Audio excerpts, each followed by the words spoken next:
Hello YouTube, what's up? Today I'm going to be working on my virtual pet game. It's actually the last day I'm going to be working on this on stream for a little while, for about a month. I've been working on and off every other month, and then in between working on this project, I've been doing a game jam. Just like a new game jam every month. I actually host the game jam. It's starting tomorrow night. Well, let's put it this way. In one day, it's starting. I'll tell you more about that in a second. This game is about taking care of a cat. Yeah, it's about taking care of a cat. It actually came from one of those game jams. The Game Like Jam is the name of the jam. We make games like other games. For this one, it was for making a game like Tamagotchi. And I don't know, I liked it. It's cute. I like it. And so I've just been like continually working on it. And you know, you can do stuff, take care of the cat and all that. And what I've been working on specifically is a way to shop, a way to buy stuff, which I think is gonna kind of be like the main gaming component. You know, like people are gonna show up, they're gonna want to make their cat be fed, but you know what else? You know what else they're gonna want to do? They're gonna want to decorate. Exactly, Frank. They're gonna want to decorate. They're gonna want to get special types of food that transform their cat into weird things. That a cowboy hat. I don't know.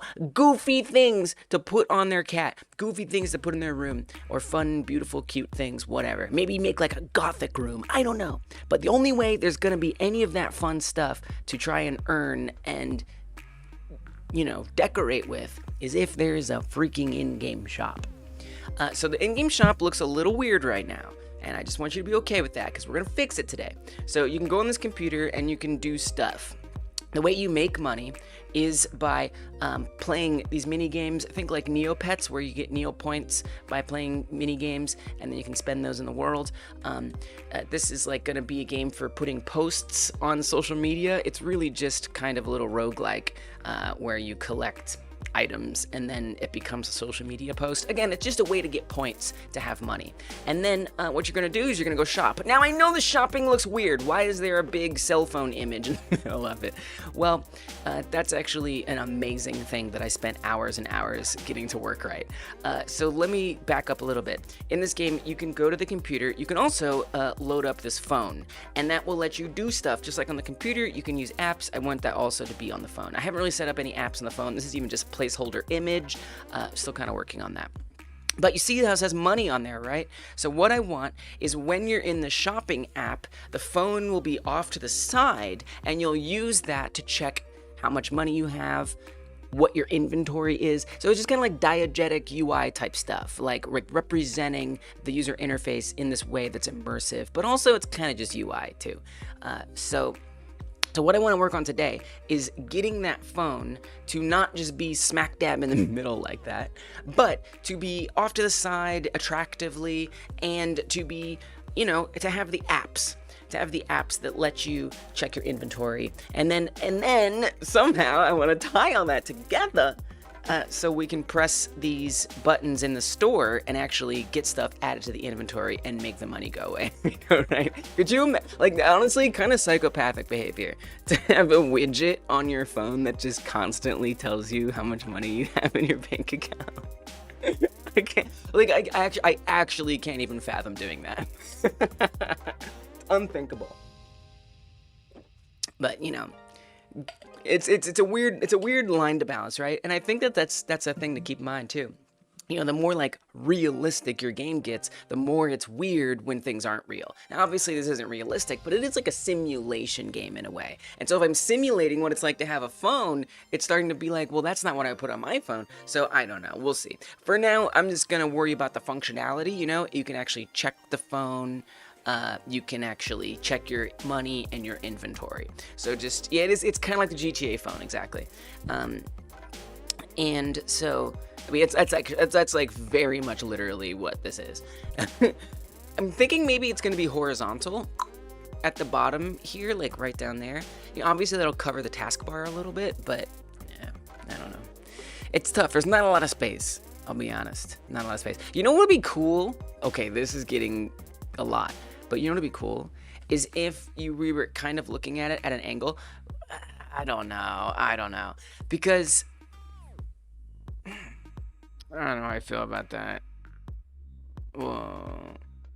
Oh, I wasn't able to click that X because when I scrolled this down, something from the scroll window was blocking the X button. Oh my gosh, it's always something. Okay, I'll circle back to that one. So like, you know, I could say when we open the shopping app, maybe the camera like rotates a little bit. And so the computer ends up going at an angle and then the phone is over here. But like, that's kind of weird. Where did the app icons? Oh, on the phone? So this is literally a stock image. So something that I like to do to just help me have placeholders and visualize things is I use just stock images. It's friggin' stock images. I must be in one of these.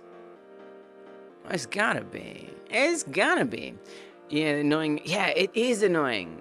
Freaking overlap. Like, come on. Surely I have a cat care game assets. Oh, maybe it's in here.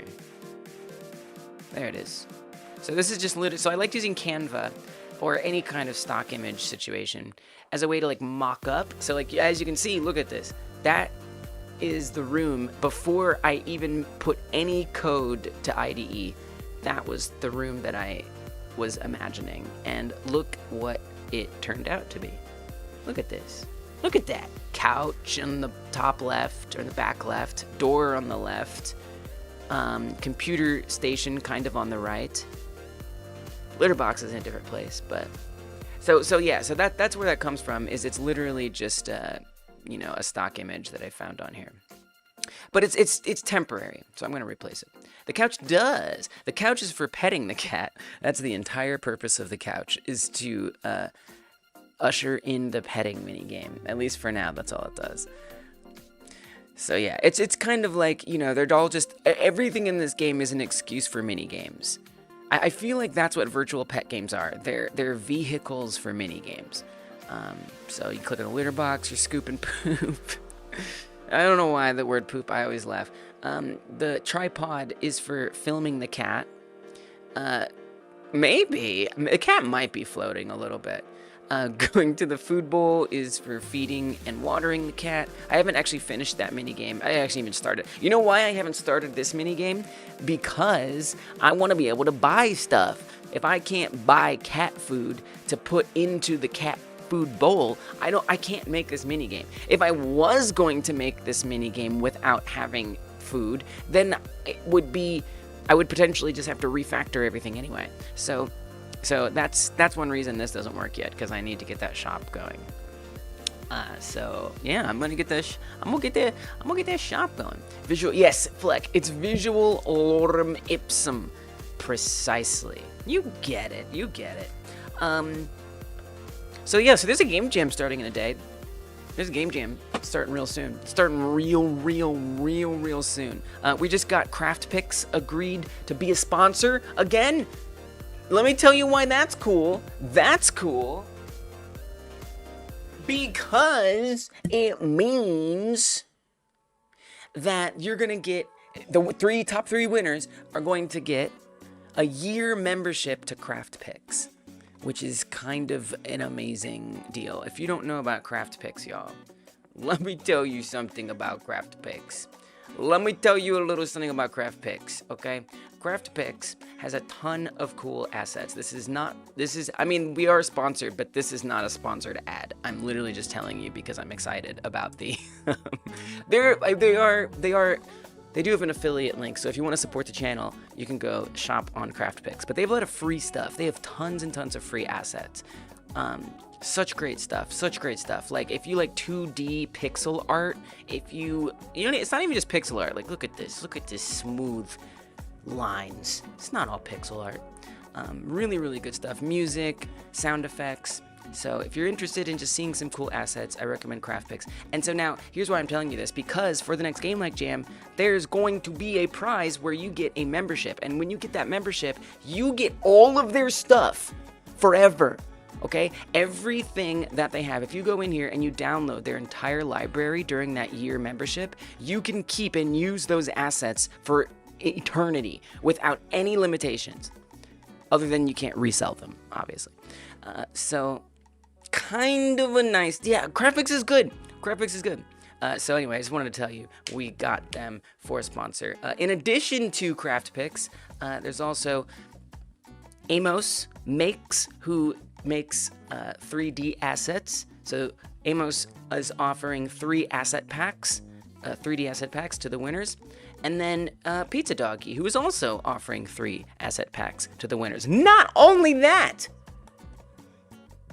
but just by going to the jam page and pressing the join button, you will get a free asset pack from Pizza Doggy that otherwise costs money. Pizza Doggy agreed to give one of their packs to every participant for free. And the reason why is because they have a pack that actually is very, very relevant to the game that is going to be announced in one day. I can't say, if I told you that, you would know what the game was probably, or you'd have a very good guess. It's too good of a clue. It's too good of a clue. But you'll find out soon enough. Yeah. But you can go troll around Pizza Doggy's page, and you can see, and you can try to guess maybe which one it would be. But it's a very, very, very relevant one to the game jam. All right. So that's that. The jam is starting soon. I'm really excited. I hope y'all will consider at least pressing the join jam button. You don't have to make a game if you press join. It just helps me stay in touch with you about our jams, and it helps the jam grow. So I'd appreciate it if you press that. I'm not going to confirm or deny if it's a Half-Life friggin'. Come on, what, you think it's Half-Life? No, it's not. All right, y'all. Looked around, some of their paid tile sets just have the entire tile set as a preview. True, but you won't have the license. So, like, technically you're stealing it. Number 1, you'd be stealing it. Number 2, it's not going to be as high quality of images. So, but yes, they are very, very generous about making sure you know exactly what you're buying. Like everything that's in their packs will be on the page. So that way you don't get any surprises about what you're getting, which is pretty cool. I don't have to tell you about UI on a cramped screen. 512 is not a lot of pixels. That's true. It really isn't. It really, really isn't. Floating cats, yay! All right, y'all. I'm gonna get started. I'm gonna get to working. Who doesn't? How can you not laugh at poops? All right, so here's what I'm gonna do first. I think what I'm gonna do first is make. And by the way, this is just gonna be a big old coding stream. Probably. I'm shooting for 5-6 hours of work. In addition to that, chat doesn't count. Look at this little. I keep not getting that little bit.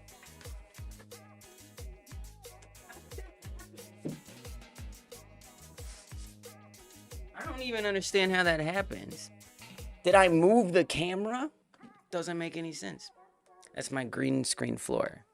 It's the floor, but it's also a green screen. And so, it's just that sometimes the floor doesn't quite meet the edge. I can't imagine. I must have just moved the camera. It's the only explanation. There's nothing else. This is behind the scenes, everybody. Welcome to the scenes, which we are now behind. All right, there we go. Anyway, so I want to get that phone in a different place. But yeah, it's going to be a big old coding screen, but it's good co-working vibes. It's chill. I hope you'll tell me about projects you're working on. I'd love to hear about it.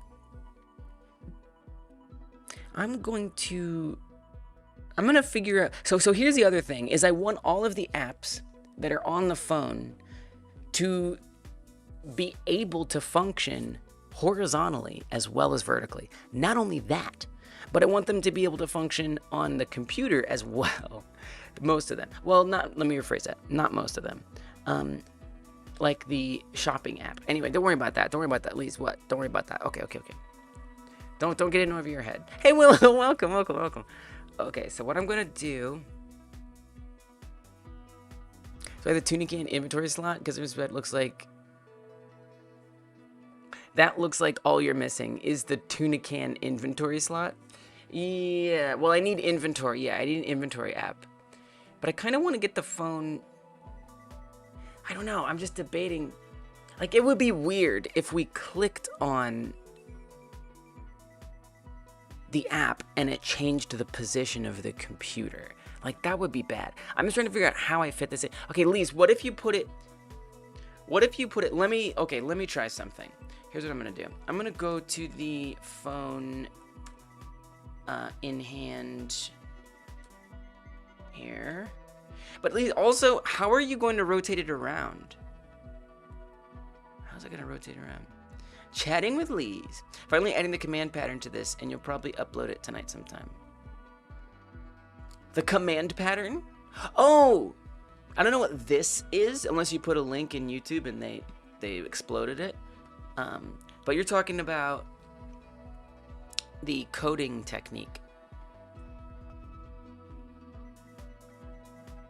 So how am I going to make this rotate to horizontal? I mean, just rotate it. Right, but so that's not pivoting around the right spot. Well, I don't plan on changing the size, so we can figure that out. 540 by 920. So half of 540 is 270. And half, oh, of course it's gonna move it. And half of 920, that sucks, is 5.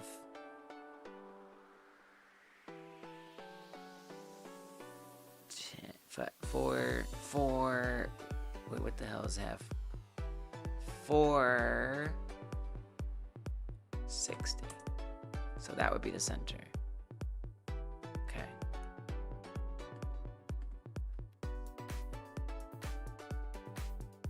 But now that I've rotated that, it's probably gonna sit wrong. So that's something. I guess what I'm gonna work on first is trying to get the placement for this phone screen. See, now it's all. It was already in the wrong spot, so it's kind of okay. All right, yeah, this is my priority right now, is getting this kind of sorted out, right? So is this image fundamentally looking like that? Like, what's going on here? What's the deal? Oh. Okay.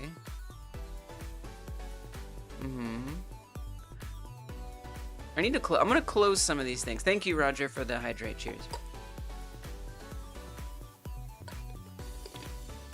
For a game you're playing around with, just been taking your time with it. It doesn't need the command pattern, but this game is already set up for some basic stuff. I really want to know about that. Command pattern. Okay.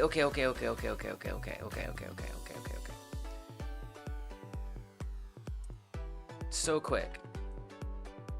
In 2 sentences, each with 6 words max, explain the command pattern in game dev and what it's good for. Actions become objects called commands. Enables undo and input mapping.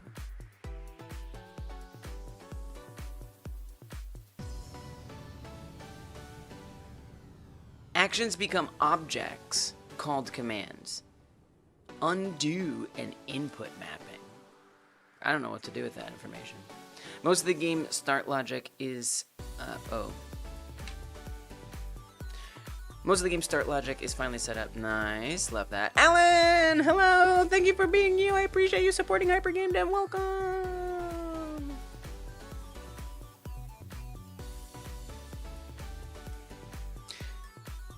Ignore the totally missing combat system. So you're talking about with your hexagon game, right? Oh, I don't care. My problem, doesn't matter. The hexagon game? Yo, that's good progress, Roger. Like, like the combat You can iterate on that. You can build that in. If you don't have the octagon, sorry, if you don't have the like fundamental base logic, then how the hell can you add all the extra stuff? Sounds like you're on the right track. Love that. Love that. It doesn't need the command pattern. Interesting. I've never tried to set up an undo system. Is that really like what it's optimal for? Or is the chatbot just hallucinating? Instead of calling a function, you call a node, in this case, and it allows you to store the data so you can do undo redo. It is good for that. Instead of calling a function, you call a node.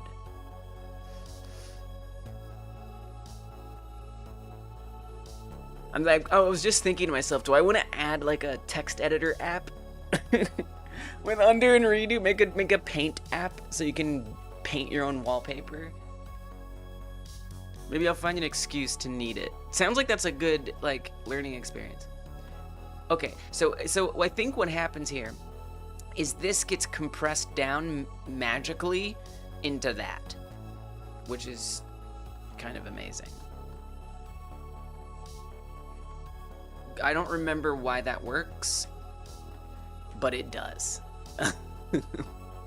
So that's fine by me. I think you made that like a very specific number for a reason. Okay. Because it's the longest possible. But I'm trying to figure out why it's cut off at the top. You see how it cuts that off? Why does it do that?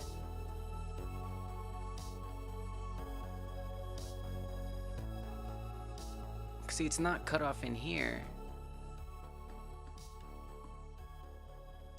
I guess I just have like the size wrong.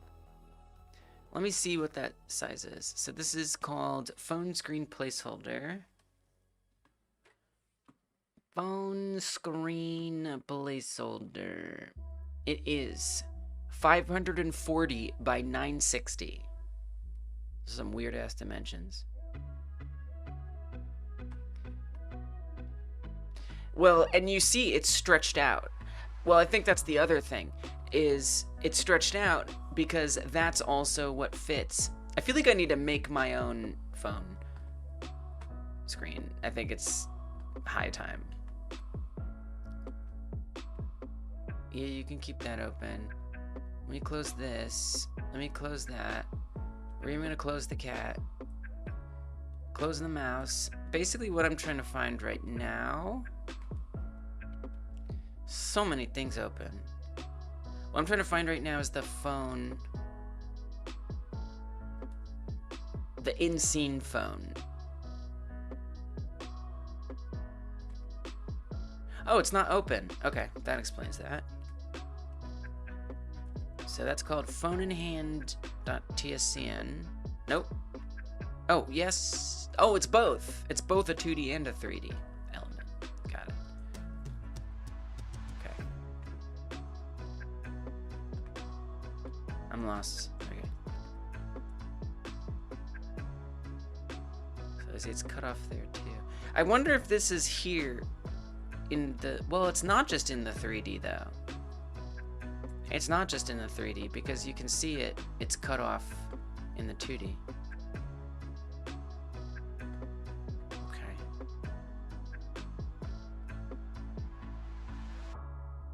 Layer, offset, rotation, scale.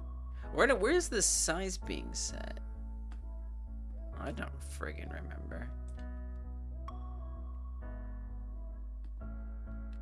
Well, we do that, like the keep size, like all that kind of stuff. And it's a child of nothing. It's not, it's just floating. So it must be this subviewport container. This has to be what it is. It's gotta be. There's no other explanation. It's the subviewport container. So I do see we have scale stuff going on here. I've got 9024. Like, what the hell is going on over here? I'm sure that I moved all this just so to make sure that in 3D things were mostly lined up.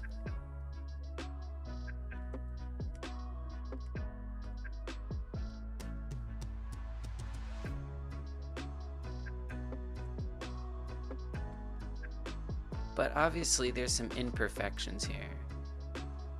Oh no, no, please don't backseat, don't backseat. Hey, Roger, you must chill. Sorry, I made a mistake because I was talking as if I was talking to you, but I wasn't. So that's another thing, y'all. I gotta tell you, I don't want advice. I don't want explanations. I don't want you to teach me. I don't want you to give me answers. I don't want you to help me unless I ask. Because I like to figure out problems. Even stuff that is within the context of the IDE. Sometimes I ask though. But in this case, I'm asking myself. But thank you. The thought is appreciated. You kind person, you. Non-related dialogue. Hey, Merfkins, welcome. Thank you for supporting the channel. I appreciate you. Hope you're doing great.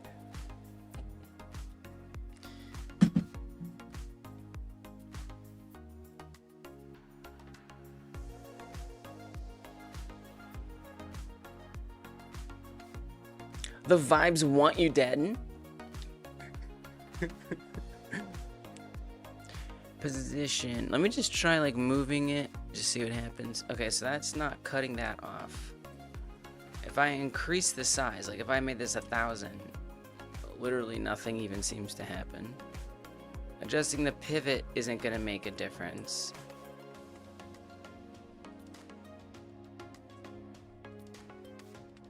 Stretch. Maybe in the subviewport? Oh, the subviewport. What's going on in here? Oh! Let's go.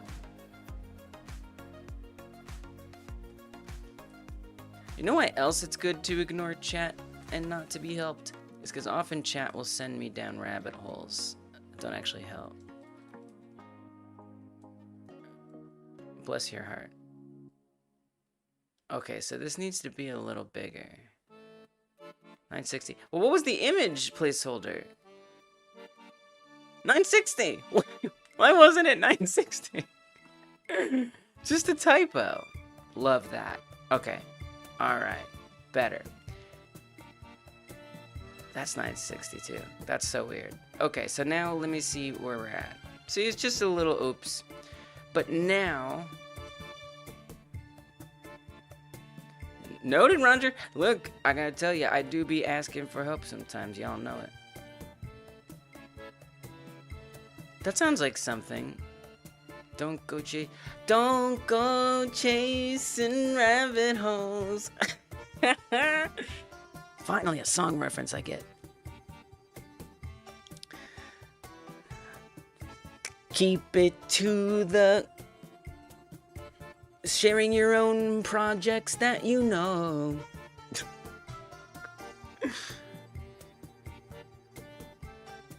Never. No. No, I mean it's like this sounds weird, but it's I'm telling you, the age of the chatbot has brought this realization on. Like there's like chat and chatbots aren't that different. Hear me out. Both chat and chatbots hallucinate. Both chat and chatbots give you answers that don't help you learn on your own. Both chat and chatbot have the word chat in them. It's kind of uncanny. A collective that was idiotic. Rosa with the prime sub! Thank you for the prime! Welcome, Rosa! Let's go! Thank you for the 3 months! Yes! I tried to set up some YouTube alerts today, but I don't think any of them worked. I don't think any of them worked. I need to do some testing. I don't even know how I would test for it.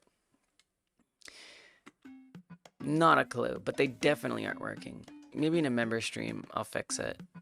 Oh, that one works. Well, that one works, but that's just a chat message. So that one doesn't really matter. But I'm talking about, here, I'll show you. I'll show you what I tried to set up, but did not work. So like when Rosa just subbed and that thing appeared from the right,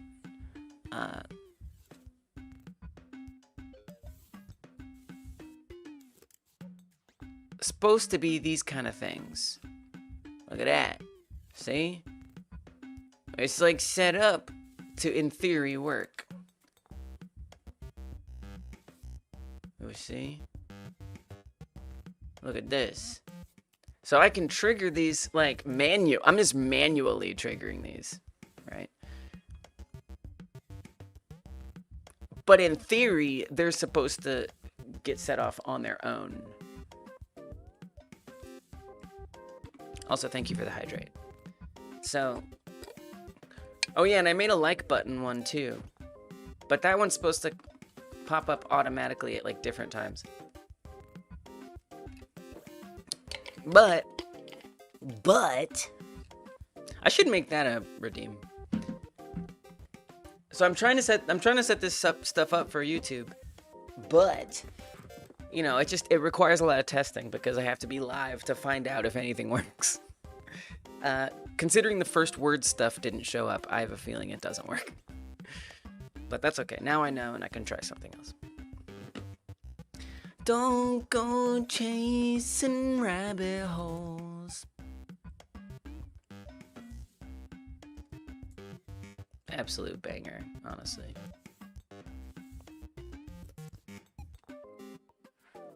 Off to the void. Thanks for being here, Roger. I appreciate you. Hope I get to try your game soon. So the question I have for myself now is, how do I move this again? Probably here. Judging by the weird numbers, I would think that this is where that happens. Nope. Absolutely not. Okay. Canvas. We have offset. Nothing. Okay. Oh, that's probably on that. You know what that is? That's gonna be probably UV. My guess. That would be my guess. So I do think it's interesting here. I have a vertical and a horizontal texture. I didn't even know that I did that. I have like two different meshes. I guess I was imagining there would be a fundamentally different texture. Both chat and chatbot will give you rabbit hole solutions. Exactly. Exactly. Yes, right. Thank you. I forgot that one. Exactly. You get in trouble a lot? Merv says, let's refactor this whole project. Let's just refactor the whole project. Come on. Let's refactor the whole thing. Doesn't matter. Doesn't matter. I love my polygon.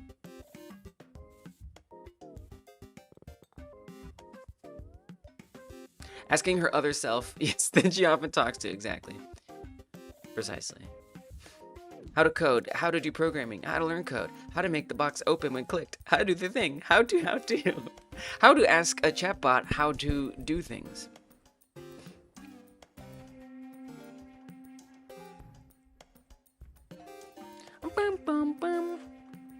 Under redo can store a on redo set this value / run this, and same for undo. It's good for in-game cutscenes also that uses inputs instead of you manually adding it all. It's funky to figure out, so I take time to learn what it actually does, but it's definitely worth learning. Yeah, I want to learn it. I do want to learn it. Custom input setting.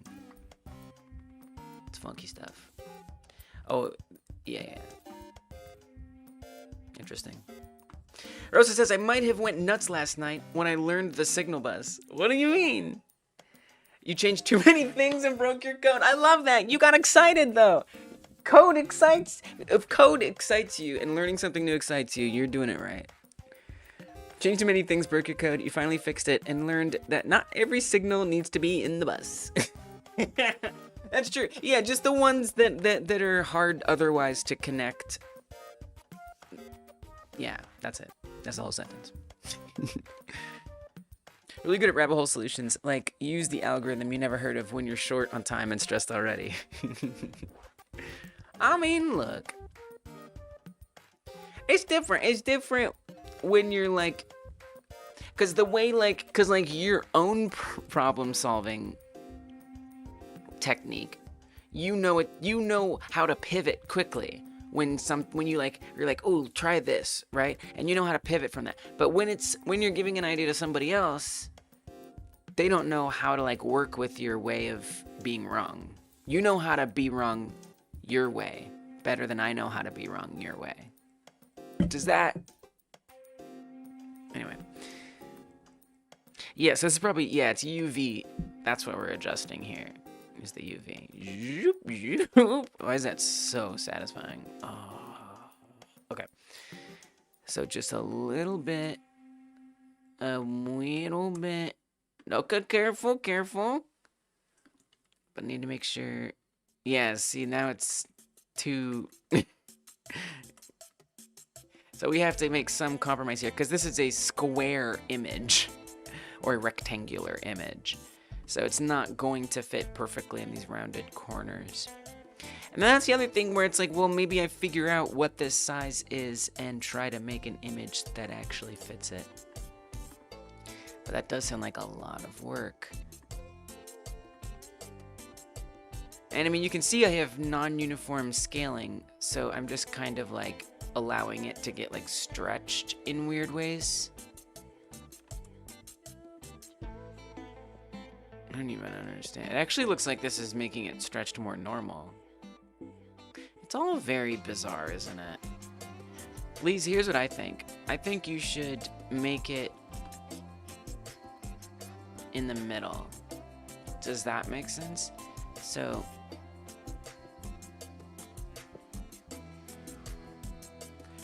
This is a lot of fudging I've been procrastinating for a while, so I'm glad to finally do it.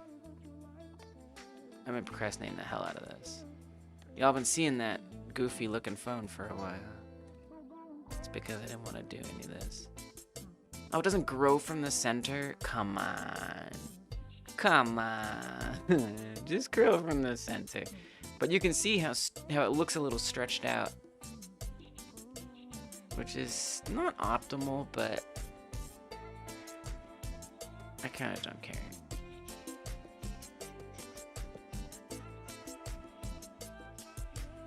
Just a little bit smaller, please.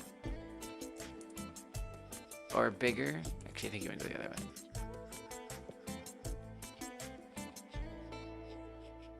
That's pretty good right there. And then maybe we can widen it as well. Amtedo, evidently. Evidently they are. I'll give you a clue for the next game like Jam. You know what? I'm gonna give you all a clue. It's not really a clue. But for the... So I already know what game I'm gonna make for my next game like Jam. For my next game like Jam game. One I'm making starting Sunday. So I'll be back Sunday, because that'll be the first day of the Jam streaming. And I'll tell you this. In my game, there's going to be a cell phone, and it's going to be very important to the gameplay. I don't know if that clues you in much, but just to emphasize what Amtedo is saying, like, virtual gadgets are a pain, and let's just say that pain will not be going away for me anytime soon. Welcome, Krill. But maybe that's more reason to, like, you know, sort it out now. We lose a little bit on the sides this way, but, I mean, it's still stretched, unfortunately. But, you know, if I squish it more, then it's going to be cut off. So it's like, you know, we just got to choose. What does it look like in the game at this moment? Now, the overlay is going to be poop in the toilet. That's for sure. But this is just the actual... All I've been setting up right now is the 3D one. The one on here is still a completely different situation. So that's fun.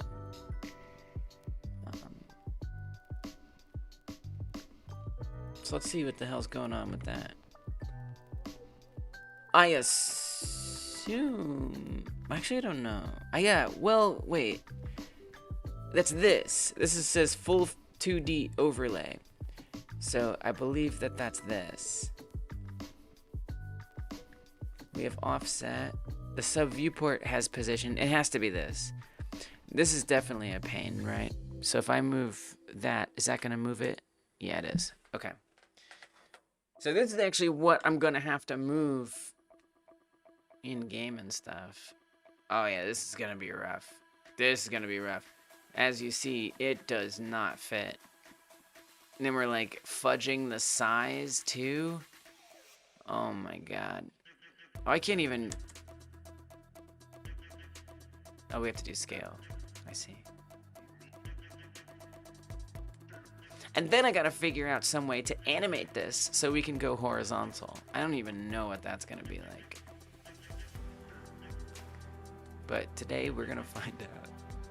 Now, I don't really know what I'm doing with this purple stuff on the edges. What the hell is that about? Also, why are you doing non-uniform? Do you have to? Is it like necessary? Yeah, because it doesn't quite fit. I think you should try, I think you should make it too wide. I think you should make it a little too wide. And then like cut it off and just make sure when I design it, it takes that into consideration. So then over here for the subviewport, if I make this size like, hey Sean, welcome! Like 400, like now it's cut off. I feel like this is the way to handle it. That's my opinion. Does this image have those like purple parts on it? Like where's that purple stuff coming from? Can I please see this? Can you please open this?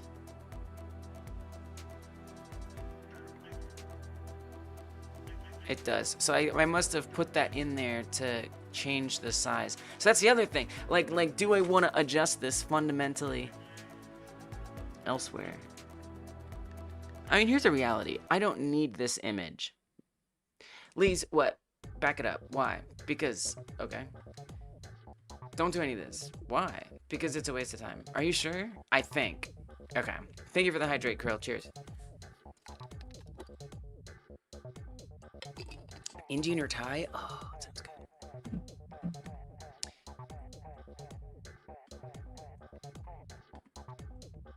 I'll remind the chat that suggestions are not welcome, even though I appreciate you dearly.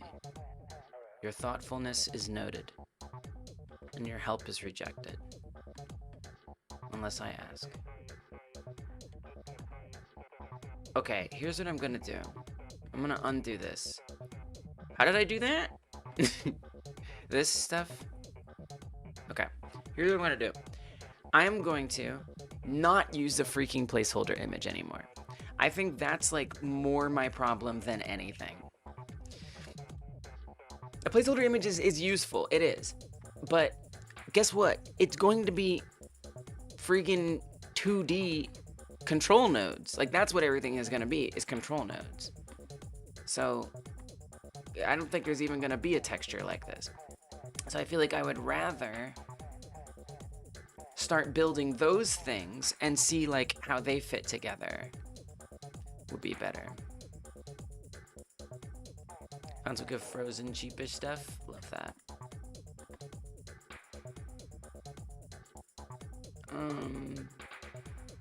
Let's make... I'm trying to think how I want this UI to be. Like we obviously want apps. So let's just make like a, let's make a flow container. I'm not gonna think too hard about this right now. Make a VBox.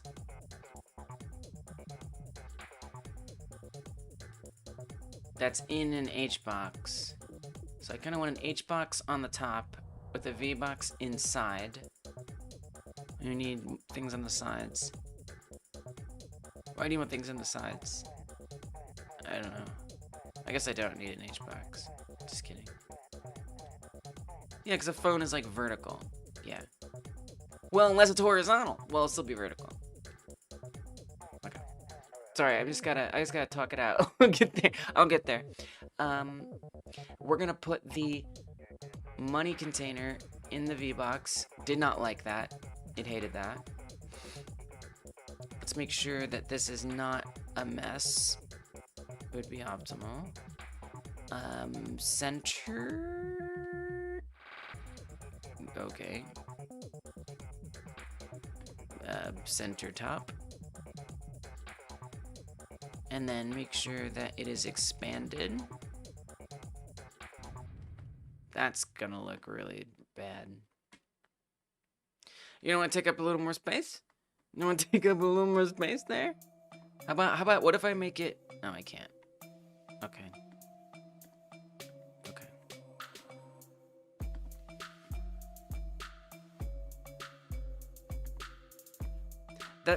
That probably comes down, yeah, here. Oh. Comes down to this. Panel container. You might have to make all of these be like spread apart. I'm trying to get it to be wide again like it was before, but it does not want to be that at all. So some top level thing is suppressing that. Please, maybe just drag it. How about that? Everybody just drag it. Great.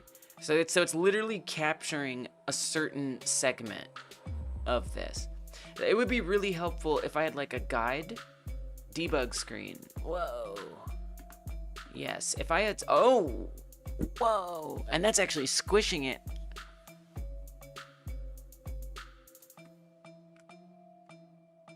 When did I make this? What the hell is this? Hey, what's up, Jim?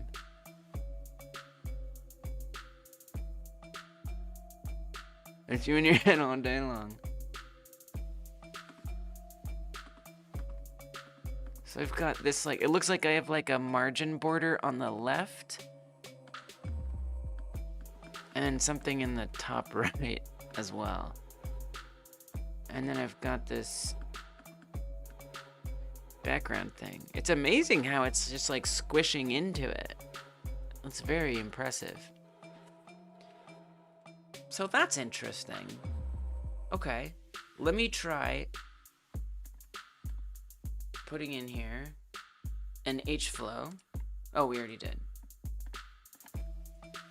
And in there, I'm just gonna put a bunch of Godot heads, as one does, as is tradition.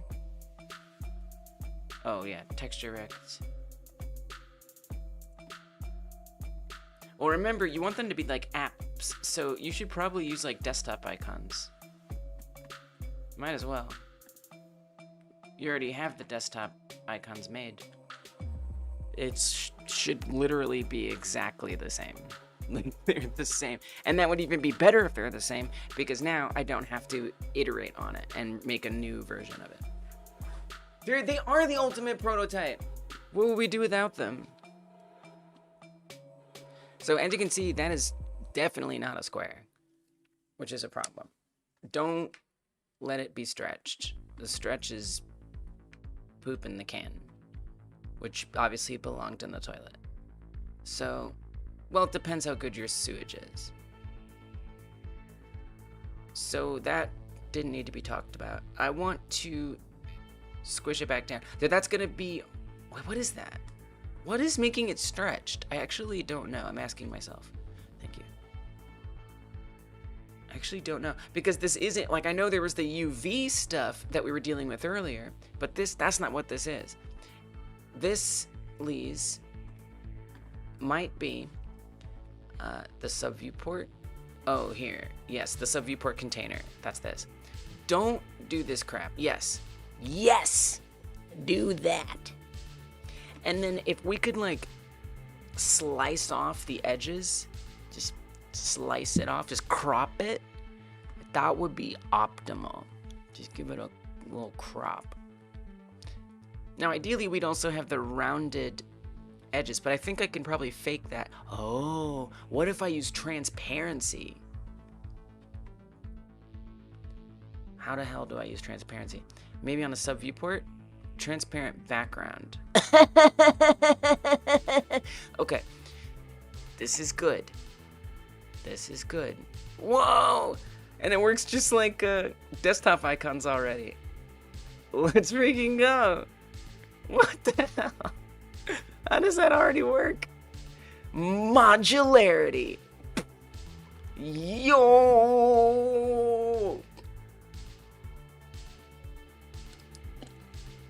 That's wild. Why are there two on top of each other or something? What's going on with that?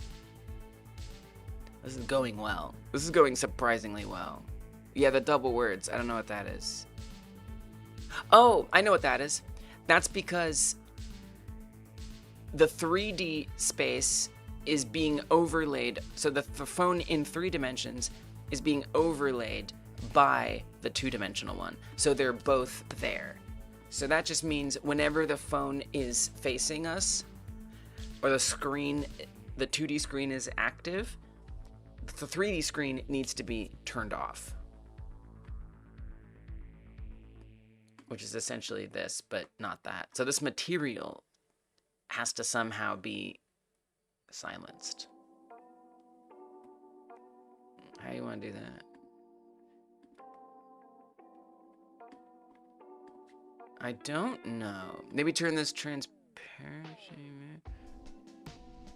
I don't really know. I'm sure there's some setting that can make it do the thing I want it to do.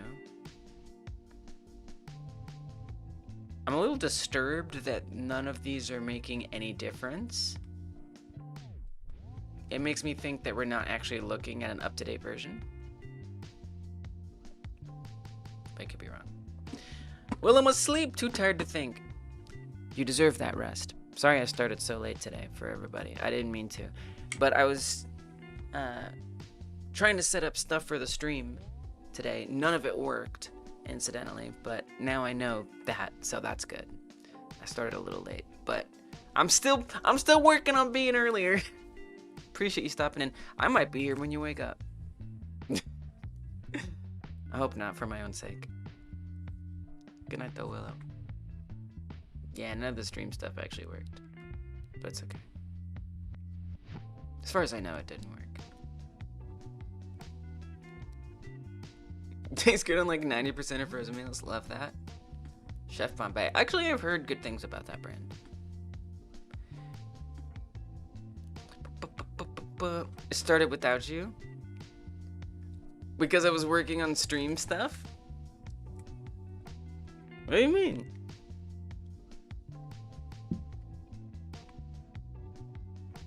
You know, that was just me trying to do, in a way, I suppose. This is, I was showing it a second ago, but I was trying to basically get YouTube alerts working correct the way I wanted to. So like whenever someone subscribed on YouTube, or if someone gave a super chat, but I also set up this first word alert, and none of those have fired. So I'm sure that didn't work. And it was also supposed to put up a little bit of this sometimes, but none of them are working. Exactly. Oh yeah. You're right. Yes, I fully plan on potentially testing that. I'm definitely gonna test it harder. Yeah. Yes. On Monday, I'm gonna test all that stuff. Exactly. And StreamerBot has a very hard time connecting to member streams, I've noticed. But since we're doing the Twitch stream as unlisted, might actually be able to do the testing properly. So yeah, definitely Monday.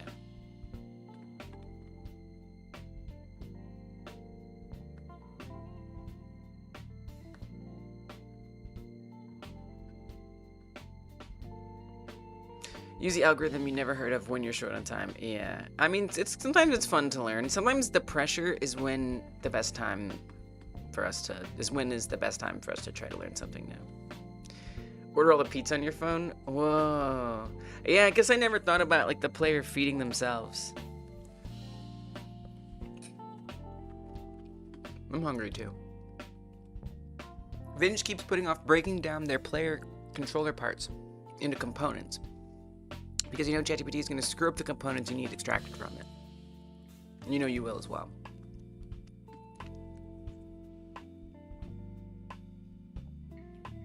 I bet you'll still do a better job. Breaking down your player controller parts into components. Why do you need to make them components?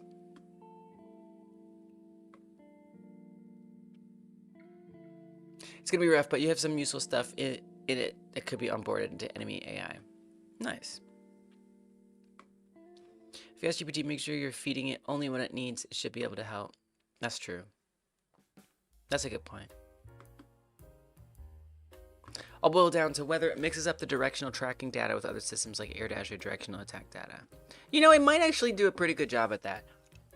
I see that. That sounds like an actual pretty good use for it.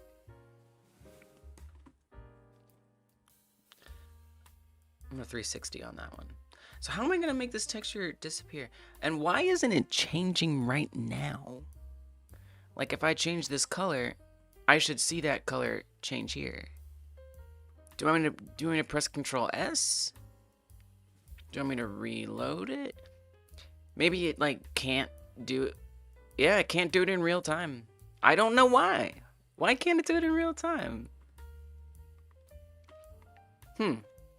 For some reason, I can't make changes to this material in the inspector, and it happened right here. Is it because it's...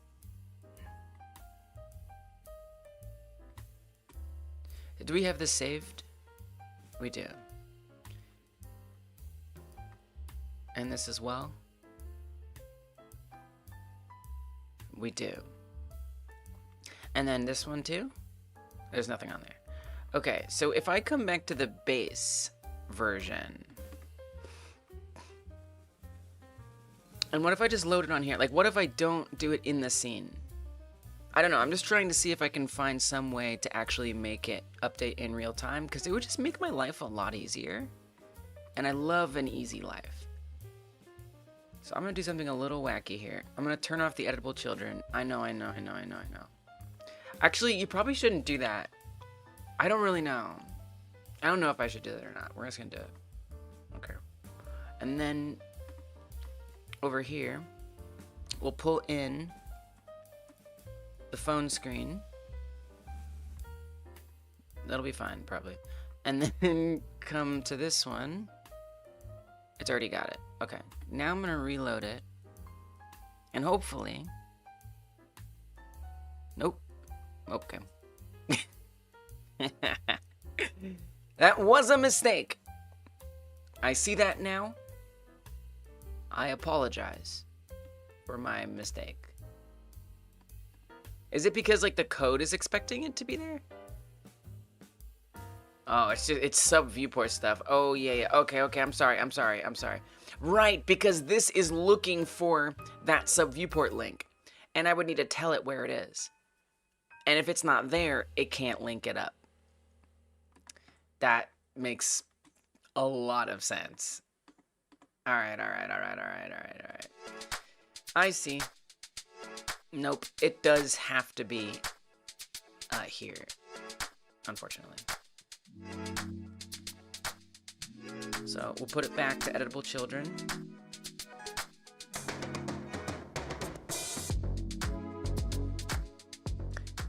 Get the vertical screen on there.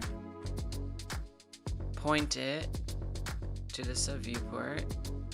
I'm horrified by what is happening.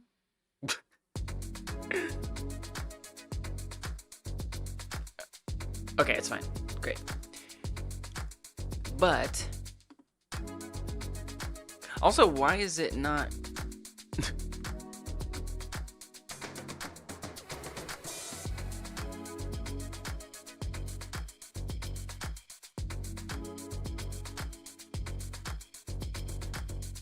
why is it like white like that?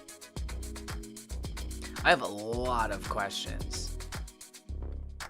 I feel a lot of confusions. I honestly think you shouldn't save it. Like, if you want my opinion, I think you should not save this. That's how I feel.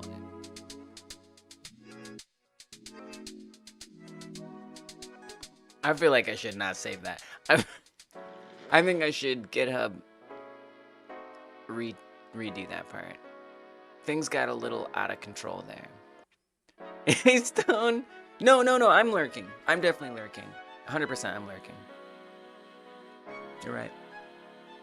Edible children. I mean, that makes them good for something at least.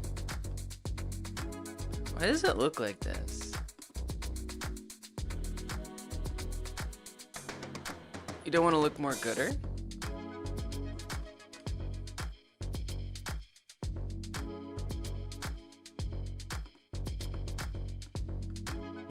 Like, that's weird. Are you sure it's not this and you just have to reload it? Like, that's so weird. I don't want to just have to discard this. This should make sense.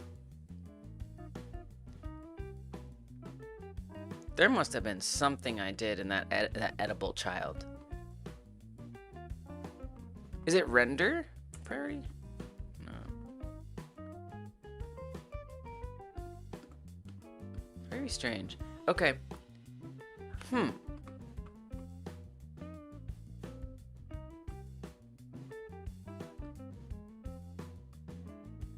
A Fresnel shader. Oh.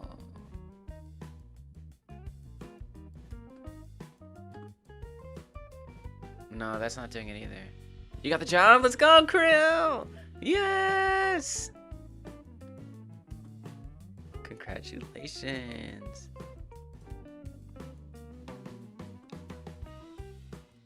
I knew you would. No, I'm just kidding. I didn't actually.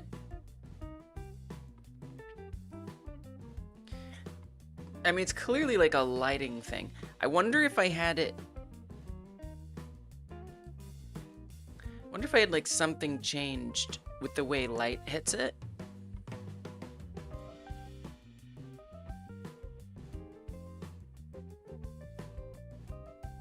Nope. Well, did you change the right thing? First of all. Yep. Thank you for the hydrate, Jonas. Welcome, Jonas. I don't know what I did. Okay, I'll do it. I just don't understand why it should be like this. I knew I was taking a risk when I got rid of the editable children, but this seems a little extreme. Seems a little extreme. All right. No, don't save it. It's fine. It's fine. It's fine. I thought maybe I could figure it out. So what I'm gonna do is we're gonna go to this minigame phone in hand, and I'm gonna discard those changes. Throw them away. This is the power of version control, baby. Because I did some terrible things. I've committed crimes.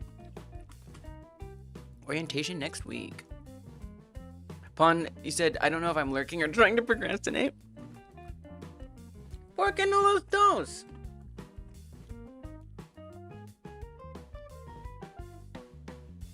Okay.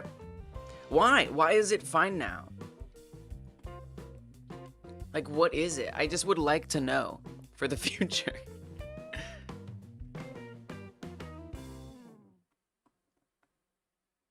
Metallic and roughness?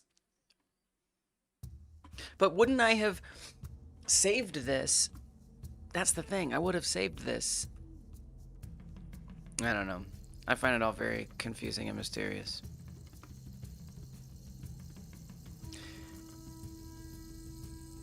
It upsets me. It upsets me that, like, I don't know why. This is fine now. But I'm gonna let it go, I promise. So the big change that I made was that the subviewport now has a transparent background. Oh, and we changed the UV to not be squished, or to have a uniform scale. And then the next challenge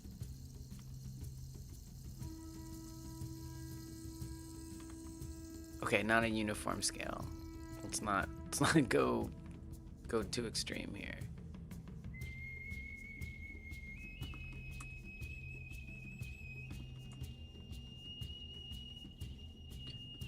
1.5? I don't think that that's uniform. I just kind of want it to like make sense. Well, Lise, here, go back to this and remember all of the like nudgings that you did. Right? So this stuff. Oh dear. Well, because that's the overlay, Lise. Don't mess with that. That's different.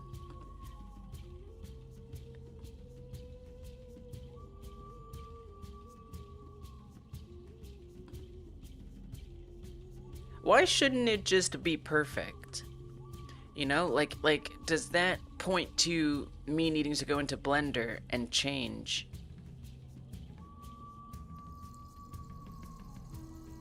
Change this. RH1, do you think studying computer science is better than learning programming only? Since there are some concepts that only someone who has studied computer science, whether through university or the internet, will understand. I have no idea. Couldn't possibly give you an answer. I studied like screenwriting and playwriting and television writing in university. I got interested in computer stuff separately.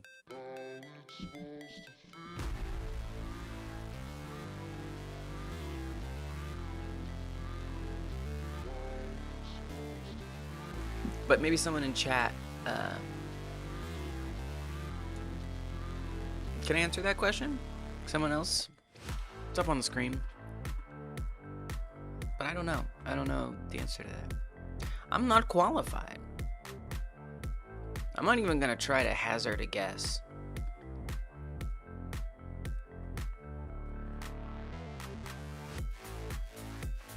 I'll just be lying. The hubris would be too great.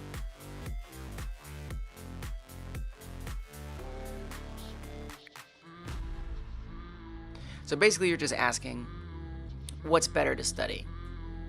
Computer science or programming? I mean, I guess like what is your ambition? Like why do you want to study either of them? Like, are you trying to get a job as someone who manages the systems at a bank? Are you trying to get a job at a software development company? Do you want to, I don't know, program AI? I don't know, like, probably depends. Pon says, I don't know, when I was in college it was lumped together. Yeah, that sounds like that would be correct. Right, like do you even have the option to take a programming route? Like are you actually presented with that realistically? Like you could either do this, or is it literally just you have to do computer science and you're gonna learn the other stuff too? C or C++, you need to understand computer, but like C# or GDScript, less important, but still decently important. Again, it just depends on your ambitions. Like, are you trying to become a game dev? No. You know, these aren't.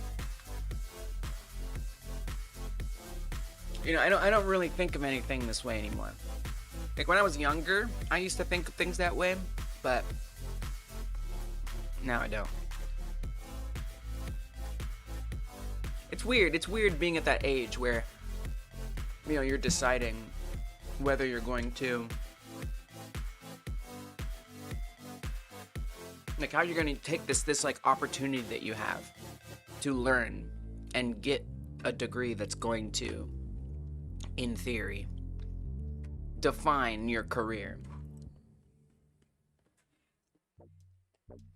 It's weird, you know? I mean, it's different for everybody, but for me it was nothing.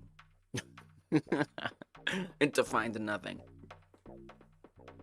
But I learned things. I did learn things.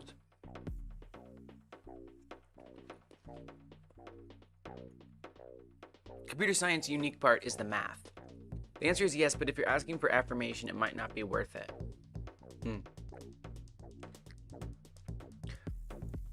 You'd think Krillionaire, but you'd be surprised. You'd be surprised. People come through and they're like, why are you learning game dev instead of something more practical?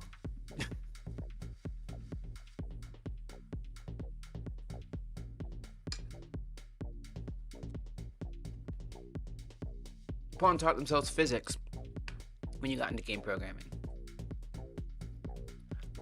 Why? I guess why not?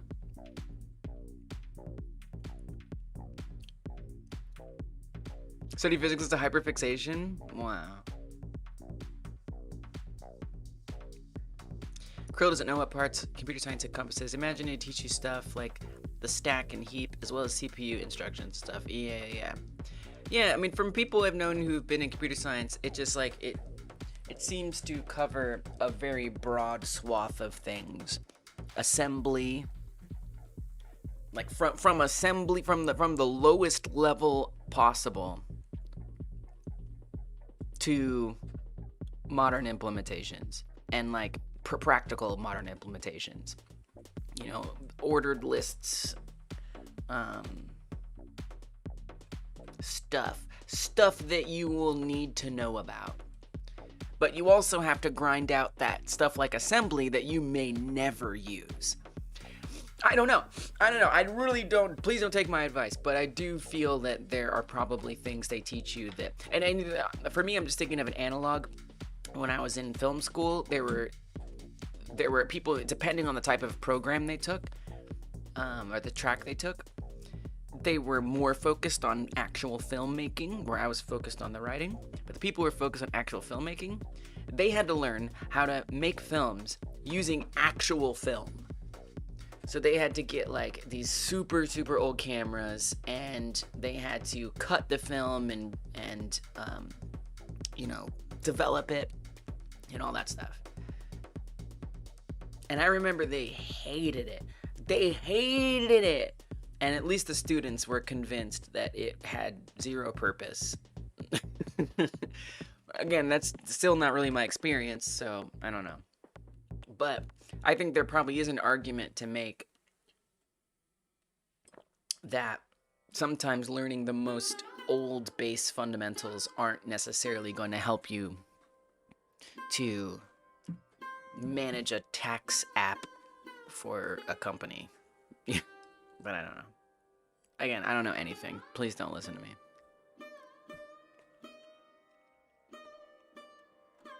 You want an actual camera? Yeah, it does sound kind of cool though, right? Yeah, they're developing. No, it sounds cool. Right?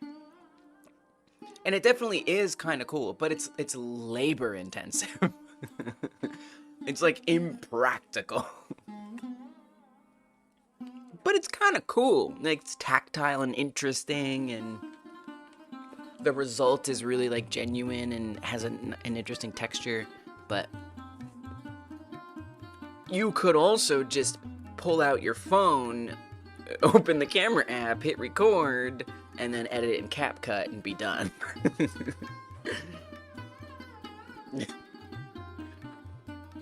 As an engineering student, I recommend, this is what Alan says, I recommend that if you truly love something, don't study its engineering. Now, if you love something so much that you want to recreate it from scratch, then I do recommend it. I don't know if I know what that means, but that sounds like something someone might understand. As an engineering student, if you truly love something, don't study its engineering. What's the difference between truly loving something and loving it so much that you want to recreate it from scratch? I guess I kind of see what you mean. I think I see what you mean. Like with the film example, the film students example. Like with them, they love films. They want to make films, movies. They want to make movies. So learning the like nuts and bolts of it they didn't enjoy that. But if they were like, I love going to a developing room and putting film in water and then hanging it up and watching it dry, then they should go for that. I feel like maybe that's kind of what you're saying. Intersection of these on the Venn diagram is The Art of Computer Programming by Donald Knuth. That sounds like something interesting. Krill is a type of ADHD that wants to downgrade. You'd much prefer a dumb phone and a camera and a laptop than one smartphone. You know, there was a time in my life where I felt that way.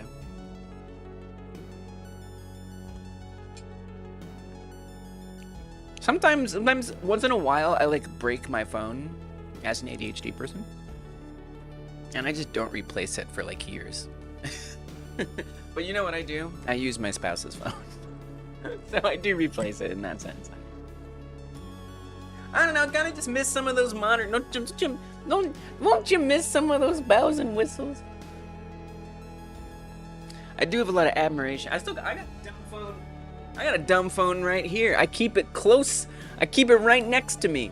I don't use it, but I keep it. Look at this badass thing. Look at that.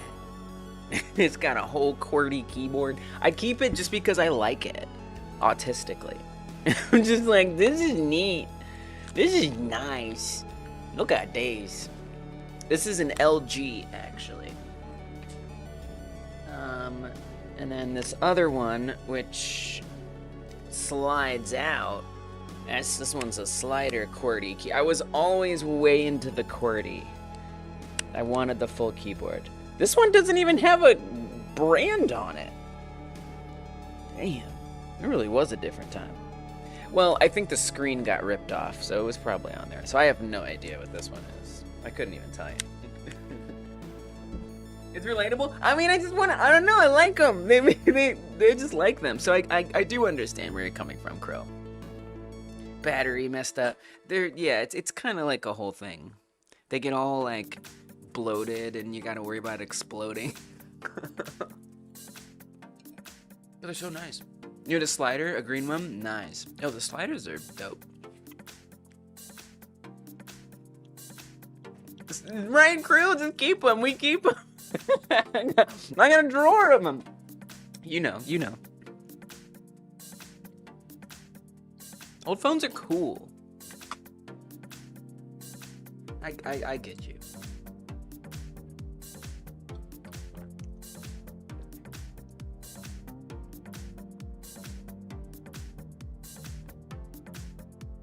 With a smartphone, I have 1,100 different things to do, and it distracts me. Fair, and I can't do anything. You want a device for picture, device for music, device for call, device for computing. I respect that. I actually understand that. I love that. I support that. Check us out.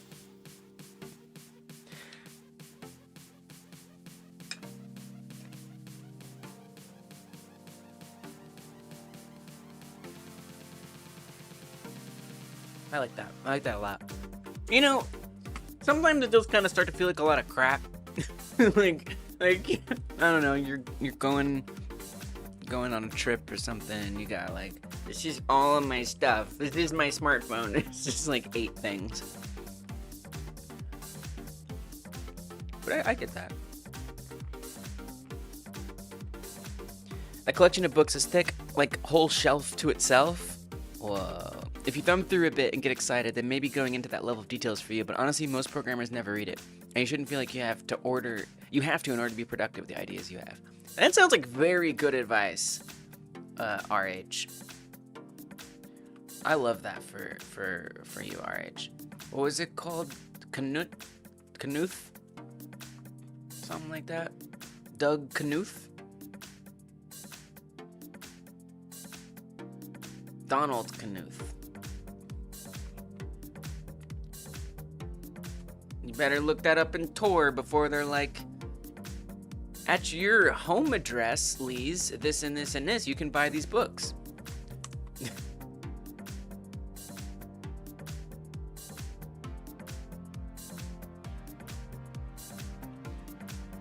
Ain't gonna be me.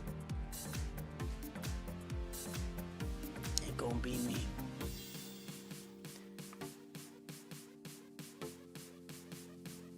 Give me them images. Let me see that bookshelf of books. There they are. RH. Look at this. Does this excite you? Does looking at this make you be like, oh, hell yeah. Give me some of that. Or does it make you cringe and get worried and stressful? Krillionaire gets low-key excited. So Krillionaire already has their answer. Oh, look at this picture. It's got detail. Oh man, look at those details. Combinatorial algorithms. Sorting and searching. Semi-numerical algorithms. The art of computer programming. Fundamental. That one's just a regular one. It doesn't even have a name. Or a subtitle. Fundamental algorithms. Fundamental algorithms. Yeah, if diving into some dusty yellowed books about mathematical preliminaries gets you going, according to Sorcerer, that computer science path might be for you. Stone says, once upon a time, I was a dental assistant, and I loved developing the x-ray film and the little black box thingy. Fun fact, those old film x-rays take better pics than the digital ones. True. True. Wow.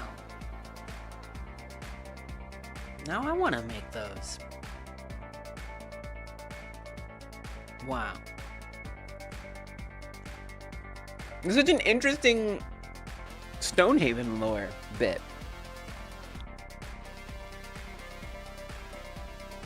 I didn't know that they did that at dentist offices. Proper film developing. Too many bells, too many whistles. Orchestra of 100. It's not perfectly coordinated, it's just noise. Yeah.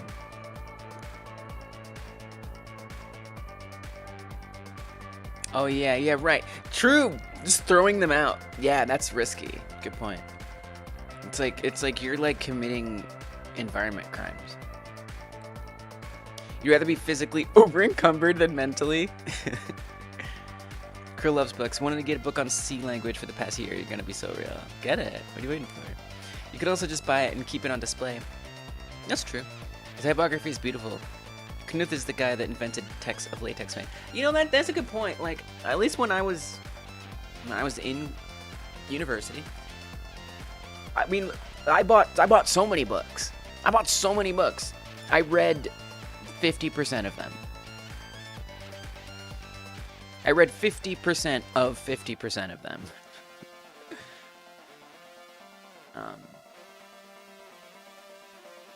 But I really haven't like filled my like our bookshelves are just the books that we got when we were in college. But I like that idea, Sorcerer. Just like have stuff that maybe I'm actually interested in now. Because you never know. Maybe there's just a day where you're just sitting around and you just want to pick it up and thumb through it. Y'all got ideas. I like that. Money, you're waiting for money. Yeah. Oh, they don't anymore. Okay, I see. I don't know. There probably is at least one dentist office still doing it. Am I okay with this weird placement on here? I assume I am. A couple of things. Number one, can we put this debug screen back on here? Because it's actually very helpful. Number two... Oh, we gotta save it.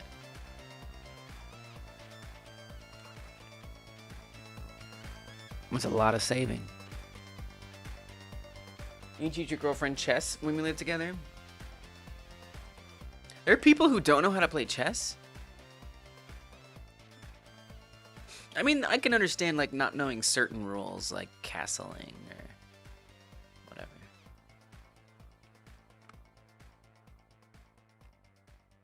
Brother and sister can't play chess. Like they're not allowed to. Like they used to go on chess benders, and now they just can't do it anymore because it's bad for their health. They have like a disability that makes it hard to hold the pieces. I think you mean that they don't know how. I see. Yeah, I think I see what you're saying. You can't play checkers. Yeah. They refuse to learn to play chess, and you refuse to learn checkers. I mean, chess is kind of stressful. I'll be honest. I don't blame them. It's slightly intense. Because you're just like constantly under attack and having to think about attacking all the time. It's just like every step of the way, there are threats. I do like chess. But I can understand not liking chess.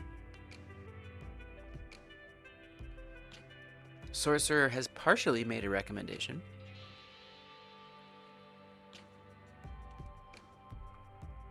Okay, so the problem that I was dealing with, though, is the doubling. And to fix the doubling, I have to find some way to not have the texture appearing sometimes. So like whenever the phone fully opens, I have to make the texture disappear behind it.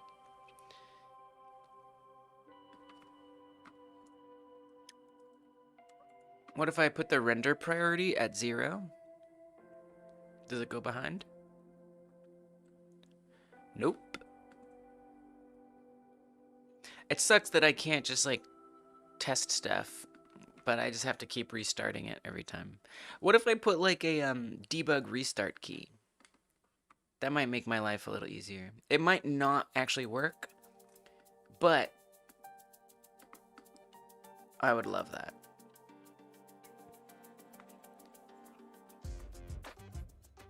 It's not really good for this game. Like, you really don't want to be restarting a game like this if you're playing it, because you're just gonna lose all your progress, which sucks.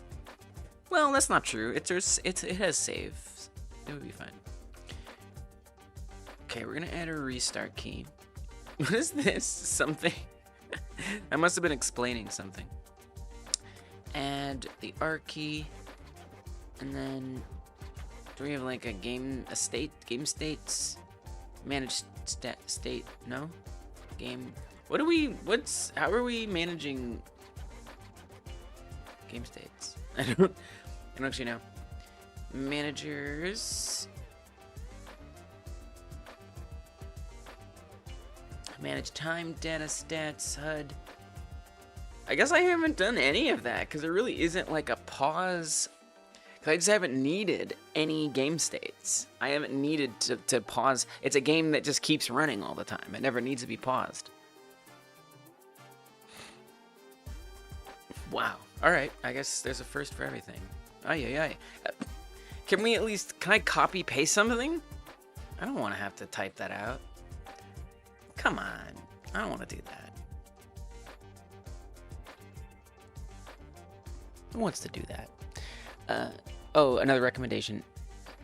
Note hacker there is the old school notion, not breaking into things. Oh, you put a link.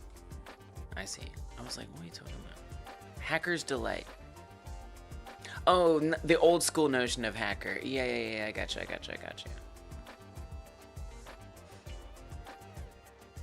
Software algorithm book. Presents fast bit level and low level arithmetic algorithms for common tasks, such as counting bits. Oh, I'm always counting bits. Very, very common, yeah. One of the most common things that I do. We're improving the speed of division by using multiplication. My division is very slow.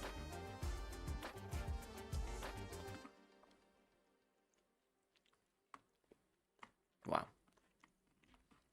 Interesting.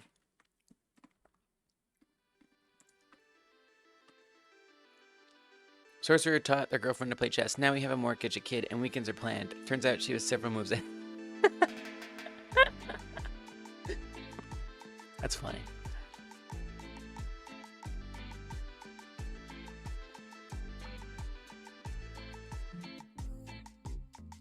No, but I understand too, because like having people to play chess against is so important. Like, sure, you can go online, but you never know who you're gonna get. It's nice to play people who are not necessarily, there's a low chance that they won't be pros, and you're not worried about like your rating, so you're not like just. It changes it. It changes the pressure. It just makes it different. So I really enjoy playing chess with my spouse whenever I can.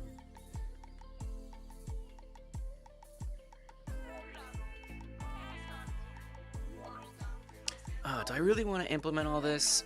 I mean, the honest truth is I don't. What's a project where I did this? I mean, you did it in the roguelike. I feel like I should usually borrow recent systems from like my most recent project. Feels like the right thing to do. It might feel as right for all of you on YouTube when you press that like button, by the way. See if that feels right. Hyper smash the thumbs up. Forgot to ask you about that. Thank you. Appreciate it. I probably have a game states script here. Jimmy Neutron, Brain Blast, me, Brain Collapse, Brain Blast. I feel like I've seen that reference somewhere. I never watched Jimmy Neutron. I remember it being on, but I was like, this looks bad. This doesn't look good. 3D art needs some time to cook. It ain't there yet. This was my thought. I was like, it's not ready. They're not. We're not. I'm not. I wasn't ready for 3D TV. It wasn't. Is there even 3D? I feel like there isn't even 3D TV really. Like there's some shows, I guess, but not that many.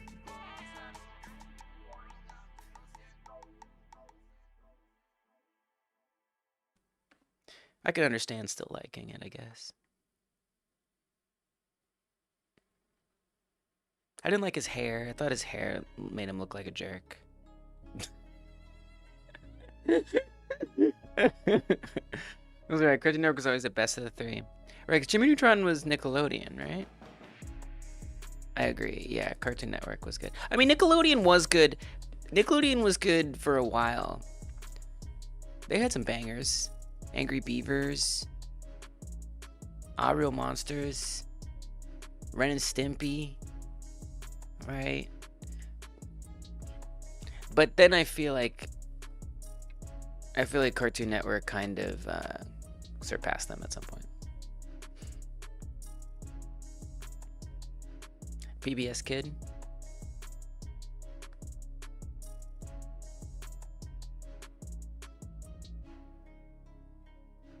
So the main shows that make you more annoying. Your mom said that? So she described it? Loki, your mom is hilarious.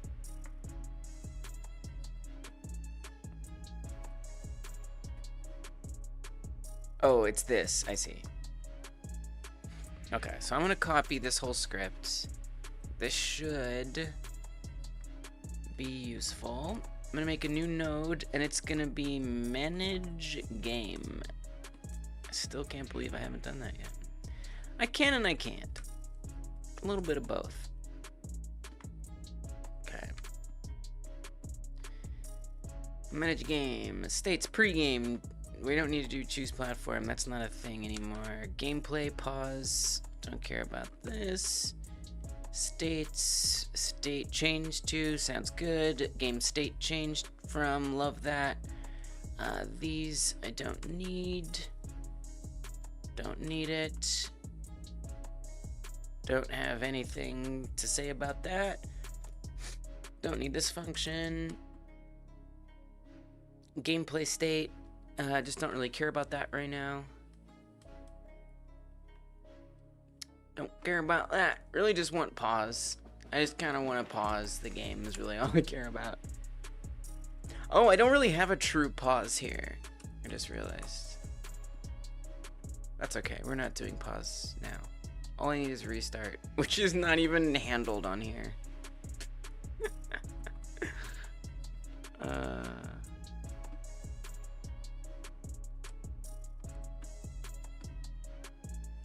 Input action key. Okay. We'll just put restart on here. It's the beginning of something I could use at some point. Get tree, reload current scene. We'll see if it actually works. Really, I just want an easy way to reset the appearance of the phone after I update it. But I don't know if it'll actually push the update. I hope it will.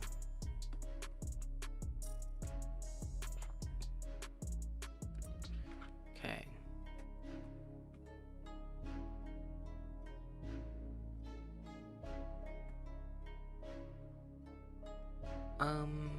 Something that's obvious. Let's make this red or orange, whatever. Save it.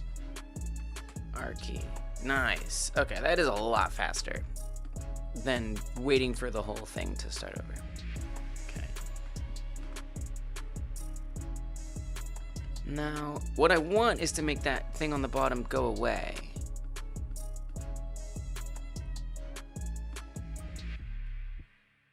Transparency, alpha, blend mode, mix, subtract, cull mode, shading. Wonder what'll just make it disappear. I mean, what if you just make this black? But I think that'll depend. I don't think making it black is the right answer. Okay, okay, that worked here. Yes, that worked here. But what if the background isn't black, right? Will that still work? Let's find out. It might actually work. So let's do the debug screen. That'll help.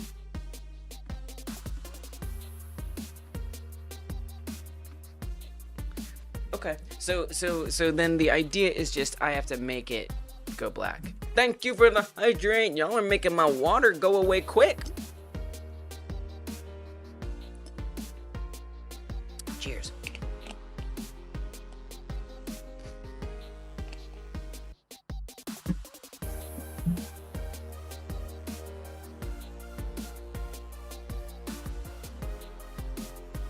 SpongeBob people.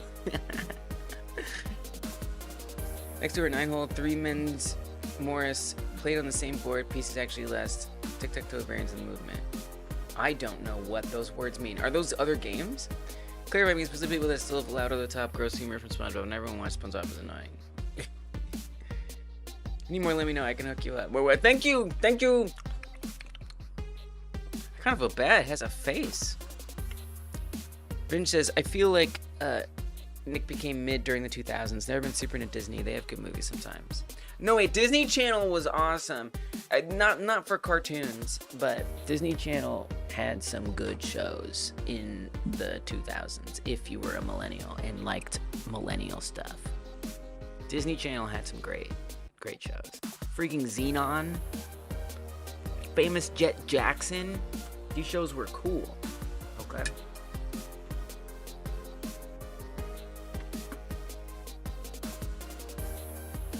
But they weren't really like cartoons. I mean, this isn't my era, but I mean, you know, shows like Hannah Montana, iCarly, those were big shows. Wait, iCarly was Nickelodeon. Was? I actually have no idea. Grew up watching SpongeBob. Uh-oh. No, I will say, people do be making references to SpongeBob all the time, and I'm like, what are you talking about? And then like 5 people in chat will be like, it's SpongeBob.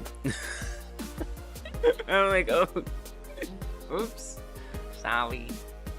Okay, so I think just making the albedo black is gonna be how we turn the 3D screen off. So that means I'm gonna need to, one of two things. Either make 2 different textures, sounds terrible, or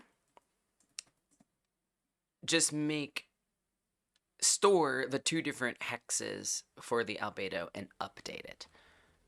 I think that's what we'll do. So in order to do that, I'm going to need to be able to access it. So I'm going to make a script for the phone model.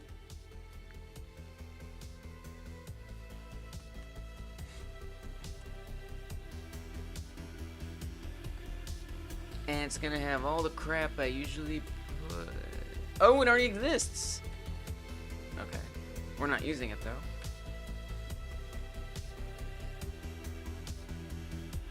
It's going to have all the crap I usually put on these types of things with my static references, so that way I can access it from anywhere.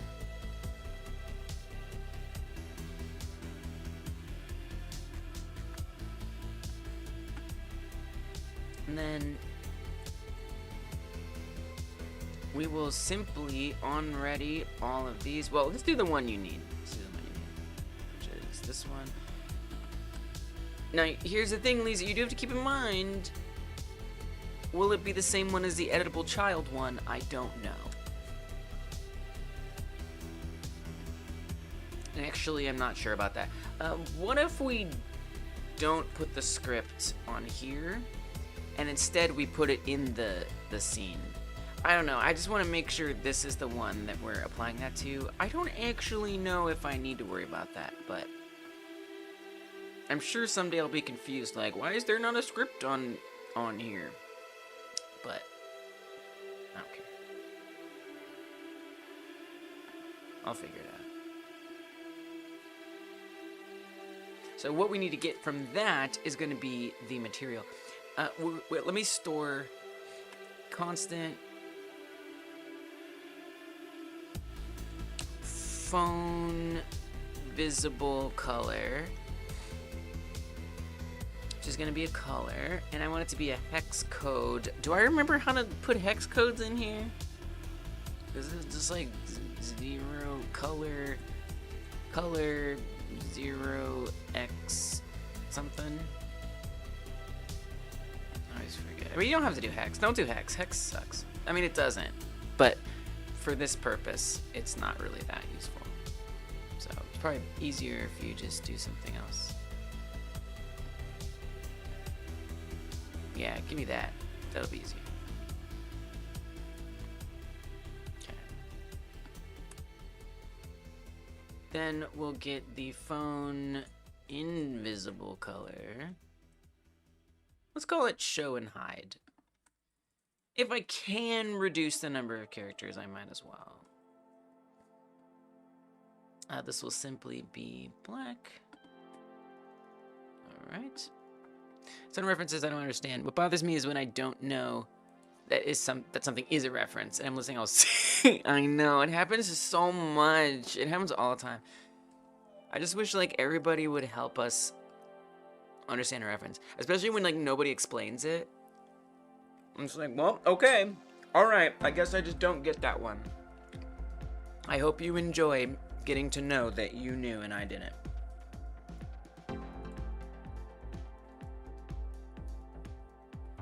Only SpongeBob reference you know is chocolate, and I hate that one.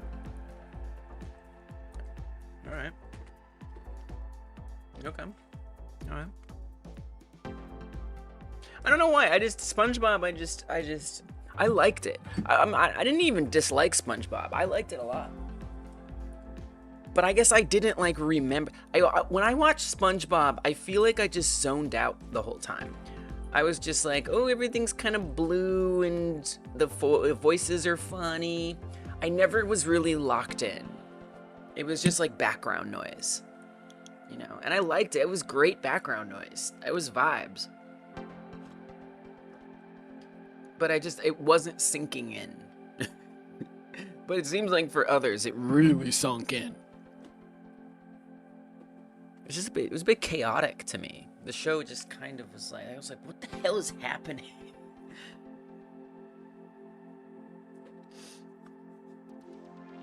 This is made by cool people. Sister, you're gonna win this. I'm gonna win this, Goblin Slayer. You're right. You know what? You're right. No, today I really need to get this shop set up because this is the last day I'm going to be working on the project until April. Which is fine, I'll work on it in April, but I would love to like put a nice button on it by the end of the day. Thank you. Thank you, Goblin Slayer.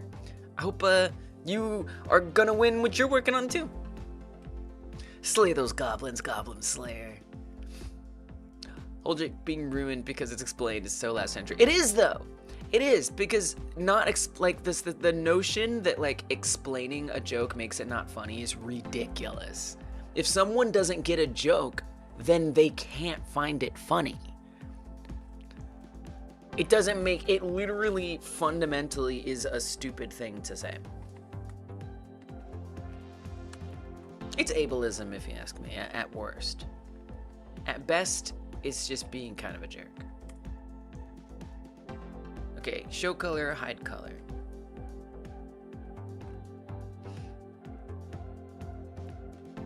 Yeah, I could sleep to SpongeBob. Very sleepable. You ever learn magic and summon a goblin and use it to train sword fighting, take a long rest, rinse repeat for 6 days, and then destroy every low-level bandit you come across? Sometimes.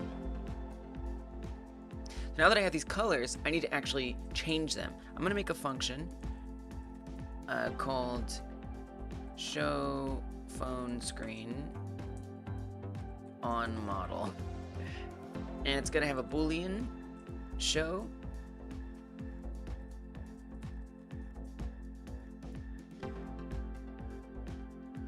we need to also fetch the material, which is important. So variable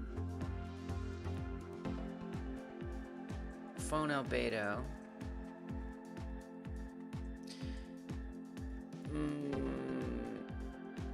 or phone texture, which, oh god, it's been a while since I haven't really been standard material 3D. Standard material, okay, wow, I haven't written that in a minute. So what this is gonna equal is phone screen vert mesh dot surface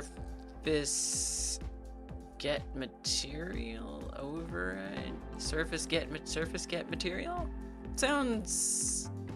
Oh, then the index 0.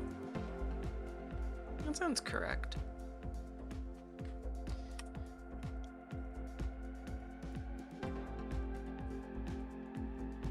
If show phone texture albedo color, I'm just guessing here, phone show color, otherwise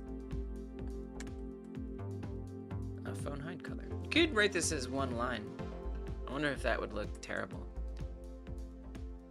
Let's see, for fun. Phone texture albedo color equals if show, no, wrong.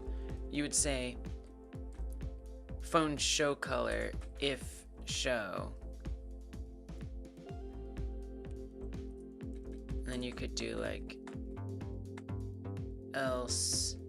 What if I'm just kind of, I don't know, I'm just trying to experiment here with how I want to lay this out. If show, you should put that on one line, it's too confusing. Phone show color if show, else phone hide color. Do it like that. I kind of like that. It's kind of nice. Let's try it. So if show is true, set the albedo color to phone show color. If show is not true, set the albedo color to phone hide color. Now we need to call this. So when do we want to call it? We need to call it when the mini game starts. So that's going to be on phone minigame in hand, right here. And we want to say when the instance begins, phone model dot ref dot show phone screen on model false. And then we'll make it true when the minigame instance ends. Okay, let's see if that works.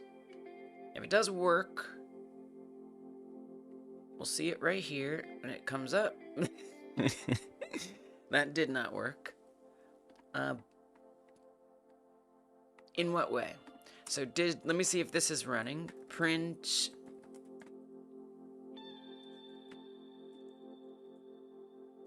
Phone screen on model visibility. And then we'll put show on there. So I'm just gonna search for visibility in my console log and see if that line that I just wrote prints. It does. So it's running the function. Yo, but does it need to like reattach it? Because remember how I had to reload it? Oh, okay, Alan. Remember how I had to reload it before? Like maybe I have to like reattach. I think you have to create a new instance of the material. I don't think you can just change it in real time. That's what I think. That's my opinion. Like, I wouldn't be surprised if I go to the, if I actually go to the material in the remote tree. So what this is just everything that's currently actually loaded in the scene, node-wise. I bet if I go look at that material, I don't know, maybe. The albedo might be actually changed.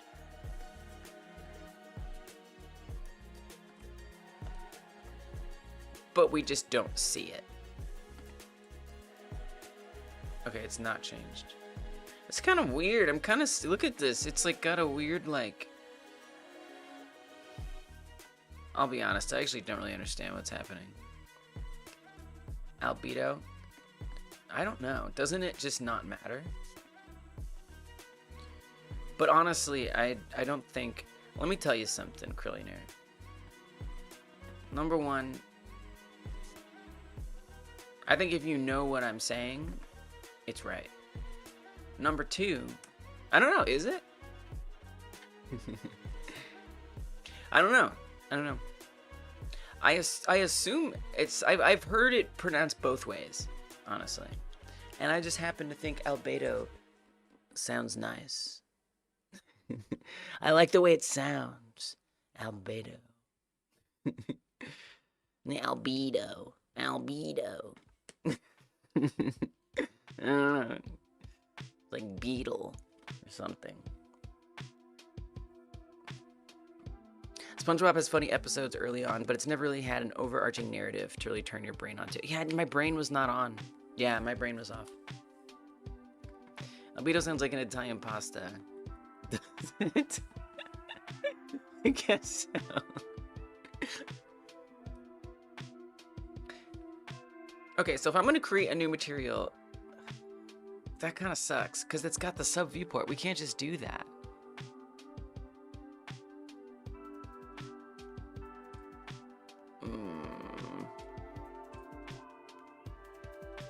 Let me look something up. Godot change texture albedo in at runtime. Let me go measure the material.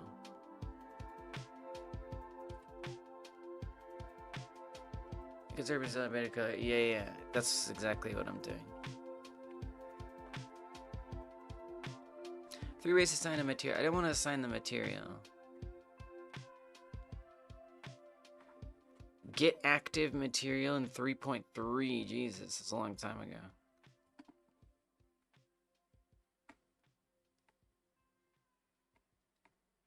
Wait, what works? Which one works? They gave 2 suggestions. Which is the one? Okay, let's just probe what's going on here.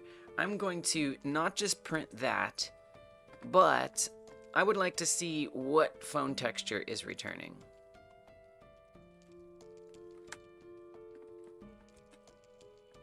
Phone visibility texture. I'm just putting the word visibility in there so I can easily pull it up when I look at the console log. I'm just gonna have it output whatever phone texture is. But I'm gonna do a different one too. I don't think that get active is a thing. That sounds very old. Sounds a bit primitive, really. But I also kind of, I saw that one was like a base material. Oh, no, it doesn't like, oh wait, phone texture base. Does it accept that? It does. It probably doesn't matter.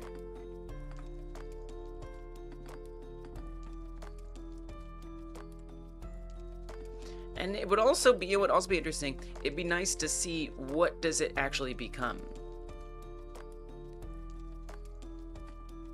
Phone visibility color before.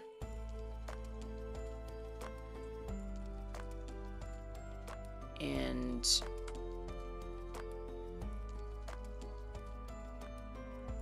that will be phone texture albedo color. And literally we'll just do the same thing except after to see what it's like reporting. Okay. I need some feedback. I need to dig around and see what's going on.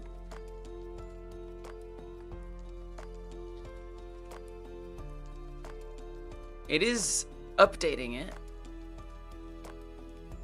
So that's not the problem.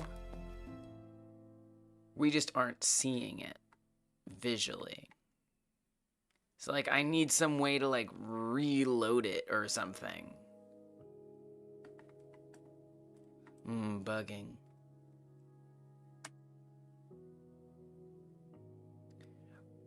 Okay, wait. What if I set it? Oh. So I think we got it, but I haven't set it. Wow. Okay. All right. So now we have to go back to the phone screen vert mesh and we do surface set material to the phone texture because we've updated it now and now it's time to actually apply it. It's like if I took a painting off of the wall and then I painted on it and I just wasn't putting it back on the wall. But now I have to put it back on the wall. Nope! No! That didn't work.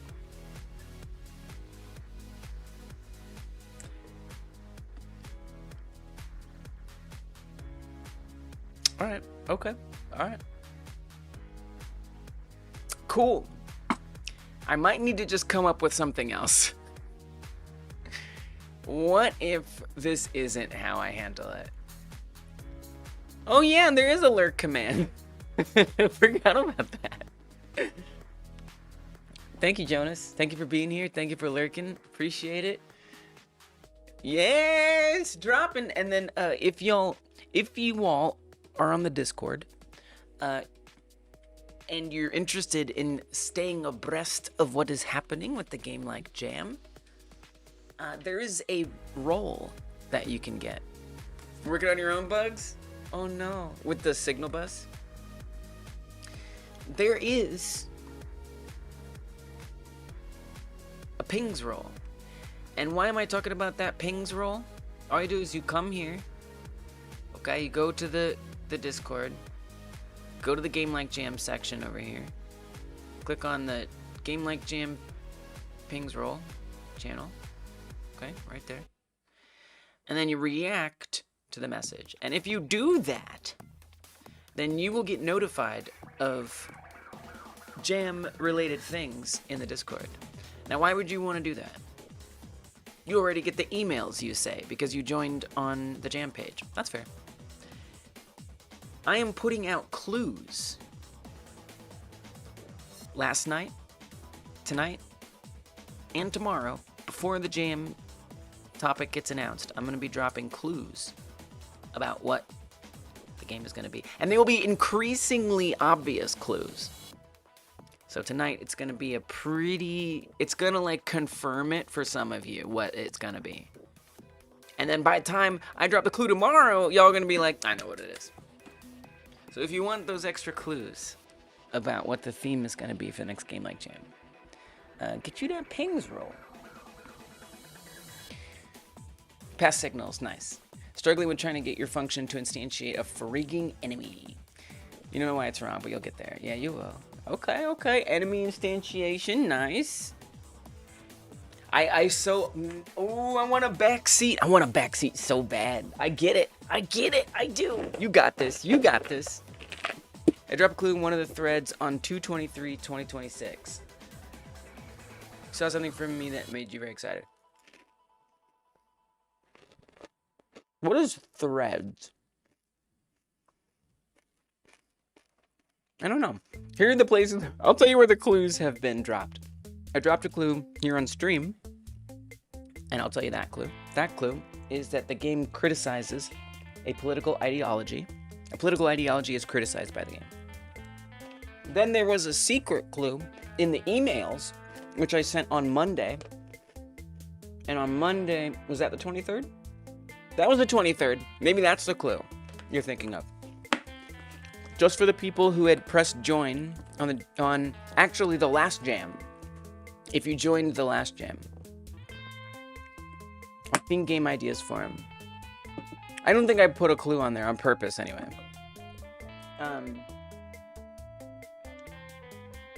But that's a secret clue. The other one on the email. But then if you go to the Discord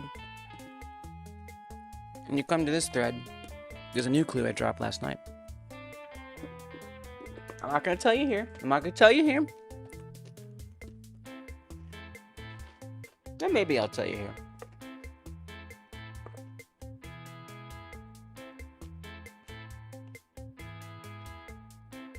I'm excited too. I'm nervous. I'm always so nervous. I'm like, oh my god, everyone's gonna be mad. Everyone's gonna hate it. No one's gonna want to do it. I should have picked something else. And then it's usually fine.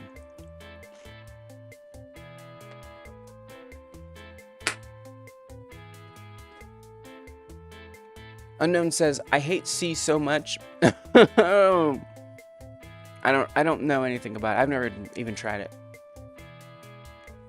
But Unknown does not like it. Oh, but they love it at the same time. Things up your fourth mental breakdown after your program touches memory. It does and own somewhere you don't even know. I mean, that just kind of sounds like programming sometimes. The love-hate of it all.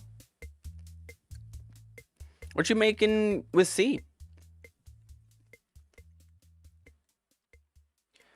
Why isn't this working? So if you don't know what the hell I'm trying to solve, there are two things here. There should be one thing.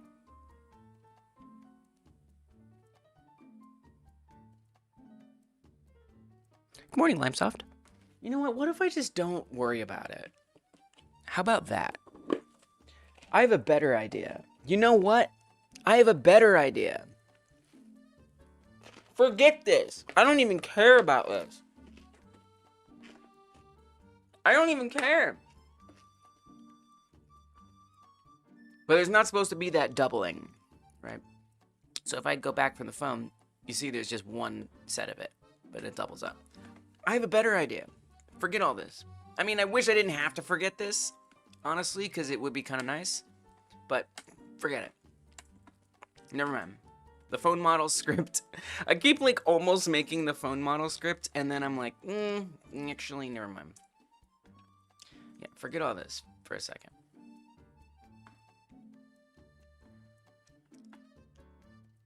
If I just have a solid background on the phone app, then there won't be a problem.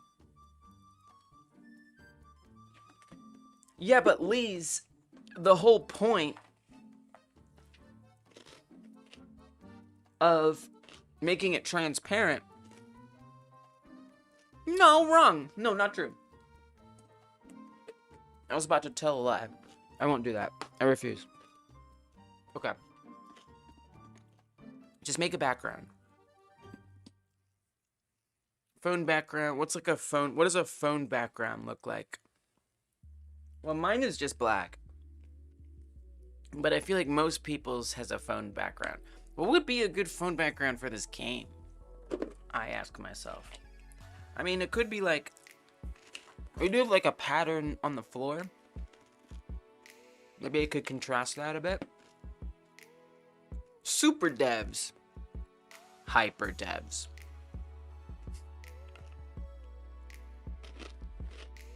I am what I am.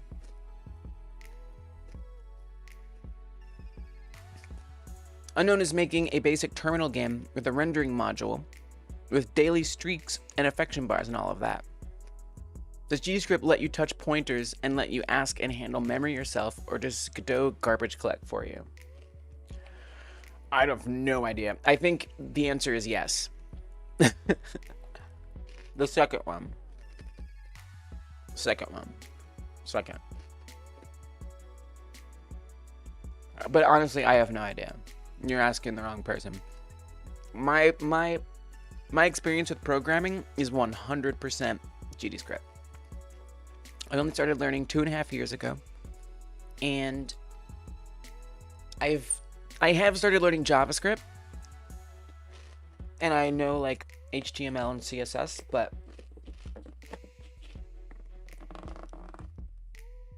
you know, I still don't have to. It's not low level like what you're talking about. So yeah, I just don't know any low level stuff like that. I jump into hyperspeed and then code. Yeah, I do. Yeah. Now, because I'm a bit on the autistic spectrum, I'm gonna answer your question literally, because it's harder for me to participate in jokes. And I'm gonna say the reason why I'm hyper because of the ADHD. So it's a bit of a flag. I'm flagging neurodivergent with the hyper.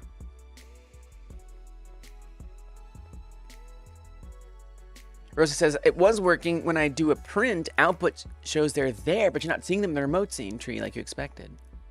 Ooh. Isn't that nice? Yes, the debug. Yes, debugging. Let's go. You're one step closer. How many mental breakdowns have you had due to bugs regarding handling indexing? I don't know what that means. You just missed, I feel like Krillionaire just left and would probably be able to talk with you very well about any of that. Not me. What is indexing? What does that mean? Like index.html? I don't know what that means. Index cards? Index finger?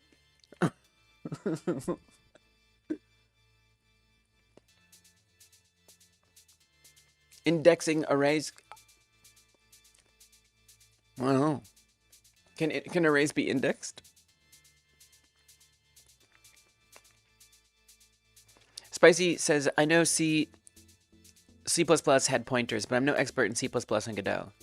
I use Project Nova automatically to set up C++ easily. Godot does not have C++. However, there is a GD extension where you can... There is a way people have tried to add in C++, but it's not native. Godot is written in C++. Godot does have a version for C#, but it is not as fully featured as the GDScript implementation.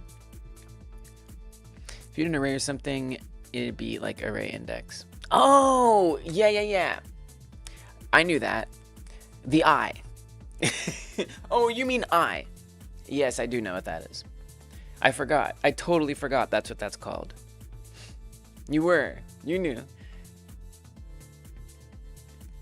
Yes, the index. What do I call it? I call it like an entry. It's an entry, but I know it's the wrong word. Yeah, index. 0, 1, 2, 3, 4, 5, all that. I got you. So how many mental breakdowns have I had due to bugs regarding handling indexing?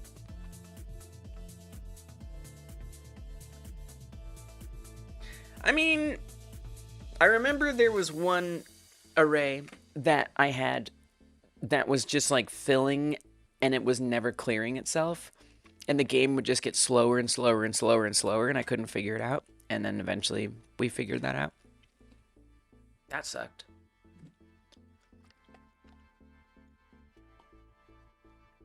But I don't know, Godot has some very, very robust array methods. You know, like sorting, like very robust array sorting methods. So I kind of just don't have to think about it.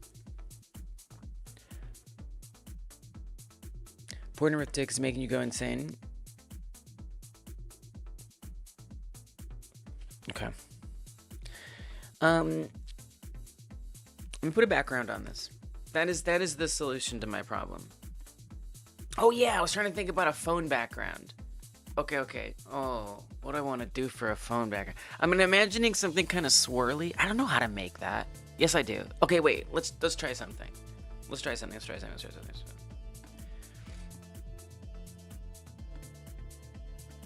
No. I'm gonna try something. Try to use this exact same thing. I'm just gonna get some shapes. No. I'm gonna design a phone background. It'll be great.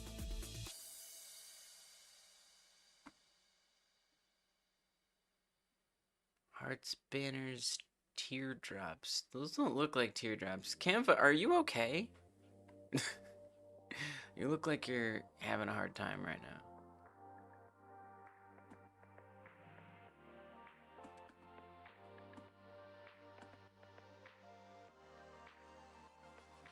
I'm kind of looking for something that's kind of like... I'm trying to imagine like what phone companies tend to have as the default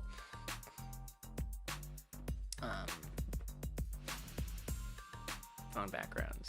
What are all these? I didn't know they had these. No, I want basic shapes, please. Looks like maybe something like this.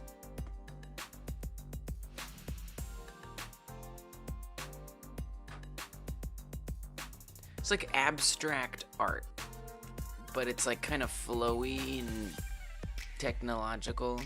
I don't know.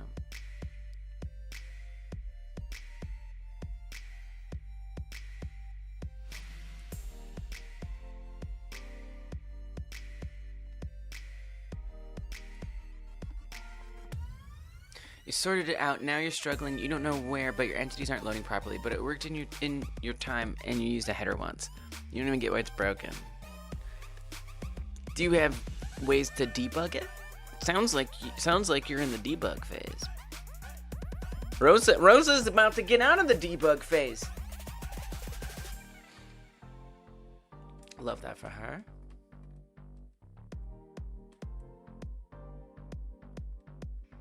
That's just a straight line now.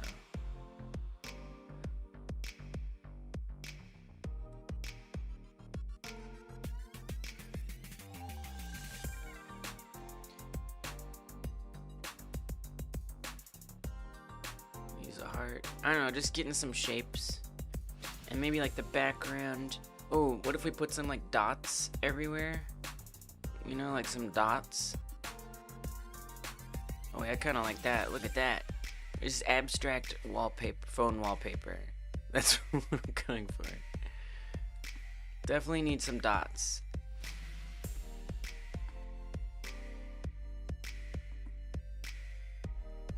Like, they're pretty small dots. But dots nonetheless.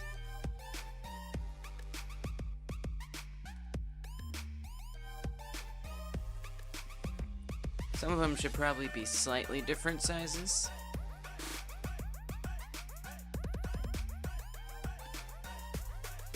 Oops. Oh. Oh.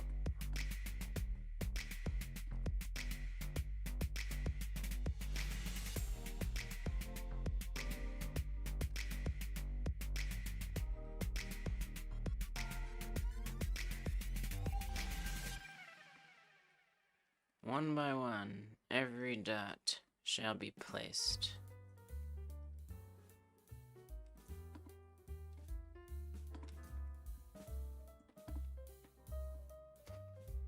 I start using the GNU debugger that was bundled with your GNU C compiler instead.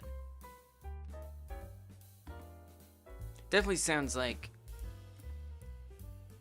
you're at a point where hunting down what's actually happening is going to be beneficial.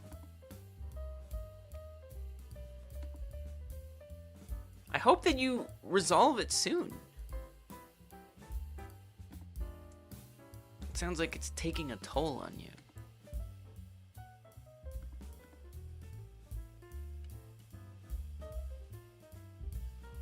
Dots. We kind of need some bigger ones too. You've been crying for 30 minutes? Oh my god. Jesus.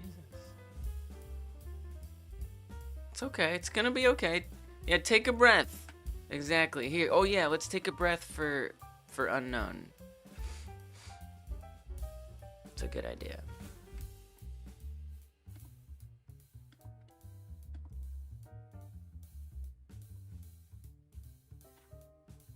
Okay. You don't have to join in, but I especially recommend you do unknown. So what we're gonna do is a few breathing exercises. This one will be 4 seconds breathing in, 7 seconds holding that breath, and then 8 seconds exhaling. During that exhale phase, try to push it all out. Try to like completely empty your lungs. Get every last bit out. All right?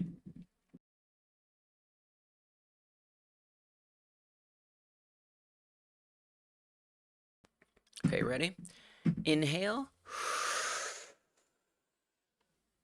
Hold. Do it with me, unknown. Keep holding. This is the best part. Soaking up the nutrients. And exhale. Push it all out.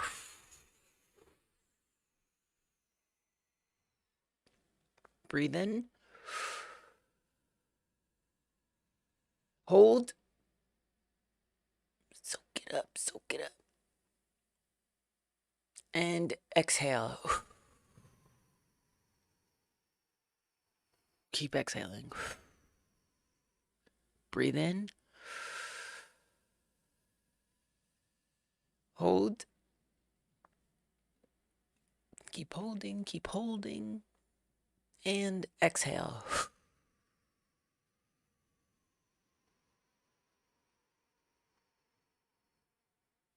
Breathe in. Hold. Let's do 2 more after this. Exhale.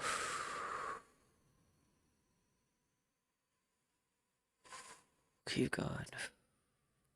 Breathe in. Hold. I lost count, so we're going to do 1 more after this. Exhale. 1 more. Final one. Breathe in. Hold. Let those nutrients get soaked up.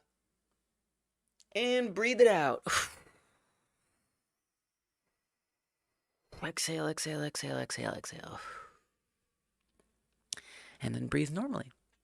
Good job, y'all. Let's go. Makes you feel a little dizzy. That can be a good thing. As long as you sit down. Make sure you're sitting down. Be careful. Curlinaire says, personally, I love C. I knew you did. I was like, when this person was talking about C, it was like, we do have a resident C lover here. They have their C legs, you may say. Unknown feels better. Thank you, Rosa, for redeeming that. Let's go. Unknown said, this is what I get when I use a programming language built in the 1970s for speed over safety that's also used for the kernels of Windows, Mac, and Linux. And then Unknown is like immediately like right back in the anxiety. Oh yeah, I was designing a wallpaper.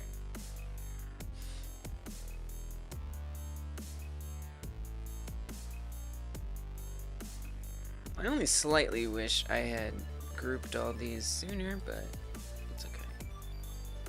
So now I must select the dots so I can give them all the colors that I want. It'd be kind of nice if some of them were like a little lighter or darker than others, but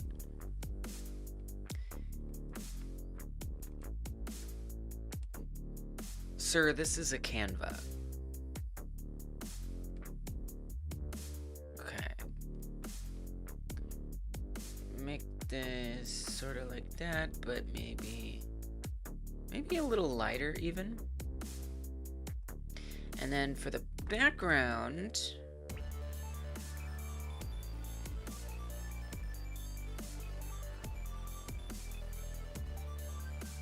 I always make everything the same colors. Oh, I forgot to group them. Oh, I didn't group them. Oh, that was a big mistake. I gotta select them all again. You know, probably easier if you select everything and then deselect the big things. I got a big brain that I use.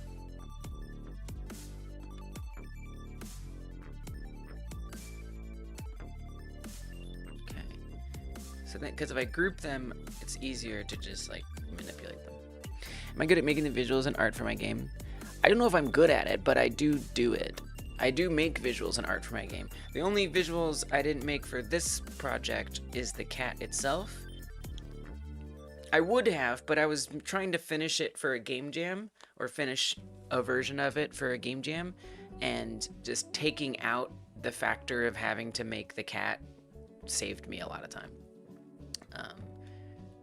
But normally I do like making them, but I don't know if I'm good at it. I'm trying to get better. I'm working on it. Why? What about you? Pro tip, use C syntax and libraries with C++ and use C with classes. Genuinely awesome. I don't know. Is that helpful, unknown? Oh, Krillionaire, your user icon is chess. I didn't even realize that. We should play Lee chess on stream sometime. Hypnotic Games does that. He has a redeem for chess, but he uses Chess.com, which it's not open source.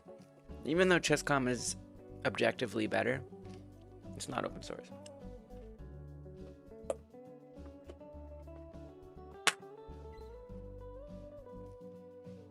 That'd be kind of fun.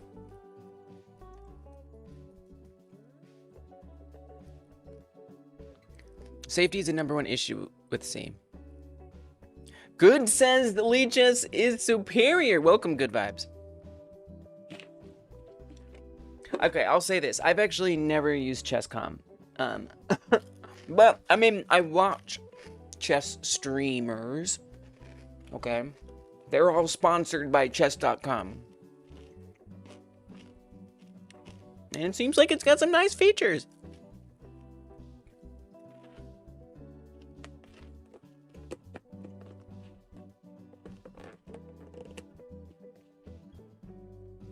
Arrays in C are easy. Unknown says, Krillionaire, I'd say that C++ is an abomination because I saw a video called You've Been Using Standard Vector Wrong. Live chess, love chess, cry chess. I am eating. Yeah, I'll stay hydrated. Cheers. Chess.com is marketed better, but Lee chess is better.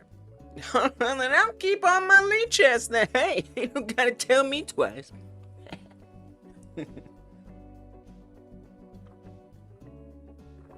Ain't gotta tell me twice. C++ is literally just built on top of C.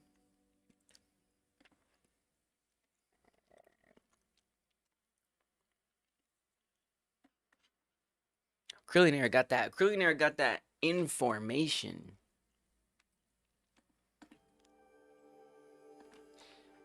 This isn't the background color I was imagining. I feel like I want like a deeper blue, but like also light.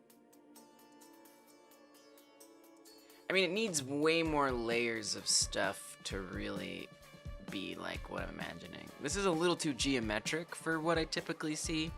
And usually it has like more like swooshies So then this would be like a very light color. You probably want it to match the background color a bit. But then just be like a little lighter. Victory is Rosa's! Let's go! Nice work, Rosa! Rosa spawn on enemies. Heckin' yes, heckin' yes. We knew you'd get there. But now you did.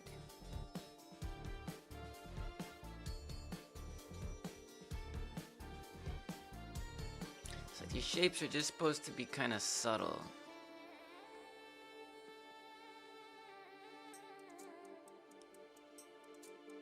I don't know if I like this.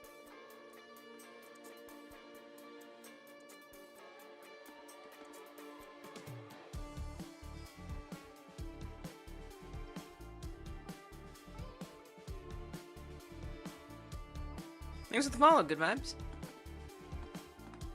I tried to set up YouTube subscribe alerts, but I failed. I'll try again later. Oh, what if you put this like behind that? Oh yeah.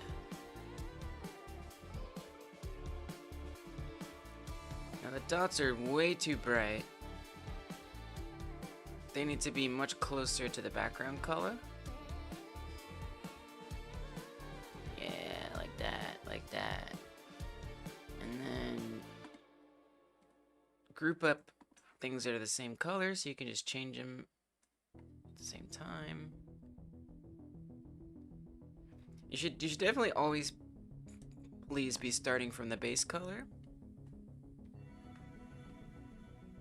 Would be optimal.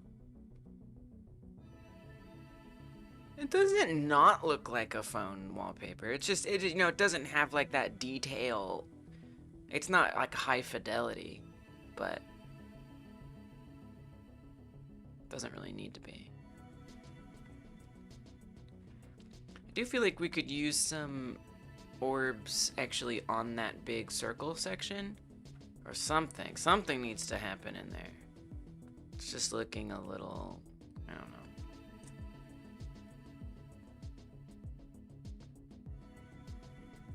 A little empty.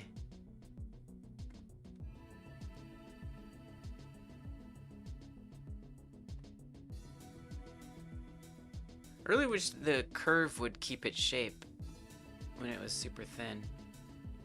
But it's Canva, we can't ask for too much here.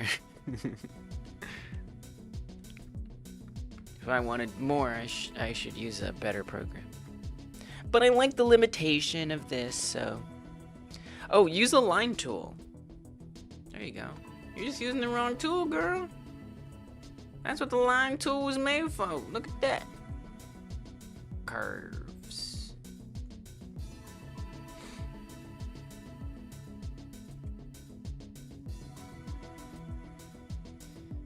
Then make it a little thicker. Nice. Is there a way to like add points? I don't think there are, but there really should be.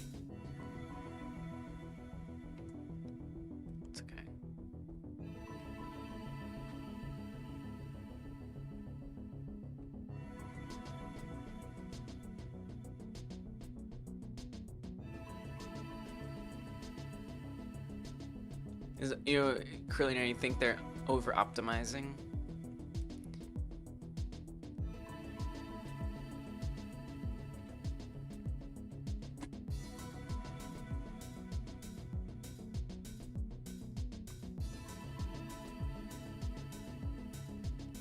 I know, right, Curly? No, I changed them immediately, Curly. I changed them right away. But I want wallpapers to be customizable in this game, so the player can change it. But I wanted to start out with that, and then just like real life, you just change it. Absolutely, I don't keep them. Welcome, Distron. Hello.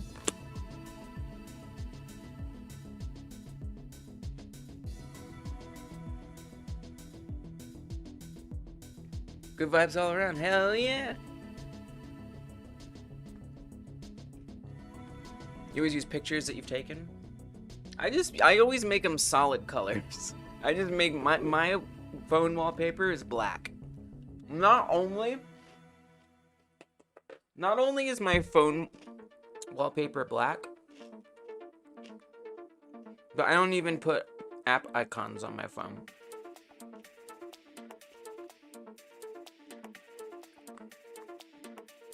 I don't know how well you'll be able to see it, but this is my home screen. These are just emojis, and they open up programs.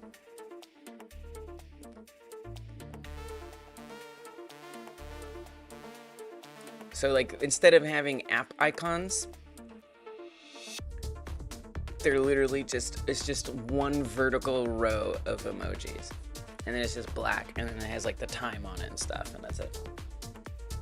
Because I realized I didn't want my phone to be like super desirable, otherwise I get sucked in and that's boring. And I didn't want to see all those logos, you know, of every app that I use. Yeah, here's what I use for that. It's called Minimo Launcher. It's open source, by the way.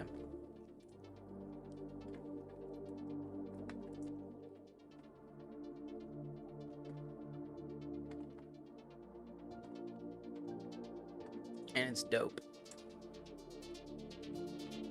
It's on Android, so I don't know nothing about Apple phones.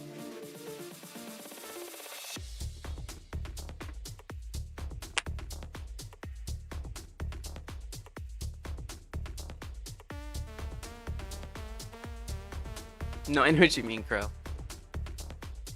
Yeah, right? Do people leave it there? I think so. I mean, I think about like, I think some people do leave it.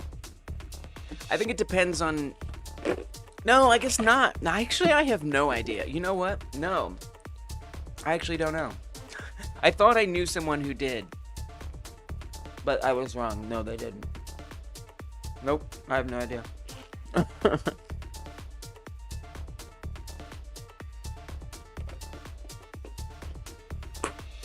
These snacks are too good. I can't stop snacking.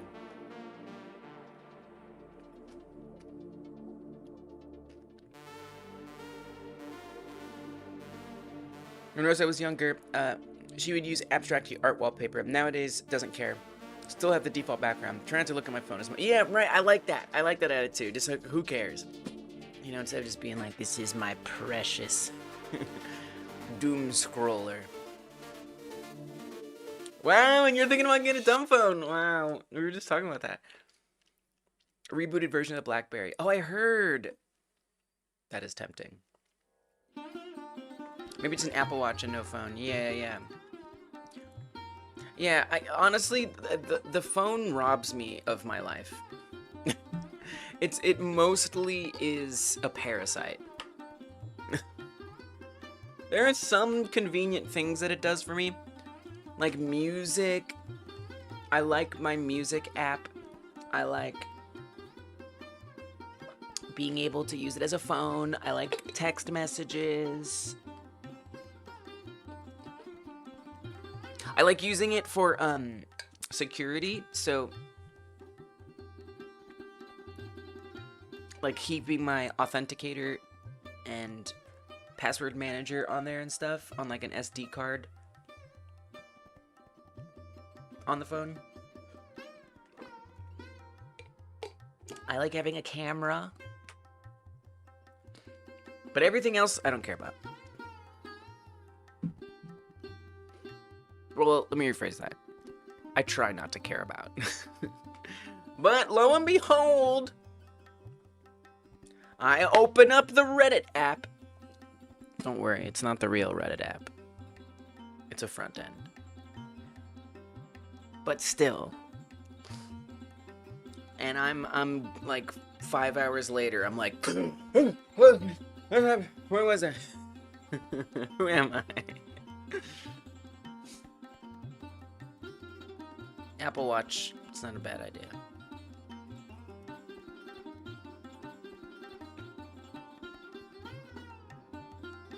Rosa said my phone used to be precious. Yeah.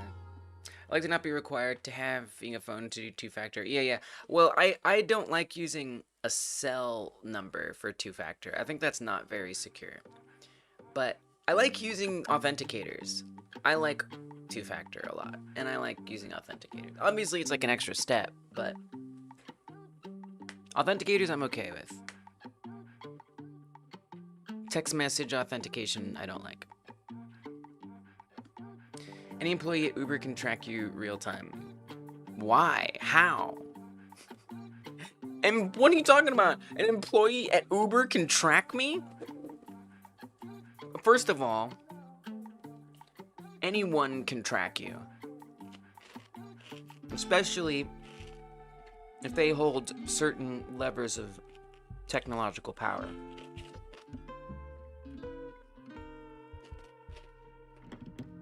But why Uber? I don't have the Uber app. Do you?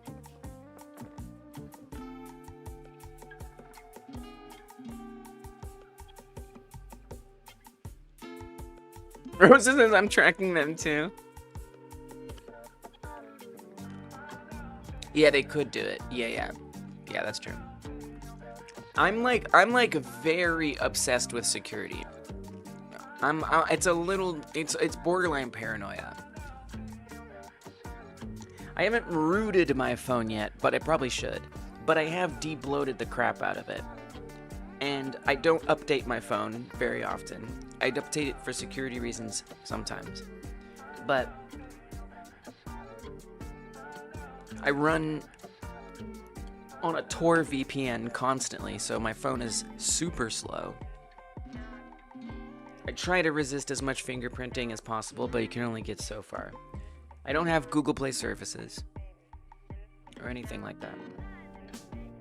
I make sure I know every internet connection that's going in and out on my phone. I track all that with an app, an open source, everything. I try to have every single app be open source.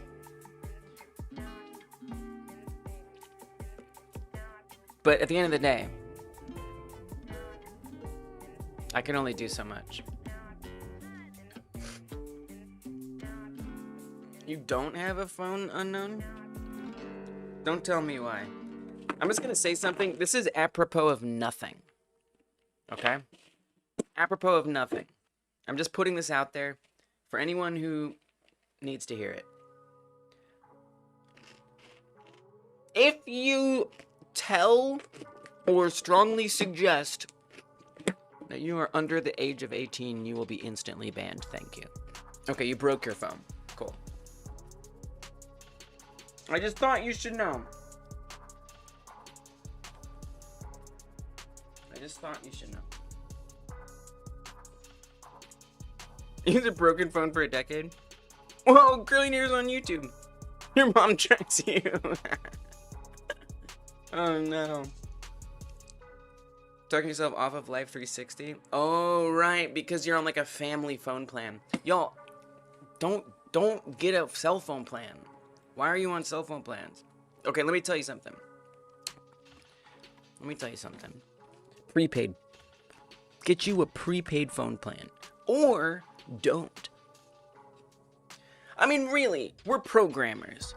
Where are you going that you need 5G? I don't know, maybe you're going so. Maybe I'm wrong. Maybe I don't know anything. I don't know. Maybe you travel a lot. But me? I'm right here most of the time. My Wi-Fi does me good.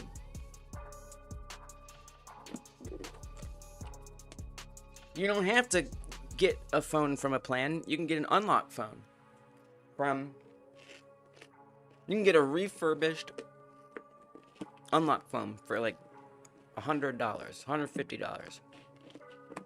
You can get a better one for $250 United States dollars. Come on, y'all. Take care of your digital footprint. I did hear that they're trying to do that. But like,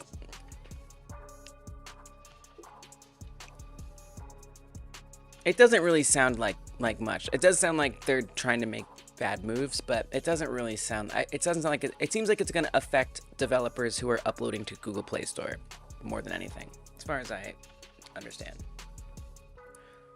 But it's not. It's not going to mean that I can't install whatever apps I want. It's just going to make it a different process for some people who are used to doing it a certain way. Yeah, non-verified apps on Android. Yeah, exactly. But there'll still be ways around it. Yeah, they walked it back. Yeah, exactly.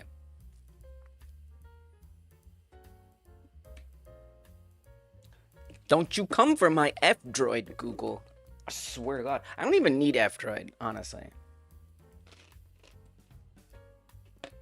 Just install APKs, like. And if I have to, I'll root my phone. And never use our crappy crap again. Keep all your media on hard drives. Love that. Your mom basically made you take this phone. She pays for it. She really did not like you not having service. Well, look, I'm not gonna tell you how to tell your mom to screw off, but it kind of sounds like she needs to piss off.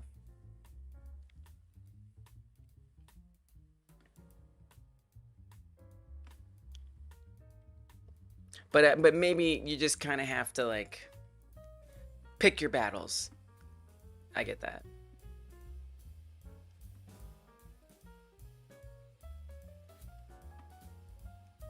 All right.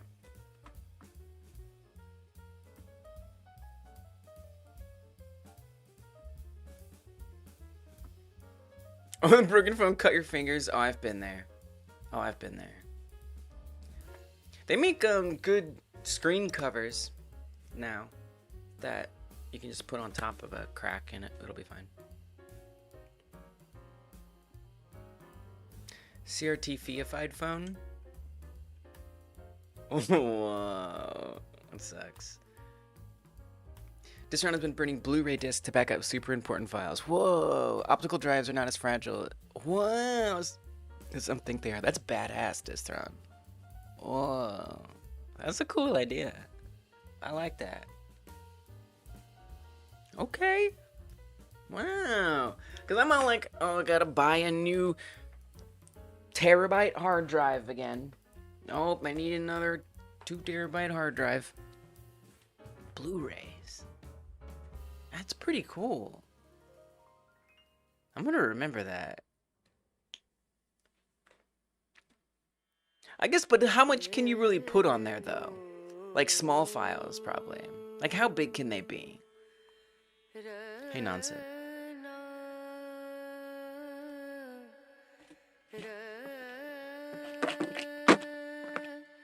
That sounds perfectly awful, Willow.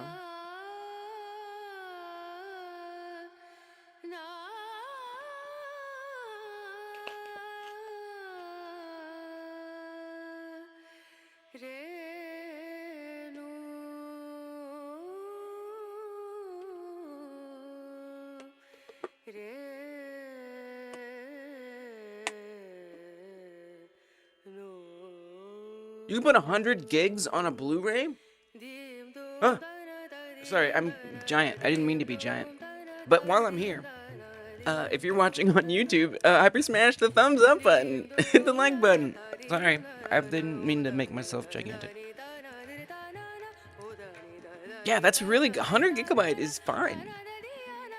Sure, it's like not a terabyte, but I can put a lot of live streams that because I'm starting to like download my live streams, the whole thing, which are very long, and they can be like 20 gigs sometimes. But you know, I could put a good handful of them. I could put like a week, every 2 weeks or so. I could have a Blu-ray for every 2 weeks of a streams. That's kind of interesting. Get a drive that can burn the XL Blu-rays. Oh. 50 gigs for regular size.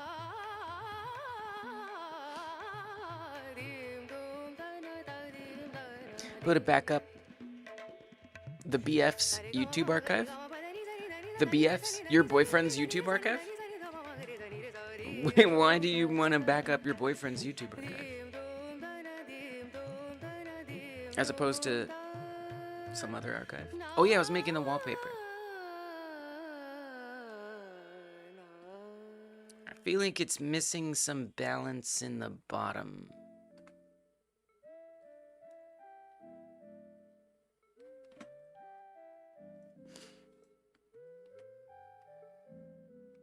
Definitely needs more curves.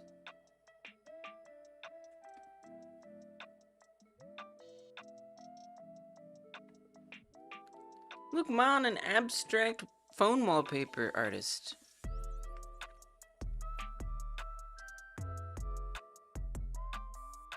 But you know, Willow, try to take care of yourself. You know, we're not obligated to allow bad news to affect us in a negative way. It's not that we shouldn't have compassion and we shouldn't, you know, feel things, but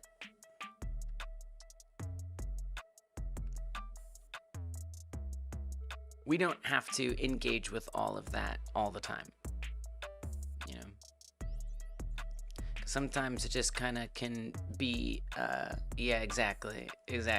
Sometimes it can just feed existing anxieties that are doing just fine without that extra stimuli. Y'all get some sleep. Night, Willow. Good vibes only. Yeah. Yeah, you know, at least sometimes.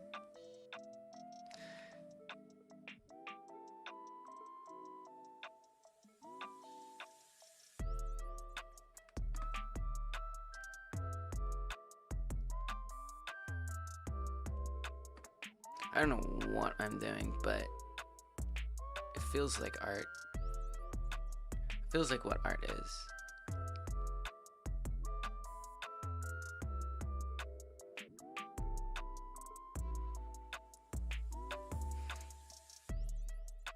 Yeah, we are on the Blu-ray train right now.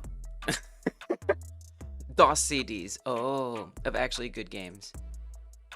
Oh, that it does suck? I was thinking about that. I was like, man, it would be so fun to get a bunch of those old games. But people are charging that much for it.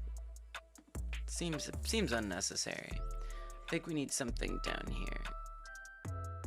It's looking a little barren. Disc rot? You mean like discs not standing a test of time? Like from the elements or something?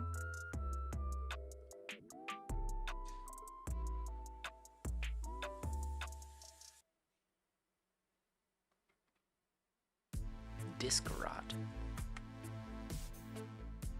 Ingredients? Like a recipe?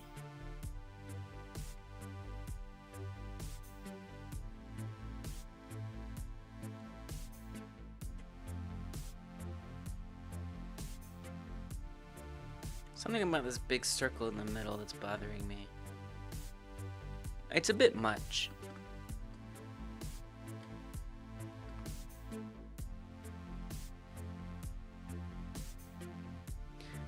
What it needs is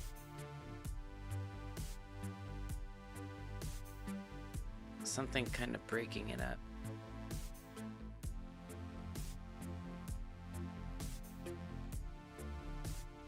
I don't even think the color needed to change. Put a curve on it. Put a curve on it.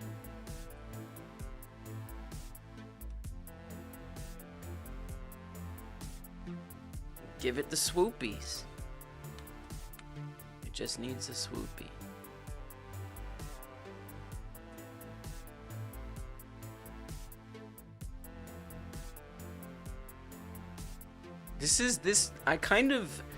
I'm kind of really enjoying this. Like, I don't know, there's something about making this vapid, abstract, corporate wallpaper that's just like, it's doing it for me.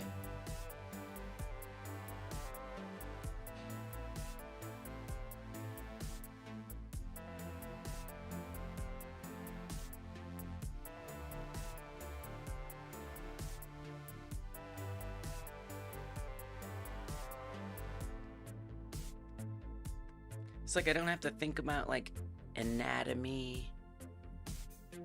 Just like I'm just balancing shapes and tones. It's a bit liberating, really. It's nice to be liberated from explicit ideas of form, while also still trying to adhere to some degree of visual hierarchy and balance.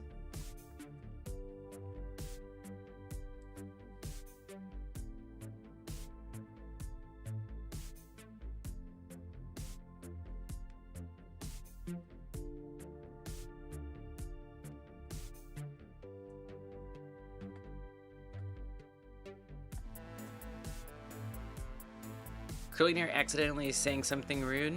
No.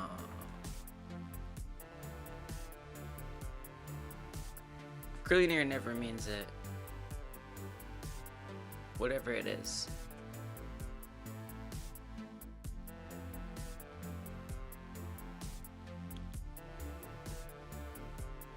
Still something about that circle in the middle. It's just bugging me. It's bugging me.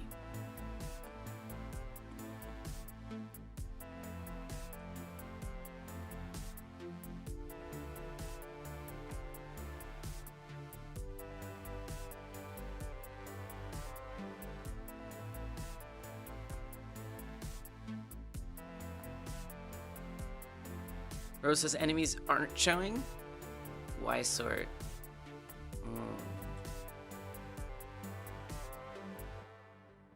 90 CDs? Oh, because they're made like with different materials.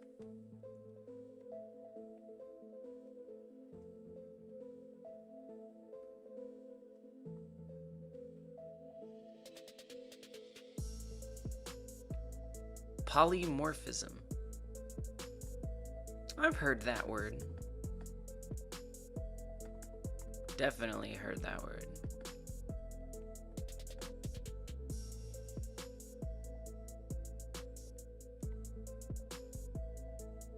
Be careful, you get too many curves, it's gonna look like a tangled mess of wires. And that's just triggering.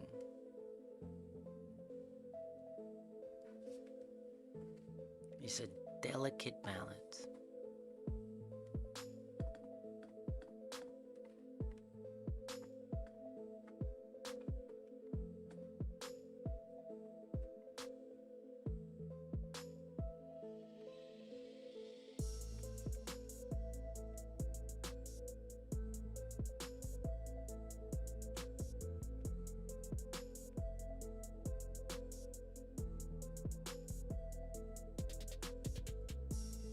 Okay.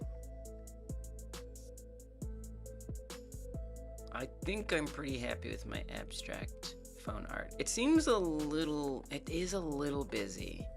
It is a little busy. If we could just open it up in a couple places a bit.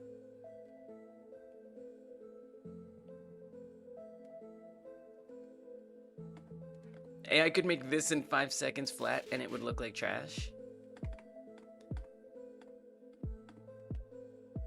I don't believe you. Also, why would you make art with AI? Why would you even do that?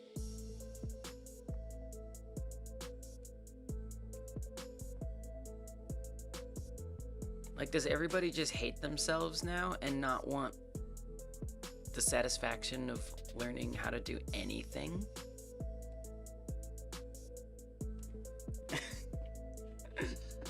You don't want to do anything? Why not just freaking have a freaking tube that goes into your mouth and it feeds you and it gives you thoughts and it makes your body move for you and lives your life for you. Then you don't have to do anything. You're just an observer behind the cold, dead eyes of a husk.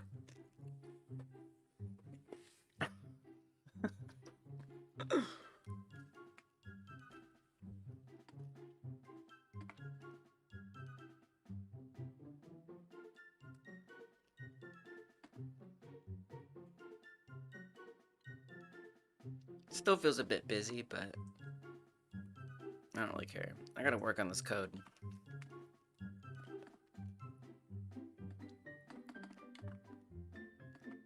I kinda wanna make more, not right now, but I wanna have like a collection of different ones.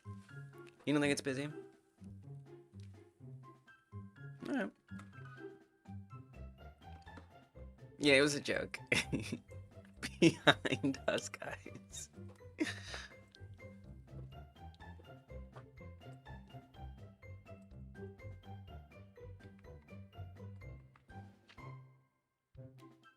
Phone wallpaper 1.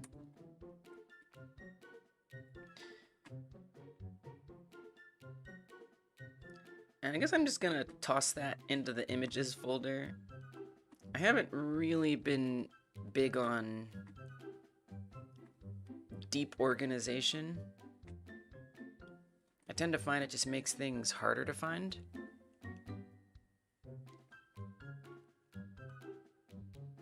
Because really, when I'm looking for files, I just type in the filter and I search for it.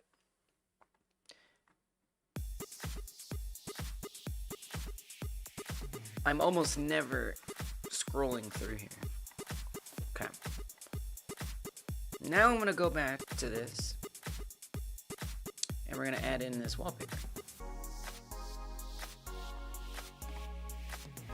I'm gonna make it a panel container. Yummy PNG. And then put a texture there. The white sort didn't solve it. Damn.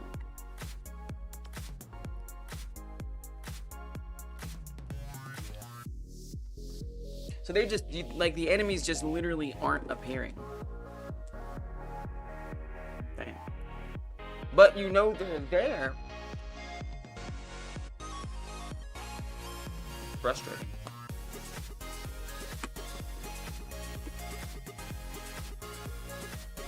Frustrating, but you're so close. Like, you're definitely so close. Which maybe makes it worse somehow.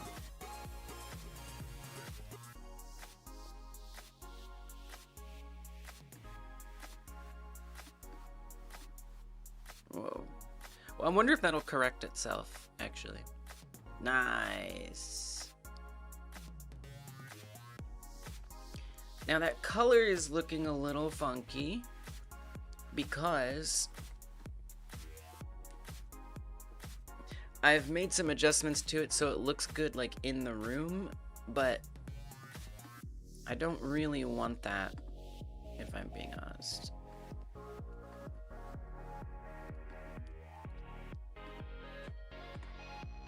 It made sense for the other one, but I don't think it makes sense for this background. This is kind of super annoying, is like making it look good in 3D space.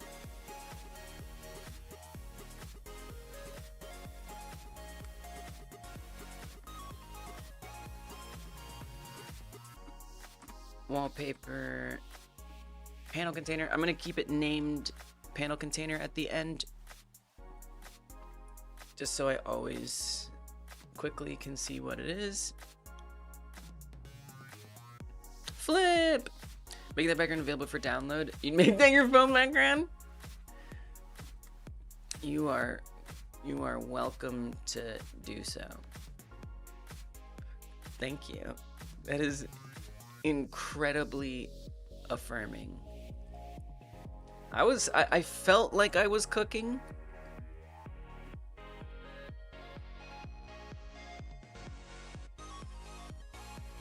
It felt good to be making it. But it's in live text.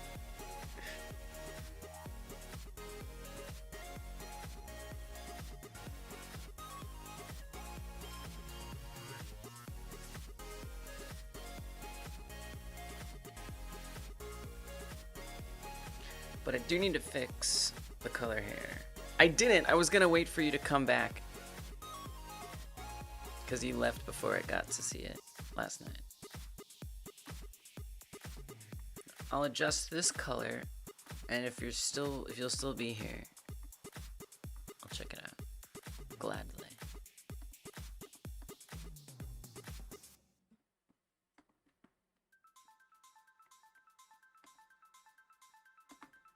Yeah, this is gonna be tricky because I've done some things.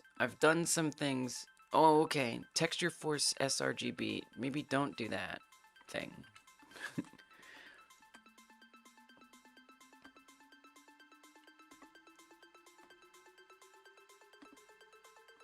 Oh. Whoa. Oh, shoot. I just realized the phone isn't in there. Oh, damn it. When did that happen?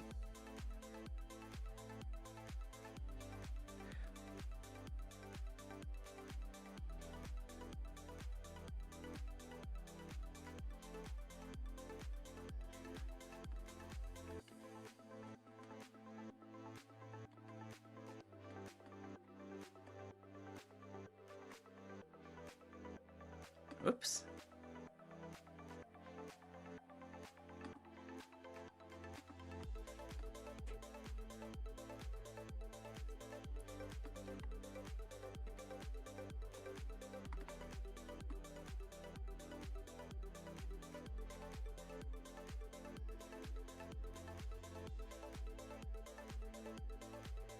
Also, is it just me or is this backwards? What is going on?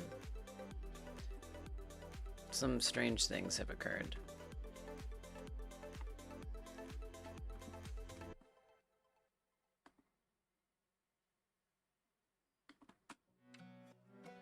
Hidden changes? Oh, I see.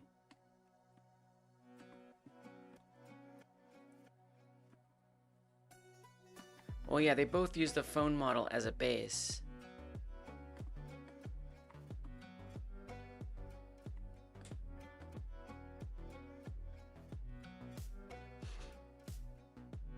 Damn. It's like the editable children got messed up or something. Doesn't even have a...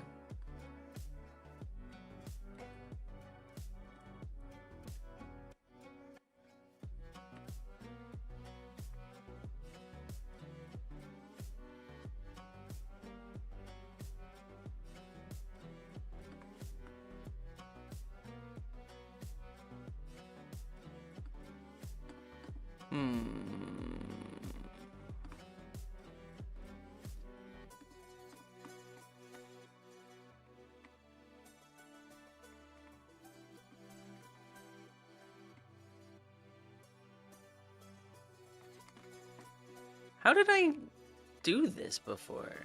I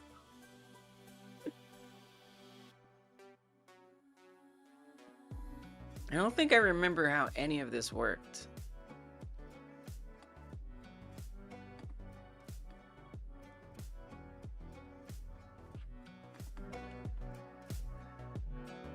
What the hell?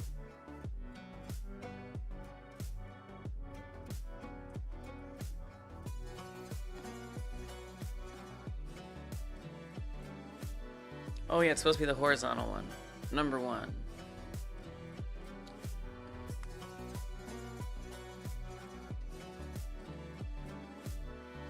There. So weird.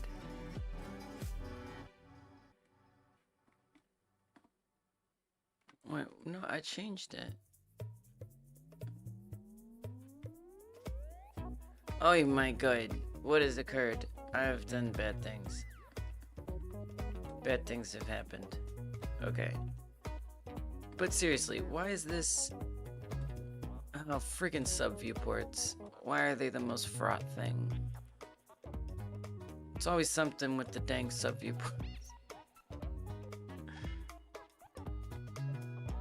It is always something with the damn sub-viewports. Okay, that's back. Good. So weird. I don't even know why that got messed with. But it did. Some viewports stress me out. They're very powerful, but it's really easy to just ruin them.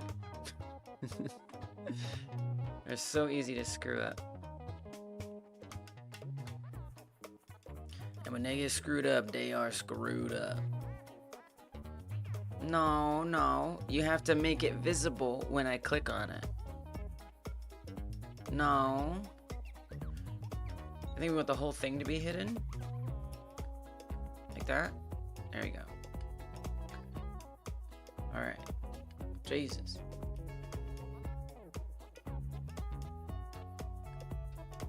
So obviously we have to make that blend better, of course. Seems like it's getting brightened a bit too much. Somehow. No, come on, show it to me. You gotta show it to me. I wanna see it. You can do this. I know you can do this. Don't mess me. Alright, let me check out your video, Flip. Oh my goodness. Flip is working on a game like Rogue that is in 3 dimensions. And I'll especially check out things y'all have to share that are related to game like Jam stuff. Which this is. I like that attacking. Oh my gosh, it's so intense. This is kind of intense. So it's like Rogue. Like the original Rogue. Except you're literally immersed inside of it. It's super juicy. I love the like little white. Yeah, it's turn-based. The little white swipe with the red slash. It's very cartoony. If you stayed still, you have as long as you want. Yeah, right. I was right. It's intense because you were spamming it. Yeah. Which, to be fair, sometimes we do be playing Rogue that way. We're feeling kind of confident. I love that the circle, the little torus underneath moves. It's just nice that it's not just like a flat UI element. It adds something. It has a cartoonishness. It adds like levity. Really nice.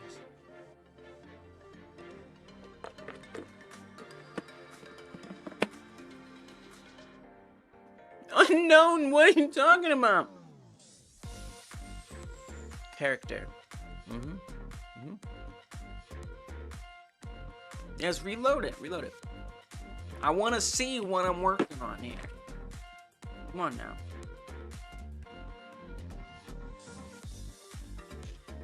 The sub-viewports, they're sensitive. No! Come on, I gotta be able to preview it. Path to node is invalid. The hell it is? It's right there. That's not invalid. That's valid. That is like so valid. Okay.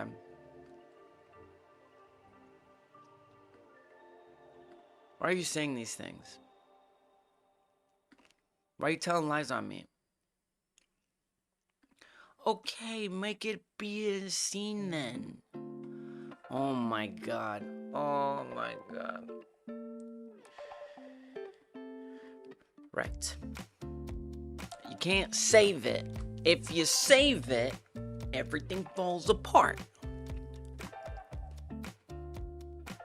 Which is probably why it's complaining in the first place. Because this isn't local to the scene. What is local to the scene? But I guess because this is like a saved resource, I don't know. Can you stop? Can you just not complain and just like be really good in what I need? How does that sound?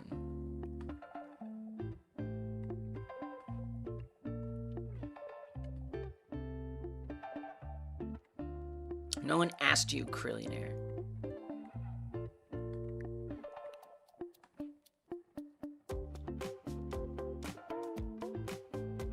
Oh my goodness. How rude. Okay. Ugh, fine. It's unique. Are you happy? So touchy. And so what, if I save it now, it'll be fine?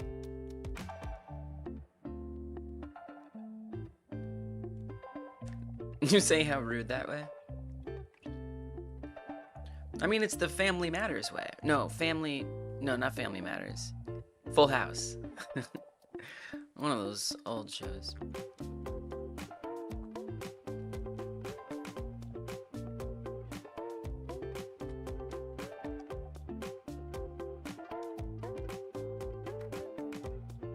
Save it, but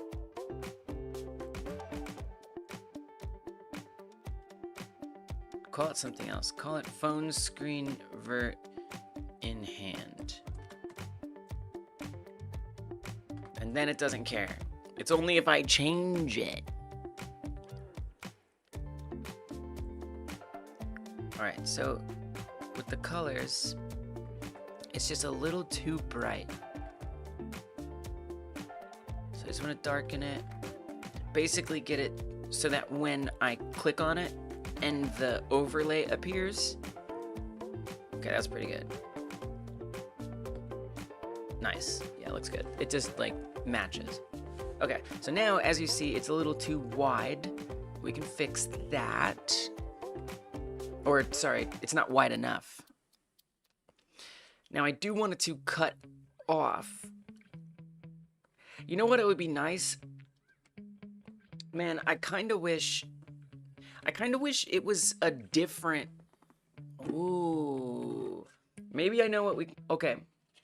I have an idea. It's kind of weird. It's kind of out there. But what if the wallpaper isn't on the 2D version, but instead the wallpaper is only on the 3D version, and the 2D version is just transparent, and we see through that to the underneath, which means what's underneath can't have the stuff like the apps, which is something to deal with. Alright, I feel like I've missed an inordinate amount of chat.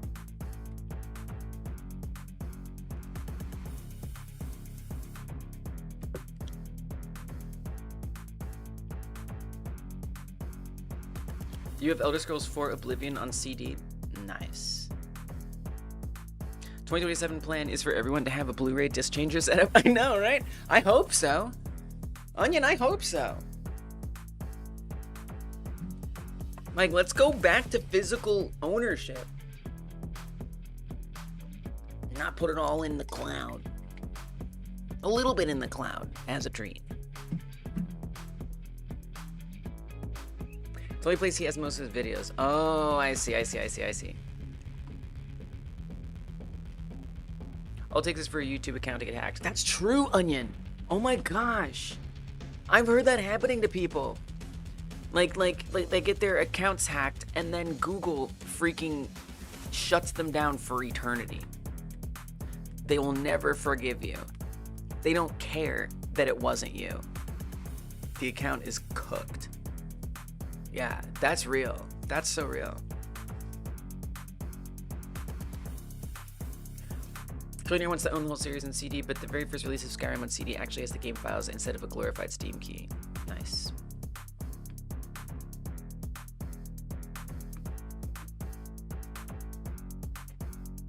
Yeah, it is fun. Art is fun. It is like meditation. I know, I was like vibing.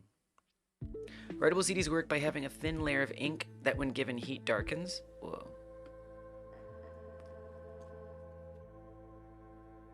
Skeuomorphism in design. I feel that. What's the point of living? Is that your emote? I didn't know you had emotes that weren't booty shaking.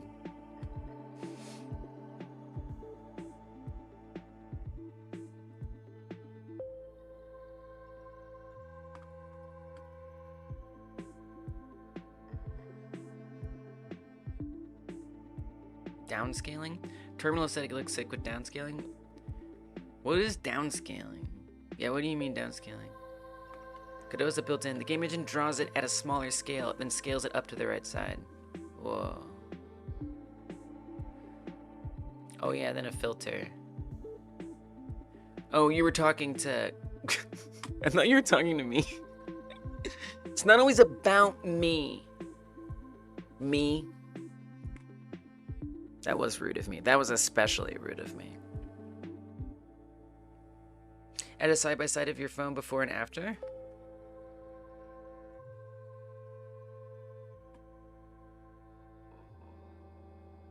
Whoa! My wallpaper is on a real phone. How about that? A wallpaper artist. Let's go.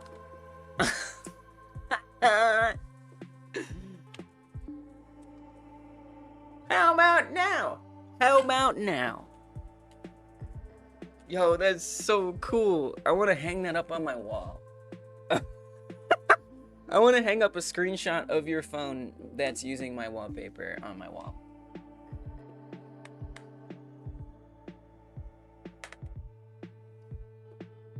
I'm so proud.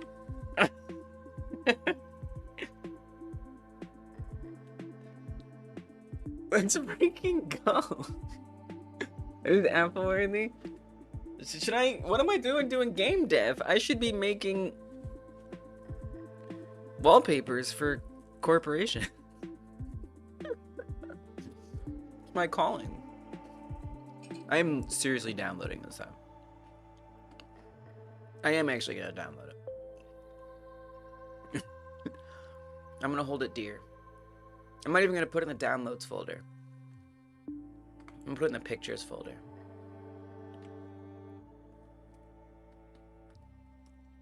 My wallpaper on Flip's phone. .png. I want to see your wallpaper.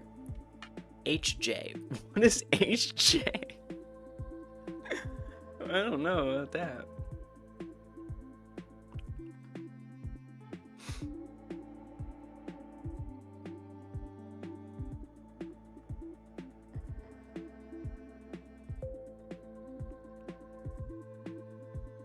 Wow. That was 35 minutes ago. 30 minutes. 25 minutes. Wait. 25 minutes ago. How does the time fly? Oh, half joking. There was a bad batch of discs, Distron said a long time ago, and I apologize. Made in the 90s that had super high failure rate. I was just in the wallpaper world. The wallpaper sucked me in. Bad batch of discs made in the 90s that had super high failure rate in the US. Not everyone got those discs, and they fixed the issue in later batches. Wow. Polymorphism. I don't even know what that is. I don't even know what that is. Skeuomorphism, I know. It's like when things kind of look real.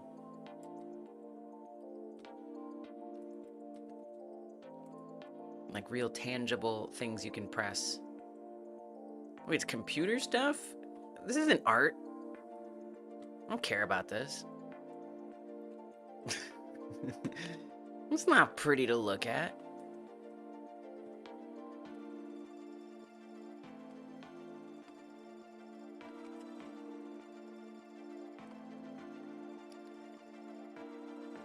Can't tell the difference when you drive a car or a nail or some crazy if the function is called drive. If it would look at trash, then it wouldn't look like this. Hell yeah.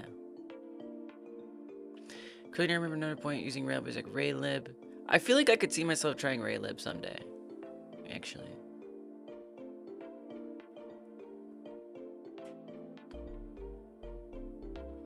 Vortivoid, why is the first letter of the English alphabet violently murdering?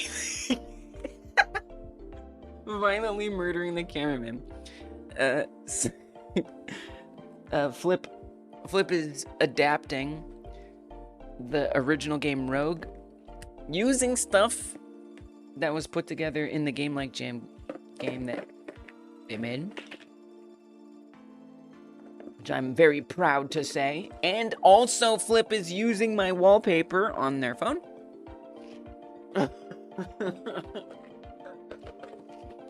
And they're making it in 3D. And in the original Rogue, the enemies were just letters. So that's why the letter is attacking the camera. It's a first-person game, also. Good question. The roguelike commits 20 cash missions. Looks like the AI should be demanding you stand aside! Halt! Halt! Halt! Halt! Halt! Halt! Halt! Halt! One of you got that reference.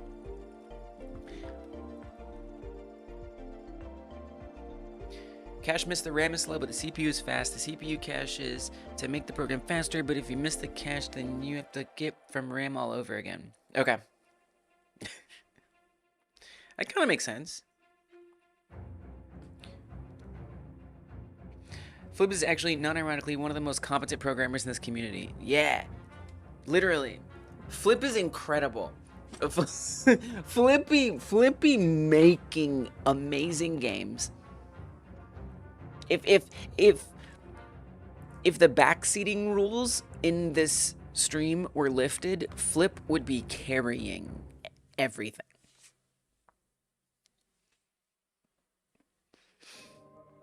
Stop, criminal scum! You have violated the law. Could mimic 3D by having some parallax in the background. I've been trying to prepare for next year's DOS game jam. Welcome back, Alan. By the way. What do you do in a DOS game jam? Do you actually make DOS games? Or is it more like you make a game that would be a DOS game?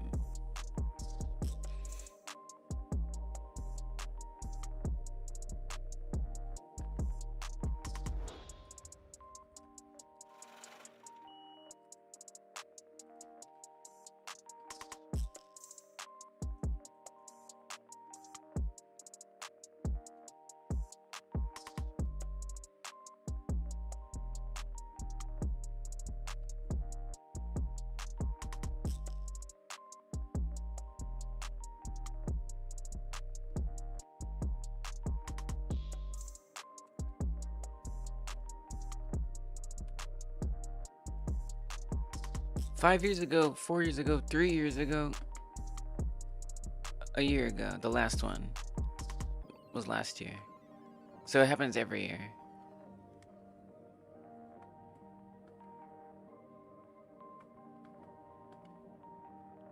Casual jam for creating DOS games and games that would fit in with the games released for the DOS operating system. So it doesn't have to be like in DOS box or something.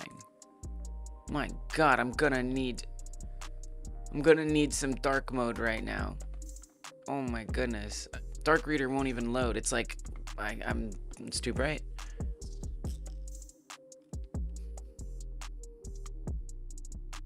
DOS utility zines about DOS games and tabletop games inspired by games from that era are welcome too. There's no voting in this jam, so feel free to experiment and try new things. Cool. I assume this is the right jam. Oh, this is a different jam than the one you're talking about. DOStember. Oh. Okay.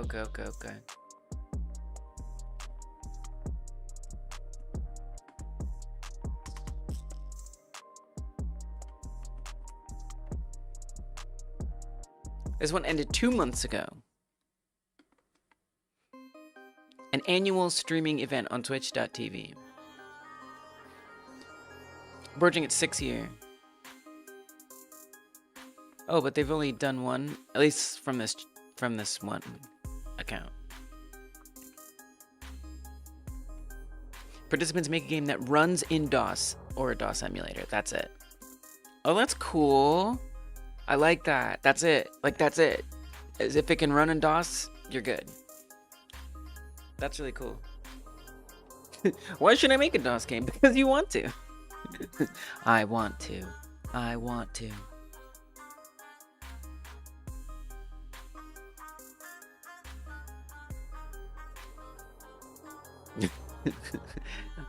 QBasic, classic, simple programming language. Modding an existing DOS shareware game. Wow. Every December, retro game streamers run DOStember to play DOS games. Oh, it's run by like different streamers every time or something? Oh, look, this is that person who had that other jam. Michael Clamaris.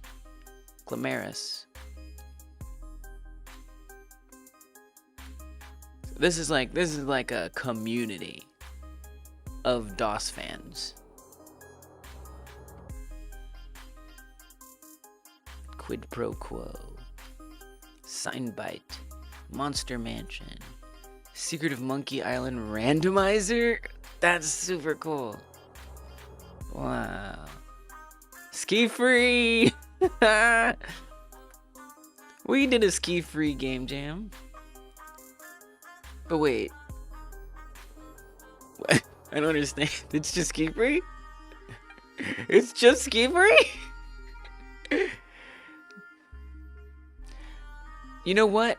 I see, because Ski Free wasn't a DOS game. Ski Free was like a Windows 3.1 game.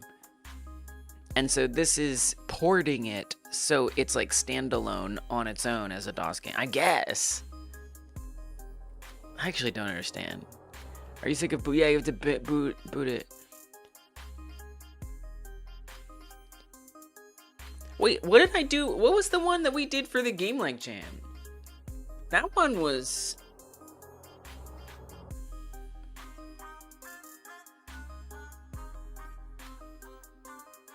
Oh yeah, it does. It boots into Windows first.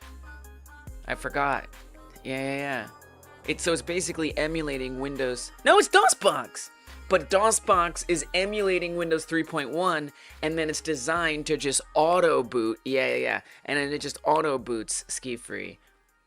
But this is literally actually just Windows 3. Like, you can like actually come here and like close the window. Wow. I forgot. I totally forgot. That's pretty cool. That's awesome. What a fun like thing to do for a jam like this. I like this jam. Okay.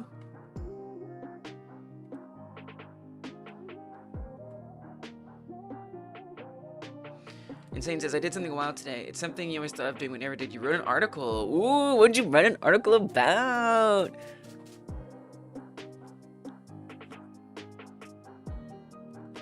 Listen to your audience. It's not that hard. Me when I was a child. Look at that Christmas tree. Playing what appears to be a Need for Speed game on my PS1. I think high stakes. Yo.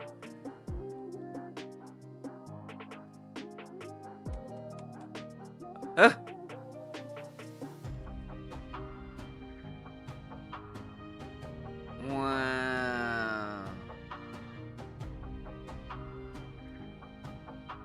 Oh, this is awesome, Insane. This is so cool. I love that you did this. Look at you, you're a writer! Let's go!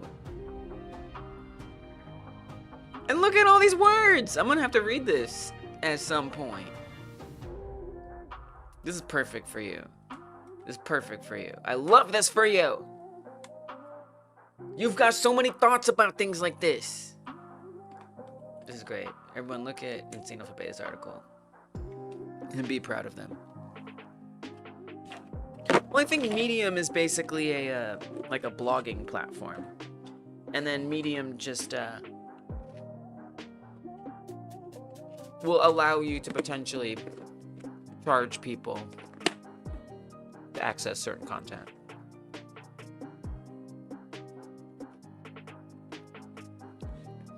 But I like that you had that reaction flip, because it demonstrates like the legitimacy posting stuff to Medium has. Graphics with Wacom Watcom?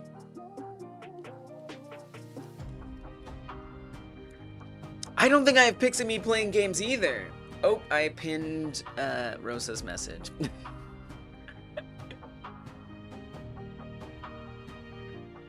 They do make it too easy. They really do.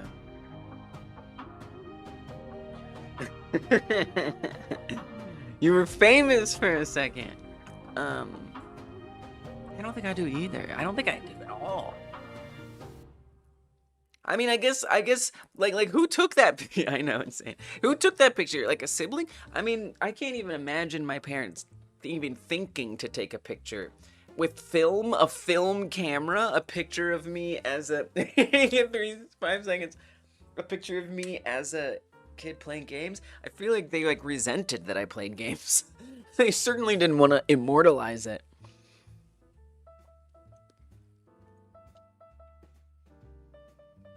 It's intense if you want to make something other than ASCII game. Windows 3.11 was actually a DOS program. I didn't know that.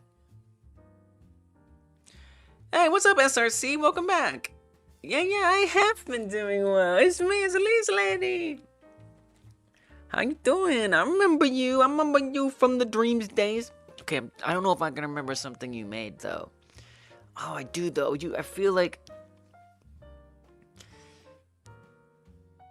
That's tough. That's tough. That's tough. I remember your name. I remember your name from the Dreams days, though. I do. Dreams is a game on the PlayStation console that lets you make games, but everything you make is stuck to that platform, so don't get too excited, but there are a lot of amazing games there, so if you do want to have a single disc that has thousands of games on it, I do recommend getting Dreams. But, all that said, I used to stream it and make games in it, and that's where I know some wonderful people who are still here, like Insane Alpha Beta. How have you been? What have you been working on lately, SRC?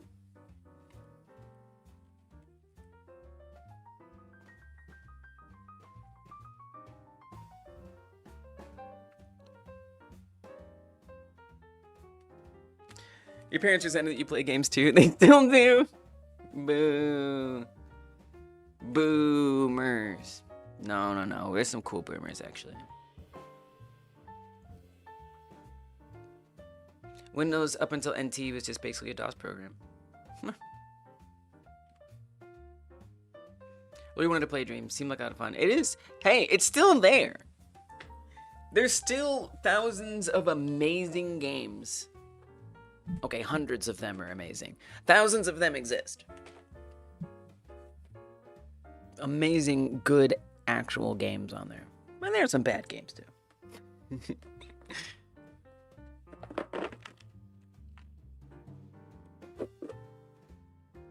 You know, I mean, you could just go to itch.io and play games, too.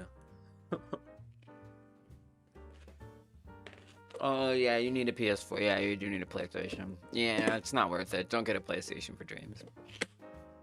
I actually bought 2 PlayStations. Both for Dreams. So I have 3. I bought 2 extra. I have 3 PlayStations, and I bought all of them. I bought 2. Okay, so I had 1 already, and then I bought 2 more for the purpose of Dreams. 1, so I could use Dreams in a different room of my house, and the other, so I could have 2 Dreams at the same time. So I would live stream me logged into one dreams and another dream simultaneously. It was ridiculous. What a time to be alive. You bought a Switch or Mario Maker 2? Nice. Your grandmother is awesome. Love that. You know how it feels. Me neither, Krill. Me neither. I'm super excited. Okay, well, I guess I should keep working on my... Because I'm not going to be able to work on this until April. Since starting Saturday, I will be working... Or Sunday. I'll be working exclusively on my Game Like Jam game.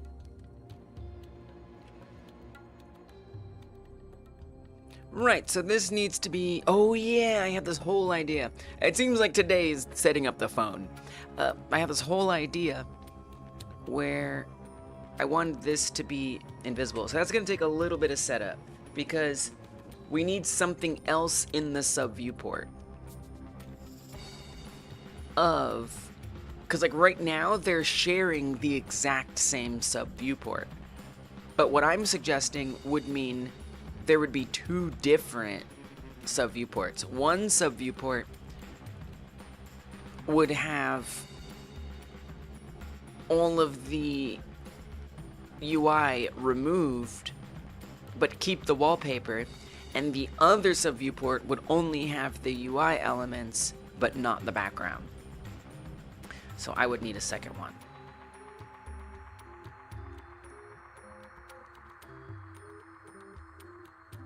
Unfortunately, probably. So, how do you want to do that? How do you want to do that? Well, I would suggest...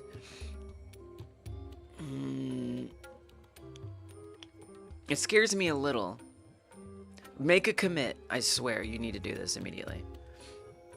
Setting up new phone screen stuffs in the middle of it.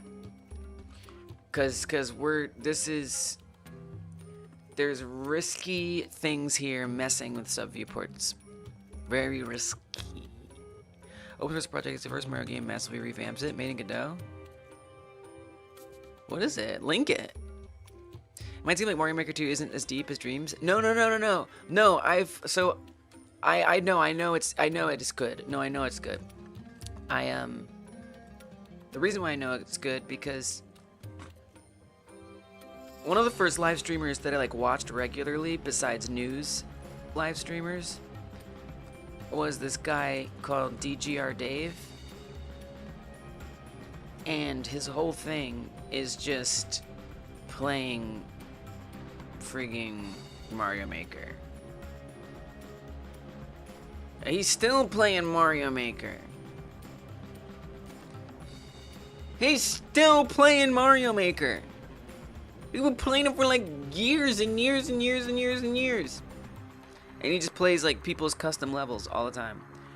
And it's it's just a never-ending amount of levels.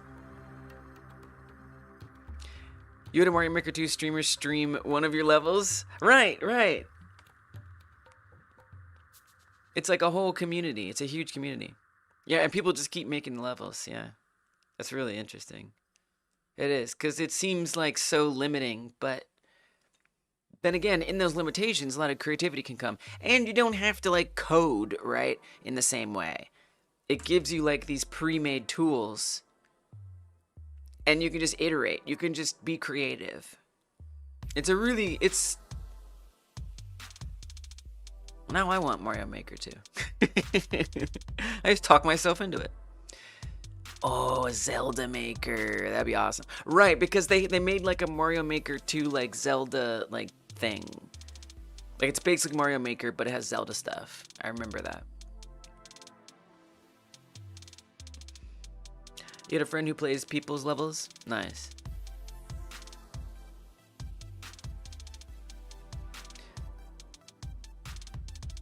Level head?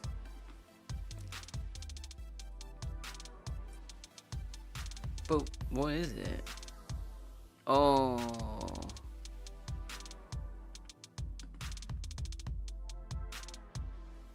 So it's just kind of like, it's not, but it's not Mario.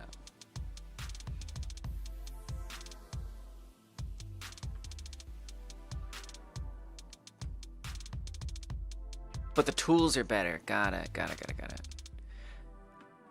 Something different. I could be telling lies.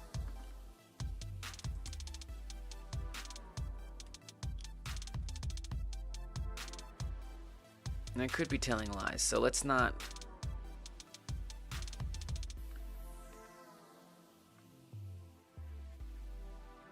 Let's not jump to the assumption that I'm telling the truth. Oh yeah, I guess you can. No, I guess it is there.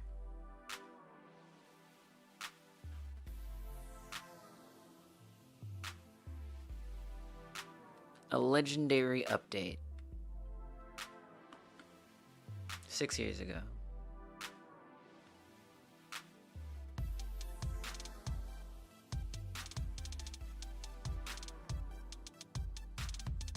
I don't see any Zelda in there.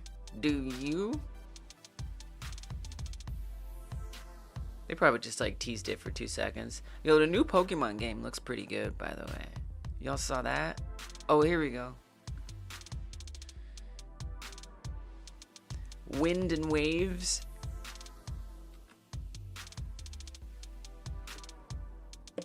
Yeah, it just dropped a new trailer for the next Pokemon game. And it's not coming out until 2027. Which is low-key awesome. Because it means they're gonna not rush it.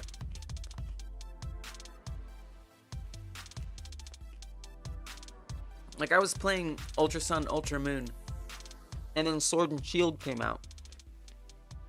And everyone was just talking about how it wasn't that good. And I was like, well, I guess I'm not gonna get it. And I was kind of mad. Because I liked all my Pokemon and I didn't want to have to make new ones. And then everyone hated freaking Scarlet. And whatever it was, Ruby.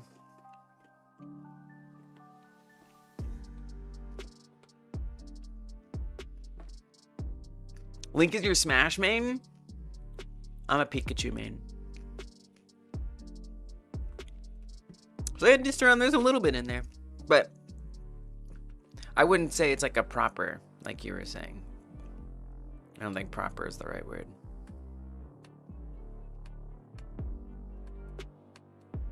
Oh, got a lot of tabs there.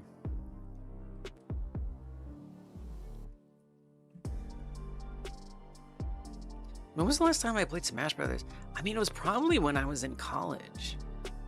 No, that's not true. Because I got it for 3DS.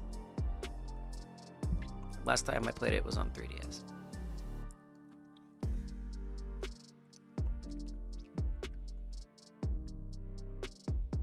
It could be more tabs.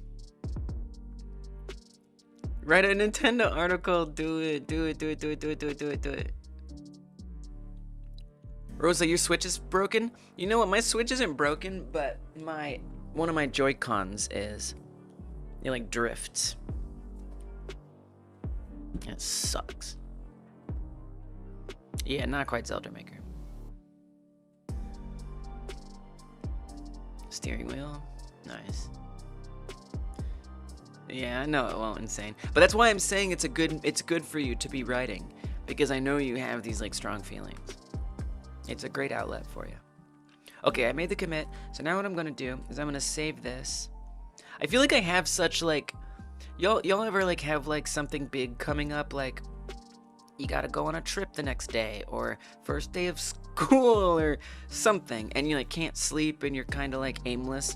I feel like that's what I am tonight. Like instead of being like I'm working on this project tonight, I'm working on this game, I'm just kind of like, yo, Game Like Jam is tomorrow. Oh man, like I can't like totally lock in because that excitement is just kind of. I'm sort of like, I guess I'm also preparing for what the next game I'm working on will be. To be fair, it's going to include heavily. The game that I'm gonna be making, the next Game Like Jam, will heavily include this phone that I'm making. Heavily. Like, it's basically going to be the primary mechanic of my next Game Like Jam game is the phone. I love how that does not give you a clue. It's not like it tells you nothing. It tells you absolutely nothing. I won't confirm or deny if it's Outlast. But it'll make sense. Once you see what I'm making, it'll make perfect sense why a phone is gonna be the main focus of my Game Like Jam game. But even once we announce the game, you still won't be like, why? Well, it'll still be like, why a phone? But once I tell you the game, it'll be like, got it. Alice doesn't fit the political thing. Maybe it does, maybe it doesn't. Okay, I'm gonna say this is a scene which is a little frightening. This is phone in, or full 2D overlay. Phone 2D overlay. Phone in hand 2D overlay. 2D overlay, phone in hand. Don't mess with any of that stuff. Okay. So I made that a scene. First of all, is everything still working now that I did that? Chucker is very political? Okay. That wasn't the thing. This is the thing. Yep, still works. Okay. And just press the buttons on there too. Okay. Whoa, it opened the video editor on the computer. That's funny. Or it opened a program on the computer from the phone. Remote control. Okay. So now I'm gonna try to duplicate that.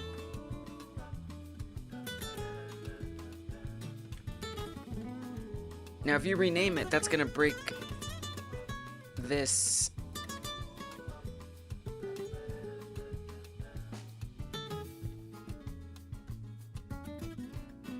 Subviewport connection. See, this is weird because the subviewport is gone and yet it still sees it. I wouldn't rename it.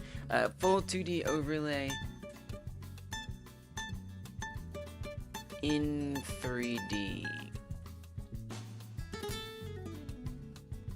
Or I guess this would be full 3D phone canvas. I don't know. Well, but that's not really what it is. This is 3D phone.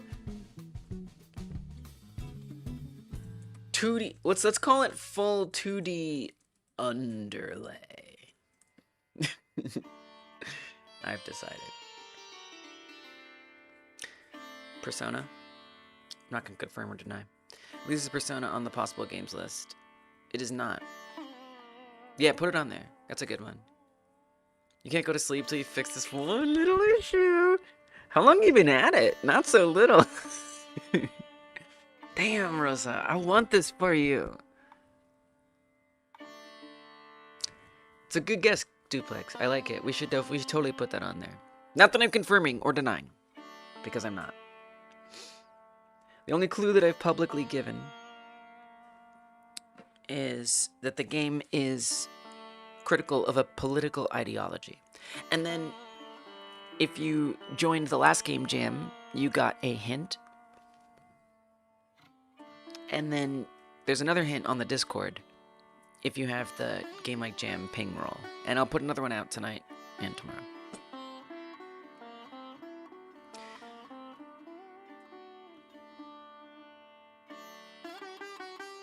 I think I tried like one of the Persona games one time, but it wasn't the first one. Okay, so the idea here is the underlay. Well, can you actually make that editable children? Well, and this is where it gets a little, so you need to make a separate phone OS. So make this local as well. Oh yeah, sorry. Make this whole thing local. Make that local, make this local. And then we're gonna hide everything but the wallpaper. Now the wallpaper, I'm going to need to put like some kind of script on here ultimately, so that way it's controlled by both. So if the player like changes the wallpaper, it needs to change on both. But we're not going to worry about that right now. Actually, no, this would be the only place that has the wallpaper. My bad. I'm telling lies. Full 2D overlay. Let's make this editable.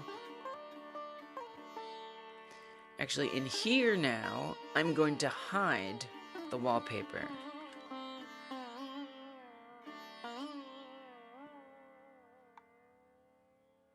So on here, okay, wait a minute. That's backwards. That's backwards. That's the wrong way around.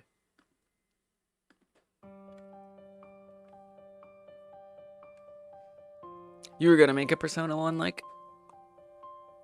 We're directly in the neighborhood now. We are so local. Doubt won't let you sleep? Doubt about what?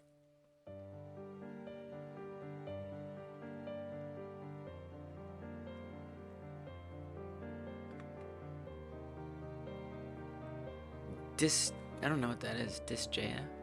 Is it good? Oops, all mechanics? You know what game I was looking at the other day for like the first time? I don't know, I haven't really been looking at new games. I've been playing a lot of old games. What was the last game that I bought that wasn't like an indie game? Well, it was, but it wasn't. I don't even know.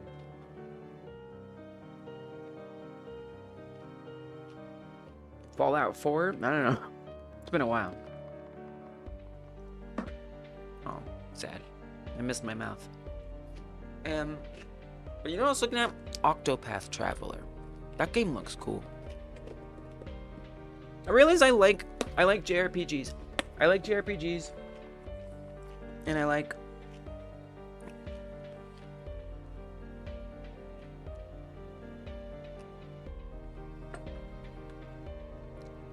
dumb 3D platformers. You can level up individual items. Disjaya.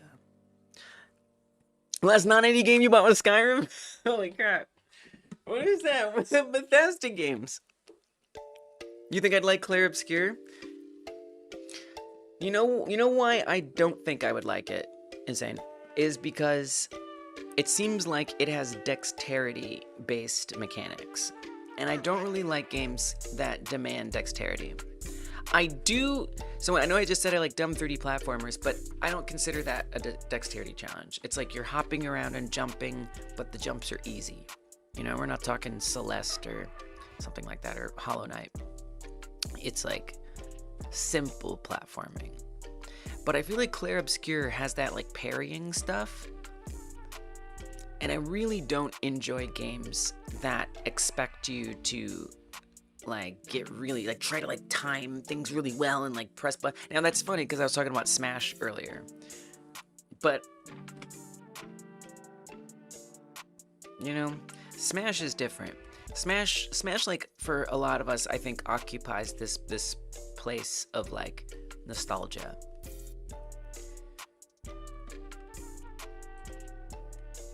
And then ultimately I end up hating it because of the dexterity. Clair is an easy mode that makes it way more forgiving. Noted. Heard. Dante's Shadow. Look at you flip, turning people onto games. What the hell was I doing? Oh, I gotta flip these. Why did it do the wrong ones?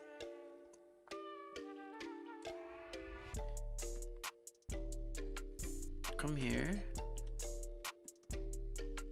Subviewport. We want it to be... yeah, this one. That one. Yeah, it looks like that. Right. Well, but that's the 3D one, Lise. You mixed it up. Well, here's the thing. No, you do want that. Lee's wrong. What you're talking about switching the subviewport in the middle of the game. Here's what I think you should do, Lise. Next pass.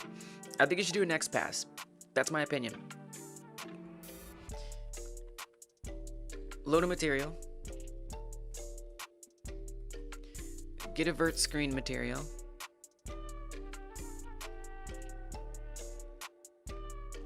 I know. Okay, a different one. I think it was doing recursion and didn't like that. Vert. Okay. Get a next pass. And on this one, we'll make it unique. With an uncle, we recently managed to revive the online Super Smash Bros. On an old 3DS we had at home.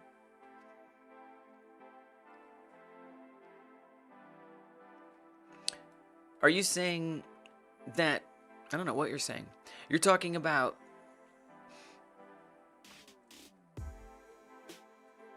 Oh, maybe Distron. I don't know. Does it lock off content? You're busy Sunday? Yeah, it's in basically exactly one day that starts. Are you talking about like Super Smash Bros. 64? Or are you saying the one on the 3DS? Does it not let you play online anymore? I will say I think that's what ruined Super Smash for me. Because you know what? The dexterity wasn't much of a big deal when I was just playing for fun. Oh, that's not true, actually. The CPU got really hard after a while. But playing online, oh man, I like broke my freaking joystick playing that. It got too intense. Still though, it sounds like an interesting project. Subviewport.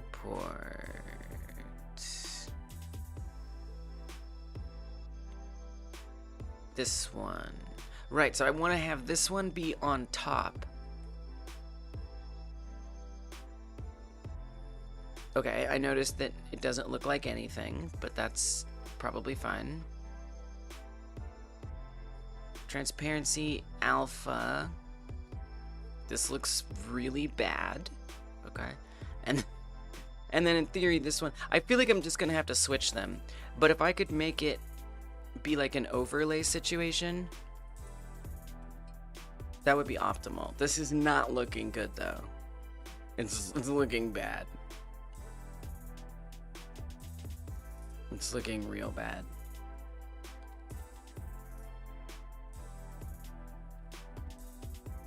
I don't think that's working.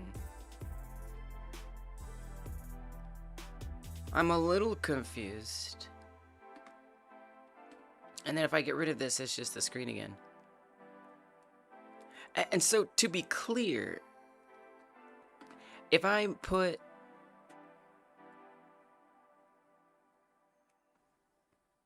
that subviewport on there, it's not like that. So it's not liking that I am trying to stack these. What if it's just morbid curiosity? What if I don't... Wait, it's nothing? No, you're supposed to be a viewport texture. Come on now. Okay. This one. It worked! Okay, cool. So now this has a next pass with the invisible version, the version that doesn't have the wallpaper. And then on the first layer, it has the background that has the wallpaper. This is very good. Because then what we do is when we go to the full screen version, what is loot bound? Is that like Earthbound? No. Is that one of the Steam Next Fest? I see it's a Steam Next Fest game. And then when we go to the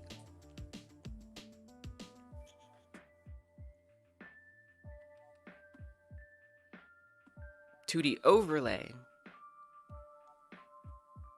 I'll need to hide this subviewport somehow. I'm actually not sure how I'm gonna do that. I just realized. How are you gonna do that? Because remember, you tried to change the texture in real time and it did not go well. Yikes. Thank you for the hydrate, Fanny. Cheers!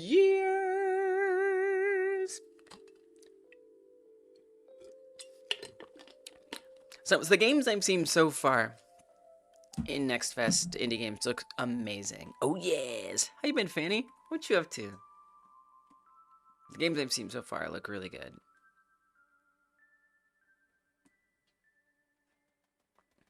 Tactical loot management. What the hell, Steam? Just keep it. Tactical loot management roguelike, where you start solo and assemble your party as you go. Choose routes, risks, rewards, equip heroes, and companions. Create a build to challenge the final boss. Turn-based combat, calculated risk, equipment synergies, and honest difficulty.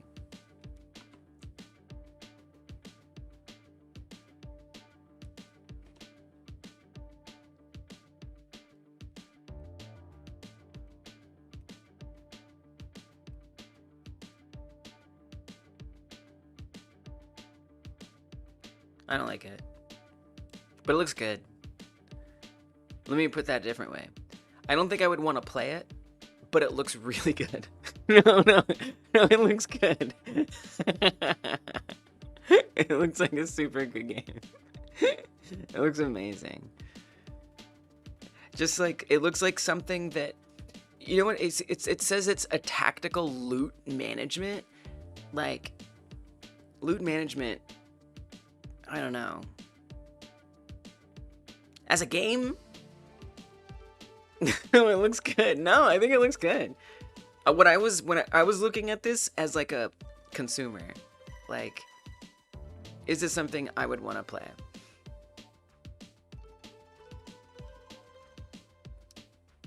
I like the D&D component. Yeah, maybe I'm just not like seeing it in the right light. It seems very interesting. I'd try it. I would definitely try it. I'll add it to my library just to prove. Wait, what? Oh yeah, nice. Just to prove that it's not. I didn't mean what I said. I just say things, you know. Oh, it was the 3DS version. Nice. I didn't know that they like shut the online down. It's pretty hardcore.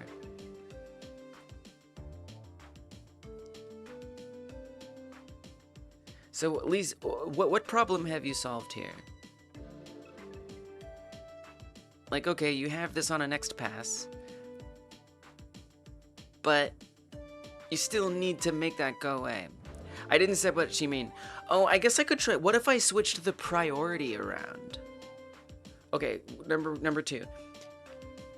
You need to make sure that the thing that opens, when it loads it, Lise. So this here that says phone screen in hand. Well, I don't know. Wait, how does it? Oh, okay. What if I detach the script from here? Would that be like really bad? And if I only put it on the other one, will it just load that one?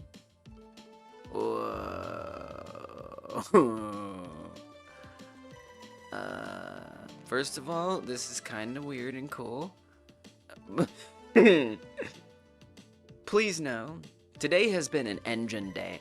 I thought today I was going to be deep in code, but I am just like all up in trying to make these subviewports work the way I want. Okay, that did not turn out the way I expected. Was that just because I removed that? Yes. Lise, what? You removed it from the wrong one. I did? You did. That's okay, right? Yeah, it's totally fine. Okay. So I'm going to detach that. It's very confusing.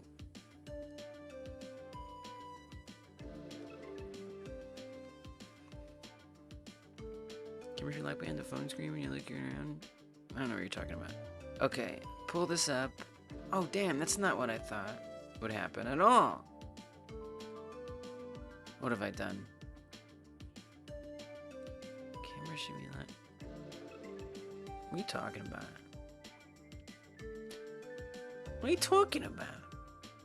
Camera should be locked behind the phone screen when you're looking around. See you later, Crillionaire. Congrats on getting your job, by the way. Thank you. Okay, that fixed it. Camera should be locked behind the phone screen. Camera should be locked.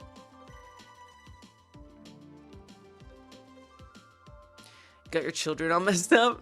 Child is not a child of this node? Oh, I wanted to say that. Oh my god, I did kind of want to say that earlier. But I didn't want to say it. No, I'm not saying I was right, what I thought, but that's so real. Like, getting the, like, you know, instantiating the thing, but then making sure it shows up in the right place. Is that even a thing? Try oh, never mind. I'm not gonna backseat you. I will not backseat nothing. I didn't say anything unless you ask. I will say nothing. I've never even heard of that. What is that?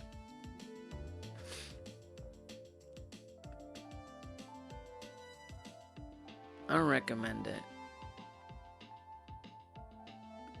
But if you want a tip, I have one. When you're trying to point the camera at the cat, the camera should be locked, so it's always right behind the phone screen. What are you talking about? What does that mean? I don't know what that means. What's the tip? Reparent. Look for the method reparent and study it. It might help you. That's all I'll say.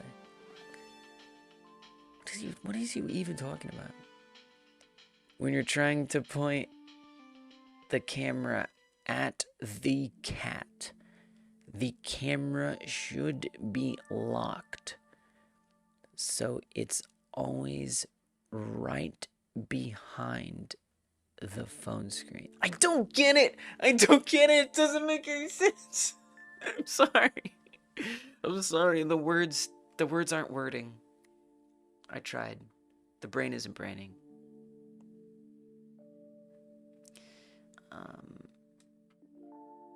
Right. So what I'm trying to do... Oh, it might not help you.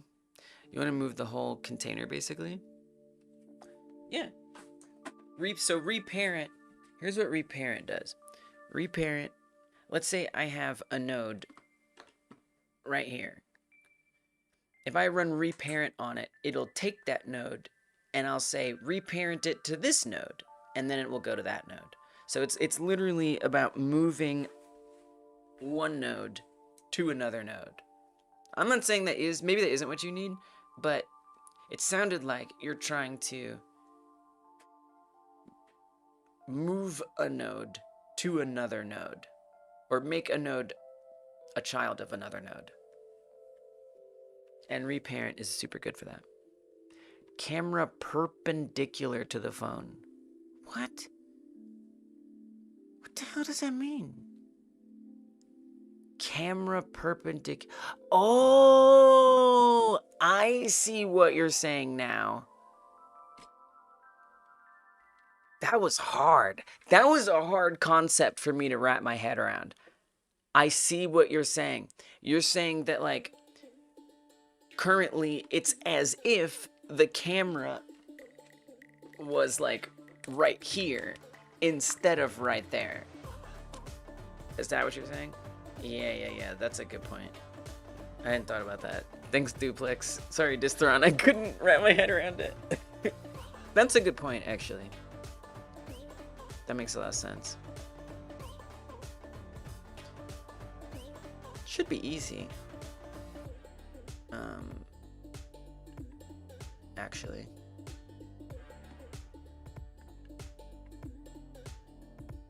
I just need this to freaking stop moving for 10 seconds. It would help. I remember I engineered a debug way to do that for testing, and I forgot what that was. Activate rotation. Debug. Oh, did I just put that all on debug menu? Sure did. Did I? No. We'll do it here.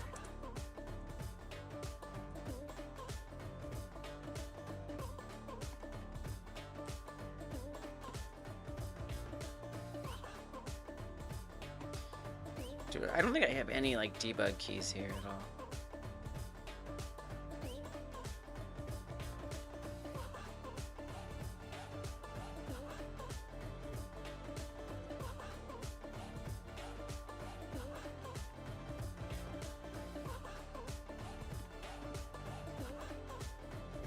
Okay, input, if input, post your scene tree and live text. Oh, okay. Is action just pressed? Debug key 1. I'm very distractible today. If input is action just pressed, debug key 1, and I'm okay with it.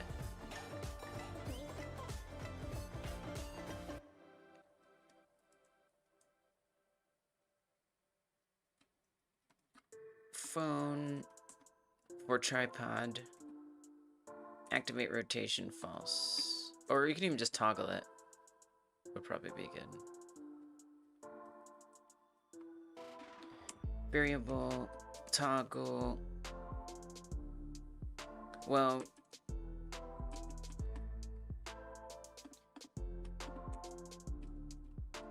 variable debug key 1 toggle boolean equals true, we'll say.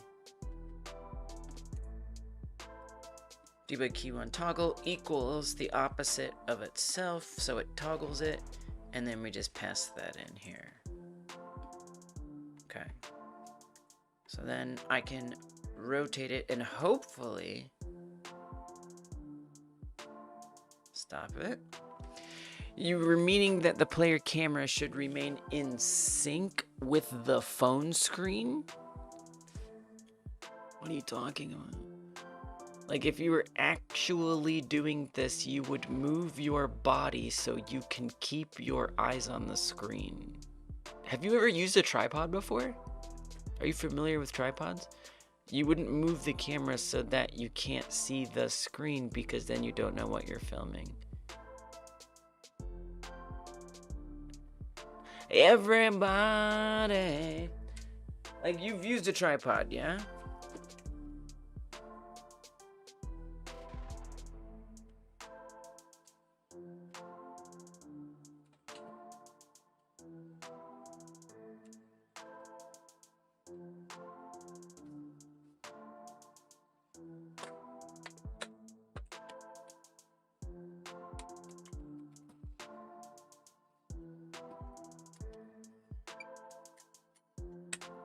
Tripod.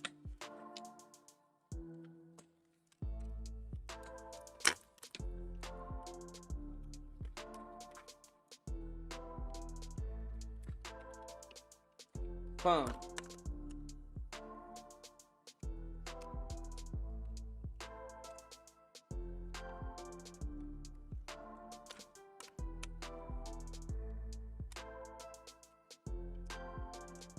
Moving it around. I don't know. I don't know about you, but that's how I would use it.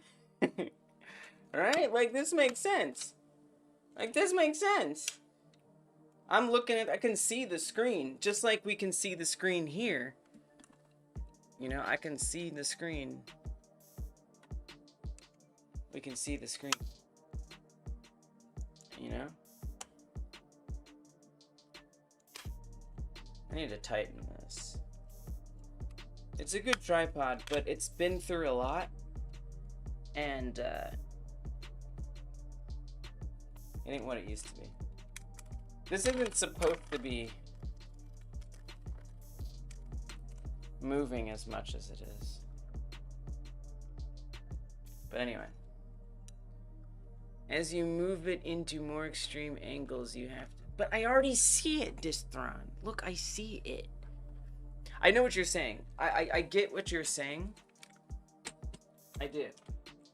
But I think it's not necessary. That's what I think.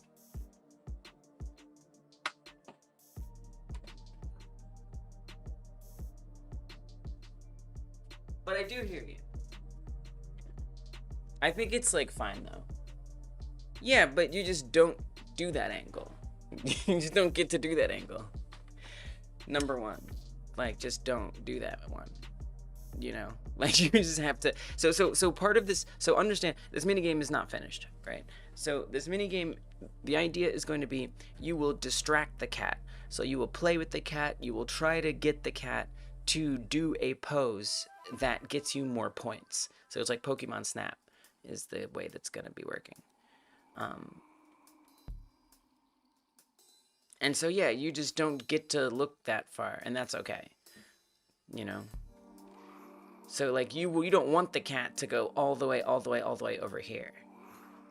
No, I'm not going to limit the angle. Well, I will. Well, I don't know.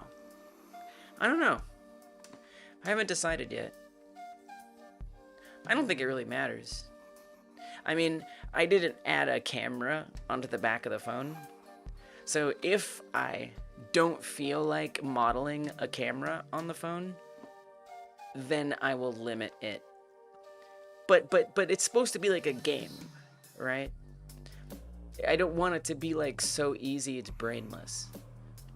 So yes, you as the player would want to make sure you're not over here, but then again, look, I can still see it.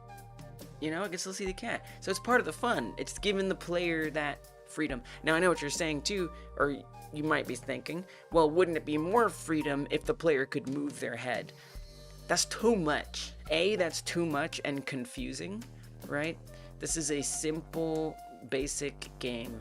We don't need hardcore controls.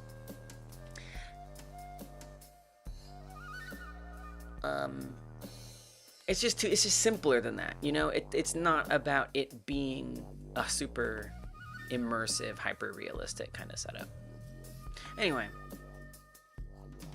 I get what you're saying. I do get what you're saying now. But I also like what Duplex was saying, though. So I am going to actually move it. That's actually a really good idea.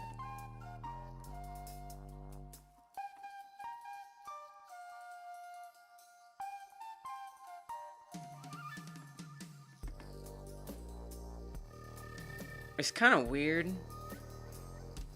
I can't even tell if it's happening, though. What does orbital bombardment even mean?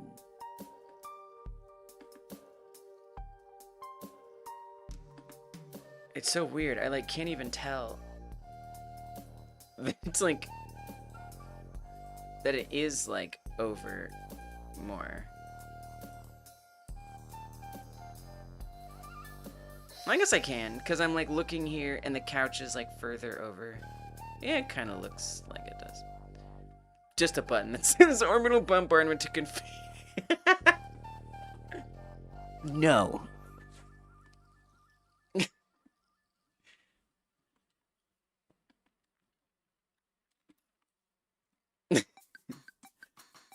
Okay, fine. Maybe I'll add orbital bombardment, okay?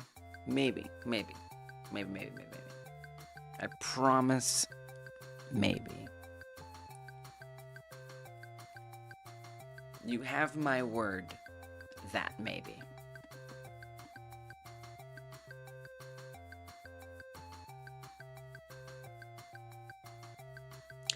Okay, so I'm gonna try to change the order instead of, so actually I want to add a bunch of that stuff I was already adding. So phone minigame that I decided to stop adding, but I'm going to add back in again. Orbital bomb catmint? I mean, at least it has a cat pun. I'm more likely, if I'm going to do it, I'm more likely to do that, yes. That's true. Oh wait, first we need to go to phone model. And I actually need to set up a bunch of crap that I already had here again. But Lise. Never mind. You're good. Thank you.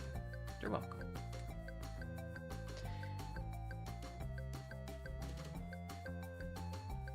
Right here. Right there. Drop that in as a reference. Once again, we're going to say, well, this time it's going to be hide UI when phone is held.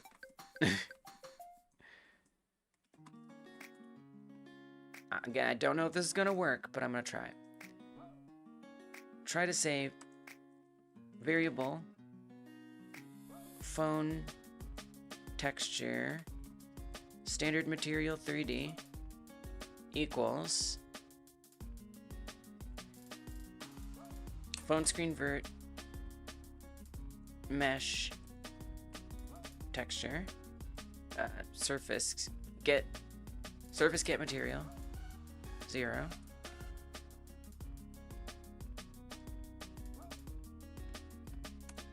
And this time, instead of trying to change the albedo, I'm going to try to change the render priority. Phone texture, render priority. We're going to have 2 constants. I don't know if it's going to work, but I'm going to try. Oh, good night, Alan! Sleep well. I don't know if I'd play the 3DS Super Smash Bros. Again. I'd be afraid I was going to break my joystick. Anyway, good night, Alan. Thank you for being you. Appreciate you. What time is it? 4 hours? Okay. We got time. Constant. Phone.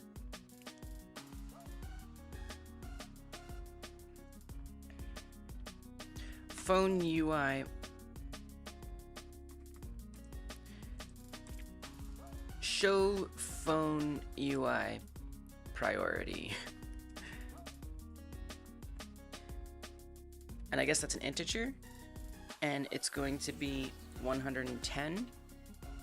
And if we're hiding the UI, hide phone UI priority, then I want that wallpaper to be above. So I'm going to make this like 200. So what am I doing? What the hell is she even doing? So I don't know if it's going to work. It might not. But I've set up the phone materials. There's 2 separate components. There's the wallpaper underneath and the UI above. Whenever the phone gets held in the hand, I want the wallpaper to go above the UI.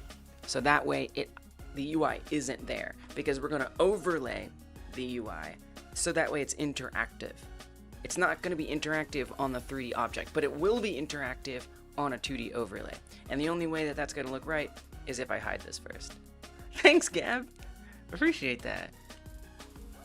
How you doing? Welcome.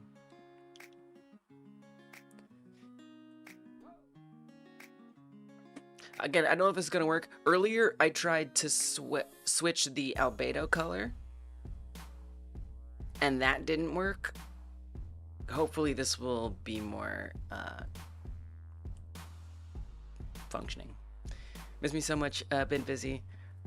I'm glad you got to stop in. Thanks for the thumbs up. Appreciate it. Hyper smashing that like button is such a valuable thing for the channel. It means a lot. Glad you remembered to do it. Thanks for stopping in, Gab. I hope your busyness lets up. You deserve a break. Bye for now. Okay. So now we'll say the render priority. Oh wait, didn't you say you fixed something, Rosa? I just realized. You had a success, didn't you? I think you did. Render priority, Facebook. Okay, sorry. Oh, nope. Okay, sorta. Sorta. Alright, we'll see.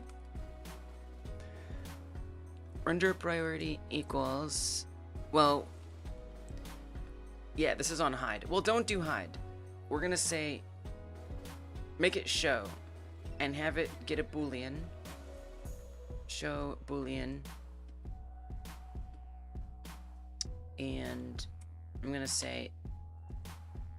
Set the render priority to show... Can we just say UI? Set it to show UI priority if show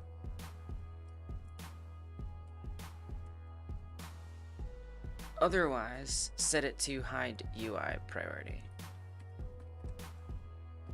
Okay. Don't know if it's gonna work. And then we go back to the phone in hand. I hope it does. I really do. Whenever the phone minigame begins, that is to say the 2D overlay goes up, I will want phone model, show UI to be false, and then whenever that minigame ends, I'd want it to go back. I think it's possible it doesn't work. Rorik! Thank you for supporting the channel in the ways you do. I appreciate you. Welcome. I feel like I say that more to YouTube members than Twitch subs. And you know why? Because, A, it's harder to tell who's gifted. Because on Twitch, there's a lot more people who get gifts. And on YouTube, that doesn't really happen that much. So I can be sure that you're a contributor. Anyway, just don't want you to think I don't appreciate you too, Twitch subs, because I do. Any more clues? So, I'll put one on the Discord. So I've been posting them there. You have to get the Game Like Jam pings roll. So if you go to the Discord, I can tell you though. If you want, I'll tell you. You know what? I'll tell you. I'll tell you. Oh yeah, I forgot you posted this, Rosa. I'll tell you. But I'm gonna post another one tonight and another one tomorrow. But I won't be streaming until Sunday. So if you want those clues, go to the Discord, go to the Game Like Jam pings roll, react. Yeah. And then I'm shouting it out. Not this one, that one. Okay. The new clue, I actually forgot what it is. Let me look. Oh no, I know what it is. The new clue is, well, it starts, tomorrow. What is tomorrow? You know? It's all relative. For me, okay, let me just interrupt the clue for a second to say something that I believe very strongly. To me, today and tomorrow is subjective. Oh, sorry. Automod got you there, Rosa. I am still awake since Friday, right? So Friday, I woke up, and now it's technically Saturday, but it's still today, okay? It's not tomorrow yet. It's not tomorrow until I go to bed and I wake up. Then it's tomorrow.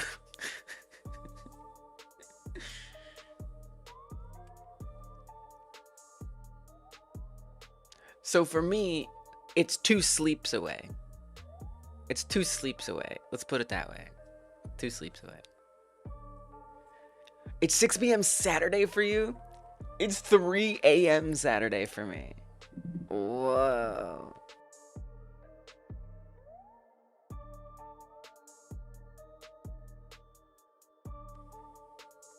You're in Pacific time, so our todays and tomorrows are objectively different, right?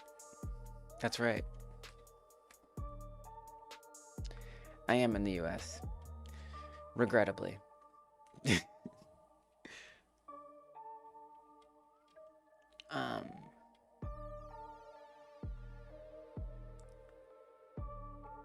That's the most like time difference I think I've ever heard from where I am. Anyway, okay, clue. Here's the clue. The clue is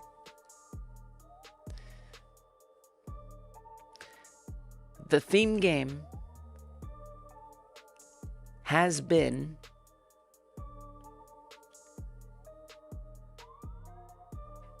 the theme game's mechanics. The theme game. Wait, how did I word it? Hold on a second. I forgot how I worded it. You know what? Let me just look. I was trying to remember how I worded it. Okay, the theme game's mechanics were very frequently imitated, often near identically. There we go. It's true for almost every game. Understand that this is especially true for this game. Significant, like it's.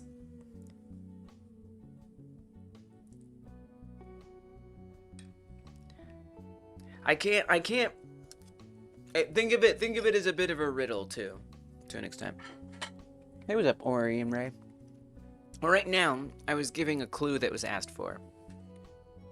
Almost like a clone. Yeah. Yeah.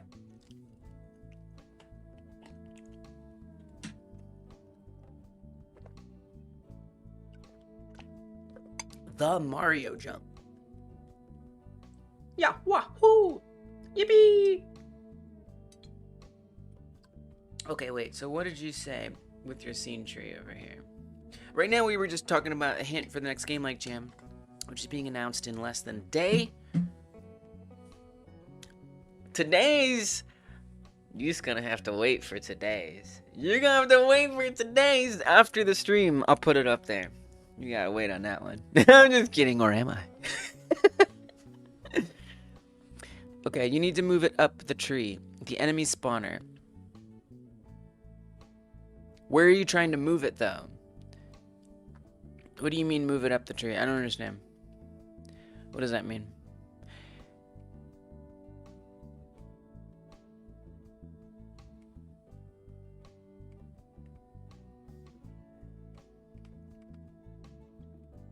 Oh, because of the fact that, well, actually, the lower it is, the higher it is. So actually, if it's down at the bottom, it's actually on top. So it actually already is on top, so it should be visible. I'm pretty sure I'm right about. I mean, I know that's true for control nodes, and I assume that that's also true for 2D nodes. So it should be on top already.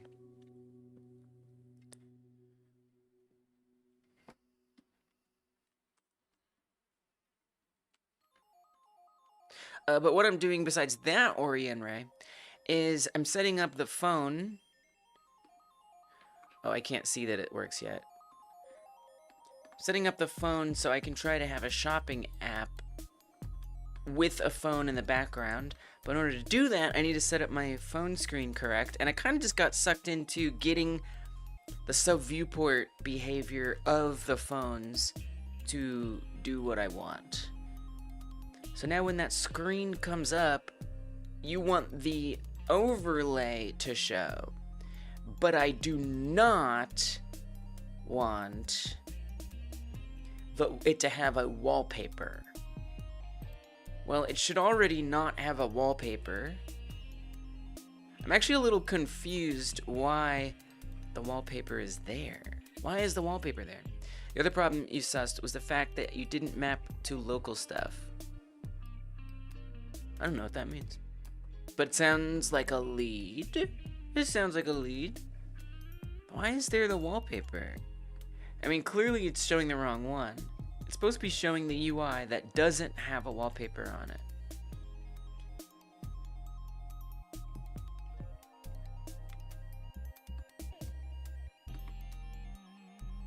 Oh, I still have this here. Detach that immediately. First of all, we don't want that showing up. But that causes this. Yeah, because it's...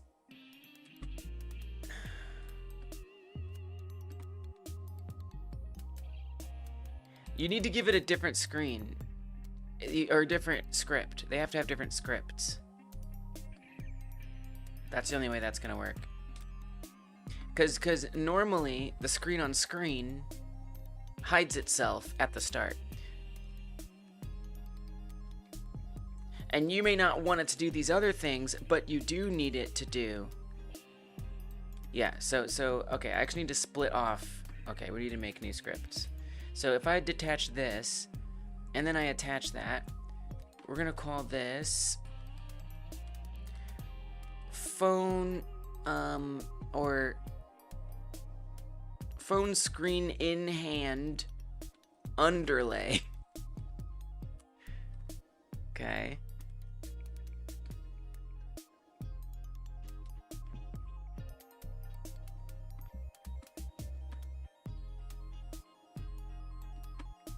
Pop that up here.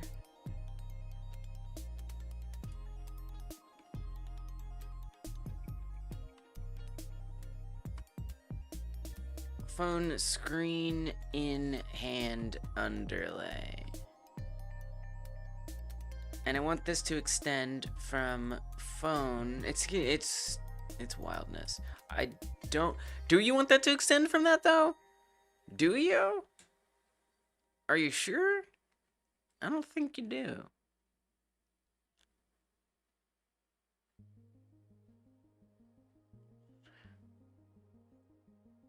Well, it's kind of hard. Try just not for now. Try just not, and we can deal with that. Let's just not for right now. Okay.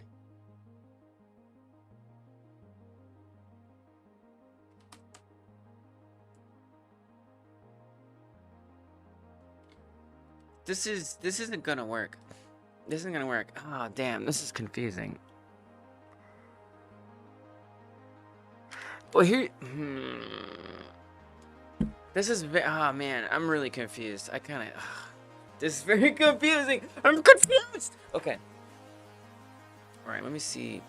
Let me just see what you're trying to do with here, Rosa. When working with tile maps, you're essentially working with two different maps at the same time, so the coordinates got to be translated. At least that's what you're understanding. Talking it out really does help. Yeah, talk it out. I gotta tell you, I don't know nothing about tile maps. Not a damn thing. That's why I didn't know what you meant, yeah. Okay, it's so confusing. It's so confusing! I'm trying to split something that used to be one thing. You know, and so it's just, it's confusing. I mean, this will, to some extent, do something, but it's not going to be the right thing, because now, well, you'd have to do like this.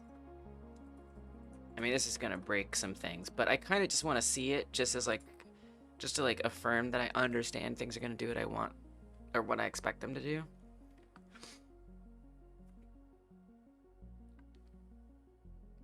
Okay, well that did kind of work, but now we have the overlapping problem again. Render priority max is true.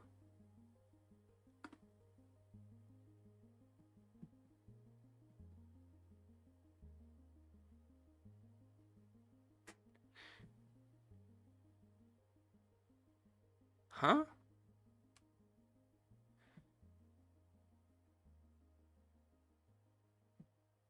Render priority max? Oh, is 200 too high? Is that the problem? I think that's the problem. I think 200 is too big of a number. I don't think you can do that. What's the biggest number? 127? My bad. Sorry. Okay, 127. I'm like... Okay, at least it's trying to set it, but I might have to reapply it, so I don't know. Okay, so it didn't, we don't have an error, but it didn't replace it. So I might have to do this one more step. I'm losing confidence that this is gonna work. But phone screen vert dot mesh dot surface set material 0 to phone texture. Now that its render priority has been changed, I don't know. I basically don't want that doubling. Hopefully you can see that doubling. That is still happening. See how there's like 2 there? I'm trying to concoct a way that doubling doesn't happen. But let me at least illustrate the victory. The victory is that now we have perfect corners on here. So it's no longer overlapping with like hard edges, and the wallpaper covers the whole background. So this is definitely a good step forward, that the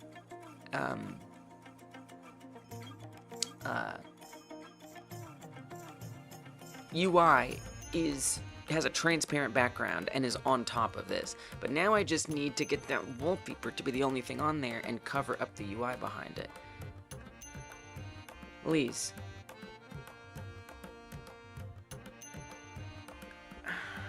Maybe you could try to control the instance, the UI instance on the one below, because clearly trying to modify the texture is not working. Clearly I'm just not doing that. I'm morbidly curious what happens.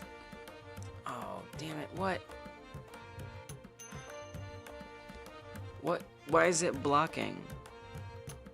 Thanks for the hydrate, Fanny. Cheers. I don't understand why it's blocking. Having a little trouble with the tile maps too.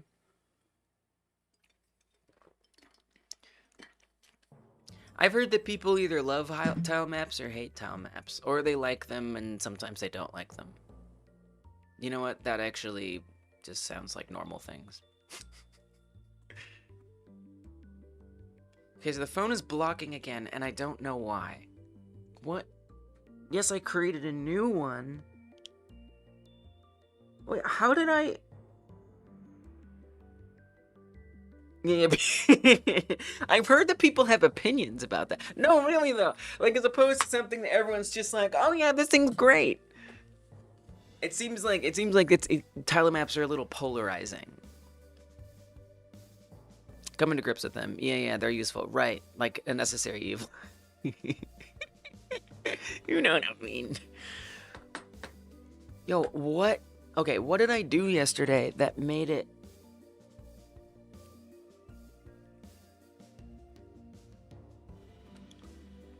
I actually don't remember. I think it's right there in phone in hand minigame. No. Oh, is it in tween screen out? Maybe? Damn it, I don't remember. I don't remember! Ah! I'm getting really stressed. That's fine, I'm happy. No, it's fine, I'm happy. I'm not stressed. I'm not stressed, everybody. I'm actually doing really good. This is good. This is fine. No, it's fine, it's fine. No, I'm actually good. No, I'm good. Yeah, there's a curve to tile maps. Right. I wish I was in code more, but I just kind of have to like work with the... Yeah, take it back. I just kind of have to work with the built-in tools a bit here. And I have to not confuse myself too much. So, okay, if I hide the underlay, does everything behave normally again? Or no? Like in terms of clicking on stuff. Yes. Okay, so it is that I created that.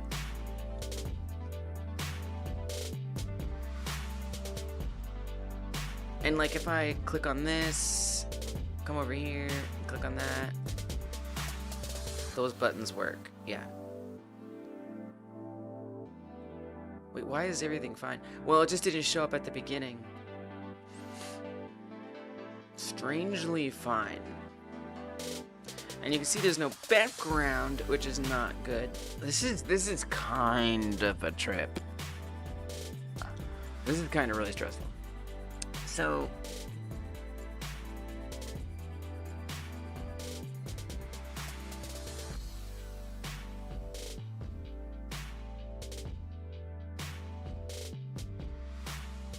I just gotta think. I gotta think for a second, because I'm. It's getting a little convoluted.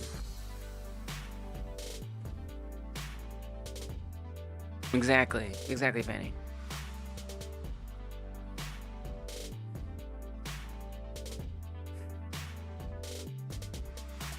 You know, I hate that I can't like look at code and like try to like understand what's going on, and instead I just have to remember in my mind like how, yeah, maybe it's time to draw it out. Ugh, maybe.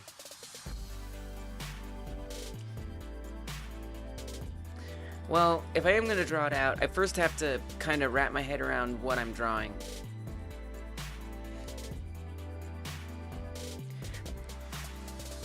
Where am I determining I just did this yesterday.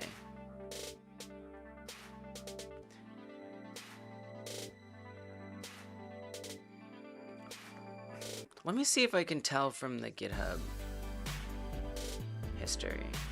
Modular companion phone app. Ensured multiple minigames can coexist.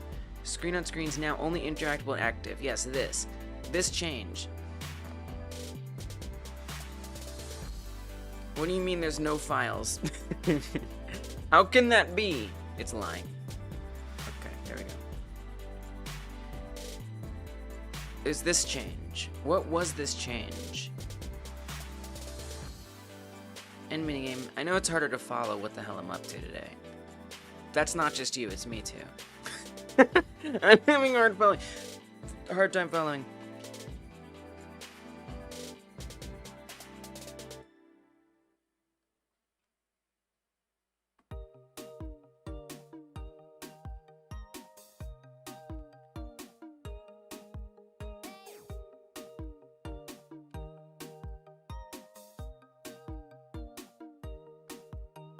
This did not clear that up for me.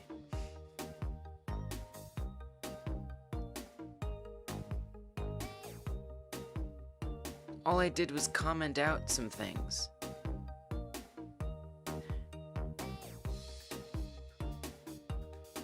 Show and activate phone. But that's for that's different though. That's different. Do we still have something like that? Some kind of activate phone function? Show and activate phone. Oh, that says try. Oh, here's one here. This has to be it. It has to be this. Oh, that interactability function. I remember now. Interactability. I think. Mouse filter. That's what it was. Okay. Holy moly. So basically, in order to keep from accidentally clicking on things, or to keep things from blocking other stuff, I gotta update this. Right. And I literally, that was like the one thing I removed. Yeah. Okay. I get it. And what was that?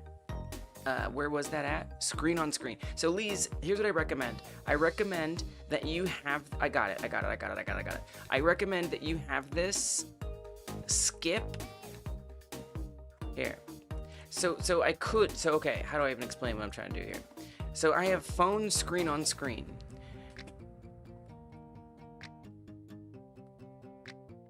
And phone screen on screen is designed to behave a certain way that I actually don't want it, that I do want it to behave. But I want it to share commonalities with this underlay. Technically, this is screen on screen. What if you refactor this to screen on screen so we keep it consistent? Is this the screen on screen underlay and that's the screen on screen overlay? Yes. Refactor right now. Do it. Do it. I'm telling you. Okay. I got it. We're back. We're so back. Okay. First of all, I got it. I so got this. It's screen on screen action. It's S for S. Yes, we are so back, chat. Okay. Yeah. Subviewport.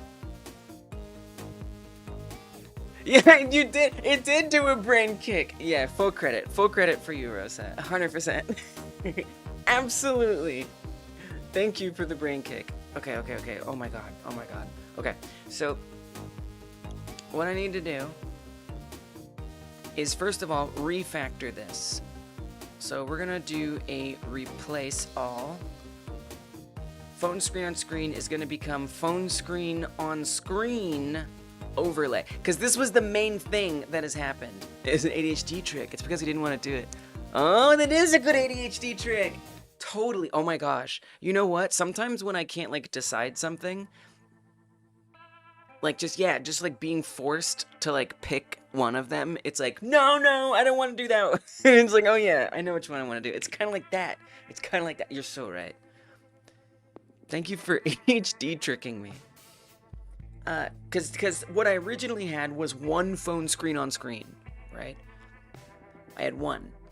The one that had a wallpaper and a UI. Two right on top of each other. I had those as one unit, but now I'm separating them into two separate things. So that means I'm not only going to need to do that with the nodes. When I said I separated into two separate things, what I meant was I separated it into two separate nodes. So before it was just, one full 2D overlay, but now there's a full 2D underlay. So if I'm separating the nodes, I also need to make the scripts be separate as well. So that's what I'm going to do. I can't say that that necessarily makes sense as much as I would want, but it does. Phone screen on screen, yes. Replace these. I regret. Oh, I didn't mean to do replace all. It's probably fine. But replace all sucks. I really should never do it. Because it's the easiest way to like accidentally lose things that you didn't mean to lose. It's gonna be fine. But I need to like ban that button for myself. Okay, so come over here, save that. Now come here. No, it's declared. I just made it. Oh, let's reload. That's not true. I just made it. You know I did.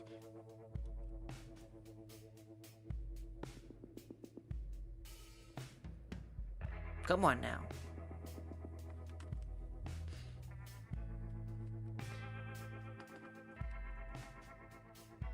Phone minigame. Okay, now it knows. It just needed a little reboot. Now that that's named, I'm gonna come over here and not call that phone screen in hand underlay, but rather phone screen on screen overlay. So they have some or underlay. So they have some name similarity, but they're gonna behave a little differently. They're not gonna be quite the same. No, they should be the same. Yeah? Yeah. Oh, sorry. That's okay. No. They're the same. But here's the difference. This isn't going to get called at the same time. We still need to do stuff to it. So specifically, wherever we change the interactability,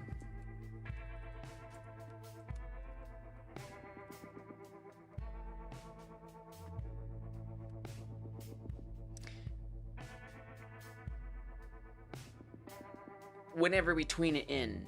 Got it. Okay, so then when do we tween screen in and out?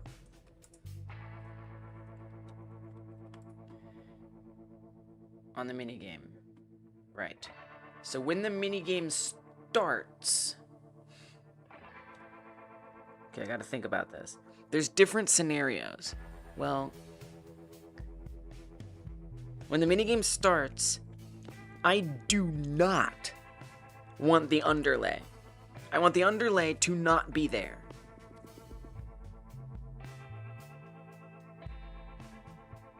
I mean, that's kind of it. Like, that's basically it. You just need it to by default. I think the difference, Lise, I think that actually the primary difference, if I'm being like really honest,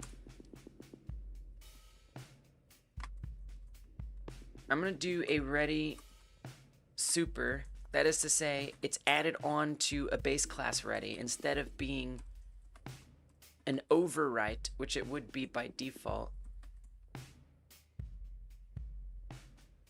Oh, there is no ready. Oh, right. Sorry, I forgot. This has to extend screen on screen. Almost forgot. Okay, now we do that. This is very important. This is essential. All right. Now we're gonna say as soon as it starts,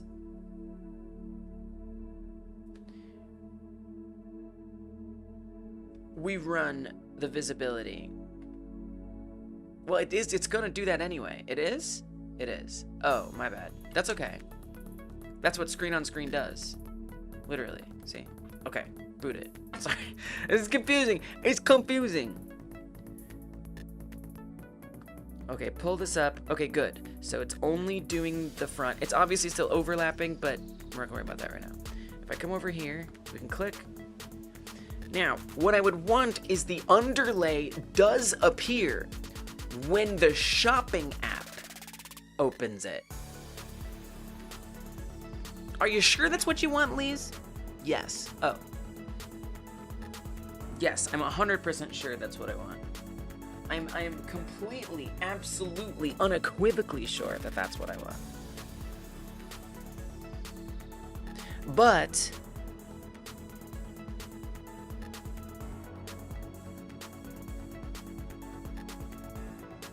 oh, you missed the ADHD trick? Hold on. The ADHD trick. So what happened was I was like really confused and didn't know what to do next. And Rosa was like, hey, maybe it's time to draw out what you're trying to figure out. And it kind of like I was like, oh, you're right. Okay, fine. And then I just thought in a different way. I turned my brain on in a different way, and I just didn't need to draw it out anymore. And I just started doing the thing. Rosa says ADHD brains work well under a sense of urgency. When prompted with this or that, that is usually worse, and it makes your brain want to do this even more, so you focus more. Yeah, it did work. It did work somehow.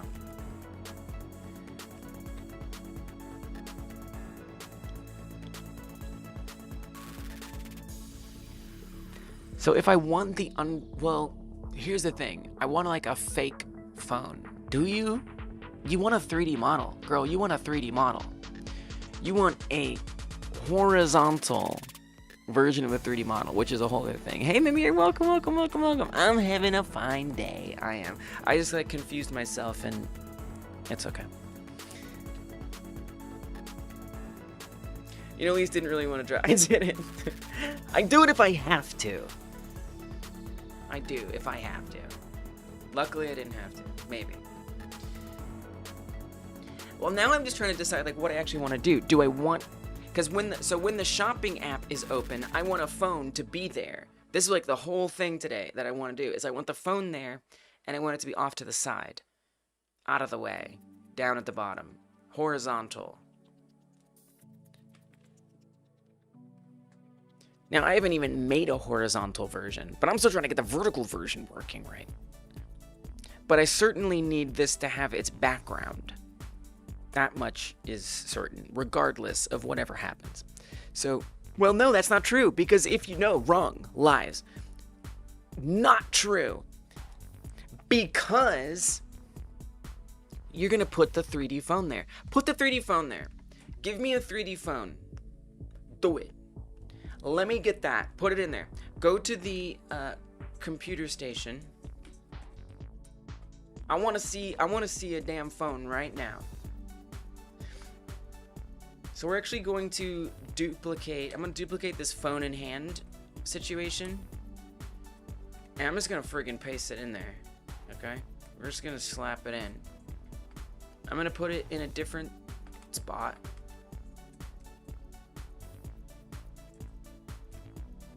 But we're just gonna put it there. It's gonna be there. We're a power user here. We have a phone and a computer at the same time.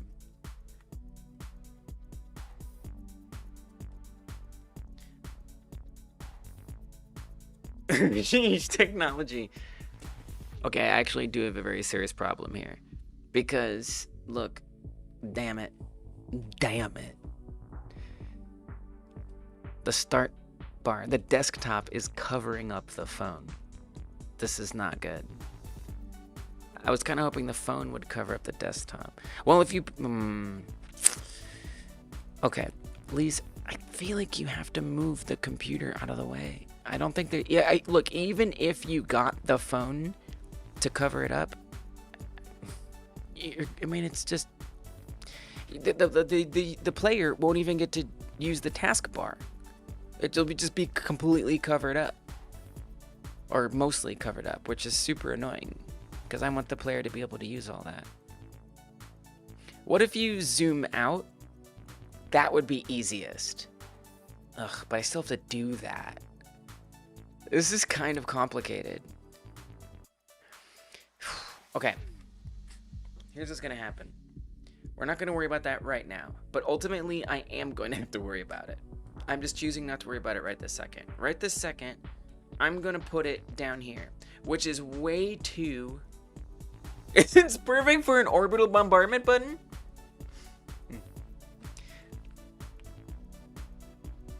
Brain kick sounds violent. It's love! It's a love kick. Red flag. Just kidding. So I do ultimately want the phone to be on top of the computer, okay? Well, it's not gonna be on top. I guess I kind of want it. I mean, it would be nice. It would be nice if, like, I kind of want it to be like rotated at an angle, and I kind of want the computer to be rotated at an angle. Like, that's what I want. But I feel like there's something really bizarre about opening up an app and the freaking computer screen rotates. Lise, I think you should do it. Why? Because it's what you want to do. But what if I hate it? Sometimes that's a risk you take. Okay, but how are you gonna rotate? You can't.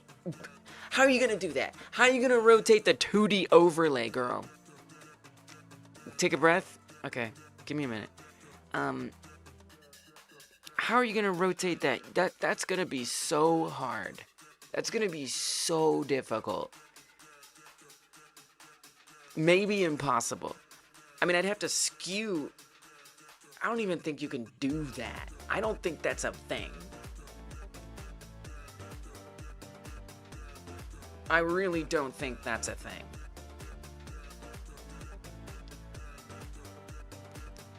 So normally when people ask a question like that, it's because they want to try to help me.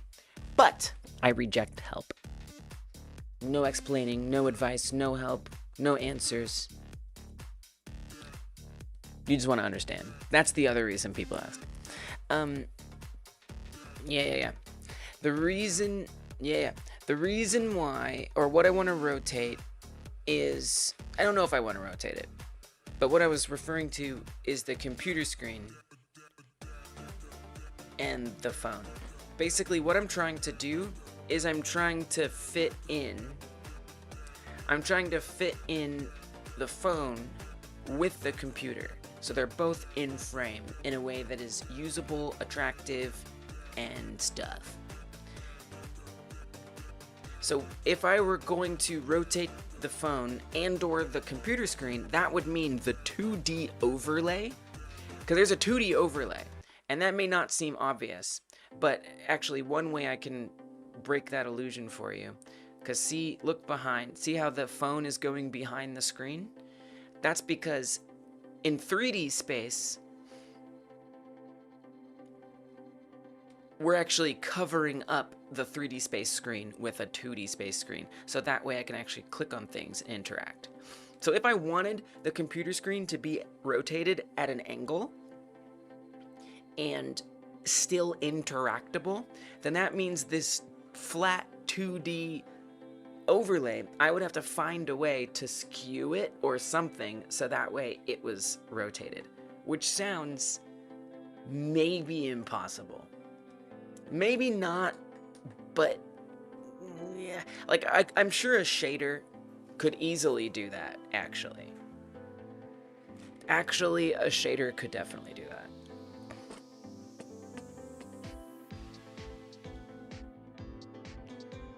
But it sounds risky. It sounds... Ugh, I hate when people say that. I know the answer, but I'm not going to tell you. Like, get out of here. Come on now. All right, let me take my breath. We get it. You're smart. Good vibes only.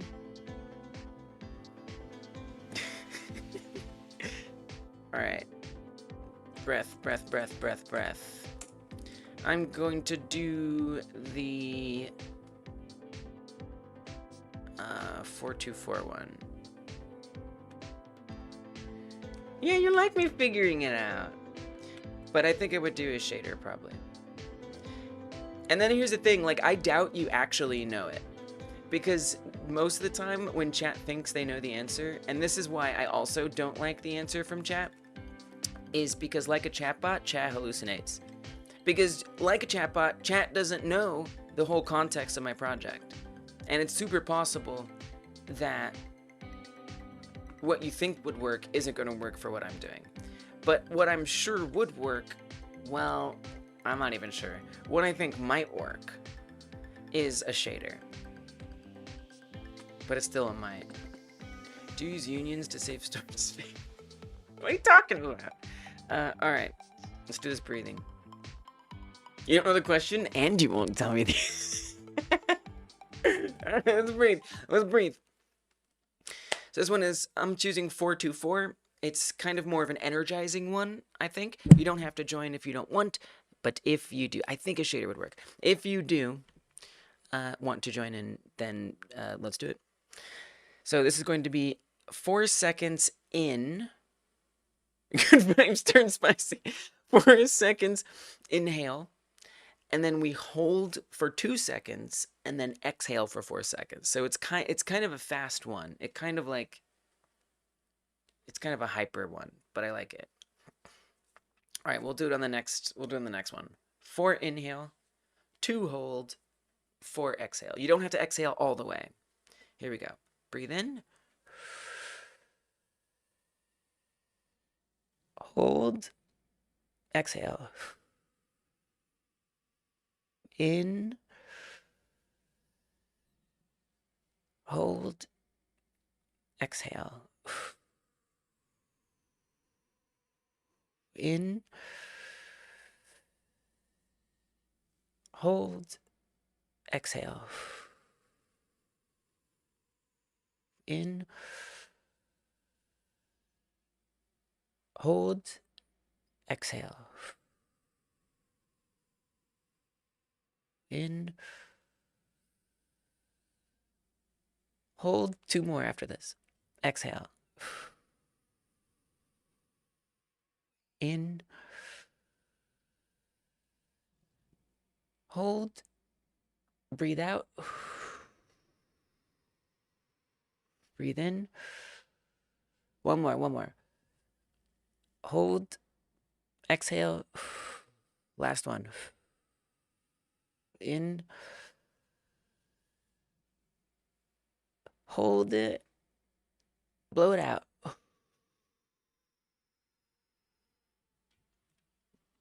All right. It really helps me focus. It's a focusing one, I think. Spicy vibes only. But even if the shader works, like, I don't even know if I'm gonna like it. So it's like set up all of that just to decide, I don't like it. And I just don't know. And I wish there was just like a skew on here. So I definitely have used a shader for this before. I would like to go find that shader instead of using some new one. Just use a new one. Okay, godotshaders.com.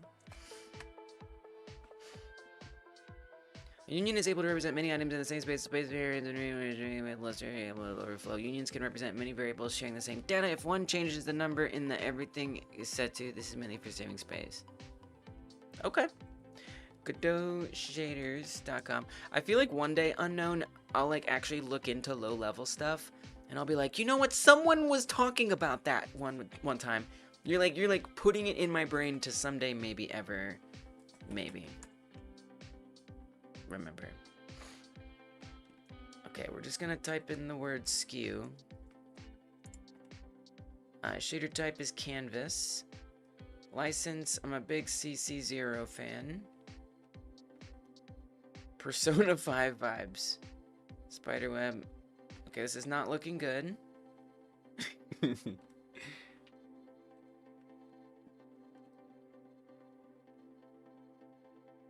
Not looking good at all. Let's try just looking for rotate. Scroll, scale, and rotate. I mean perspective. It's more like perspective is what I'm looking for. Yes. Yes. Exactly. That's what I'm talking about. Well, now which one am I gonna pick? There's so many of them.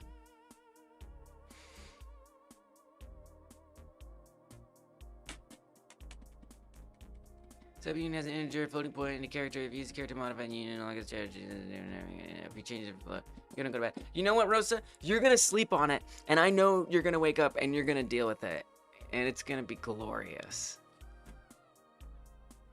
I hope you let us know. Cause you spent so much time like sinking your thoughts into it. I just know that like it's going to like be kicking around in there. Love kick. Okay, well I'd like the one that seems the simplest and does what I want the clearest. Callback, Y rotation, X rotation, inset, FOV. Interesting. Yeah, probably. Good night, Rosa. Thank you for being here. I appreciate you and for supporting the channel and all that good stuff. Sleep well. Oh, this is the same stuff. It has more stuff.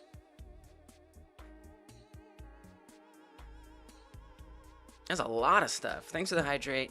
Fanny. This is kind of doing the most. Random seed vortex. Yeah. I don't need all that. 4 point. 4 point kind of sounds nice. I kind of like the sound of this. I feel like I'll have more control over this, but maybe it's too much control.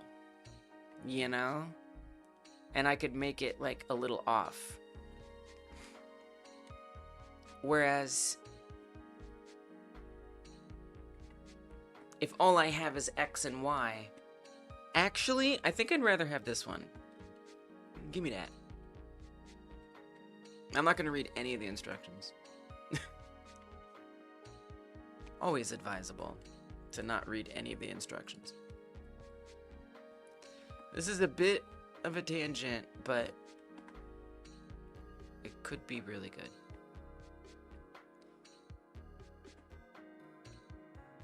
Is this a canvas item material? I didn't know that. Okay. Well, I want a shader material. Oh, sorry, here. Well, get rid of that. It's weird. Is that bad? Should I not have done that? Does anyone else constantly have songs stuck in their head? Yes. Yes. The answer is absolutely yes. 100%. Completely yes. Sometimes I have multiple songs simultaneously stuck in my head. And there are certain songs that come back more often than others. One of them is Hopelessly Devoted. Hopelessly devoted to you. I don't know why, but that one's probably the one that's in my head the most. And I'm powerless. I'm hopelessly devoted to having that one in my head. Yeah, from Greece. Wait, I don't even know that song, but I'm gonna imagine I know it. Deja vu, I've just been in this place before. There's never not a song. Yeah, there's never not a song. Nobody understands exactly what I mean, but I have a radio in my head. I know exactly what you mean. I mean, we are a very neurodiverse community. I have to assume that we all know exactly what you mean. But maybe not. I know your subjective experience. Jesus, it's such a scary thing to say. Okay, we're coming in here, going down there and we put the material in this. Even among other neurospices, nobody's gotten it. I guess not not every person who has ADHD doesn't have a radio in their head at all times. But maybe you mean something different too. You could mean something different. Okay, new shader. Usually have a shaders folder, but I don't know if I've made one yet. I have. Canvas. Yup. So this one is perspective.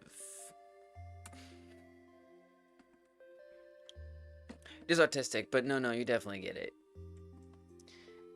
Like it's just like in the background. You know, the only way it's not there is if I take a lot of Adderall. Enough. I mean, don't get me wrong, like not like abusive amount. Just I don't even think ADHD people can abuse it. Lately, you've had the Soviet Machine from that chess musical stuck in your head the past few days. There's a chess musical?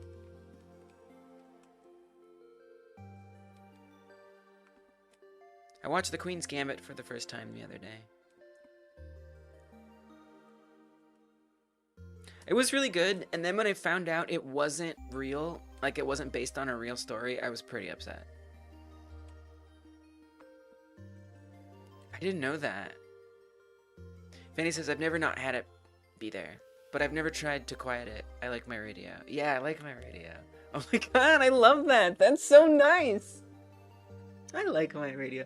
We don't get enough of that in neurospiciness. Just like celebrating what's awesome about it. Would not recommend to overdo it. You got a pretty high dose of Elevance. Oh, and you took 2 per accident. Not fun at all. Yeah. No, yeah, it sucks. It's like it's. I mean, it's a stimulant, right? So it's going to like cause like, at least for me, it feels like my heart is just like trying to push out of my sternum. It's like my heart is trying to escape my body. I hate that. And I like kind of become a zombie. Yeah, too much sucks. Don't get me wrong. But I guess I mean, you know, it's like ADHD people typically don't experience like a high from Adderall. Whereas, you know, like when I was in university, I remember I had people around me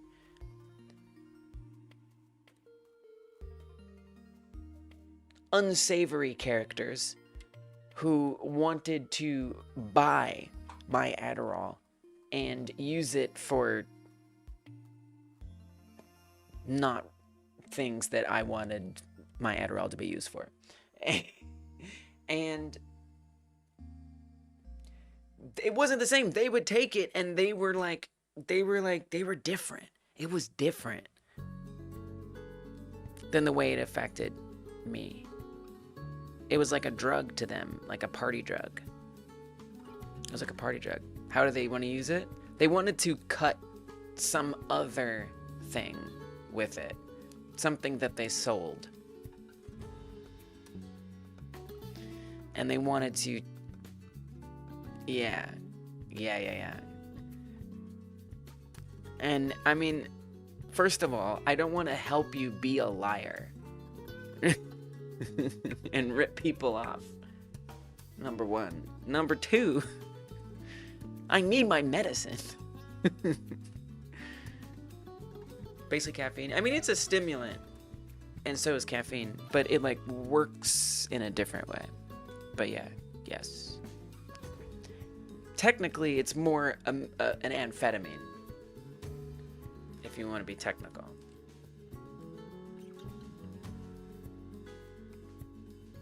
So put that in your pipe and take it with a glass of water, like normal pills.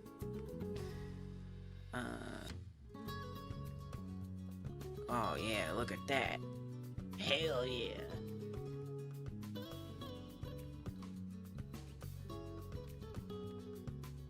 That would be why then. Yeah, right. Well, you know, I think like the street version of amphetamine is a bit more uncontrolled in the way that it impacts the brain. Brain is a weird word. I don't like saying it. Sometimes I do.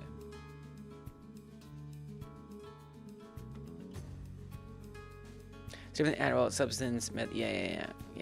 Never saw a neurotypical person using them. Yeah, they were just freaking, you know, people who just wanted to do things in college that were, you know, choices. Word is a weird word. Word. Pretty regular here as well.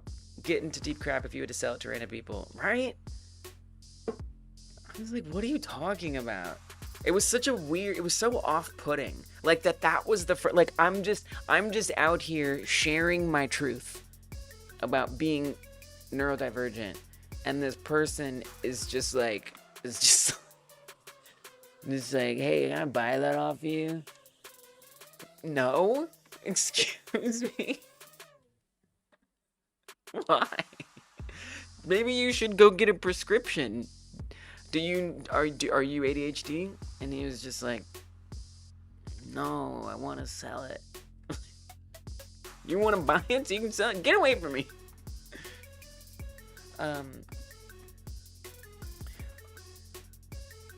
So look, I mean, here's the thing. Even though I have this shader on here and it's glorious, I still have to make the actual screen be rotated. Well, let me try something. If I start rotating this... Oh dear. This is what I was afraid of. Never mind, it works. Wait, what's happening? Wait, does it work? What I'm trying to figure out is if it's actually... Because what I was worried about... No, it doesn't work. No, it doesn't. It was coincidence. So see, when I hover over that button, it no longer maps. Because the shader is just visually rotating it. But the interactability is not rotated. It's not actually at that new position. So it's not like the mouse events are also updating, which makes this useless, and why I kind of figured this wasn't gonna work. So yeah, we gotta come up with something else. We're just not even gonna do it. I'm not even gonna honor it. It's out of here. This idea is out of here. No, we're not gonna do math. Stop it. Hush your mouth. I'm going to...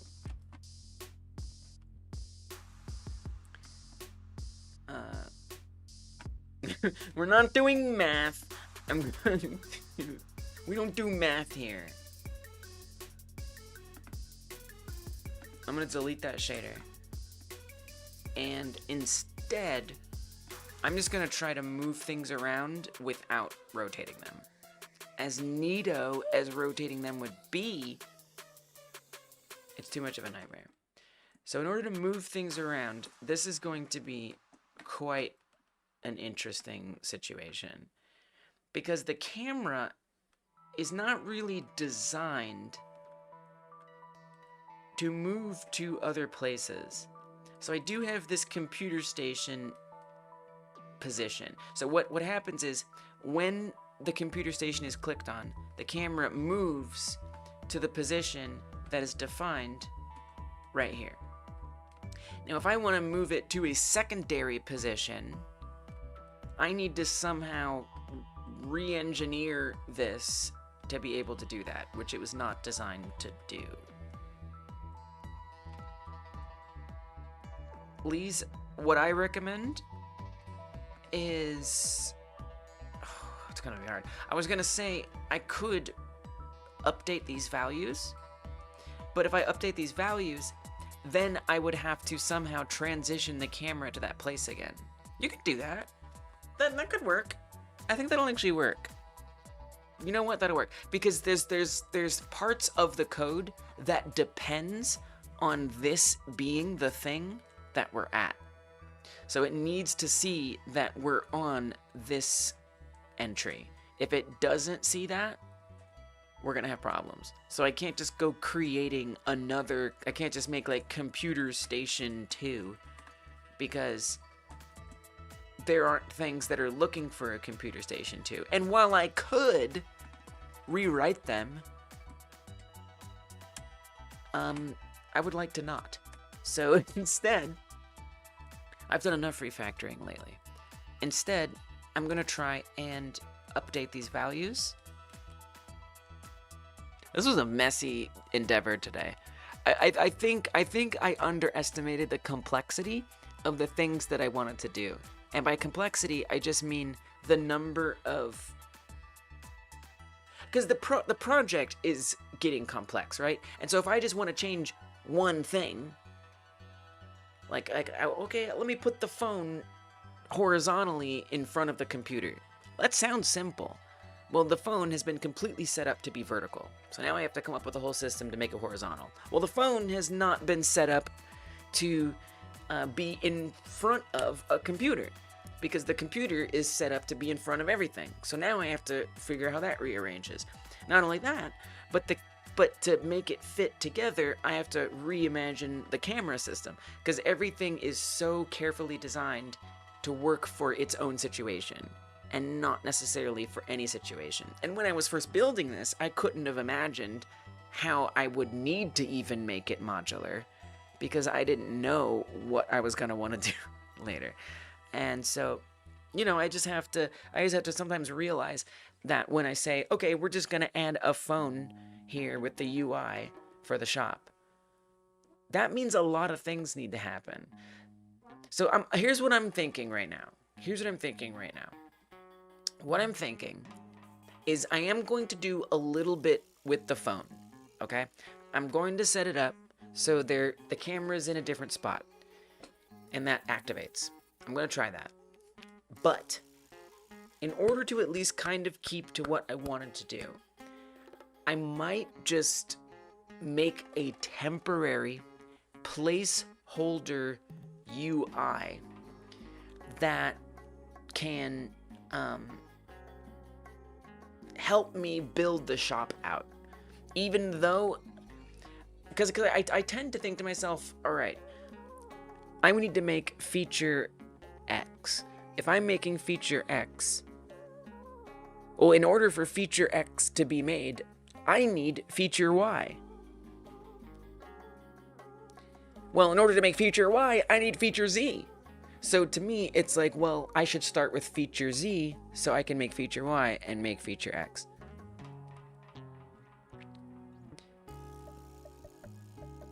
But I'm considering skipping, you know, and just saying, well, let's just make feature X even though I need Y and Z. But I'll just try to make it in a way that hopefully adding Y and Z later will be easy. Do you need to switch between screen and phone?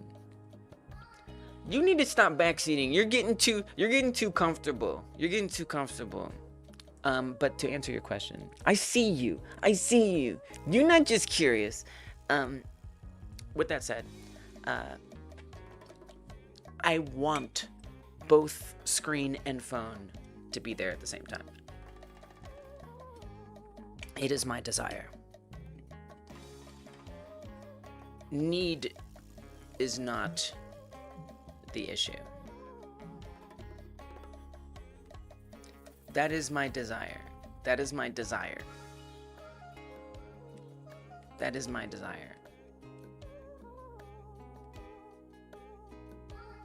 Alright, so here's what's going to happen. I want to say that when we open the shopping app, it is going to update these values.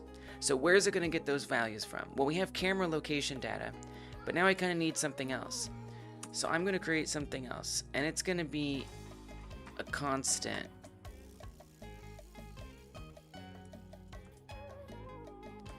And I'm going to call it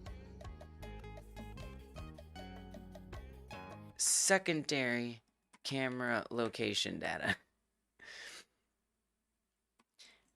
And it's going to be a dictionary similar to this, string dictionary. I'd rather not use strings. I've kind of started using enums instead of strings, but I guess I'd rather keep it consistent with the other one for now. So I'm going to call this computer station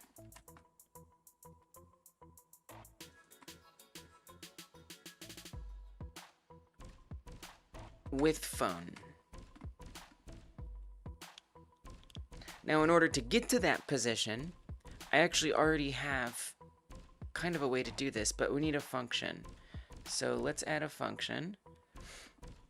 Oh, I was putting my public functions above ready back then.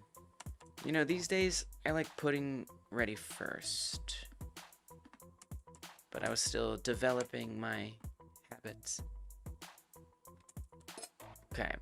So yeah, so then, and Namir, to answer your question more specifically, what I want is when you're shopping for food, cosmetics, things like that, I want a semi-diegetic UI element.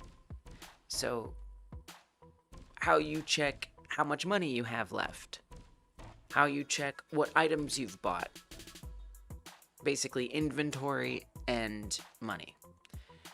And so the way that I want to represent inventory and money is by having the phone display those things. So just trying to like keep the world like tied together, and it's just like my idea and the thing that I want to do. So I don't need to do that. I could just put words on and numbers on screen like a normal HUD. But I don't really want to. So, yeah.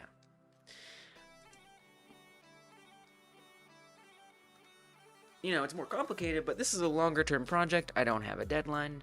I'm interested in the challenge, and I think it'll be better this way. So, I'm pushing forward with it.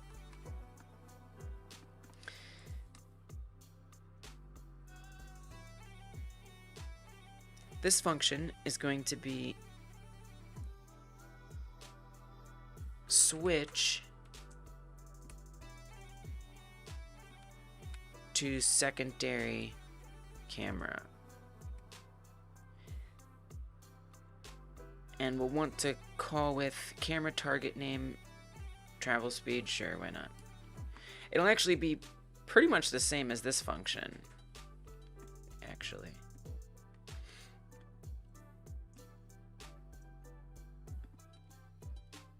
Oh, what's this? Switch camera? Oh, yeah. Does this emit a signal? It does. So this is a bit of a problem, because I don't want it to emit these. Because there are things that happen if the camera moves. Right? Right. And I don't want those things to happen for the secondary camera switch.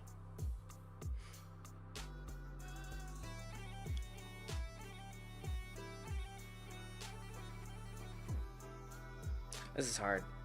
This is a bit. It's a bit of a situation. It's a bit of a situation. It is.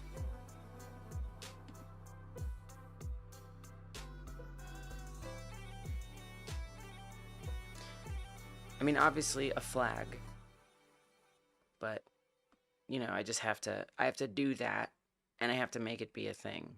Whoa. So you should get rid of that. Like, if I'm not using it and I don't even remember what it is, I'd delete it. Old commented code. Forget about it. So when I run switch camera, well, here, don't run that. What you'll run is switch camera. So here, we'll put a boolean, and this will be, well, oops.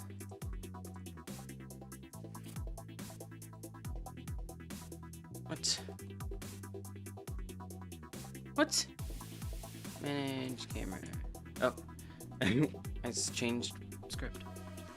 So here I'm going to add another parameter, and this parameter is going to be secondary, or is secondary. And I'm going to make that boolean false, so that way I don't have to update it elsewhere. But then when we call it here, we can clarify that it's true.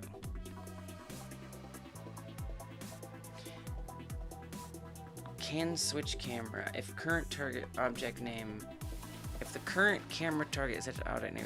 So I don't care about any of this.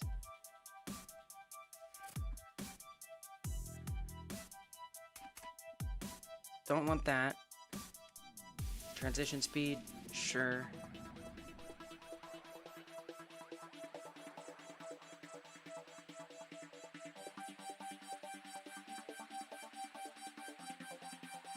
Okay, sure, it's fine. I don't remember why this says this. That is moving to itself. Camera target name. Oh, I see.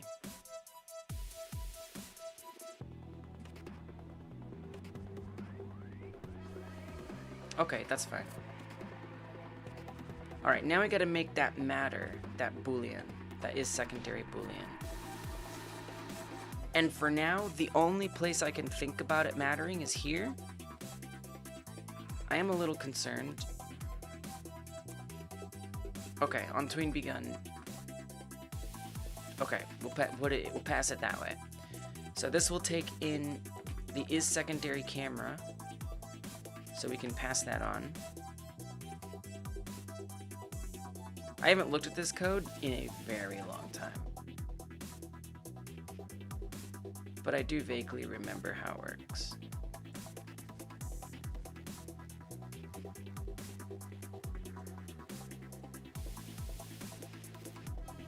So now we say, if it is not secondary, then do that immersion. Otherwise, do not.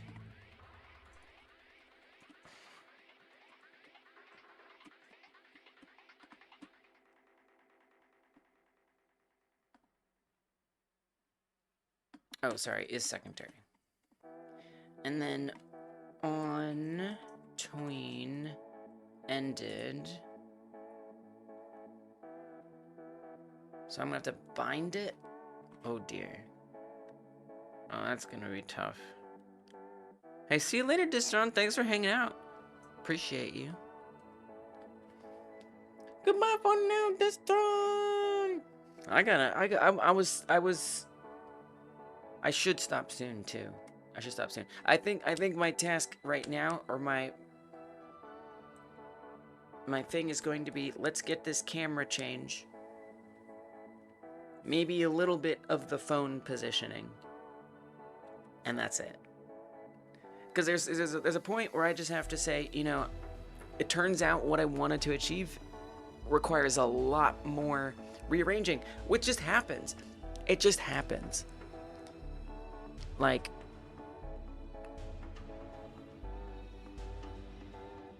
sometimes it seems like it's going to be easy to add something or to change something. But with all the systems that are already in place, I just get surprised.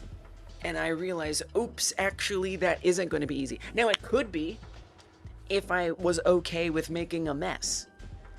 If I was okay with spaghettifying. If I was okay with not being careful to make sure those signals aren't flagged or whatever, you know, and I don't have extra scripts and extra functions that I don't need. If I'm okay with making a mess of it, it's a little bit quicker to put together, although I'll probably get confused and maybe end up taking longer because it's a mess. But I don't want to do any of that. I want this project to be one that I actually try to build my systems well. And I want this project to be my opportunity to learn what it's like to upgrade my systems, to modify my systems, to tweak them along the way.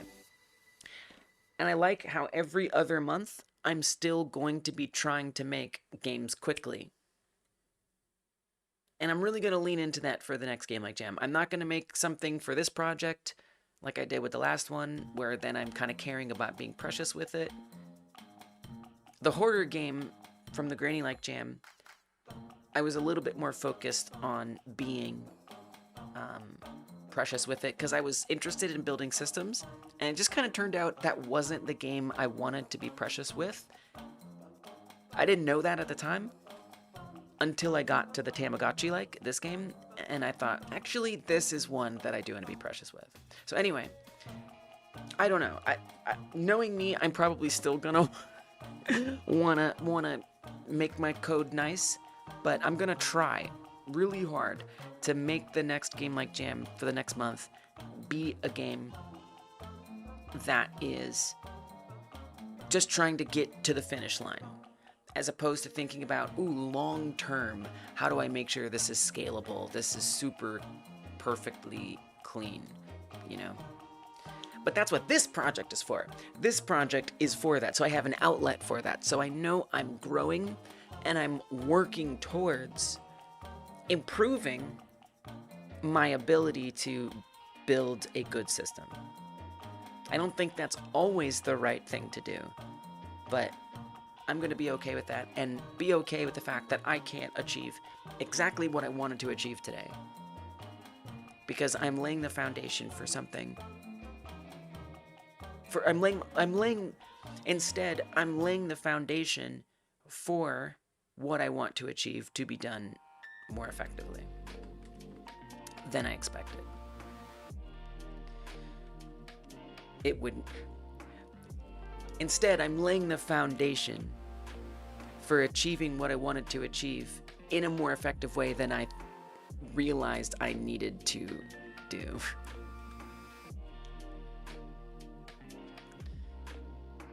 So just a baby step forward, because it's more complicated than I thought.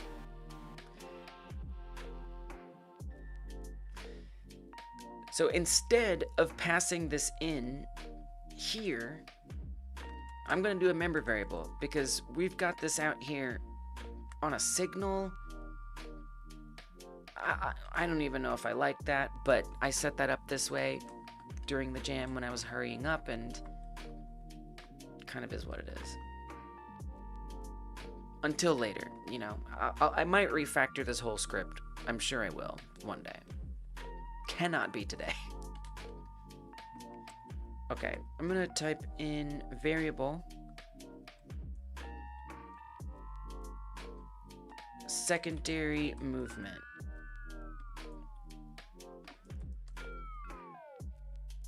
Hey, what's up, Cybo? Zibo? Cybo? Cybom? Cybopm. Cybo PM. Welcome. I'm gonna make this be false, and what I'll say is that whenever we switch the camera normally,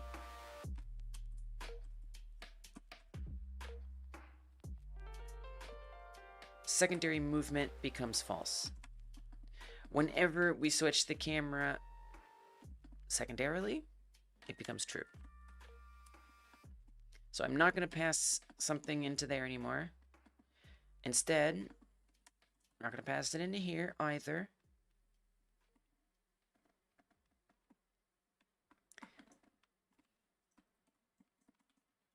Instead, we're going to check that member variable, because this is called by a tween. Binding it is barely going to work here either. It's just not. So we just got to do it this way. Secondary movement, it's totally fine to do it this way. I question the fact that this is being run from a signal, but it's gonna have to be fine for now. All right. And I might need to do more than just quell those signals.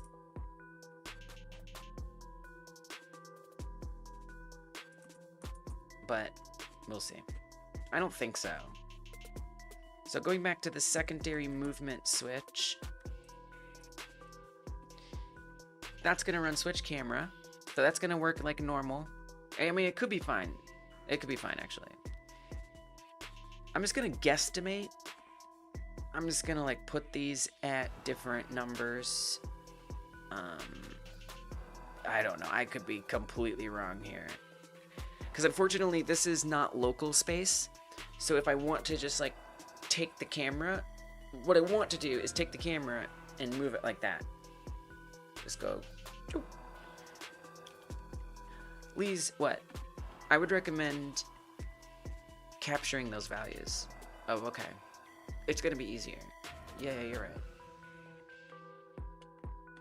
So, get the camera, pull it back. It'd kind of be easier if I could just hide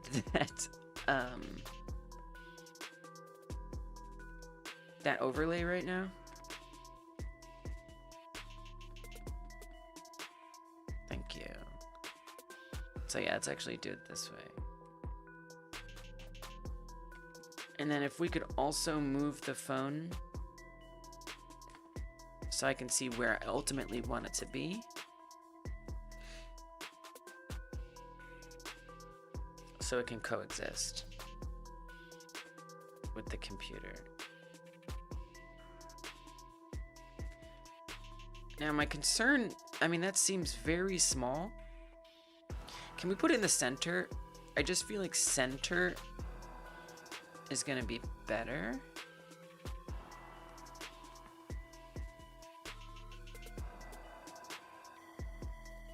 See, the computer is gonna have to get quite small, which I don't love. But, oh well. We're just trying stuff. Okay, and the phone's gonna move too.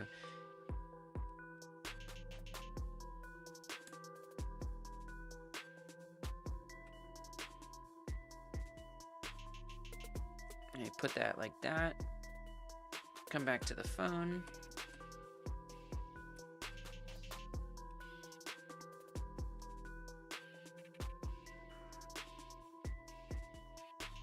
So then the UI would be down here.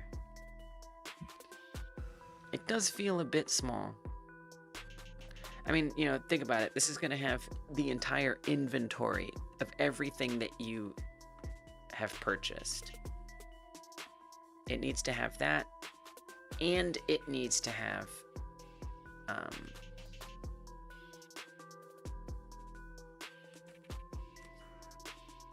the money.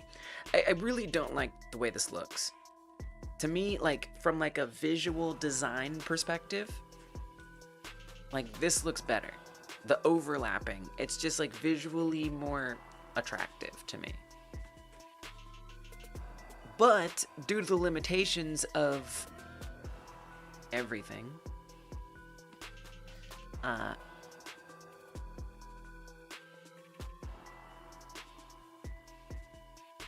I can't have it there. It has to not be in front of the computer. What if it isn't like that? What if it's like over here? I just gotta try stuff. And then like we like move the computer. Then I don't have to do it horizontal. I mean, I kind of would rather do it horizontal. Maybe not. You know what? Maybe forget the horizontal. Oh, that would be nice. If I didn't have to make a landscape, that would be great. That would be very good.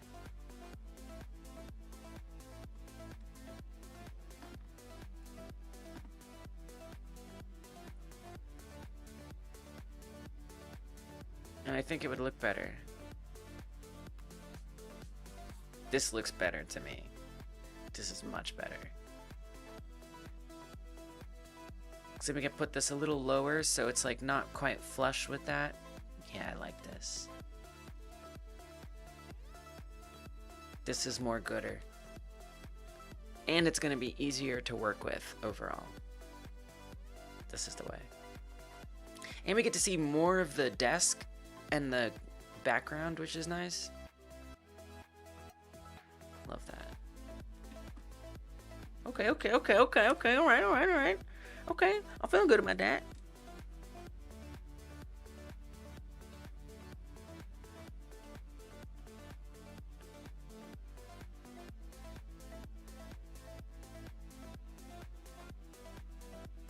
I'd love if we could get like the keyboard in there and stuff.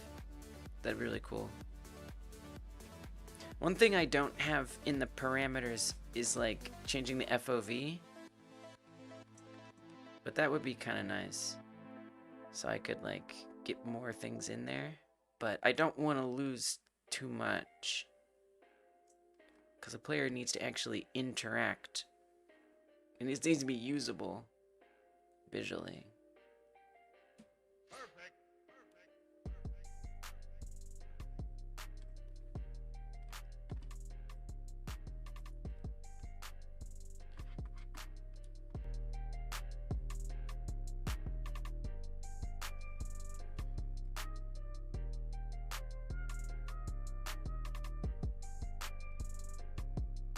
The other thing that we have to be careful of is that the phone needs to be, and the computer too, they need to be directly facing the camera.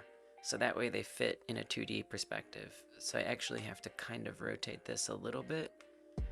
And that will just take some trial and error once I have the 2D overlay.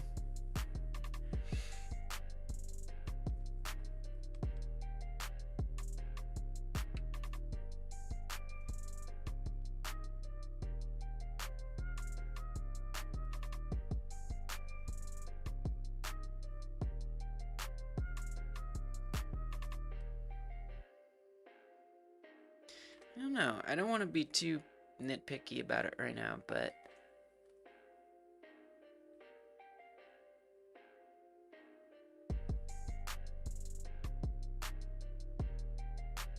a little bit. Like, do I want this kind of off down there?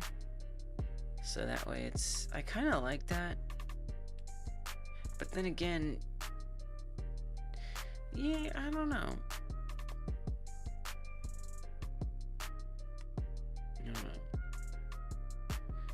Trying to like feel and eyeball like the balance here a bit.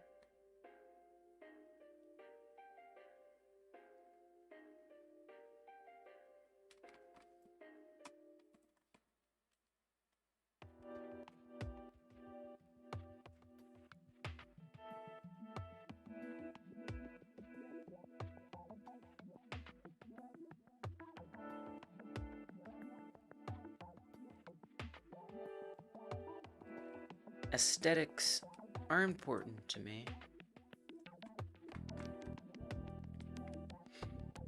This is cool. This is exciting because this is like a pretty key experience. This is going to be one of the most...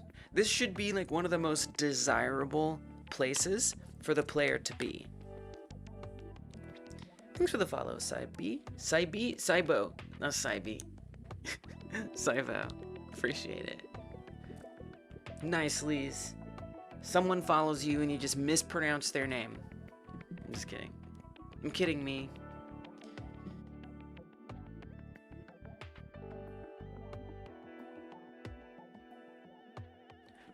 I followed this streamer and she was just mean to herself. I'm never following her again. This is like one of the most important screens in the game because the player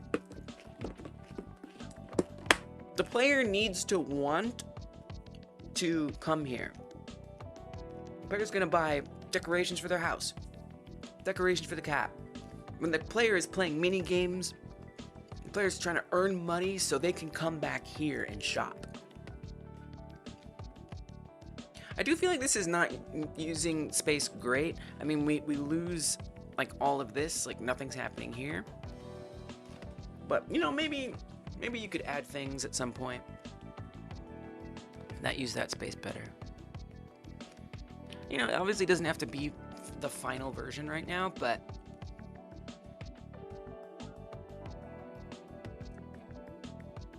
you know, it's still an important moment. Yeah, I guess I kind of like it not floating. I kind of like it sort of being a bit cut off on the bottom.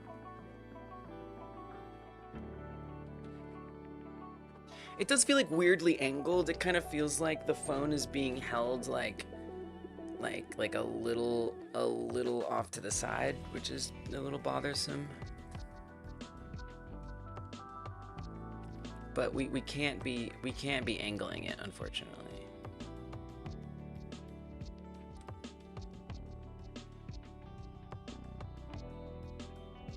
For interactability reasons.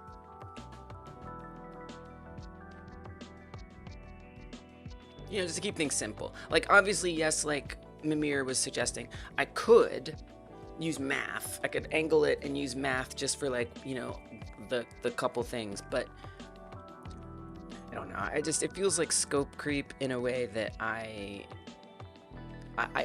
okay with letting go of that level of scope. Because for me, that sounds stressful and not fun, and I'm not very motivated to pursue it. And it's not necessary, so I'd rather come up with a solution that works without having to do that. It's so weird how, like, I position that phone and then I'd move this camera and it all is different.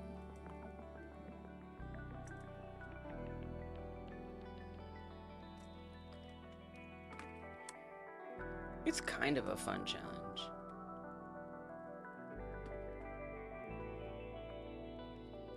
No, it kind of is. See, that feels too far over here. I'm very particular about these things. Visual balance.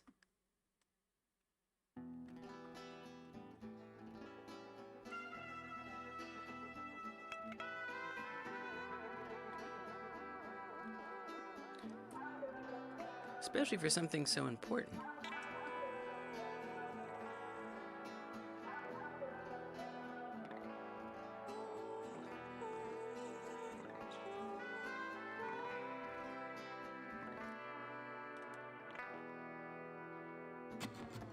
It's hard. This is also not the final monitor model, so that's gonna make it also look different.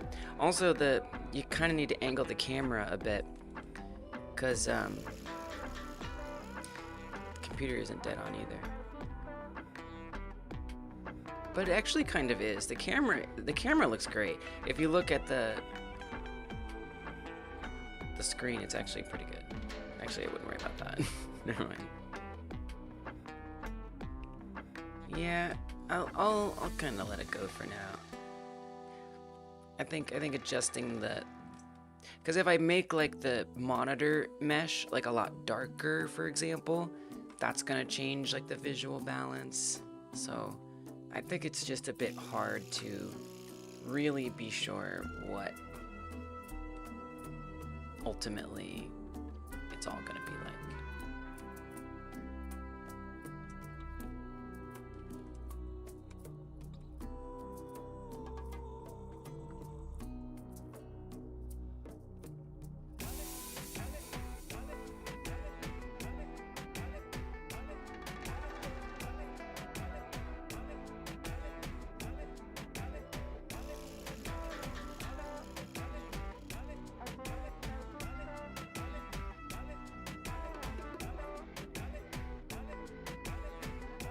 No.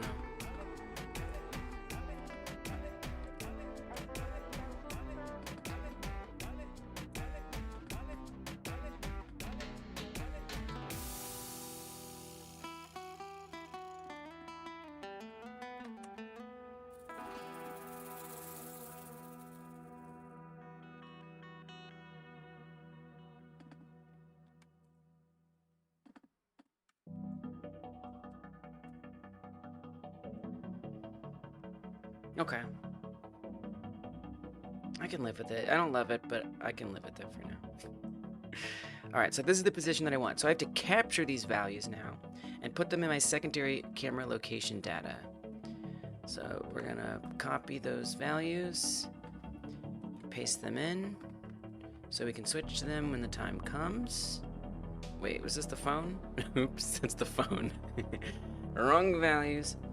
I was like, those look very different.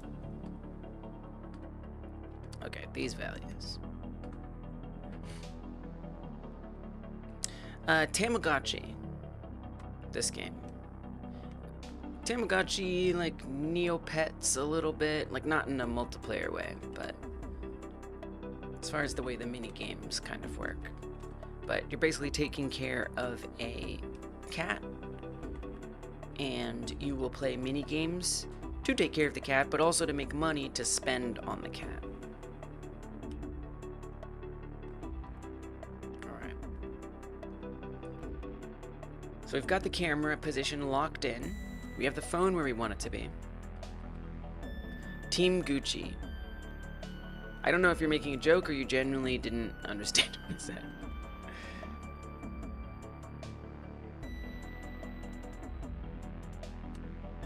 Alright.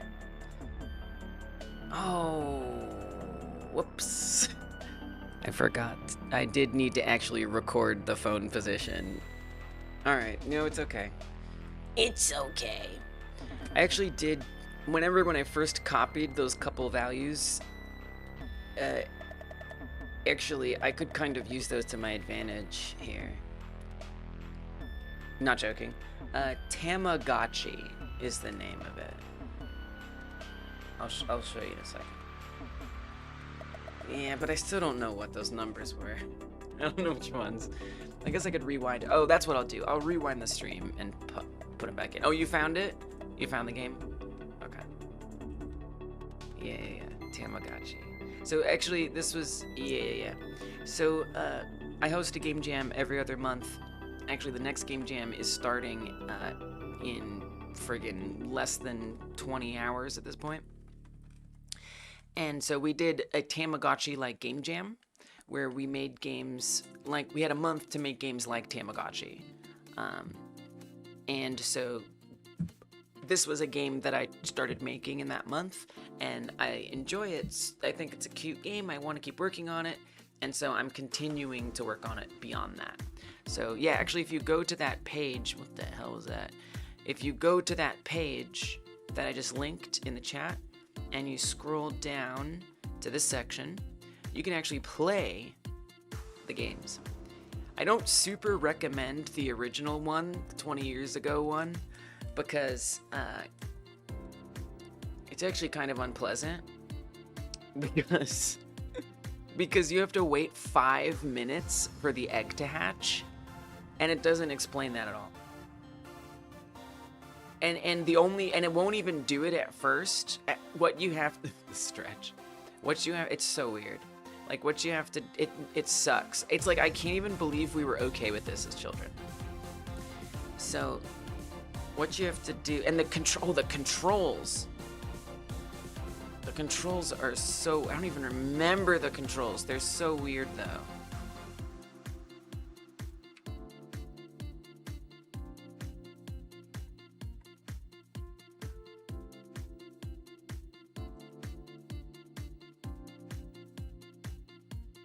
Oh, control.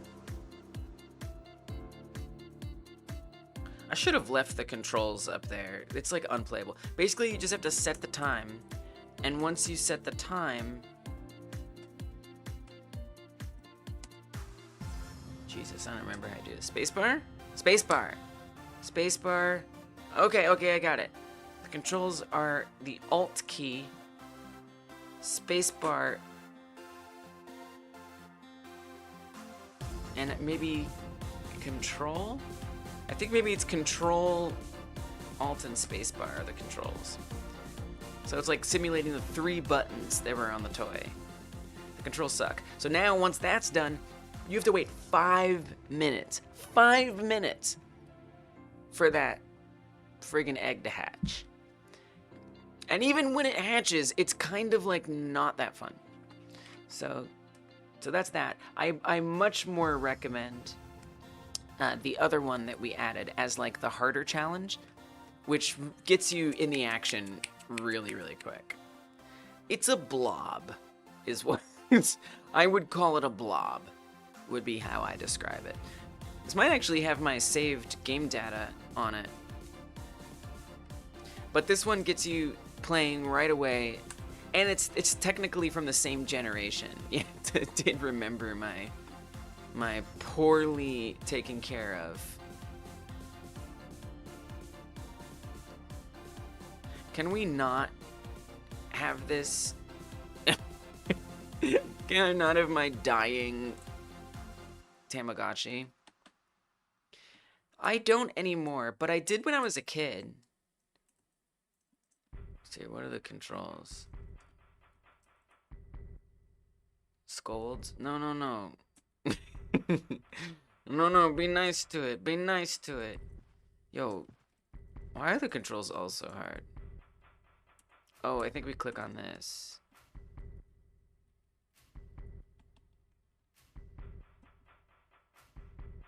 Z? Okay. Choose egg. I don't know why the Z key, but okay. Okay. So this gives you more of an experience of what it's actually like. Now my game doesn't have an egg, it doesn't hatch, but it does, it looks like a Pokemon. But the cat will just show up at your front door and you'll take care of it. But it's cute, it's a cute little game. So we did this in November is when we did this one for the game jam. So now you're bored, and it has a lot of like mini games. Like you can play. Okay, it has 3 mini games, and you can't actually like play this one. You actually just watch the Tamagotchi play it. It's a month. It's a month-long jam, cause you know like those are 2 weekend. I don't enjoy those. Oh, you press the Z key. You do press the enter key to tell it to pick one. Oh, maybe you time it. Maybe if it's underneath it. I wonder if that's how you play that game. Oh, I didn't mean to do smile game. This is the worst one. Remote event. Yeah. Yeah, so it's right there. I linked here. Check this out. Check this out. Link right here. If you want to learn what you want to learn about it, right there. So it's virtual, if that's what you mean. It's not in person or anything. So it's just, it happens right here. And it's starting in 18 hours. Very soon. 18 hours, the jam is starting. And then the theme will be announced, what the game is going to be. And yeah. And there's rules if you want to learn about how to participate. The main thing to keep in mind is that the submissions have to be embeddable in the browser. I feel like that tends to stumble people up if they don't read that rule. But as long as that's the case, you're good. Am I building? No, even though I know the game, I mean, I'm building in my head, but Sunday, as soon as basically the day that this starts, I'm gonna stream building my game, and I'll work on it on stream for the rest of the month. Then I'll come back to this one after. I do need to actually run this switch camera thing. How do I want? Oh, when the shopping app opens. Am I alone? Oh yeah, yeah. I'm gonna work on it by myself. I mean, people can have teams if they want, but I don't really wanna. Maybe it depends. We'll see, but probably not. Probably on this one. Generally, I work by myself, but sometimes I'll like get help with music. You know, I'll find someone to make music or something, but generally I just like making everything kind of like an artistic expression. Oh, it hatched. There it is. The original Tamagotchi in all its very simple glory. And this one only has one game. One game.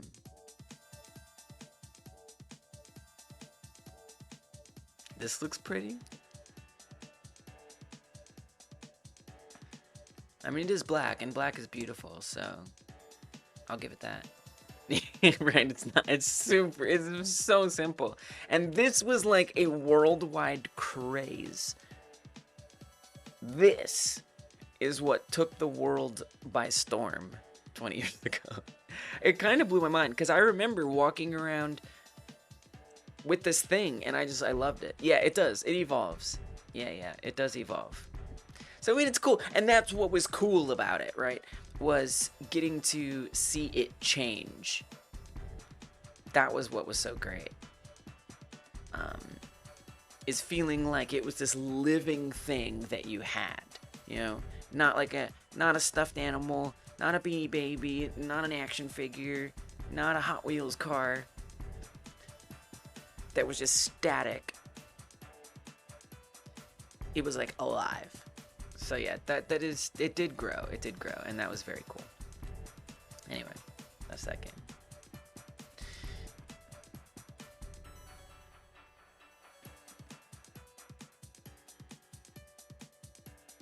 When do we start this? I just set this up yesterday, so I'm still kind of learning.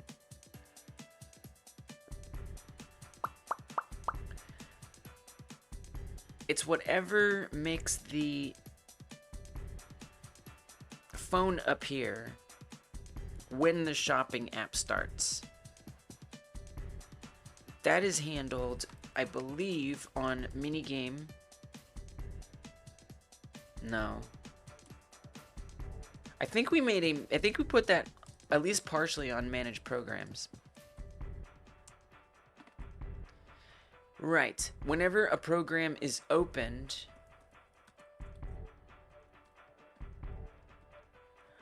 Hypnotic Games, welcome Raiders. Good day, you good dunce. Hello. How was your stream, Hypnotic? Welcome. I'm not just saying this because I'm a little thirsty, but cheers. It's good? Still working on the workbench, or moving on to something else? If y'all don't know, Hypnotic is working on a bobblehead shopping simulator. I don't know if those words like came together to make it be the truth, but it's pretty damn close to the truth. And Hypnotic streams Godot game dev. So if you're chilling here, if you enjoy hanging out here, you like the vibe of co-working, Hypnotic is another one you should also hang out with. Okay, let me make sure. There it is. Yes, link in the Twitch. The demo is great fun. There's a demo? Download. Oh, well, maybe I'll do that later, because it's gonna... I'll add it to my library. If I download it, it's gonna load Steam and slow my computer down. That's awesome. That's so cool. Okay, so anyway, this is the game. Wow. I was so ready to download it. But then Steam was just like, hey, we're gonna boot up Steam, and maybe not right now. I'm a game dev streamer. I'm not always booting up Steam. Who knows what's gonna happen? You're not from Australia, but you live in Sydney.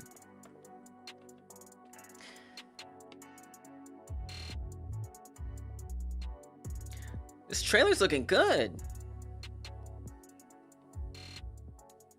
Wow, it's amazing. I feel like this game has just like changed so much since I last saw it. Wow. Like so many parts really came together. Oh, yes. Yeah.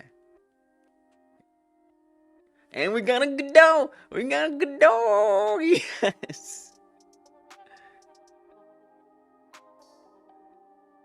Expand your shop. Grow.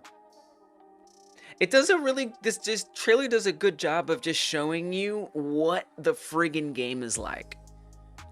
And you did, I don't know if you have UI, I can't remember, but, oh, you do have the UI, yeah. I like how it's out of the way and we can like see what's happening. I really appreciate that your trailer is showing me what the game is like and giving me something to aspire to. Very nice. Changes a lot, yeah, well, I like the change. The changes are looking good. So yeah, go check that out. And of course, do check out Hypnotic. Please, come on. Come on. He's on YouTube as well.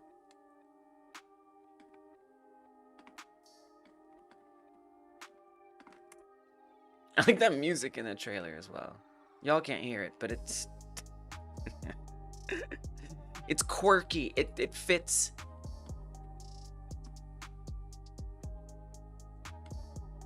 Oh, maybe it was the... Actually, it might have been the music from that stream. Actually, I don't know anymore. Oh, it was CC0 music? I believe you. I believe you. I believe you. I'm paranoid. I fully believe you. Sometimes those CC0 tracks... I don't know. But you wouldn't know because you probably stream it. Alright, you're probably right. Anyway, go check out Hypnotic. Thank you for the raid. Appreciate it. I am working on this virtual pet game. It's actually the last day that I'm going to be working on it until April. Because I'm starting another game jam in 18 hours. It's basically jam time. I'll be like literally, I'm coming here Sunday and I'm going to be working on a whole new project from scratch. So that's going to be fun. Actually, not from scratch, because one thing that I will say, because I can't tell you what the game is going to be, but one thing I will say is that it is going to include, whoa, oh, we can't have two phone models. Ooh, so I've broken some things. I just realized. Ho, ho, ho. Okay, couple things to think about here, Lise. You need to get rid of that. That's a danger. Don't do that right now. One thing that the game is gonna have is this phone. So my game that you'll see me starting on Sunday, the phone is going to be a central part of it. But that's what I've been working on today, is getting this phone set up a little more.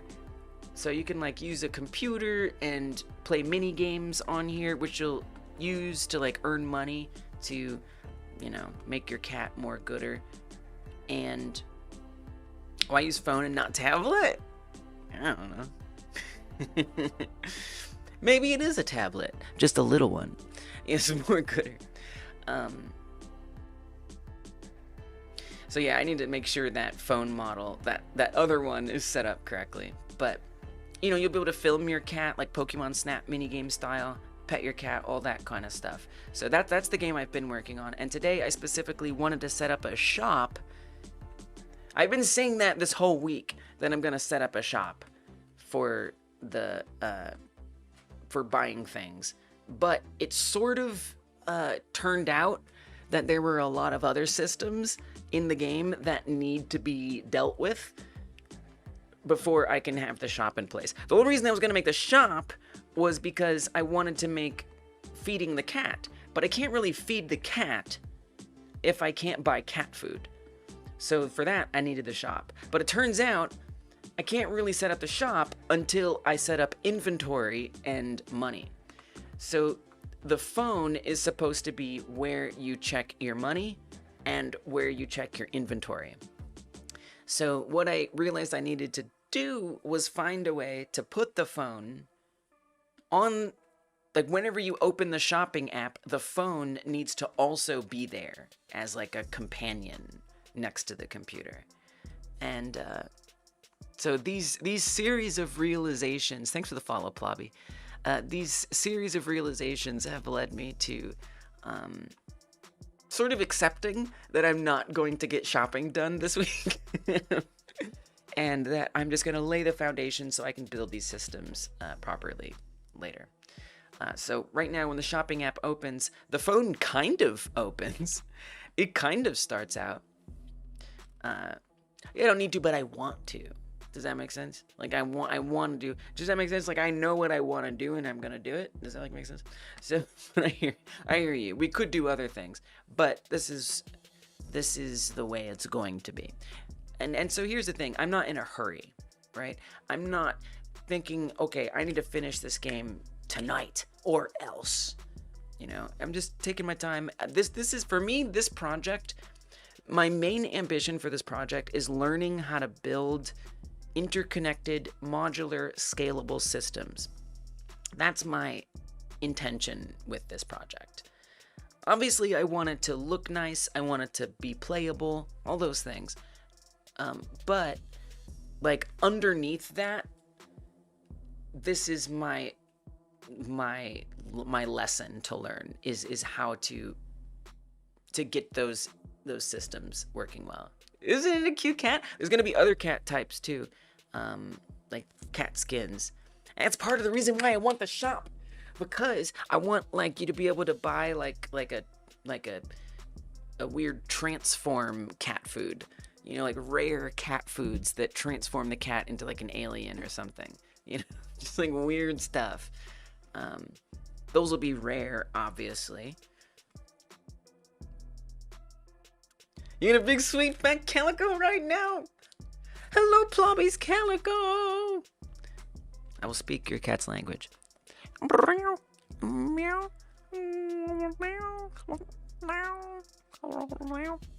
That's between me and the cat. So, you know. It's okay. You know, I don't want to have a UI that's just there because it's UI. And I don't really want the computer to be on here. Thank you. I don't want the computer to just be, you know, you're right, Deku, right? I could have a separate, like 2 windows side by side, you know, bank app, shopping app. I could do that. I don't want to. And I really need to set the phone up. I want the system to be the way I need. And the phone, so like let's say we're over here using the cat food bowl. So if I want to pick the cat food to put in the bowl, I need something that's portable that goes to each location. Now I could use just, you know, a HUD like this stuff. But again, I don't want to. I want to make that more immersive. I think it's an interesting opportunity to do that. So let's say when you're over here, that same app on the phone that we can load up over here on the screen, that same app, the inventory app, can be used here to pick which items you're feeding the cat. Stuff like that. Anyway, all that to say, what I'm trying to do right now is a lot of things. I'm trying to do a lot of things. But when we are using the shopping app, I want the computer camera to change. So that way we have room for the phone over here. And I've accepted that that's about as much as I'm going to do today. Obviously, I need this phone to have a background. There's a lot of things that need to happen here.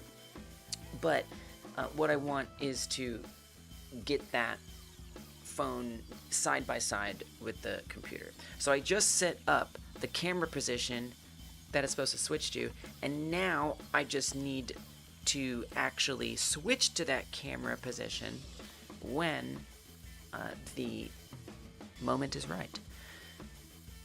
Specifically when the shopping app is opened. So right now in my program manager, that is to say what opens up apps and programs on the computer, we check if the phone should open alongside the computer. So we check if we should open a companion app or a companion phone, Open phone as companion. This function, so I want that to initiate the camera change. Now that's going to be different depending on if you're on the food bowl, right? That's going to need to be a little different. Well, I don't know. I'm trying to think about how I would want that to be set up. Because I could just come in here and say, go ahead, switch the camera. And maybe I will.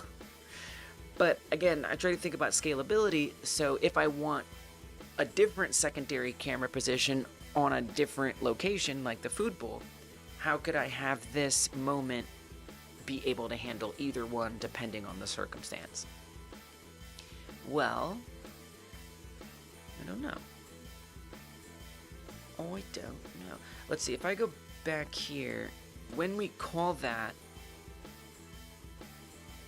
well, we know we're on the shopping app. So I think that's the important thing we need to pass in here. I think we should pass what program is being opened. But here's the thing, it's not always going to be a program. If it's the food bowl, the phone is not a companion with an app.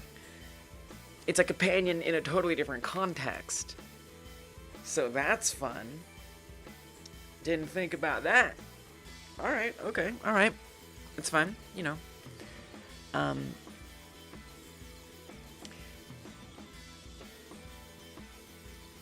Maybe we just check to see, like, all we need to know is if it's a computer related. I don't need to know that it's the shopping app. I just need to know that it's computer related versus food bowl related. That information, actually, you know what? Since it's a camera thing, I think I know what to do. All we're gonna do is on manage camera. I got this.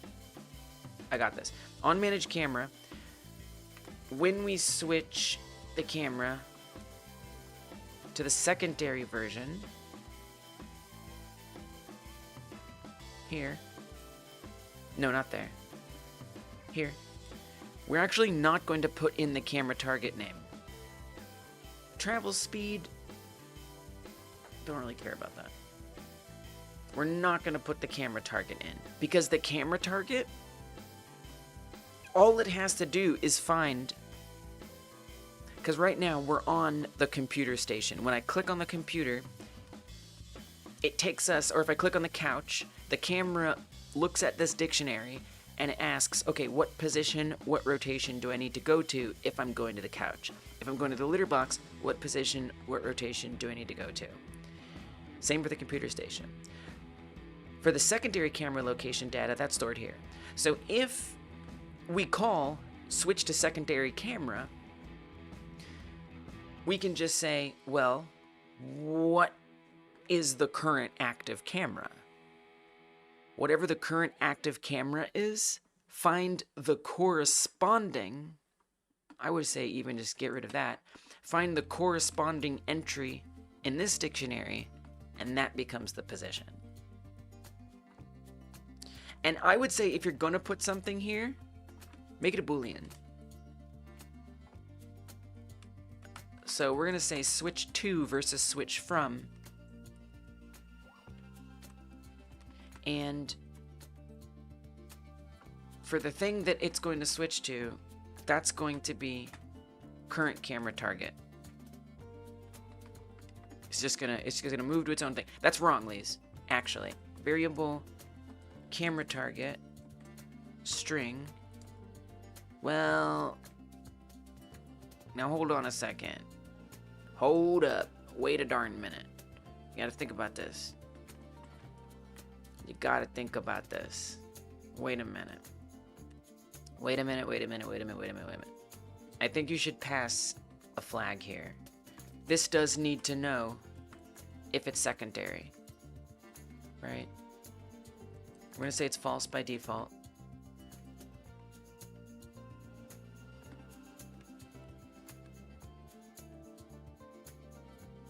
Oh, yeah, right. Put that here. It's false by default. And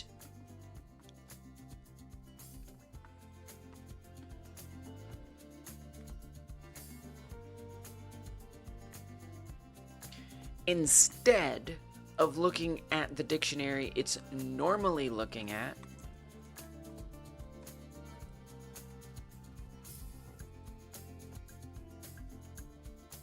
here, we load a different dictionary. So variable if, or sorry, not variable if is secondary, tween data needs to equal secondary camera location data.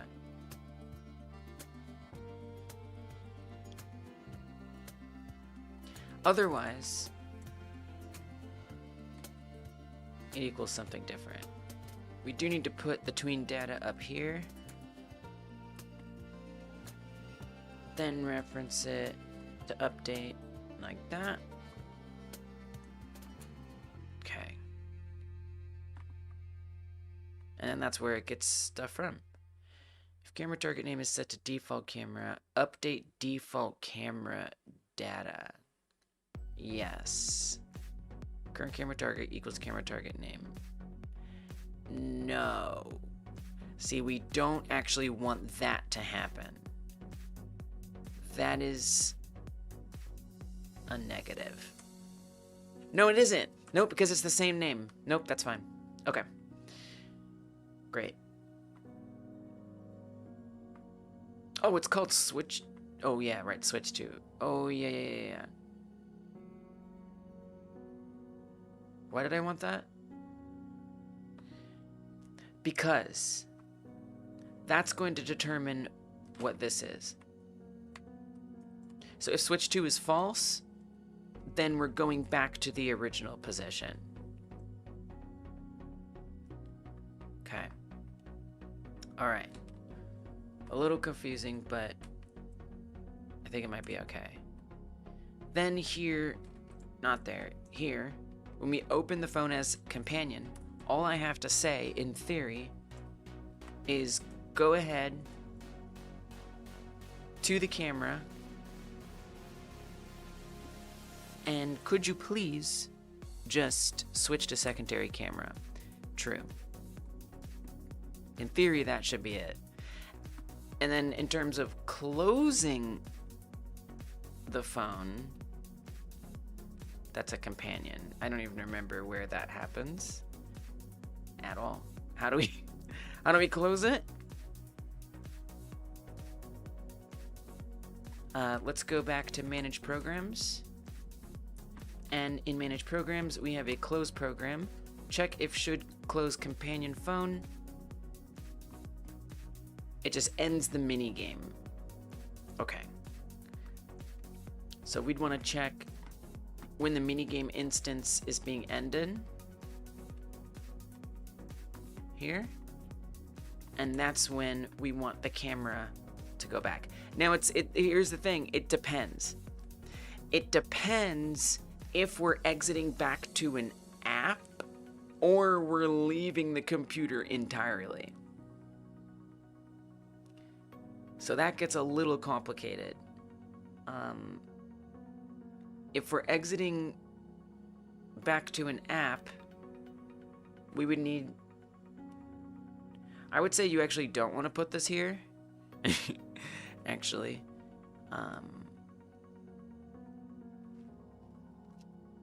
Yeah, don't put that there.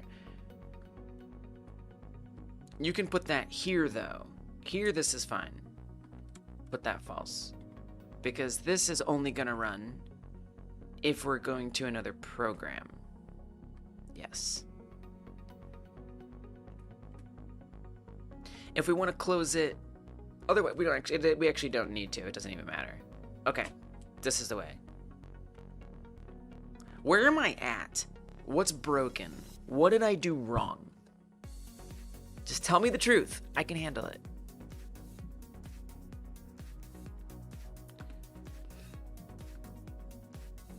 Nice! It worked. So now, I know what you're thinking. No, it didn't. Well, it did. Because the way the computer works is a bit of an optical illusion. So it's not we're not actually interacting with the screen in 3D space. Instead, a 2D version of the screen is overlaid on top of the 3D version. So even though I moved the camera, what I did not move was the 2D overlay. Let's see if we can close this. Okay, it put it back. It looked terrible. You know, I'm gonna need to work on that transition. The transition is not good. Really, we just kind of want the rotation to not happen. See, it keeps like rotating. Incorrect. Incorrect. So like, yeah, that's bad. That's real bad.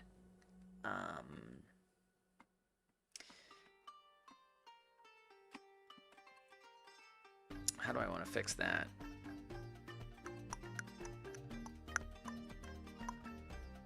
When do we make that false, the secondary? When we go to a primary.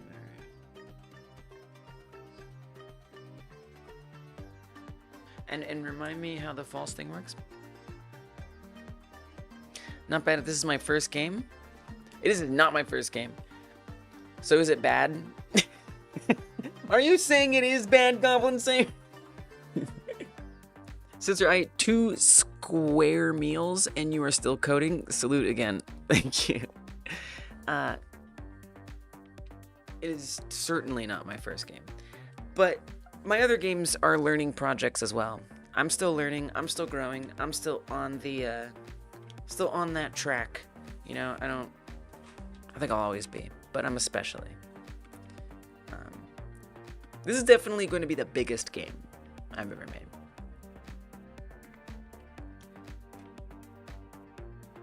So, when we go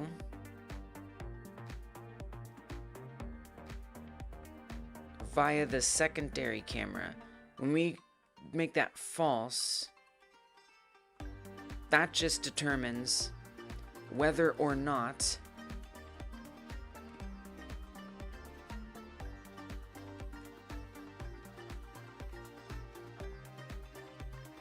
all that does is that just change. Okay, I see. That just changes which dictionary. We just set that up. Yeah. But when it's being called from that function, the secondary switch, I need it to not do rotation. Okay, hold on. I gotta use the loo. I'll be right back. Super fast. Hold up. I will be right back. Yeah, I'm just gonna cancel out that rotation. I'm gonna make sure the screen shrinks. And make sure the phone appears, and then I'll call it. Right? Right? Yeah. That's reasonable. I can handle that. I'm pretty sure I can handle that. I don't know much, but I think I know.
I put up starting soon. I meant to say BRB. Here, just so that... Oh, thanks for the follow, Elite Sapphire. Just to, like, make everything right. We're gonna switch it to BRB. Starting soon! I have started. I very much have started. Alright. So... I want to make sure that whenever we're calling that function, so we're going to say is secondary, I'm going to make something else called from secondary.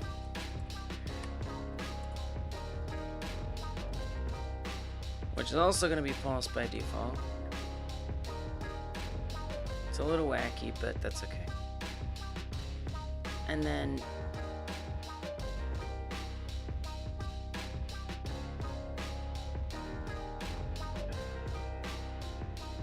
here, this will always be true. Because whenever we're calling it from this function, it's from secondary. And what I want to tell it is do not do the rotation, please. It looks bad. What we do, the thing is we do want the rotation, we just don't want a very specific aspect. And that aspect is transition arc. That's what you don't want. We don't want this arc. So we gotta tell it to ignore it. It's just like a thing that I put in there to make it look good when it transit. You just gotta trust me. It kind of like smooths, basically like when the camera goes from one place to another, and as it's rotating and it's moving, it smooths the movement and it gives it like a curve, because otherwise it looks like crap. All right, so you can actually kind of see when it looks like crap when I go to and from the food bowl, because I haven't set that up right for that yet. Anyway, so we just have to make sure that it doesn't mess with any transition arc stuff, which is over here. Okay. So let's add something called skip arc. Boolean equals false.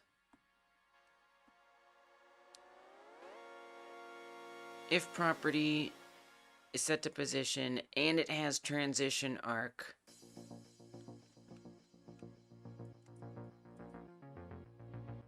and not skip arc. See if I got that right. Thanks for the follow. Highly. Thank you for the follow. Appreciate you. I always get, when I start doing like this many conditions, sometimes I start making mistakes, so we'll see. Okay, then when we call tween camera, I need to pass in the new parameter. We actually don't have to make that default. We can make that required. Because whatever from secondary is, that's gonna go there. From secondary. I really just have not worked with this camera system since like November. But it is pretty self-explanatory. I'm happy with that. These days, I would rely a lot less on strings. Back then, I wasn't really hip to using enums for friggin' everything. And now I would probably use enums and states for things like this. But it's okay. It's fine. Not worth refactoring right now. Okay, so now that what am I missing? I'm missing something. Right? I don't think you are. I think that's it.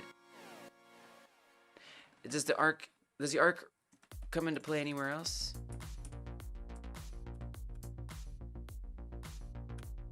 Nope. Okay, let me see what that's like. See if I missed something. And I just want to make sure it doesn't. Nice. Let's go. So now it's not doing that weird It's just kind of zooming out and going back. All right. Now, I need to get that screen to shrink down. We need to give it a secondary position. Now, I actually have not set up any animating for that at all. That's gonna be new. How hard can it be?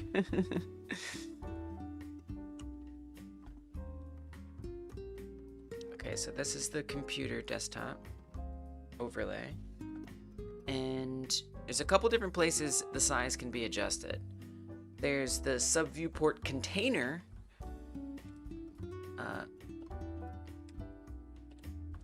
The subviewport container here. And then there's a subviewport. Honk? Hank? Honk. Oh, yeah, honk. There's the subviewport or subviewport container. Both of them have size stuff, and that one's red. I don't think it wants me to mess with that one. Oh, because it's a instance. Yeah. We guess should go in here. It's still grayed out, so you probably don't want to mess with that one. Okay, well that kind of answers that question. I mean, we do have size override, which is interesting. I mean, that is kind of literally what I'm doing, is an override. Like, that is actually what I'm doing.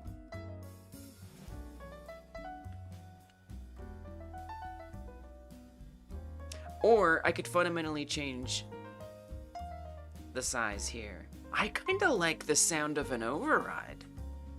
I don't know if that's gonna be good, but here's the thing, Lise. It's not just size. You need to change the position as well. And that can be handled over here on the container. So I think you should do that on the container. That's my opinion. Now it's a little tough, isn't it? Because look, it's just like cropping it.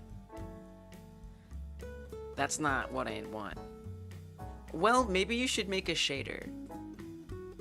I think this is, well, no, Lise, because if you do a shader, then the buttons aren't going to be in a different place. Ooh. Okay, this is fun. Oh, this is fun.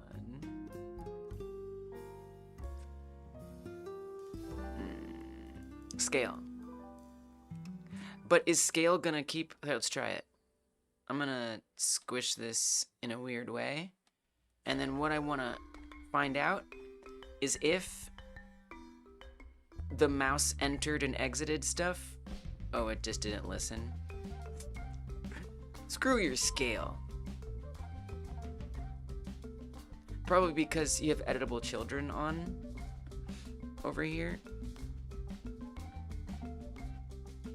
Oh, look, the scale. Oh, okay, I see. Yeah. Okay, that was the wrong place. It's over in this instance of it that we've been modifying that. All right, my mistake. Okay, let's shrink it. And what I want to find out. Nice. Oh, good. Let's go. So it's thankfully responding to the new positions. Thank goodness. All right. Love that.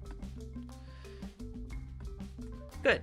So then we just need to find what that new position needs to be. I'm going to modify this in remote so I don't make changes I didn't mean to make. So let's actually just search for the overlay wherever it is. Not that one. This one.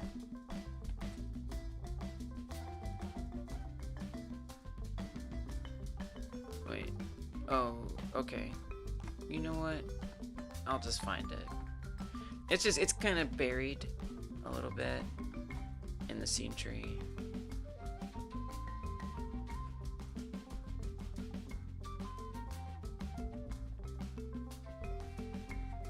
Wait, where's the screen?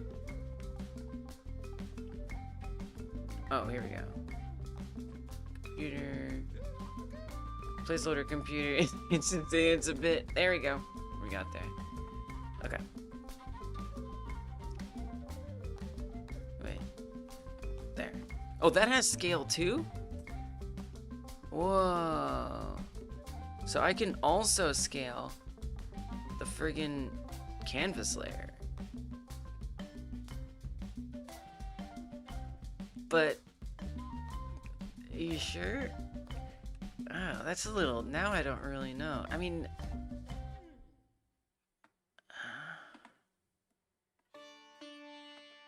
choices. I mean, this one we're already modifying. But again, it kind of acts as an override, which is nice. And it'll be really easy to reset back to because I just set it back to 0 and 1 instead of having to be like, okay, so what was this at? Make sure we return back to it.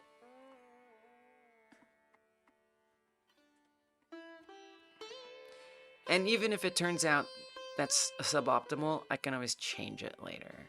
Not the end of the world. Thank you for the hydrate. I'm almost out of water, but I do have sparkling water. So I'm opting for that. Cheers. Thank you. Thank you.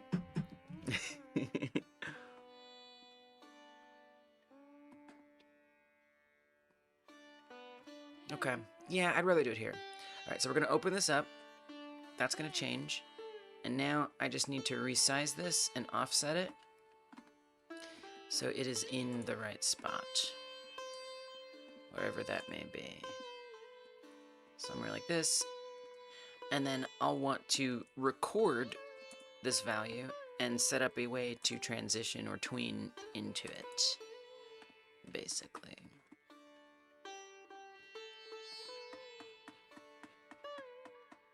I'm gonna make it semi-transparent temporarily so I can see how lined up it is with the stuff underneath. It's pretty damn close.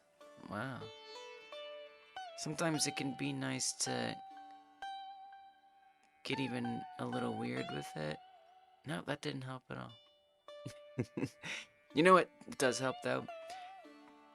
Can be like inverting it, but don't worry about it. It's actually pretty damn close. Wow. It's not perfect, but it's closer than I expected. Good. That's good. You see how I can kind of see the like ghosted overlay? Makes it a little easier to try and place it.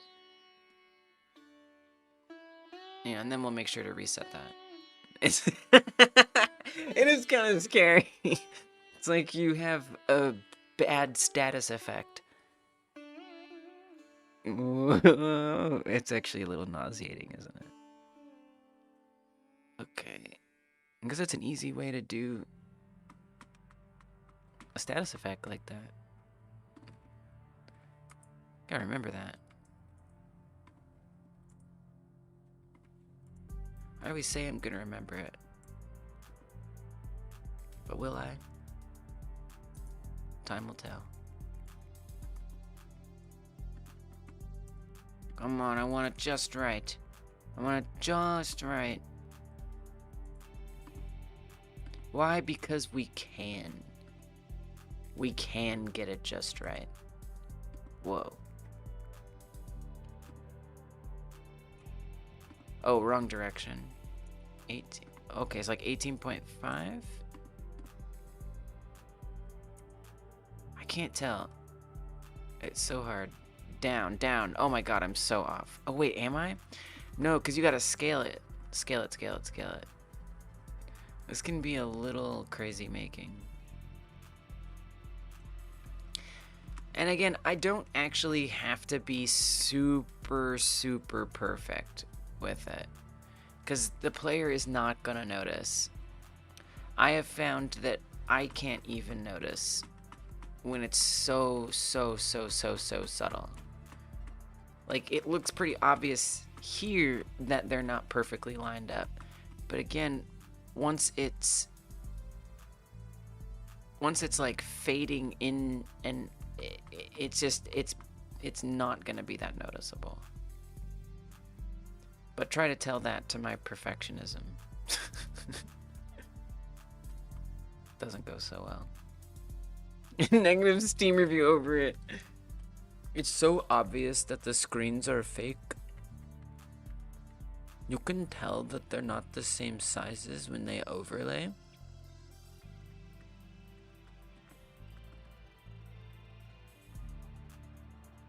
Dev puts zero work into this.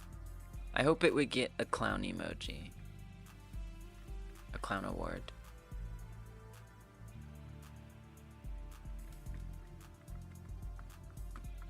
I always think those are funny, because isn't getting awards good? Alright, I'm kind of over trying to perfect this. We're just going to see what this looks like. I think it's going to be fine. It actually was better before. Before I started like messing around with it, it was better. I'm not gonna lie, it was better. I made it worse. All I did was make it worse.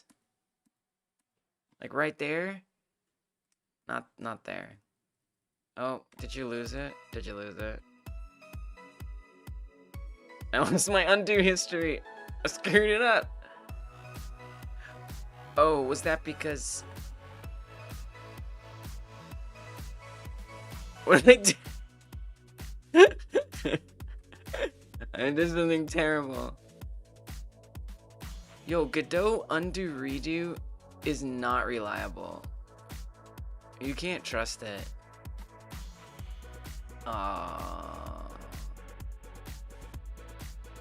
What even happened? Was it this? What the hell is this? No.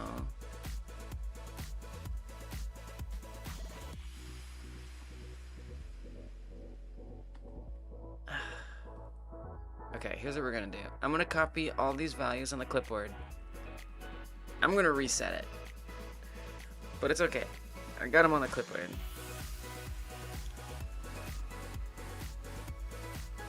Hey! Oh. Oh. It was the local change that was still there. Got it.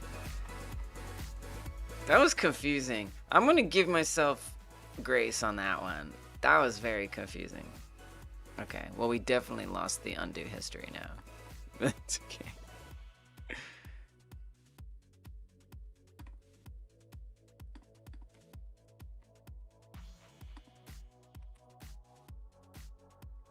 And see, that looks good.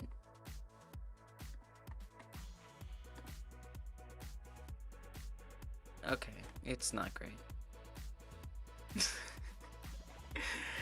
Damn, we lost the perfect one. That's okay.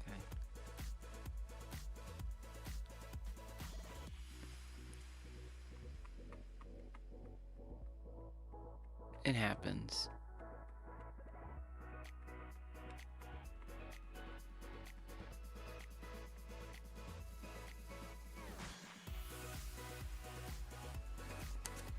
That's pretty good.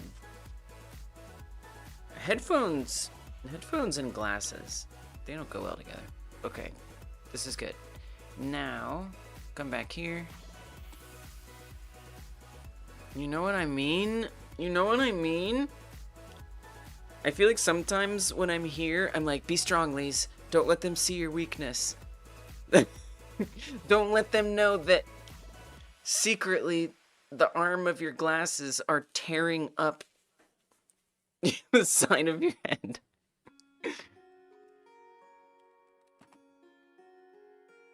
There's gotta be a trick to it, right? There's gotta be.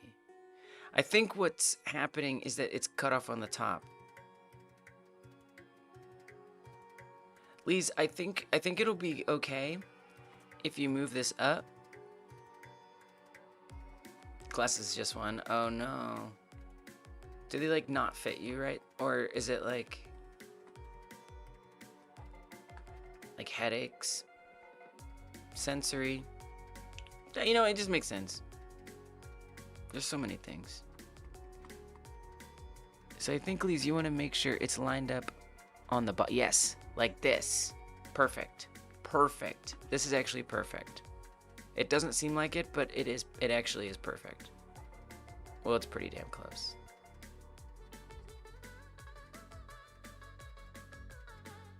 Okay. Now that I have these positions, I'm going to need to copy them and make sure that we can switch to them. When will we switch to them is the question. Don't know. I'm gonna paste them down here. Oh, 9 more streams till we have subscriber streams on Twitch. Approximately 9 more. I do a special live stream on Mondays for people who are members on YouTube or subscribers on Twitch. It's a secret live stream. And it's just like this, except secreter, privater. It's nice. We can have some nicer conversations that aren't public. It's chill. But Twitch doesn't allow devoted subscriber streams until you've done 90 streams as an affiliate or partner. So I've got a few more left. So right now, if you are a subscriber, don't worry. You just have to have your Discord and your Twitch connected, and you get auto-assigned a role. And then I send you a link to the stream on YouTube. But we'll have it on Twitch proper soon. Very excited. Anyway, okay, I'm pasting values. Put this in there. Yeah, it's gonna be pretty hype. I don't even know what it's like. I've never seen anybody do it on Twitch, so I don't even know what it's gonna look like. How is Twitch gonna show it? I don't even know. What's it gonna look like? You know what? Actually, I was reading. It's kind of interesting. Twitch subscriber streams.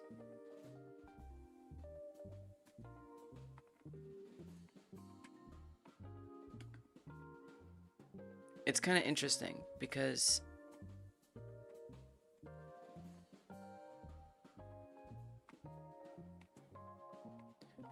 what it will do during a subscriber stream, anyone can access your channel for a free preview, and each stream is automatically tagged via Twitch's native tagging system for easy discoverability.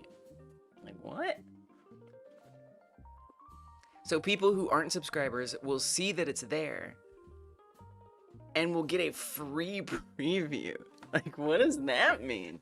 Like there'll be like a timer, like, oh, your 15 minutes of free subscriber stream is up. It's so weird. Really curious to see what that's like.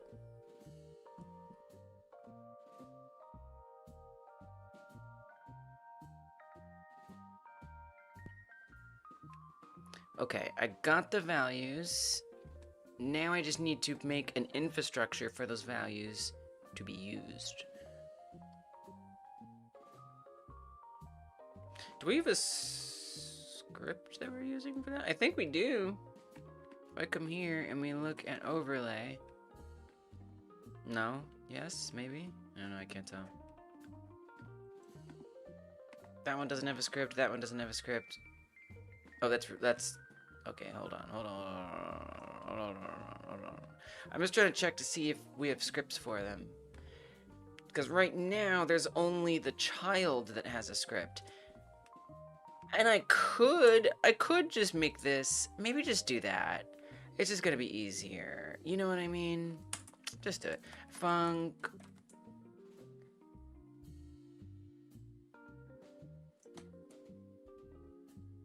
Switch to companion size. And then we can store some constants here. Constant. Companion.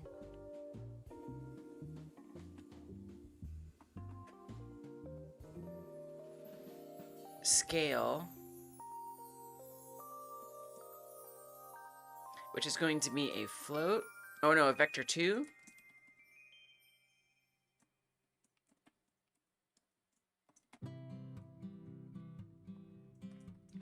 And we will paste this. And this. Nope. And this. And then we'll want the scale, which is a vector 2, but it's also... Oh, wait.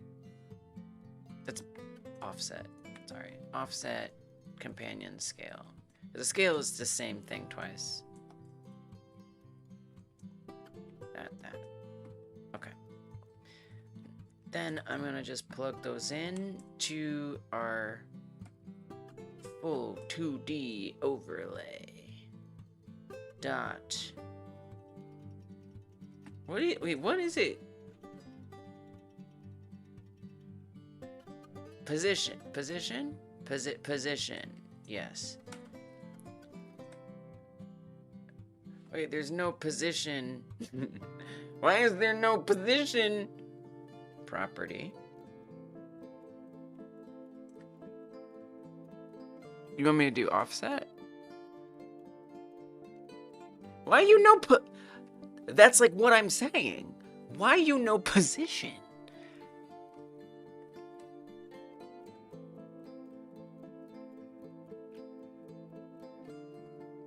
Do you want me to type in like transform?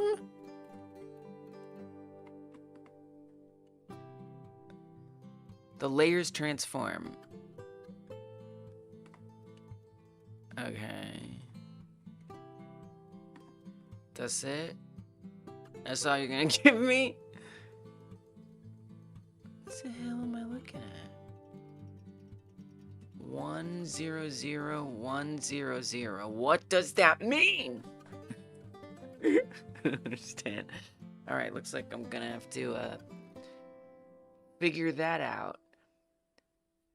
And what? And we weren't doing an offset. What the hell is even that? I'm saying.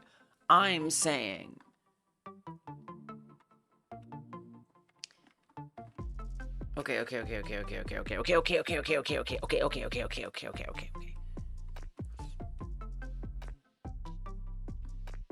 It is offset. Okay. It is offset. It's not position. It's not transform. But it wasn't. You know what? Honestly, I don't care. It's fine. I'm done. We're just. It's work. We got it. It's offset. Everything's fine. I am fine. We are chill. Exactly. Offset equals companion offset and full 2D overlay offset equals companion scale. Don't do it this way. Do it the fun way. We're gonna put a boolean in here. Switch to companion size indeed boolean, and we're gonna say that the offset equals if, or it's companion offset if, we're gonna get fancy, we're doing ternary operator here. Companion offset if indeed. Otherwise,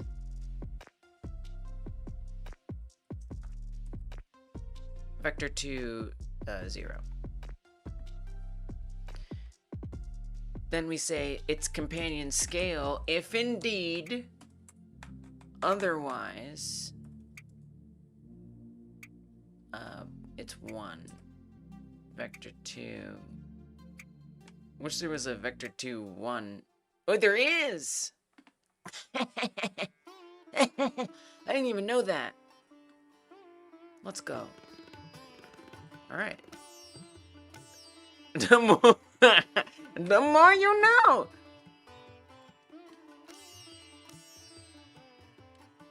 Great. So now I just need to call this function. We're going to call it at the same time that I called the camera switching situation. So wherever we have secondary camera switch function. Switch to secondary camera. Phone in hand. Here. We'll say desktop, screen on screen. Could even make this like its own little function.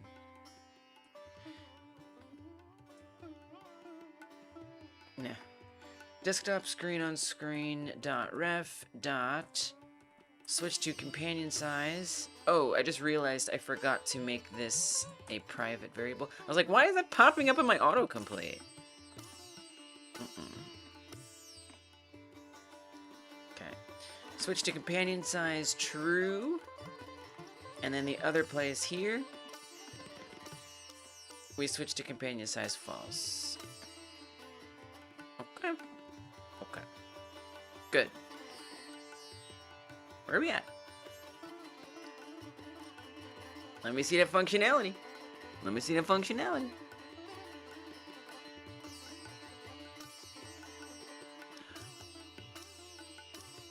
Okay. So that did not do anything. Let's find out why. First of all, I'm not animating it, right? We'd want it to tween. We hold. That's number one. Number two, is it doing anything? Switching to companion size. And then true or false. So let's see if that function is even running. I kind of hope it isn't, but I'm pretty darn sure it's going to be running. So I'm just gonna zoom into that. So it should pop up there.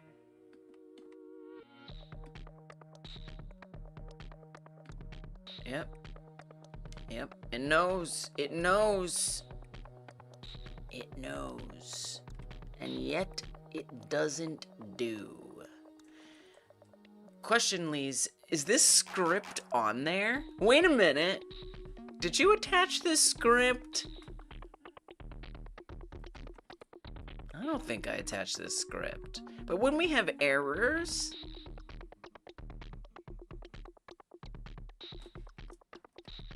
Computer monitor. It would be a whoopsie. Yeah, it... No, it is on there. It is on there. I attached it. I attached it. I attached it. But... Something is awry. Let me check in remote, see what we got going on. Inspect. Find me computer monitor. No. Computer station. Computer. Monitor. Yep. Full 2D overlay, and then this. If A2 plus B2 equals C2, then C2 minus A2 equals B2.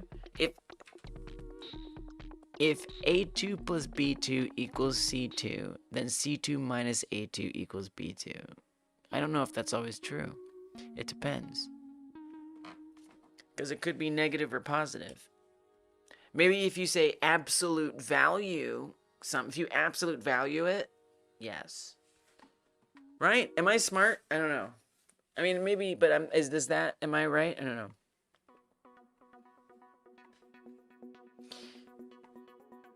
Okay. Click on this. And what I want to see is... Yeah, look, the offset is set. Wait, it's in the wrong place. Wait a minute. Look at that.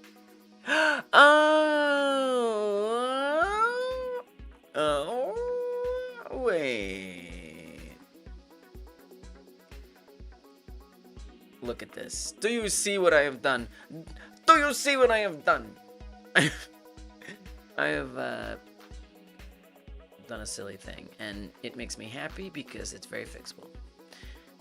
Just bored and throwing random math at the wall. Nice. Love that. Okay, let's see if this works now. Nice. Okay, it's working. It's not animating, but it's working. Okay, so in terms of the animation, we have to make sure that animate. Now, this is where it's gonna get a little wacky. Please, what? Don't do this. Oh? What you need to do is we need to say, as soon as the transition begins,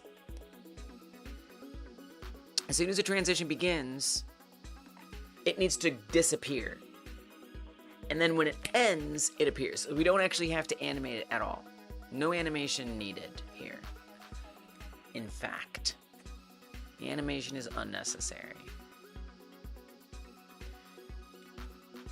What I do need to know is when has the camera finished changing? See, that's why I have those. Remember earlier I was like, I don't know about these signals. This is why we have those signals.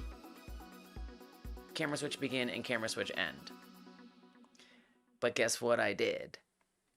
I made them be commented out. So therefore, we're going to have to make a little modification.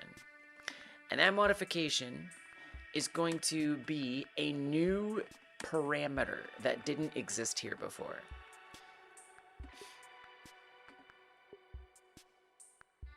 Yeah. So what we're going to put there is secondary movement. Okay? And that means I'm going to have to update the signal everywhere, which is fine. These are very good signals to have. Well, they're pretty good.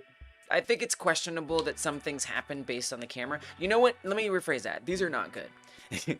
What would be better is if there was something separate, in my opinion. I'm not a genius. I'm not an expert. In my opinion, it would be better if events were not tied to the camera, but rather the event and the camera were tied to something else.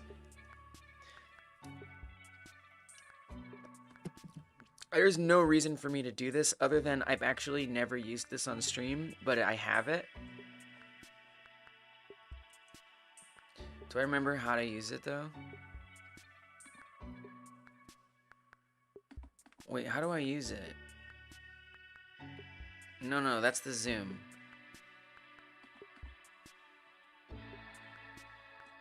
Wait, I forgot how to do it. Wait. I can do something cool.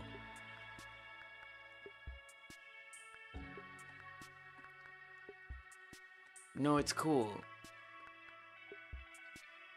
Control 2. Nice. Okay.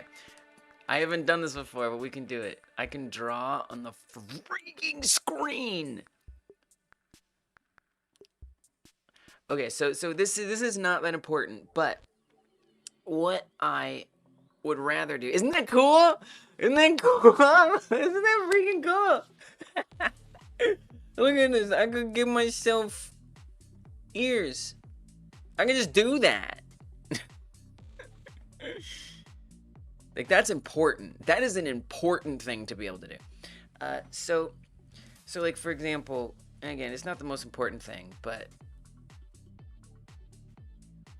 like right now, I have these signals here, and this controls logic elsewhere that's out there in the world, right? I am still live, Distron! So what would be, in my opinion, optimal? Instead of having the camera, this is a camera, instead of having the camera controlling events, what I'd rather do is have a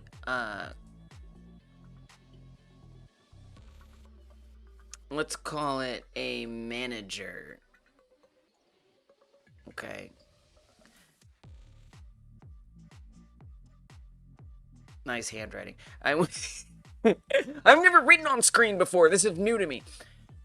We want a manager to control when things happen on the camera and when things happen on the events. To me, this is more optimal. And in my experience in building systems, For this project specifically, I found that this is a much more scalable system. And that if I do it this way, where the camera is determining things or something is determining things, instead of some overarching situation, this is kind of a spaghetti approach on the left.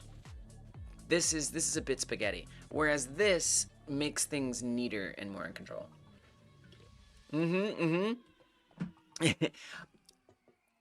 Well, of course, it's worth keeping in mind that I wake up very late in the day. I wake up at like 3 o'clock p.m. So I feel like that's important context. Okay, so between 3 and 5 p.m. I try to wake up earlier, but it do not happen. So I am what I am. I'm trying to shift it, but it is what it is. So this drawing thing, it's actually like a very old program, relatively speaking. It's called Zoom It. And it has been around for a long time.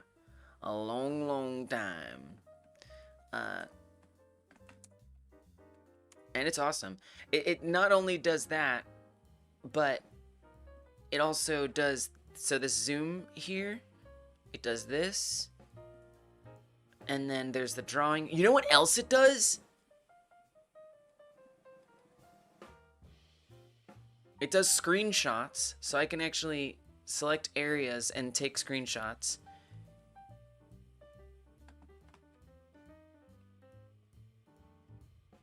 It also does a timer. I forgot about this. You just press these shortcuts. It'll put a timer up here. So I can like freaking go. I should do this more often. It's got a timer. So like I think what the use case is like the use case is like people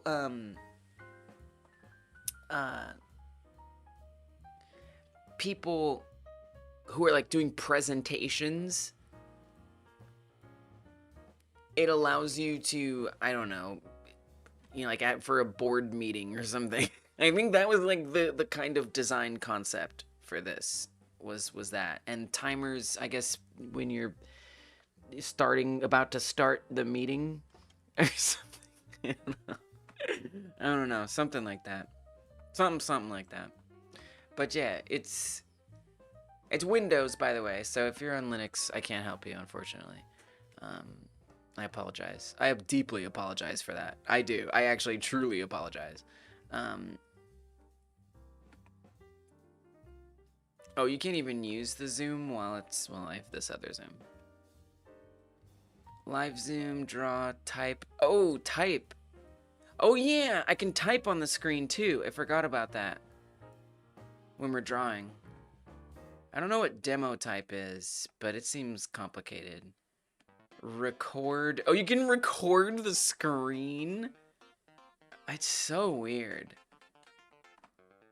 It's so weird. Okay, alright. Okay, you got me there. This is extra special typing on screen. Extra. I was drawing those words. I didn't need to draw anything. No drawing needed. You can type right there. It's kind of cool. It's kind of cool. It's kind of cool. It's technology. Alright. I'm finally glad I got to use that on stream. I need to use it more often. I literally should use it all of the time. There's no excuse. Like if I'm literally talking about anything, I should be drawing at the same time. There's no reason. Okay. Let's practice. When I am streaming on TV, okay? When I'm streaming on TV, I should also be drawing. It's a pencil.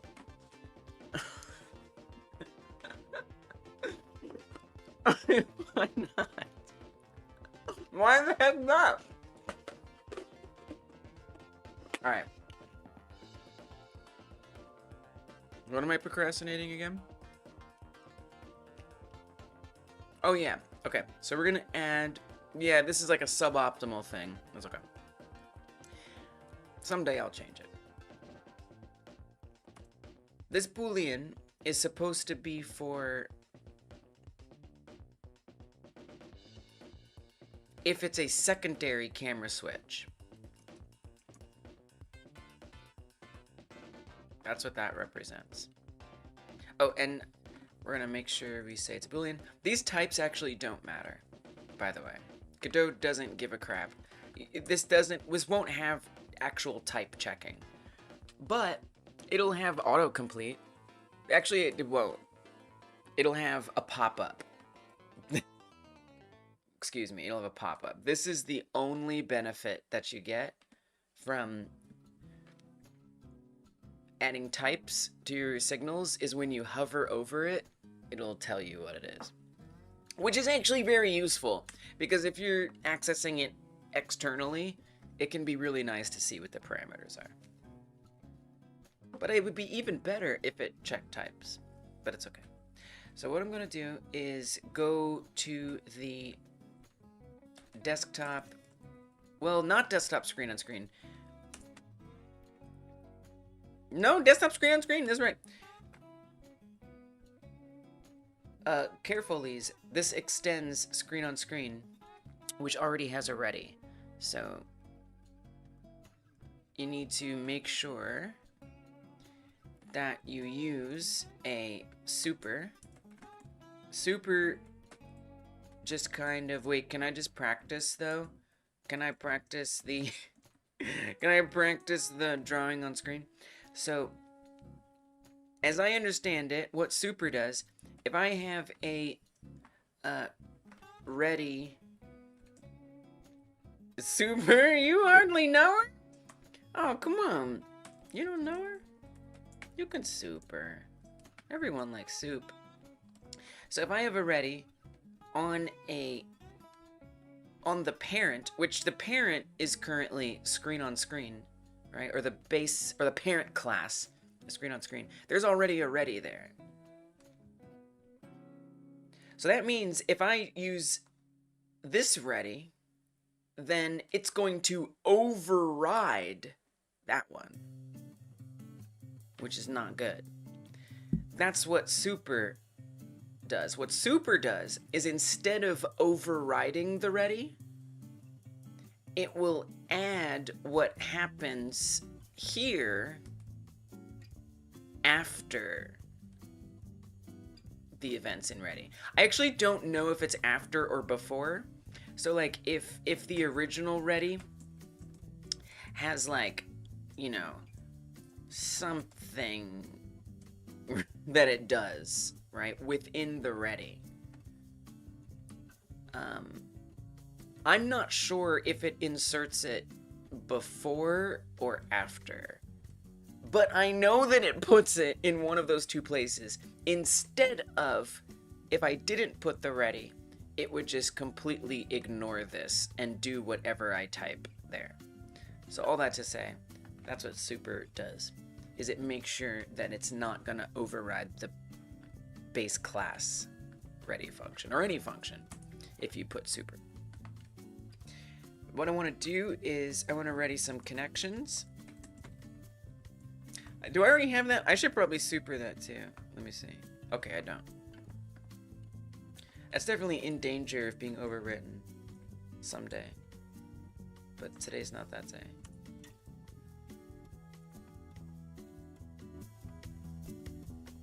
So what I'm going to connect is from manage camera.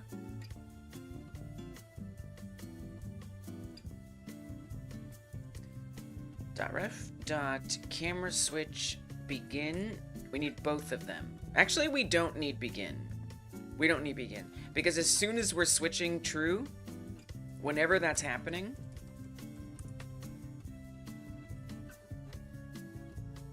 we already know to make it not visible. So, in fact, all I really need is camera switch end. Pretty sure. So again here, that's the advantage. That's the only advantage, is that we get to see of typing the signal. So we get to see this here. Again, that is a big advantage, because signals are tough because they're like across script, so it's hard to remember what they do. So it does help. And we're gonna connect that to on camera switch end. Now I make that function on camera switch end, and that's gonna have two things with it. I think it brings the target name, which is very important, and the is secondary.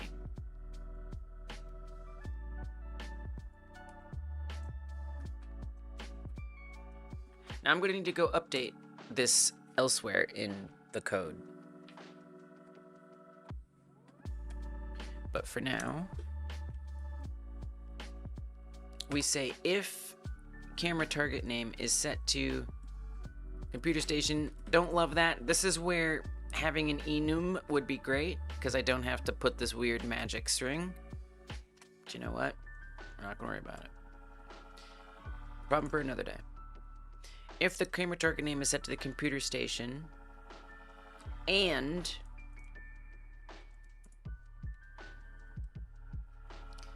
is secondary, then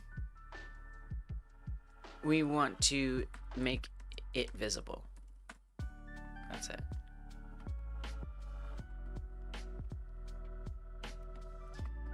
Now, since I only need end, I actually don't need to and shouldn't set up. Whoa. I actually had set that up wrong to begin with, which is kind of shocking. I only need to. Oh, wait, what the hell? Oh, yeah, get rid of this. That's wild. That was. Wait, what? That's not supposed to be there. What was that horrifying typo? Anyway, I only need to run the secondary movement on end. So that'll just save me having to add crap that doesn't need to be there. So I'm going to get rid of this. But I do still have to go find all the other instances of camera switch end in project, and I have to make sure we include this is secondary boolean. It doesn't actually matter here, so we'll just underscore it.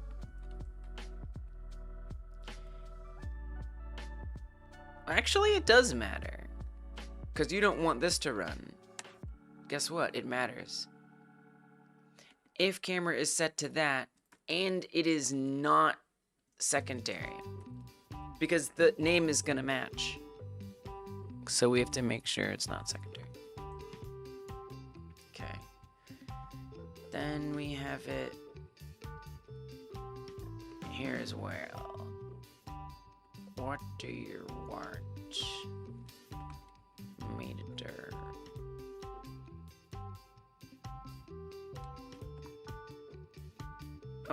Oh, great. That was actually the only place. Nice. Okay. All right, so that should be fine. What's that like? That was a lot, but I wanted to get it right. Okay. It's not bad. That's That's why we need camera switch begin. That's why we need camera switch begin. Ooh. Yeah. Alright, we'll fix that. Just kidding, I need begin. But we do have a bit of a weird thing here. It doesn't open the app until the zoom ends, which I kind of hate. I kind of want it to open the app right away. It's also very slow. I feel like we need to pick up the pace a little. It's a bit slow. But I kind of prefer as soon as you click it, the app opens. Why is it waiting? I'm a little surprised that it waits.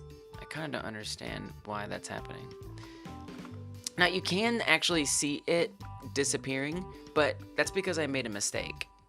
I know what my mistake was. My mistake was I didn't use a tween. I just had it like change real fast. I'm a little scared, but because this might do other things that we don't want, but hopefully that's not the case.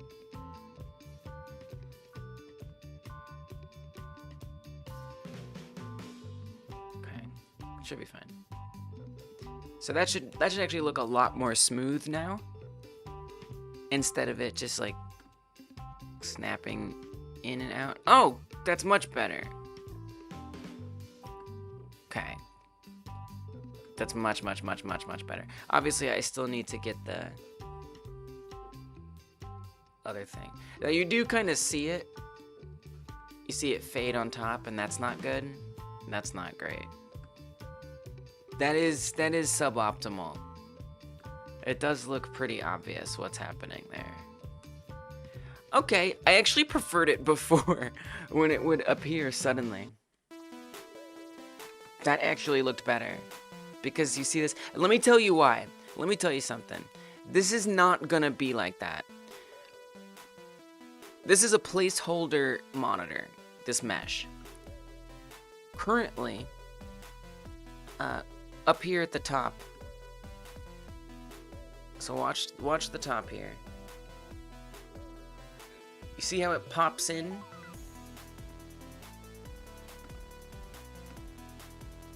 Boop. See how it pops in? That mesh underneath is going to have a better fit for this screen in 3D space. Currently it doesn't, but it will. I could probably adjust it now in like a goofy way. Let's be a little goofy. You know what? I'm gonna be a little goofy right now.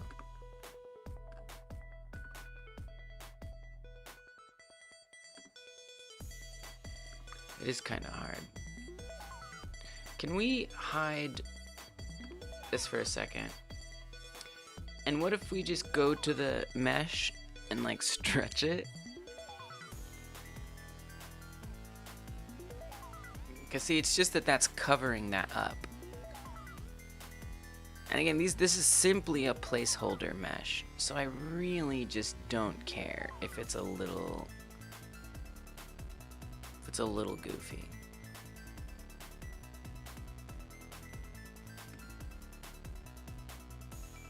It just kinda doesn't matter. I'm a little surprised that that's... Oh.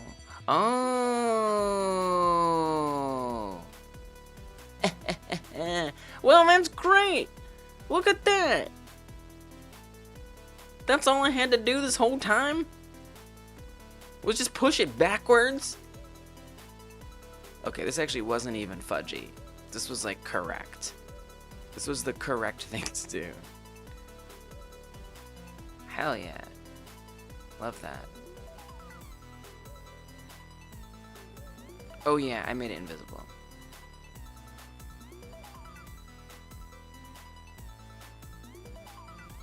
Okay, so actually it should look really good now. Nice. You do kind of see it. Like the color is a little different. The coloration is a little off. See how it kind of like fades in when we get there? But that's just something like I just need to fix like in general.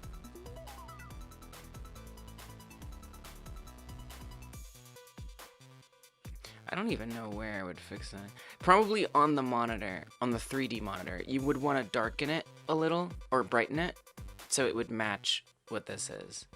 Because this is going to be the truer color. So I would want to come to the inner screen here. There, I mean, you can see I've got this adjusted a bit. Is this tied to, yeah. So I'd actually want to like brighten it, I guess. Yeah, it's not gonna show, unfortunately.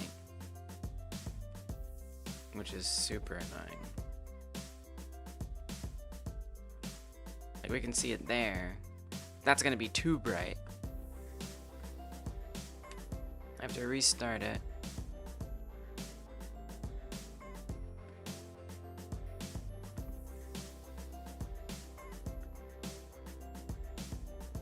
Now it's too bright. So that's just gonna be kind of a bit of a situation to keep adjusting this to get that right. I'm not going to deal with that today, but one day I will.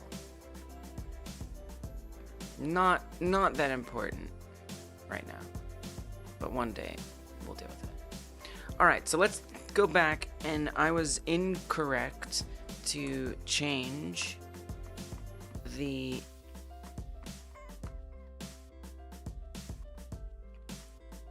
or to remove this. We actually do want this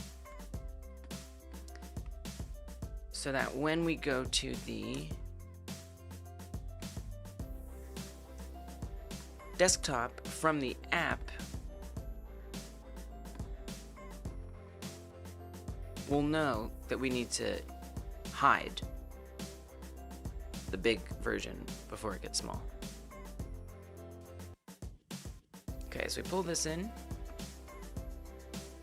change this to begin, and it's the exact same thing except between out. Yeah. Then I have to go look for elsewhere that I've set up this, which is one place. Not too bad.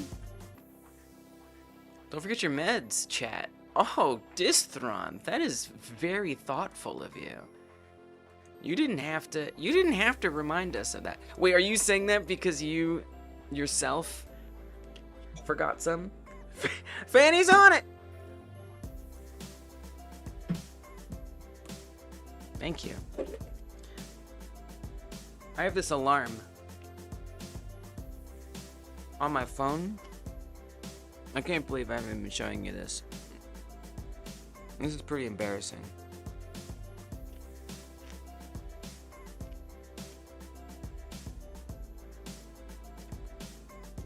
But I want to show solidarity in this moment. And I think that's important.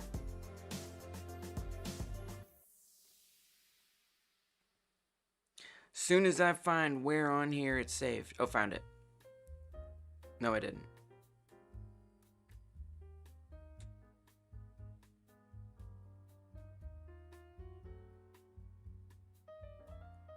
I actually have no idea where it's saved. Where do ringtones that get recorded get saved? Oh, in the recordings folder? All right. This is awful. I shouldn't even be playing this. Take your medicine, take your medicine, take your medicine, take your medicine. There it is. Take your medicine, take your medicine, take your medicine, take your medicine. That is my alarm that I play every day to remind me. Take your medicine, take your medicine, take your medicine, take your medicine. It's kind of a banger. It's like low-key a banger.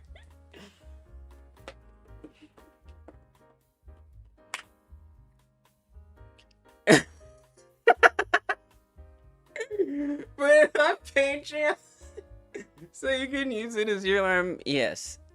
I'll put it on Discord. I'll put it on Discord. I'll do that. Oh. Discord, so you can use it. I recorded that, like, when I was, like, in bed about to go to sleep. And I was like, you know what? How am I gonna remember to wake up and take my medicine? So I was a little sleepy, and my pronunciation was a little off. And my spouse, who was asleep at the time, sleeping right next to me, was just like, ah! And I was like, I'm sorry, I'm so sorry. Oh my gosh. I thought you were awake. That was an oops.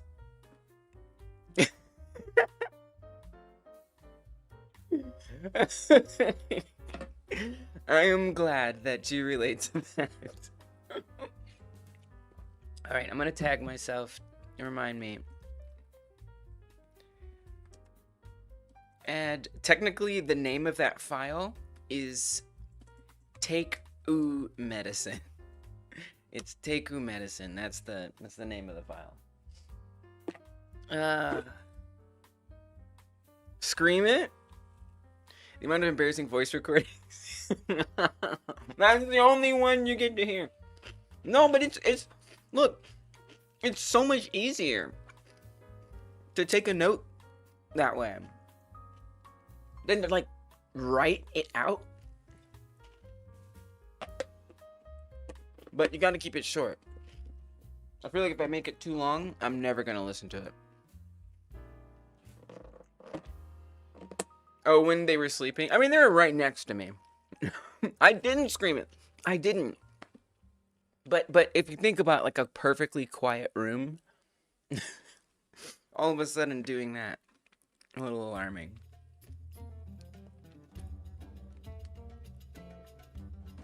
Oh, wait, was that your reaction to this?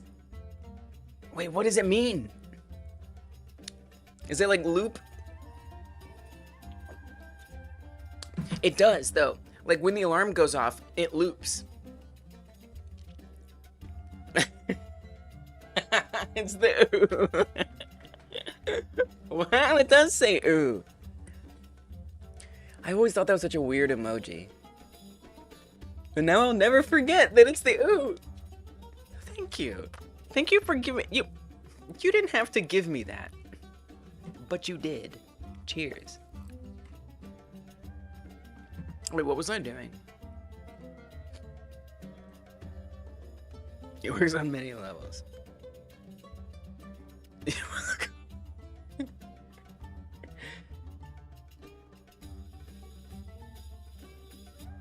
Oh, man. Thank you for affirming the weirdness.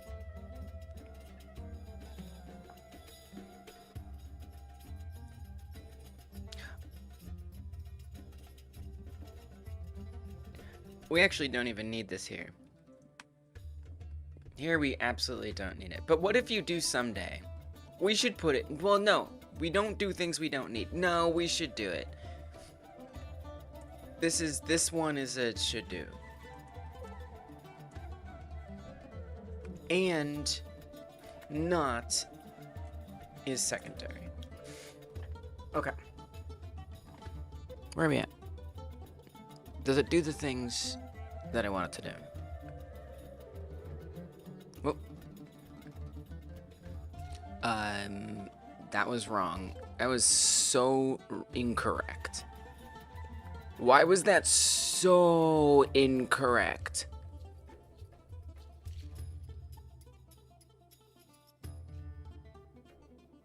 Because, Lise, the begin.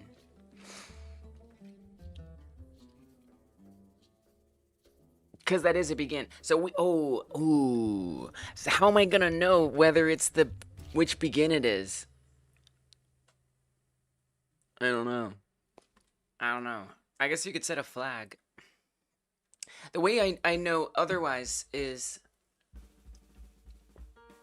if the names are different, but we're using the same name. Oh, that gets confusing. Okay. All right. Variable. Companion active. Boolean equals false. When we start the switch, we update companion active to this indeed value. And then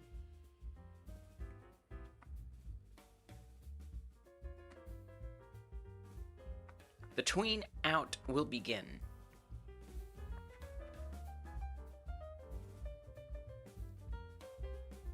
When camera switch begin, so it will be. This is confusing. Here's what I think, Lise. Don't put it there. Don't put it there. Put it here. Say if not companion active true. I find this all concerning and messy. A little bit. Again, I would like to detangle things from the camera like this. Put her there, pal. Thanks for the follow, Dan Dev. But I'm just grinning and bearing it for now.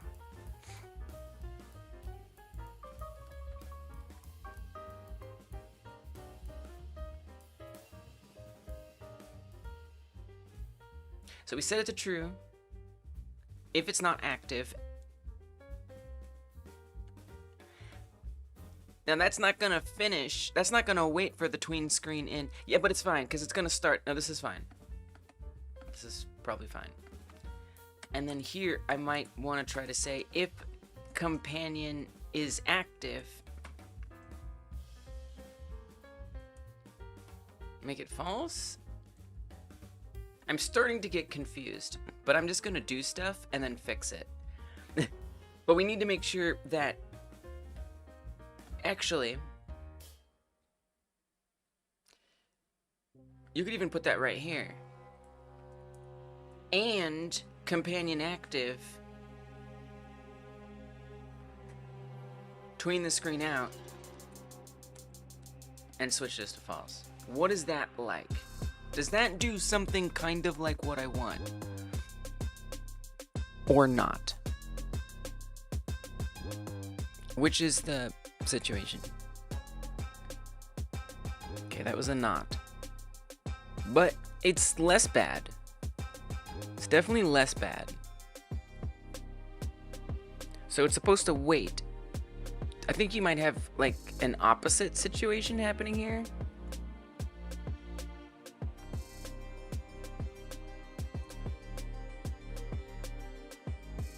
It is going to be secondary.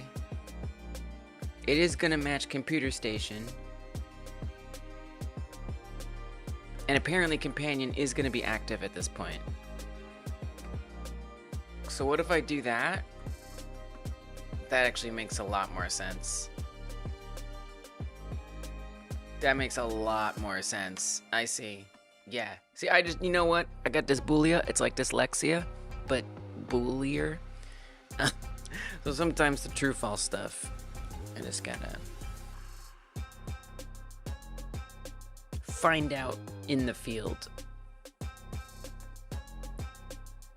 Okay, no, take your time. Godot, you need a minute? I got a minute. Oh, that's wrong. Oh, it's so wrong. I don't know what I'm doing wrong. Oh, I'm so confused. We wait.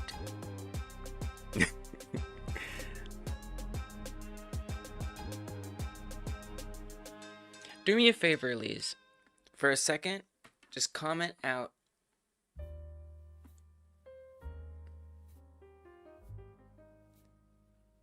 So I feel like I broke something on a level that I don't actually understand. Like, I'm actually not sure how it got this broken. There's something else. It doesn't have anything to do with this. I broke something else. What did I break? Oh, I should have made a commit earlier.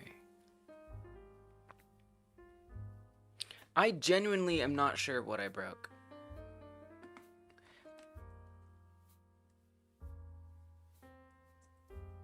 I'm on the confused side. It's like none of this is even happening. It's as if...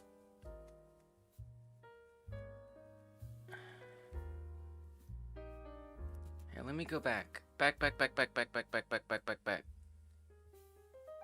As soon as I brought in that begin, everything kind of fell apart.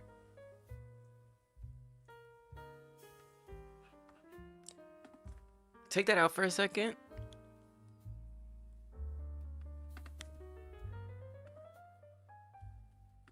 So that's behaving correctly. This is right. That is correct. I remind you of Imogen Heap? I think it's a compliment. Thank you. What you say? What did you say? Right? That's Imogen Heap, right?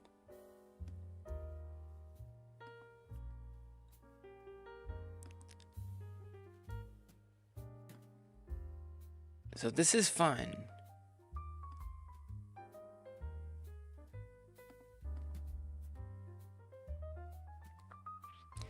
But once I introduce the begin, it's not fine.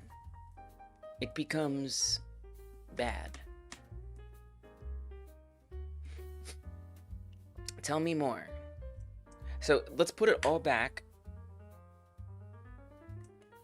And then what I'm gonna change is I'm not going to call the begin. So this should be fine. Or is it not fine?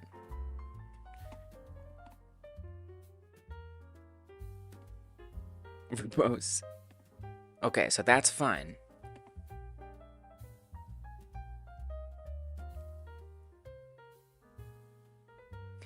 Now, while that's happening, I would like to take a look at what that flag, that companion flag I've got, I want to see what it's up to.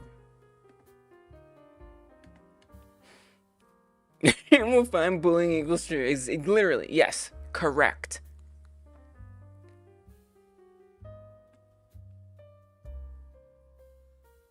And knowing that,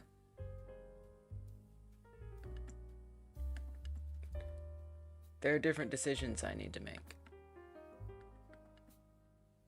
But mostly right now, I'm just going to monitor what's going on. Okay, so there's my companion active boolean right there. If I click this, so it's remaining false. Okay, it's not changing at all. So I would want it to change when the tween screen out completes. That would be optimal. So I would like, in my brain, it would be if the companion is not active, make it true, right there. Okay, there's the boolean. Oh, wait a minute, we can draw on the screen. Yeah, but if you draw on the screen, you can't click on things. So don't do that. Okay.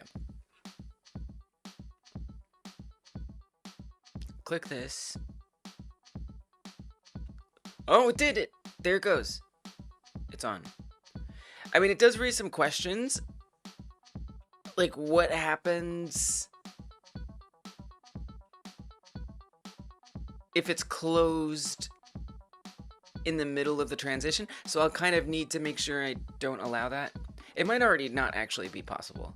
Now that I think about it, it actually probably can't be done because the overlay isn't visible. Anyway, well, we'll see. Anyway.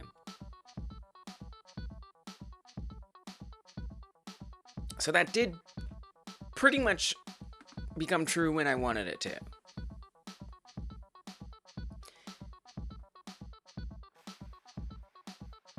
So that means if companion is active, then we are allowed to do this. Boolean. Be gone. So I'm gonna need to restart. Well, I guess you could check it. Okay, now try it. Became active.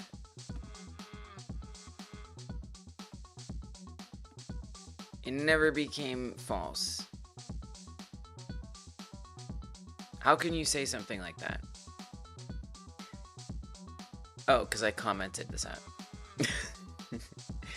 That would do that. That makes sense. Okay.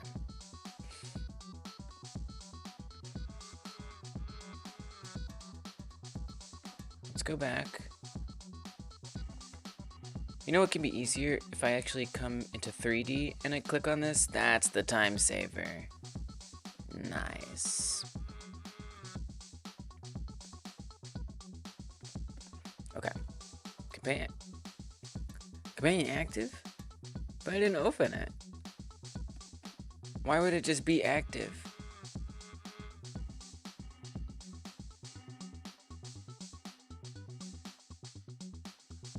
I don't know.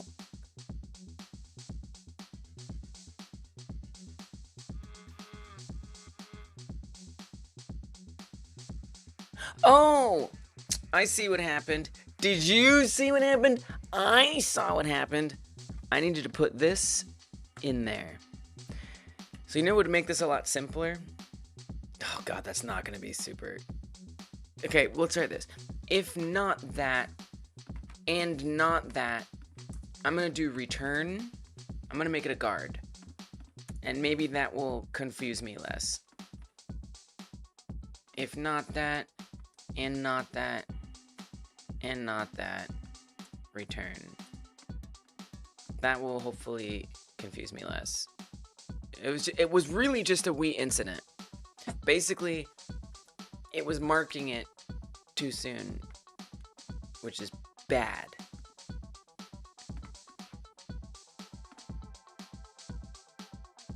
Okay, well that was also bad. Wait, but that was bad too.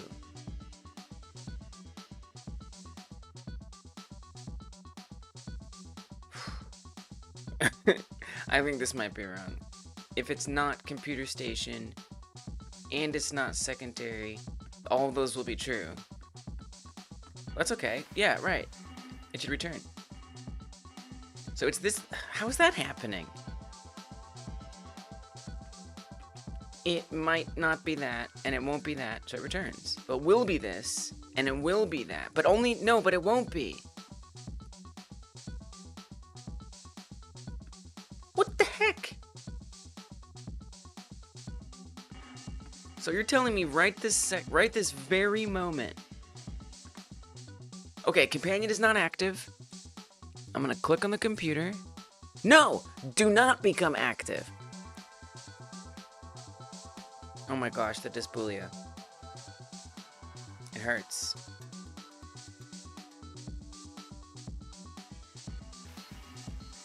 How is that making it true? Because the camera switch isn't ending.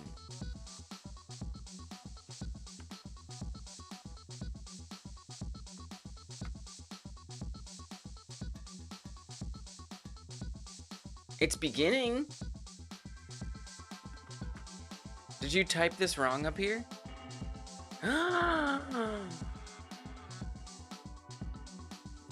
Oh,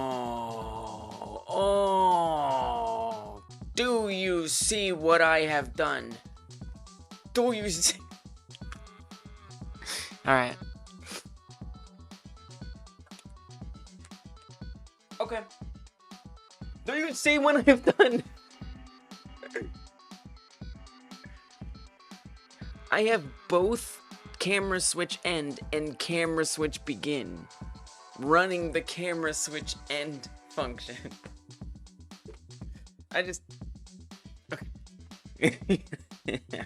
I do this all the time. And I've said this stream after stream after stream. And I still do not remember this. The way that this happens is when I copy and paste lines of code. So like I already had camera switch end, right? And I was like, oh, I need to add camera switch begin. So I copied this, I pasted it, I switched this to begin, and I called it a day. And I moved on. And I forgot to change that. This happens so many times. And I've tried to tell myself, hey, whenever you're copying and pasting something, ask yourself,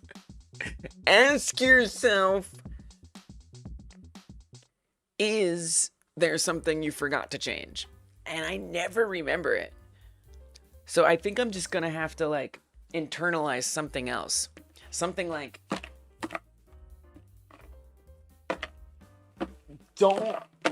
don't ever copy and paste lines to save time. It's not worth it. What's up, Travis? Welcome. It's just not worth it because I'm gonna make a mistake. Now, on the other hand, I'll eventually realize the mistake. You know? But it's a little crazy making.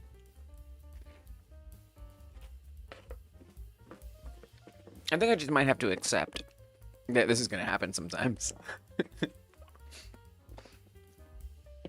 I'll accept it.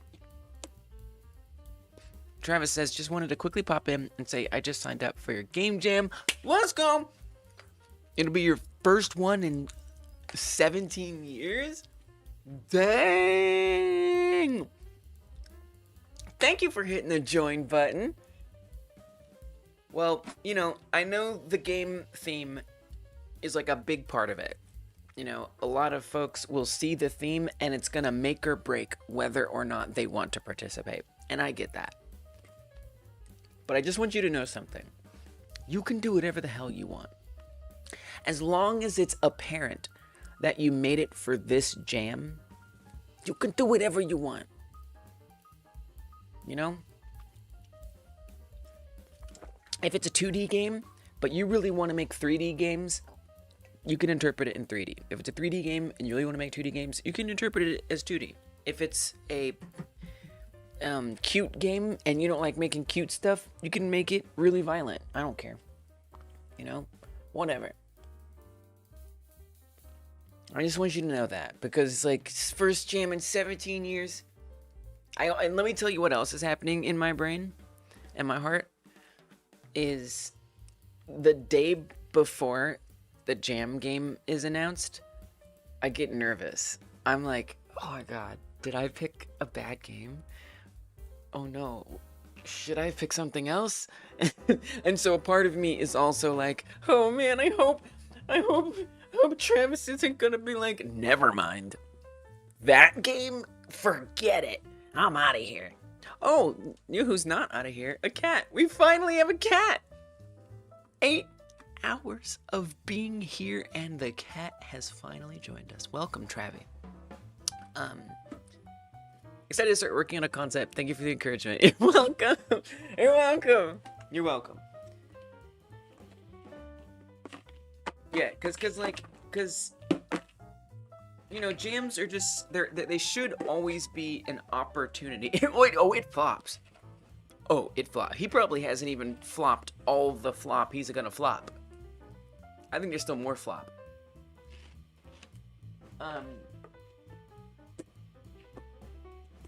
They're a great opportunity to be motivated to do stuff. Literally him.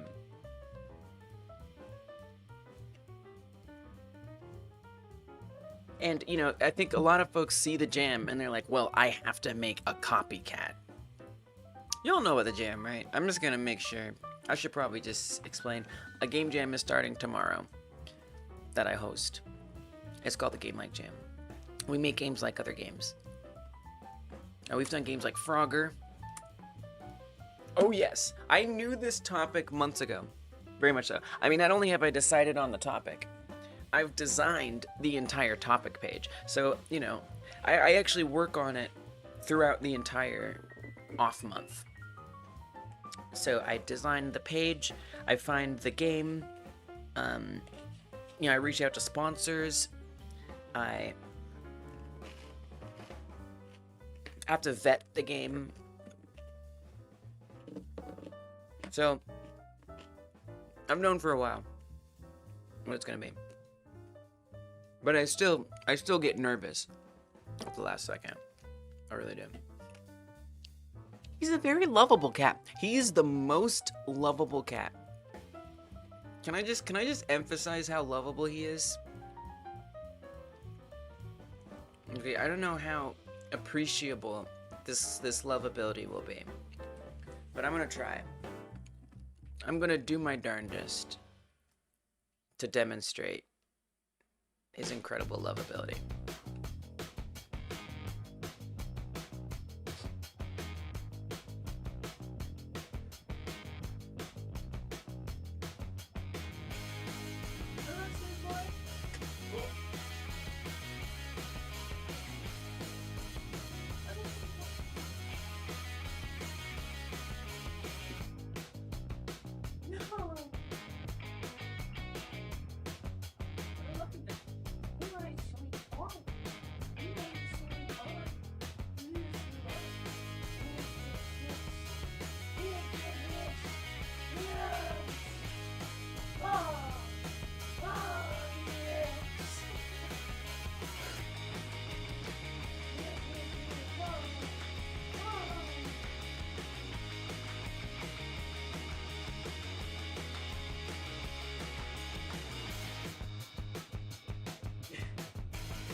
He's the sweetest. He's just the sweetest.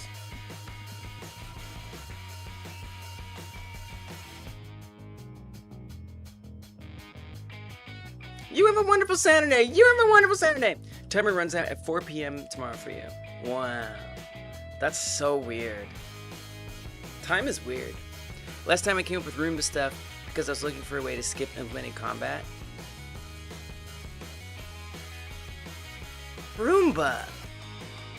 Oh yeah, that was your game. Oh, I remember this game. I remember this game very much. I very much remember your game.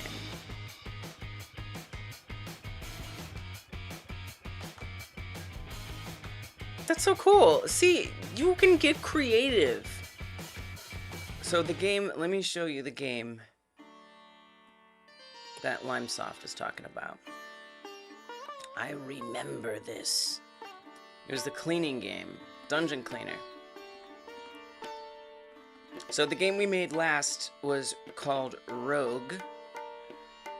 You might have heard of roguelikes, probably. Roguelikes, that whole like genre comes from the game that we did the jam on.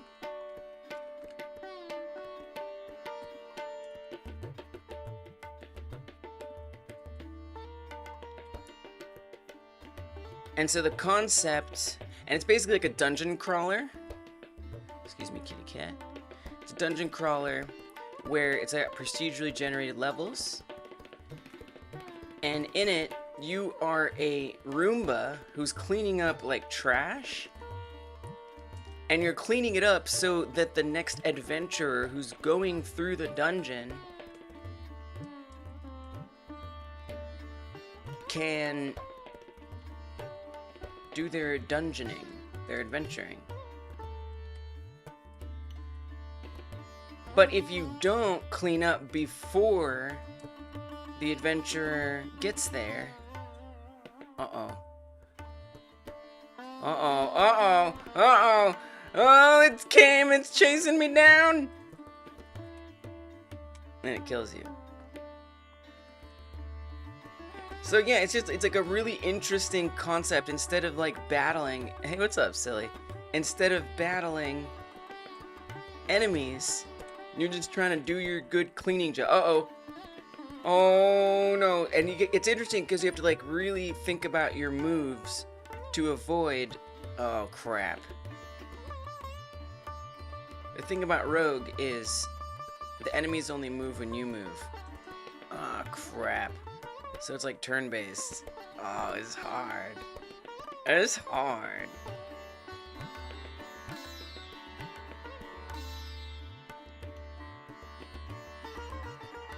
Oh, I time-outed you? I still remember the time you time-outed me. Okay. Good. I'm glad. Welcome, Dark Ranger. As you should. Why did I time you out?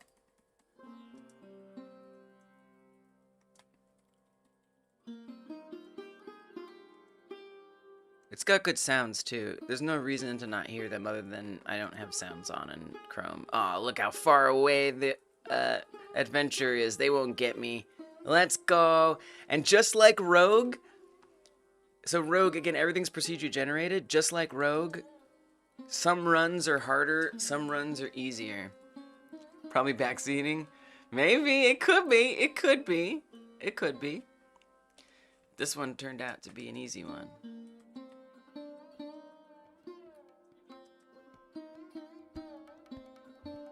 Get that. Get that. There's stuff. You just have to trust me. It's behind the cat. I win! Next level. And then you just keep going. So yeah, really clever concept, really clever take on the original game. And a great example of like a way that you can just come up with your own situation. So anyway, yeah, the next Game Like Jam is starting quite soon. Very, very soon. And can't wait to see what you come up with, Travis.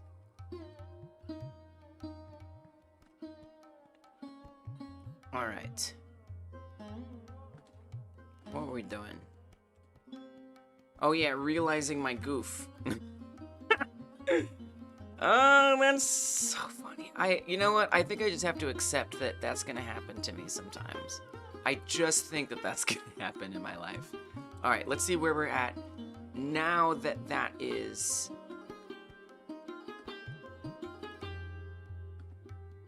Nice. Much better. Smooth. Obviously the phone part appearing with this weird, like that's weird, just ignore that part. Look at that. Jump. Oh, was it your use of emojis? Is that what it was? Well, let me tell you something. That is why I timed you out. I actually set up a, I think I did. I actually just realized I forgot it was broken on YouTube. Wait, let me see if it's fixed.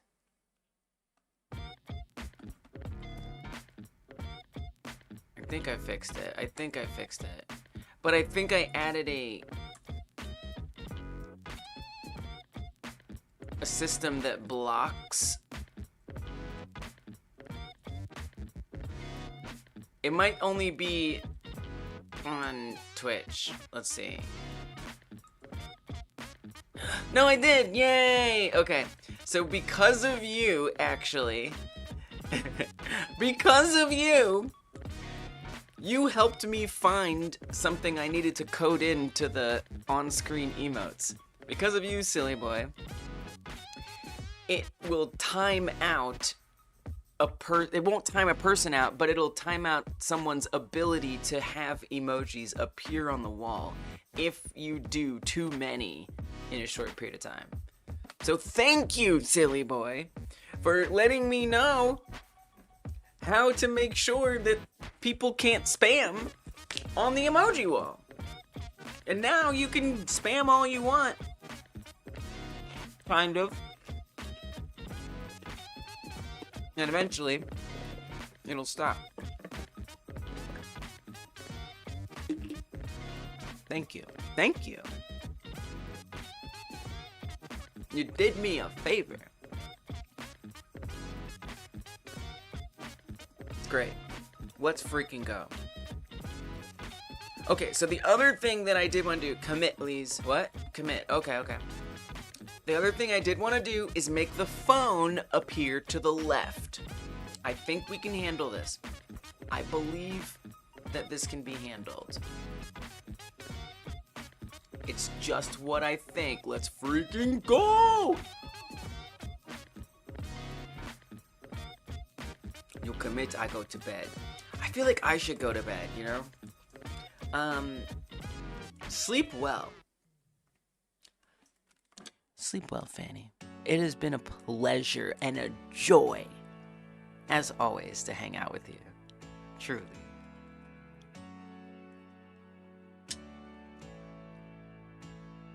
I gotta hang out with you in your streams more. I got sick a couple weeks ago, and that gave me the opportunity to actually watch people's streams, but I don't know if I saw that you were streaming when I was sick. But I gotta make time. I gotta make time to hang out with y'all. 2 bed free. Computer companion camera stuff is set up real good. That's my commit. That's my commit. Did you know Fanny streams? By the way, I don't know if that was obvious from the conversation I just had, but Fanny streams. And they are chill streams. They're fun streams. Should go hang out with Fanny. I don't remember if Fanny has a YouTube channel. So I will just paste this. Okay. Switching companion size. This is good. We committed? We committed? We committed. Okay. The phone moving to the left. So I kind of messed this up, and this actually turns out it has a few complexities that I did not take into account. Namely, the fact that you can't just drop the phone model in here the way that you dropped it in. Because it's going to interfere with like everything else. So I just have to be a little careful this time about my implementation of this phone. Reset, reset. Move it into place.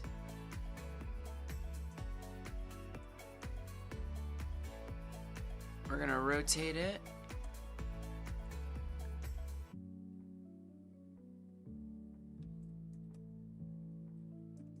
But what I cannot do is put this script as such. You have to like deactivate it basically, or instantiate it, or something. Because otherwise it's going to interfere with the other one, which is not good.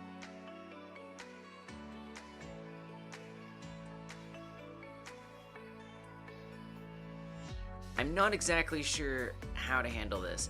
I feel like this is a separate minigame. Like this is the minigame with the phone in hand, but what about a minigame with the phone as a companion? But then it depends, because which version of it? The version of it when it's by the food bowl, or the version of it when it's by the computer, or something else. So that's kind of like a totally different minigame. I'm kind of the perspective that it should be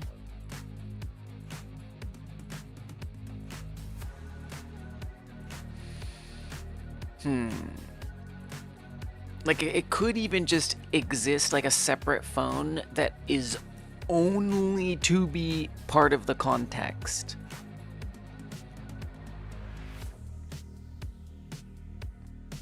Of being a companion to the food bowl. You know what? Yeah, it's not a minigame. Minigames are different. Minigames have back buttons. So the minigame is the computer stage. Being at the computer is the minigame. This is not that. So I would recommend you detach this entire script and deal with in April, when I come back to this project, deal with how we set up what's going to be on the screen. This is the way. Oh, see, it's the problem. It's, I don't know if you can tell, but it's actually levitating the other phone, which is not correct. I thought just removing that script would, but it... Okay, there's a lot of stuff in there. Okay, wait a minute. Okay, Lise, hold up, girl. Okay, wait a minute. You can, okay, get this, no. Make this local.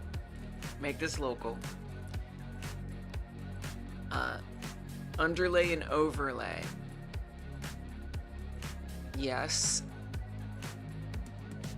But what you don't want is this selectable area. The selectable area is a mistake. Delete that. That's your problem. Now check it out. Me getting nothing done because my ADHD activates every time I open the game and remember that there is wall climbing. Oh, just because it's like a pain to set up and you're just like procrastinating it. Okay, we move to here. There's the phone. I can see that. So we don't actually have to move the phone. The phone is already gonna be in the right spot. What I do have to make sure goes in the other spot is this. Well, Lise.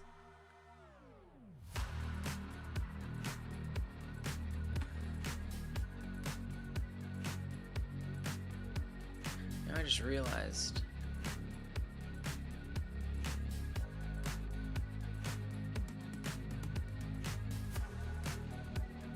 I just realized something kind of interesting. Oh, that is that!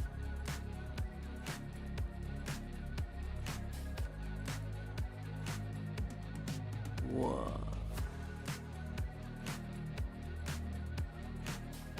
So wait, if I move that over, will that just be permanently in that spot? You can't stop climbing poles and sails in your skyship? Wait, but that's awesome, Vinge. Are you saying that your game is just so fun you can't stop playing it? That is like amazing. If that's what you're saying, that is freaking incredible. That is such a good thing.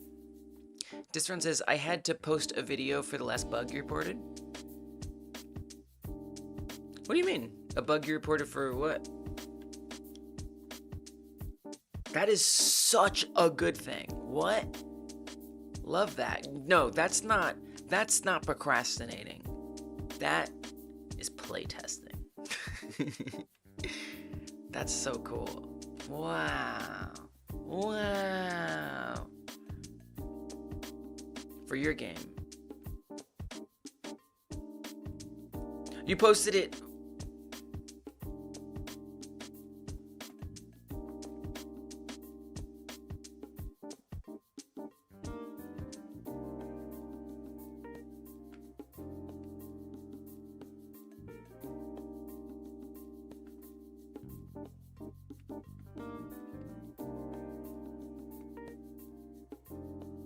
Oh, on YouTube.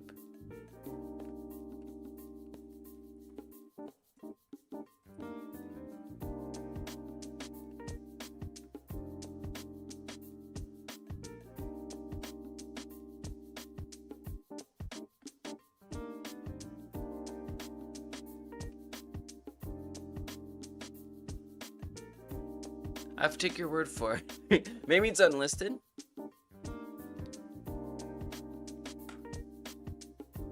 I mean, if you want to, I thought you were saying you had something you wanted to share. I was like, okay, if it's, you know, game, you know, I don't know. I don't know what was happening, honestly.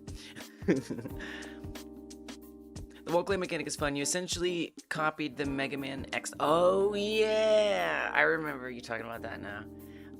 Mega Man X style, you grab the wall and slide down. Oh, that is fun. Oh, Mega Man X, that was a fun game. Yep, that's fun. Yeah, that's literally fun. It's like the definition of fun.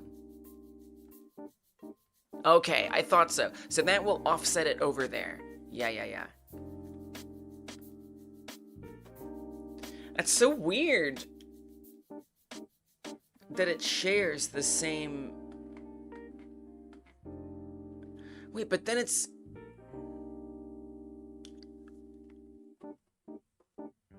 Why is it not happening on that? I am a little confused. I'll be honest. I think it's confused too. I think it's also... Yeah, because this, you're moving the wrong one. This is wild. Okay. Alright.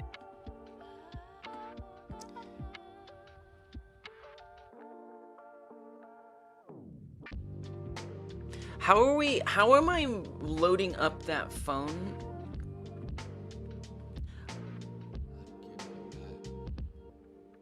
I'm a little confused. Oh. Yeah, because we're fading in screen on screen. Yeah. Okay, I know what's happening. I see what's happening. Holy crap. Now I need a phone screen on screen overlay companion versus the non-companion. Oh, wow. Wow. That seems like a bit much.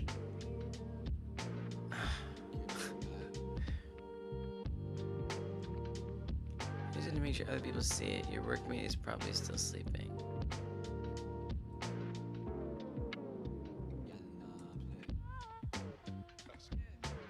I'm definitely strongly confused. Oh yeah, I played this game.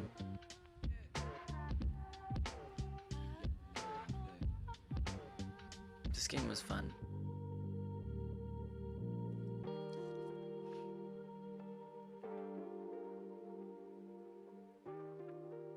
What's the bug?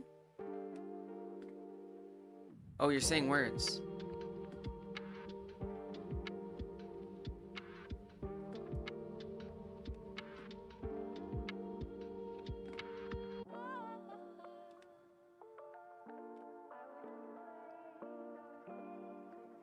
Yeah, it is unlisted. So it's just for whatever that's worth. It is unlisted. But yeah, it's visible. Yeah, because I loaded it in Chrome. And not... I could switch it to Firefox.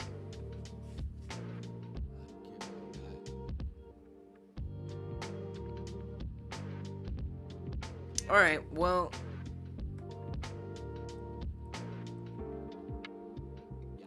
I've confirmed that it's seeable.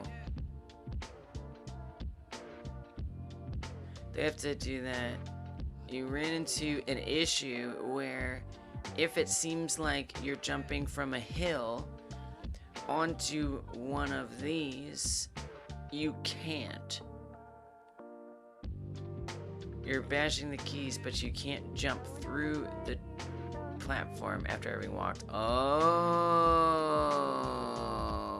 it's like very certain conditions have to be just right, and you can't go down through the platform. Got it. I see.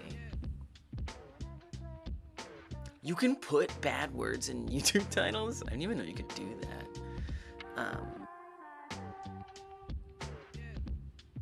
Understood.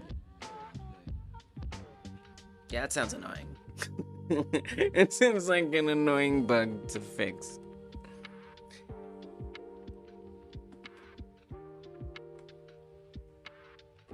But I guess it depends on how your project is set up. Alright, look, if I'm gonna fix this... Oh no, not you, Distron. Sorry. No, it wasn't you. Sorry. No, not you. There was just a suggested video over here. Oh my god, look at this crap. No, I don't want a Department of War video. Thanks. I'll check the horrifying news later. I'm trying to chill. Oh, this. Look, there's a YouTube video with... I didn't even know YouTube would allow you to do that. I don't know. I mean, I'm not trying to be prude. I'm just saying, like, I just didn't know that YouTube would allow that. They're like, yeah, we'll allow it. We're just not gonna... We're not gonna run... You're just not gonna get good ad revenue.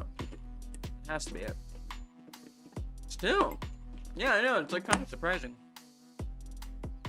But that's what I was talking about, not you. Department of War. Freaking YouTube. So complicit. Anyway. Learn the new lesson. Never edit videos if you don't know what the editing software really does. Well, how else are you going to learn what it does? Unless you try and find out. You know? But what makes you say that specifically? Like, what happened?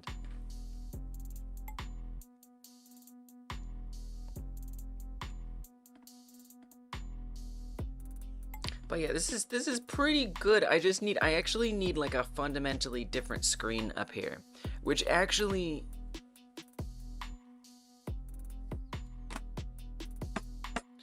it's a little upsetting because I think what I'm realizing right now is what I spent hours working on yesterday, I actually don't need. I spent hours yesterday see this like weird floating crap that's here? I spent hours getting that to be set up. And that's basically the phone screen, which is supposed to be, you know, shifted over. Basically what I was gonna try to do was shift this over so it's on the actual phone, right?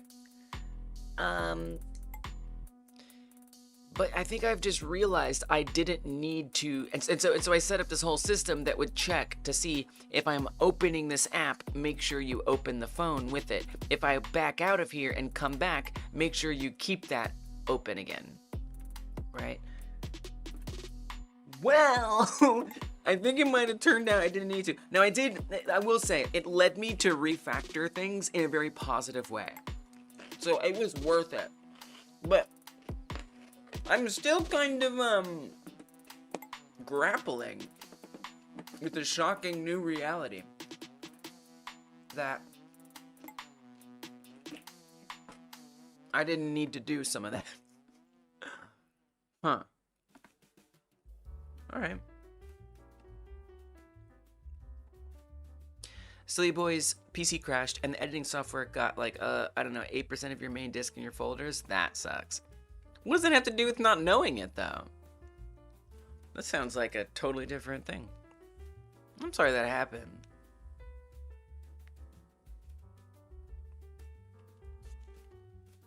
Is there like, but like, you just have to render it again? Or did something like else, did you lose like editing progress or something?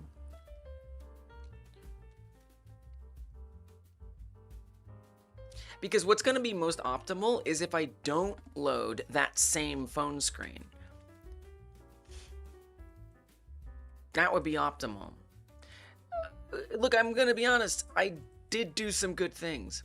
Oh, you lost file? You lost file stuff? Like corruption or something? You lost work? That does suck. I'm sorry. Especially video editing, which I find to be particularly grueling and time-consuming. It sucks to lose that. Oh, that's good. Okay, well, as long as it's fine, then that's good. Open program, instantiate. So this... Check if should open companion phone.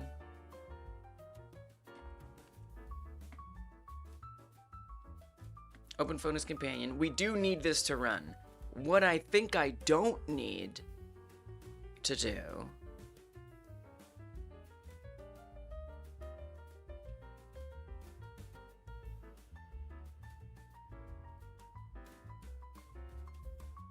is this line right here.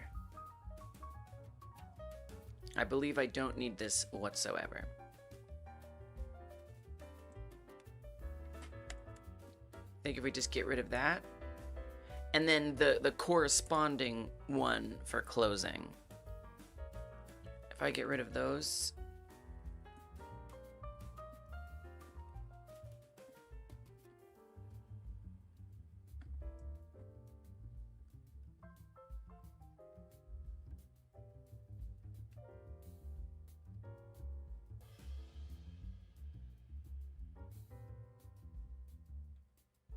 switch to secondary camera. Whoa.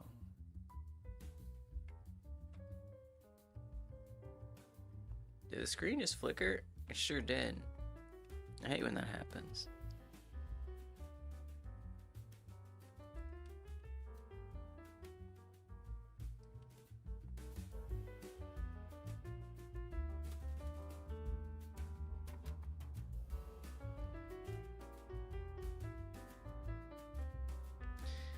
Oh no, my mouse isn't showing up. What in the heck? Oh, it is. I see. Okay, we're good.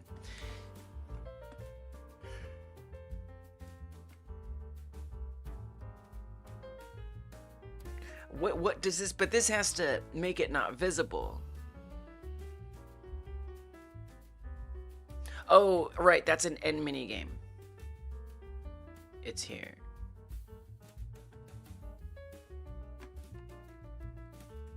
On the phone screen, phone in hand minigame. Show UI when put phone away. Because I actually, no, I think, Lise, what you want to do is you don't want to run that minigame thing. That's what you don't want to do. We don't want to end the minigame. We don't want to start the minigame. We don't want to end the minigame. Okay, let me see what this is like. So what this should do is hopefully, effectively, not have that weird phone appear. Nice. Okay, good. Perfect. Oh. Maybe I'll... Oh.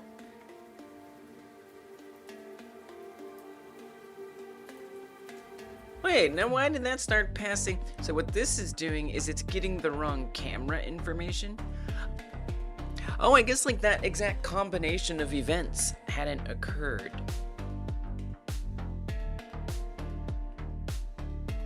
Yeah, because we are in secondary, that's true. Okay, if is secondary and not current camera target or camera target name set to default. Camera target name. Oh. That made a word as I was deleting those letters. Okay. Open this. Hit back. Oh! No! No! No, no, no, no, no, don't do that! Why have you done this? Edge cases! No! Not edge cases. Anything but edge cases. Why? Why? Why?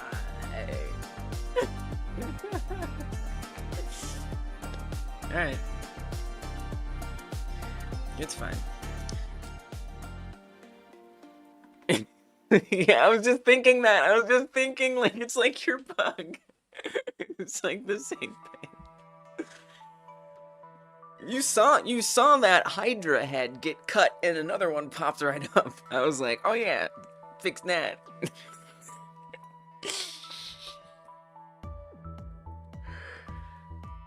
Alright.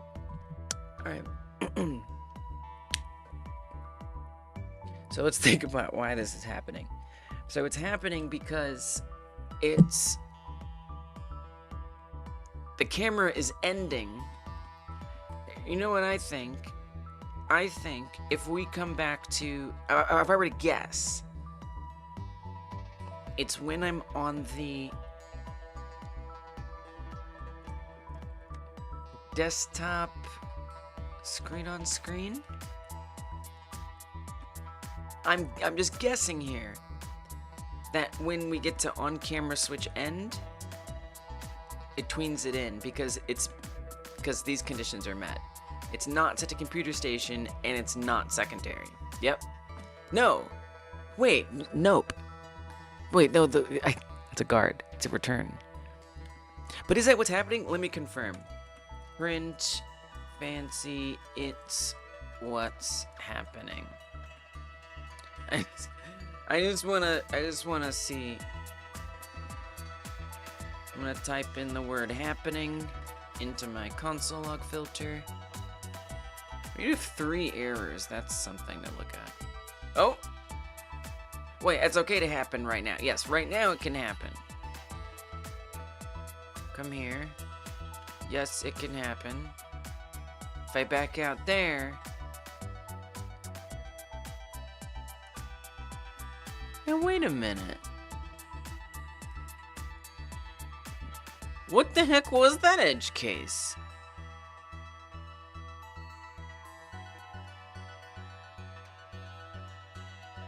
That edge case was a little edgier than I even thought. Because now I can't reproduce it. Not an edge case that I can't reproduce. That is a whole new level. What's going on down here? What's with the errors? Path to node is invalid on the subviewport. Okay. Which one are you having that problem with?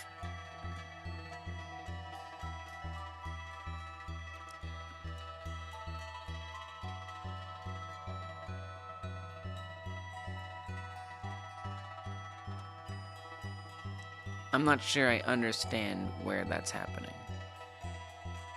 Intermittent bugs are worse, I know. Distron is like, go away, Lise. Leave this place.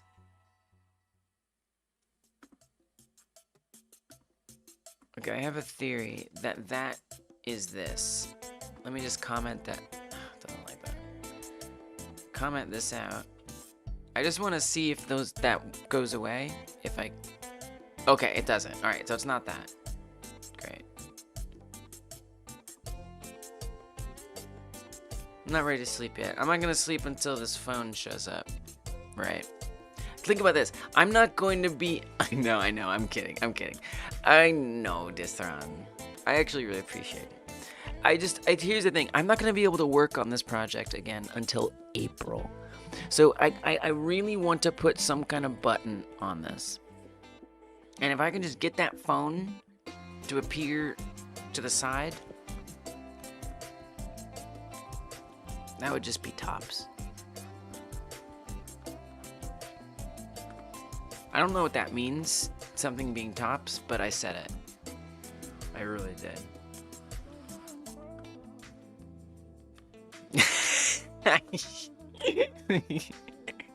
No, you are right.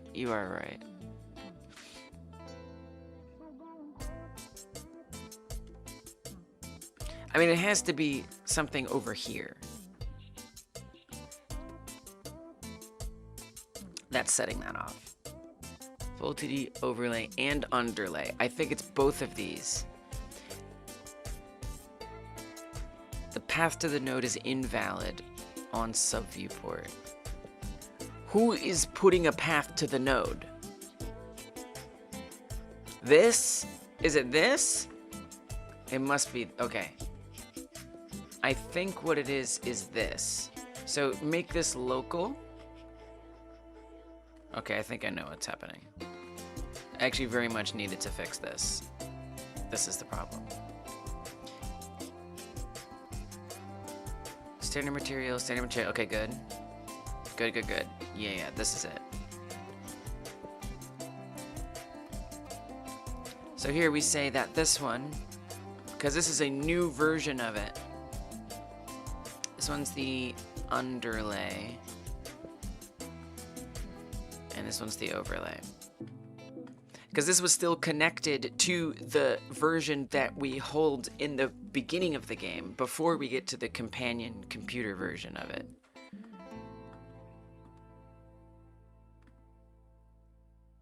think that should resolve it. Yes. Okay, no more error.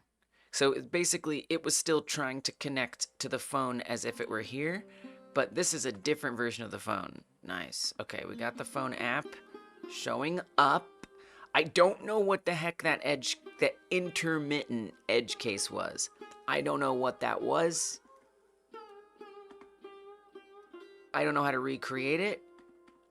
But I'm going to assume, okay, and maybe I shouldn't, but I've decided that I'm going to assume that it was related to... Oh! Oh. Uh-oh. Ooh.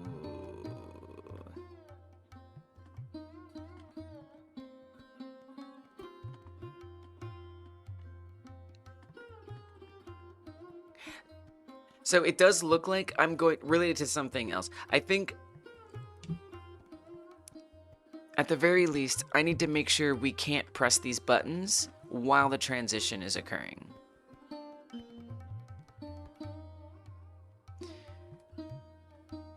Which is kind of a whole thing that I'm not prepared to fix today. And I'm not going to worry about that.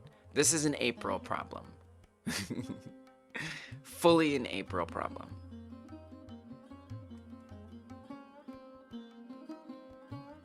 All I want today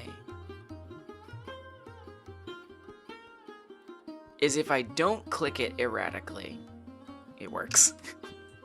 We obviously have to protect against the player doing something stupid, but today is not the day to worry about that. This is good. This is working well. Okay, and then let's move the phone to the right spot. This is good. This is very good. Everything is fine. There's basically some like cleanup that I would do, but I'm gonna save for future release. It'll be nice because it'll be a nice way to refamiliarize myself with where I left off and all the new systems. It'll be a good warm up for the things that need to happen.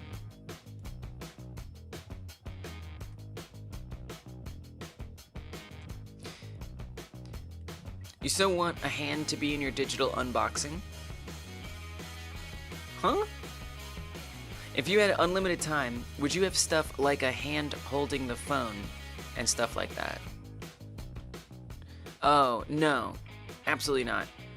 Because, you know why? Let me tell you why. Because I want this game to feel like an expression, like the players expressing themselves. I'll see you later, silly boy. Thanks for stopping in. I want this to be a player expression of themselves. You know, they're decorating their room. They're customizing the way their cat looks. They're changing the wallpaper on their phone or on their desktop. I want customization to be central.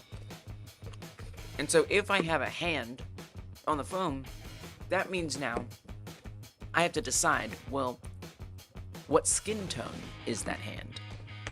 Are its nails painted? You know, or something, right?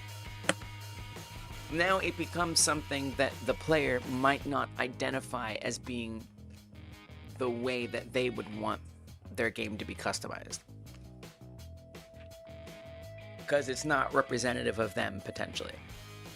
Which then brings up the question of absurd amount of scope. Well, yeah, that's what I was about to say. Now the scope is ballooning, right? So now not only am I making a hand that I have to implement in a bunch of different ways, but now I have to add a character creator, a skin tone chooser, make sure that works right, debug that. You know what I mean? And so it just kind of becomes a scope creep that could be completely resolved by simply not having a hand. And that's just the technical, yeah. So that's just the technical reason why I wouldn't do it. But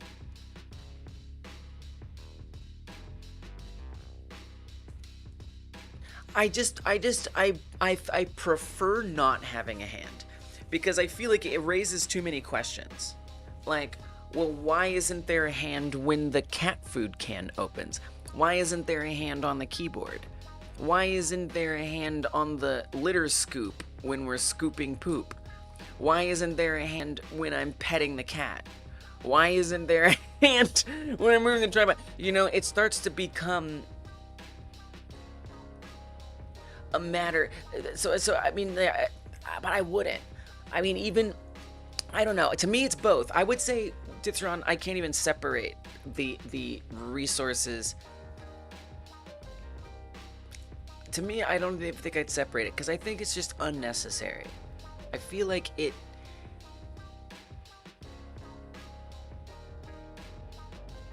Let me try to put this another way.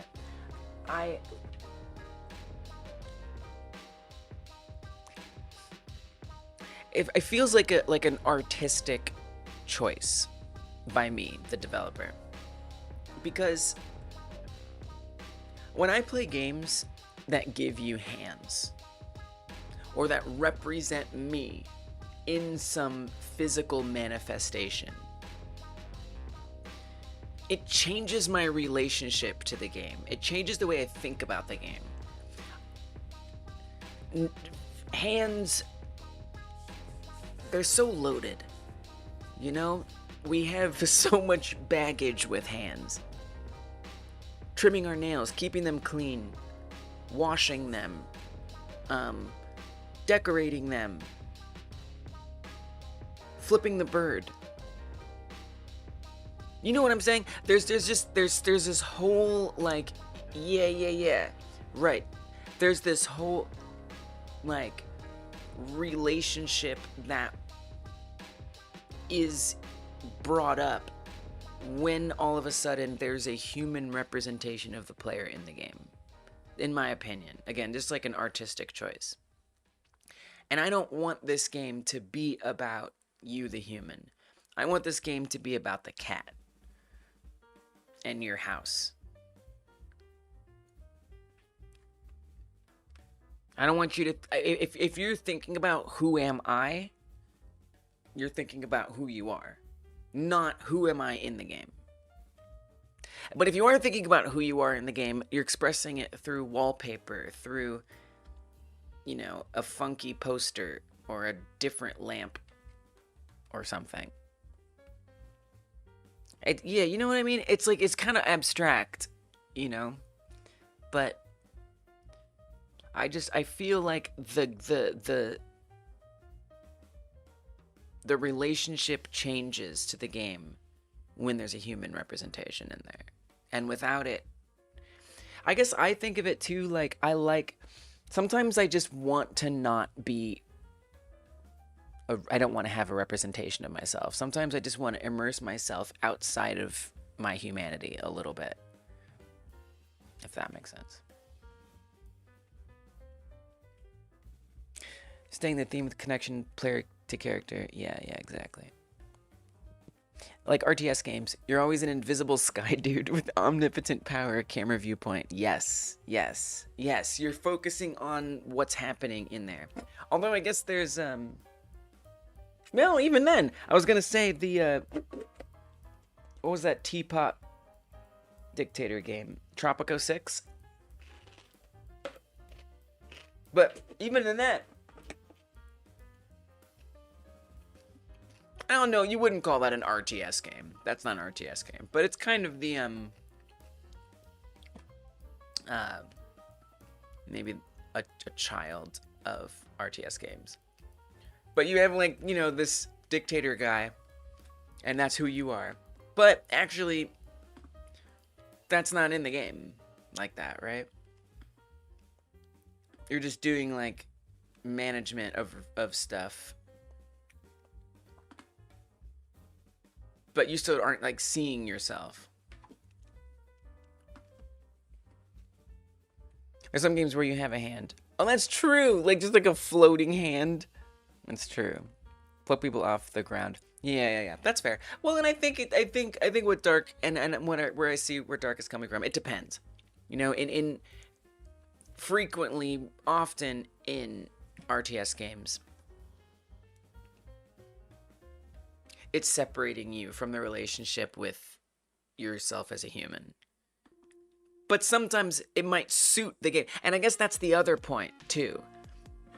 Does it make sense for what the game is trying to communicate? And in a game where you're plucking people and you see them like dangling, you know, that's so much more powerful where you actually see the hand, you know? And maybe here there could be some power to that. You know, like the ASMR if it was like an amazingly well animated hand petting the cat with like fur going through the fingers, I mean, that might make it satisfying in some way. Yeah, I don't know. Most of the time, you're a disembodied presence. Yeah. Black and White 1 and 2 are examples of a sky dude with an interactive hand, but that's part of the artistic purpose. It's part of the lore of the game. It works as a pink sheep in the family. Yeah, because it just raised so many questions, like, who are you? Do I need to eat? Do I need to take care of myself? I don't know. It feels weird. But I like your question. Like, you know, what would I want in this game if I had infinite resources? Honestly, mobility. Like, make it a realistic thing that I could actually have the player like move around in the room a little more. But right now, this whole other side of the room is just like nothing. But I don't think I have the capacity to deal with that. It would be cool if you could go outside. It'd be cool if I could just have infinite on infinite customizations. I'd love to like go full Animal Crossing with like seasonal things and all kinds of updates. I feel like just content. If I could have no technical restrictions, I would want this game to have just tons and tons of content. Like extra costumes, extra decorations. Full on rearranging. You could click on the couch and move it over here. You know, redecorating. Like total control over your space. Like a little mini Sims game. That would be, and you can see how the cat like interacts by like moving stuff in different places, and it changes like the cat's mood. That would be my dream for it. Yeah, it is good to question. It is, yeah, it's a good question in the design process. I agree. Yeah. I know you're not. No, it's interesting, and I'm glad you asked because it's fun to like think about, and I like getting to explain it because to me it was just so like, well, yeah, no hand. I hate the idea of having a hand in this game, and then that's the end of it, right? But now it's interesting to talk about it and to, yeah, examine those choices that we're making. And who knows, you know, after the game releases, if people actually play it en masse, which I don't think they will, but if they did, and number one request was hands, I might have to consider. But don't know about that. Nothing's stopping you from doing stuff like introducing a backyard environment. That's true. But you know, my plan is to finish it, put some content, leave it scalable for the potential of adding more content someday, make it completely possible to extend it, put it out there, let it sit. Yes, promote it a little bit. I will promote it.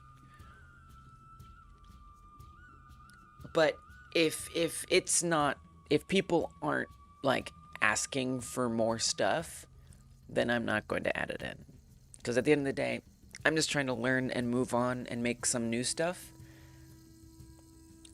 And it would only be if it seemed like this was a game people were interested in further. Would I add more things?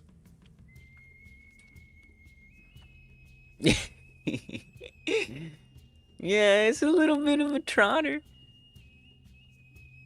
He's trotting.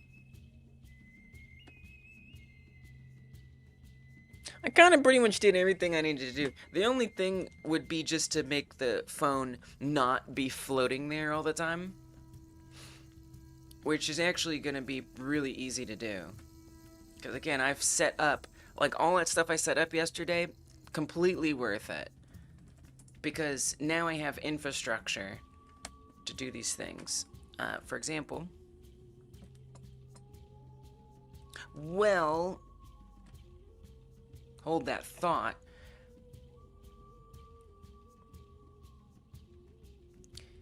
Because you do have to make sure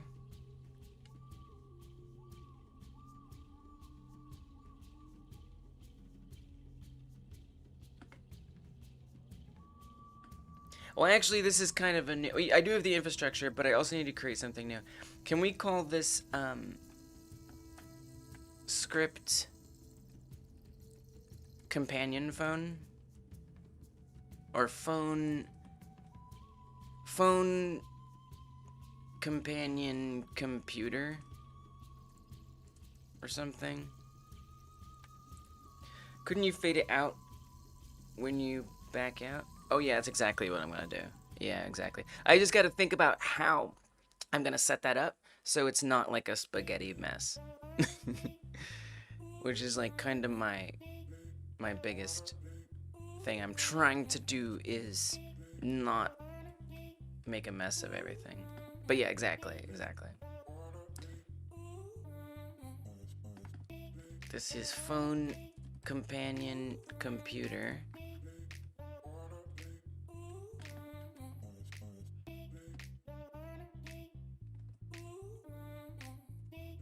Phone companion computer.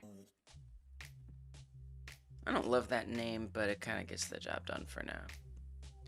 Can always refactor. And this will extend... I mean, I'm just gonna say nothing for right now.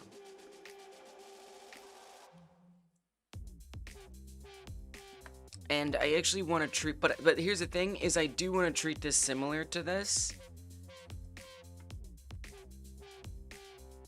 Oh wait, where is... Oh, that's not here? Nice. Show and activate.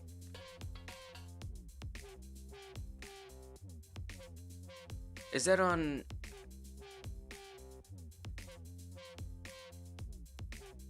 Oh. Oh, I just recreate that on these different... Oh, okay. Alright. I kind of would love there to be a base class, but I don't think that really makes sense here. Alright, that's fine. Show and activate phone with computer. Whoa. Whoa. Is this being called? If with computer. Wait, this starts the minigame? Oh. I didn't even know this was starting the minigame.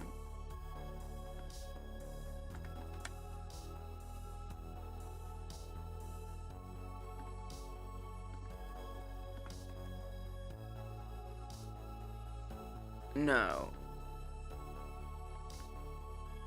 I don't think it is. I don't think it's running that script. I don't think this is actually happening. Show and activate phone with a true in the second parameter. Okay, that's what I thought. So I'm not actually using that function. I was like, what the hell? Okay. Don't want that. Get rid of this. Show phone model in hand is all we need for now. Okay, let's make sure that didn't break anything. Yeah, that was just some leftover cruft from something that I ended up not using. Well, I'm glad I found that. See, now if I had come back to that in April, I don't know, I would have been like, wait, what? What is this? But now I'm close enough to it that at least I'll remember that that's not necessary. So, what I actually want to do is go to the new thing I just made, the phone companion computer, and on here, make this function, and we'll make it publicly accessible. And as far as show phone model in hand goes,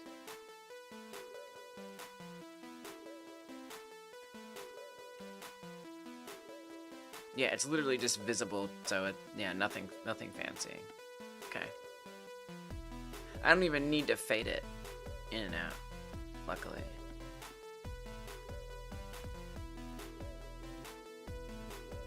We can just say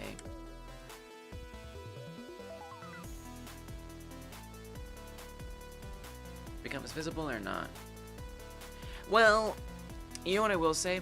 I kind of want it to not be visible. No, it's fine. Sorry. Nope, just kidding. Because I'll just control that elsewhere. I was gonna say I need to wait until the camera actually arrives at the computer before it appears, because otherwise you're gonna see it float next to the computer as the camera is coming in. But that's why we have this function, so I can call that when I actually need to call it. So when would that be? Well, actually, the same time I fade in the computer screen in general, which is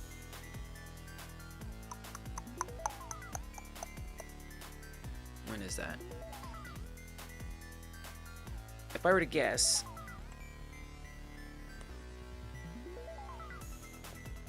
that would be on the selectable area computer station. Yeah, right here. On event animation timer end. So we could put this in the minigame instance. Will probably make the most sense. I think that's the cleanest place to put it. Minigame computer station in here. And then when the instance begins, check your phone should also be open. Whoa! Oh, this was what I wrote yesterday. Well, oh, yeah. Yeah, I mean, yes, I would want that to be visible, but we would want it to be visible either way. Well, you wouldn't want it to be when it arrives. Oh, that's kind of confusing. So actually, ooh, that's kind of a tricky situation. I might need to do some animating. I feel like I might want to animate it like rising up or something at some point. I'm not gonna do that today, but at some point I might want to do that, because there's gonna be at least one edge case where when you get there, it's just gonna like appear. That just has to be okay. So what I'm gonna do is just say anytime the minigame starts. Well, not when the minigame starts, when we arrive. Well, that's when the minigame starts. Oh, okay, sorry. It's confusing. The language is a little confusing. Like, so technically, this only runs when we arrive. It could be worded. Honestly, if I could, I would refactor this whole minigame system.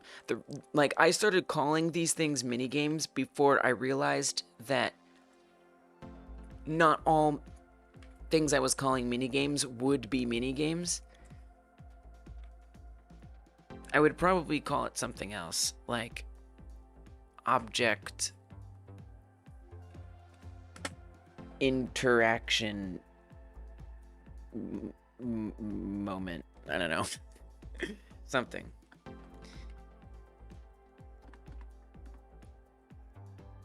That's for another project, not this one. Okay, stay on track. We're gonna say phone companion computer.ref.show and activate phone with computer true.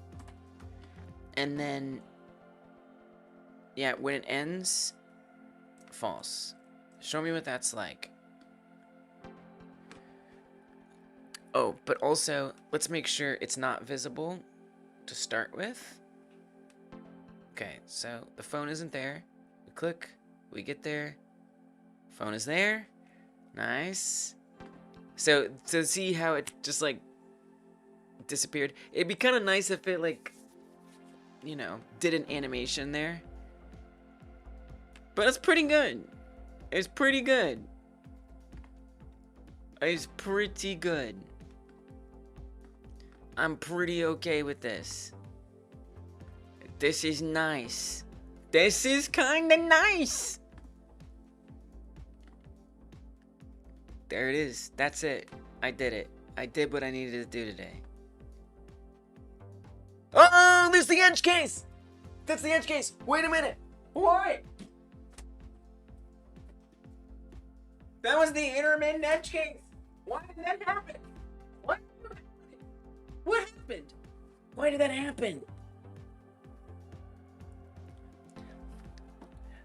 It makes me think... Okay, it makes me think there must have been some, like continually going back and forth. Look at it! Like, if I just do it one time, it doesn't happen. I bet it's that freaking flag. I bet it's that damn flag. I hate Boolean flags. They're always a mess. It's always better to do enums and states. Like a state, well, let me rephrase that. It's always better to do state machines. It needs a state machine, not a freaking little flag. Things like this, in my experience, and I don't know if that's going to be true for you, Distron, with your problem with the squatting and all that, but I find that a lot of those issues are because there isn't a state machine where one belongs.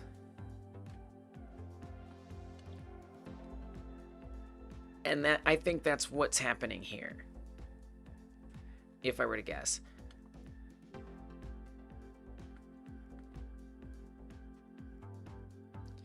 And I'm just gonna let it go for tonight.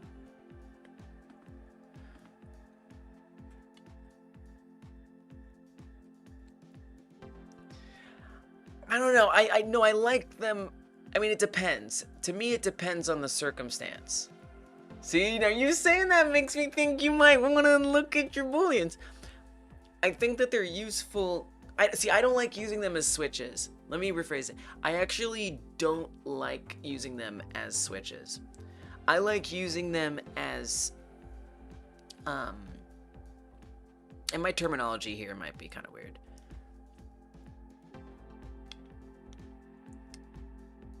But like as like parameters where I'm just saying, like if I have a function that does two things, either it does this or it does that, using a boolean, which is a switch, but almost like a fork, it could either go this way or it could go that way.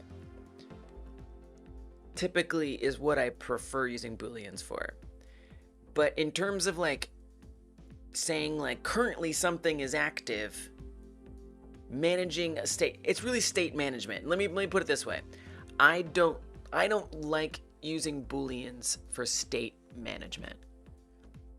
That's what I don't like. And I find that in my personal use experience, that using booleans for state management is messy for me. And I feel very, very sure that that's what this problem is. Just speaking for myself. I should just speak for myself. I should only speak for myself. I didn't mean to drag you into it.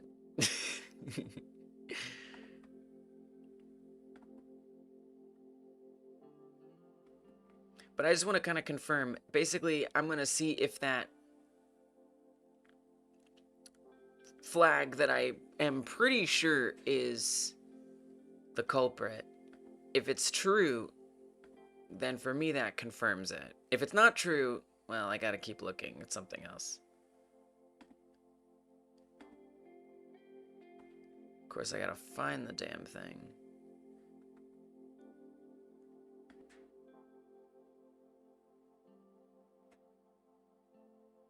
Computer station. I thought it was right here.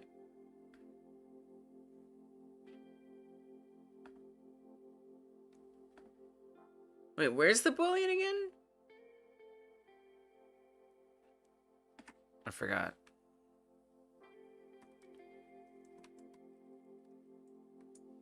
It's on...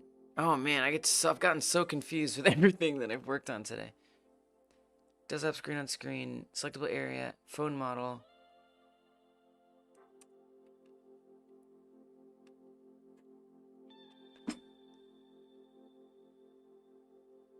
What was the flag even called? Like companion active or something? I think that was it. Yes. It's desktop screen on screen. Here we go. 9 hours, 24 minutes. This. And that's on desktop screen on screen. I see. Okay, here we go. Monitor. I mean, I'm not working right now. I'm just trying to, like, basically get a hold of... I want to get a grip on exactly what I've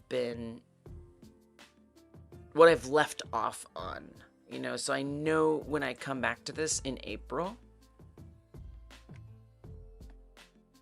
where to start. That's my idea. That's my plan. Okay, found it. Yep. Boolean is checked. It should not be checked. This should be false. I have no doubt in my mind, not a single doubt, that if I made this a state machine and managed it correctly, things would be a lot better. You know what else? If I didn't use the camera. Remember I was drawing on screen, talking about the camera and that spaghetti? I guarantee you. Okay, so here's what's gonna happen. Here's what's gonna happen. I'm typing this up for myself when I come back in April. I said to false while the program is running. Stop. This is no. We're not doing spaghetti crap. What I'm gonna do is I'm gonna refactor. We're refactoring this. It's not, look, all right. I have decided for myself that there are certain practices that I just feel like, I don't know, I just feel like make it easier for me to solve problems and for me to scale and prevent problems like this from happening. So, you know, if I just do like a little quick thing, it becomes the Hydra head situation and just some other problem pops up. Or it masks it and I don't notice it and I build 3 other systems and then I realize that that thing I built 3 systems ago was actually like a shaky, you know, a shaky thing. So I don't want to just set up something that turns to false. Let me be clear. I reject. I roundly, make no mistake, I fully, completely denounce, for my own personal practices, the use of Booleans with state management. And I did it as a quick shortcut to get this working tonight. And I don't want to keep supporting that infrastructure. I want to refactor so that way that isn't the system that it's going to be.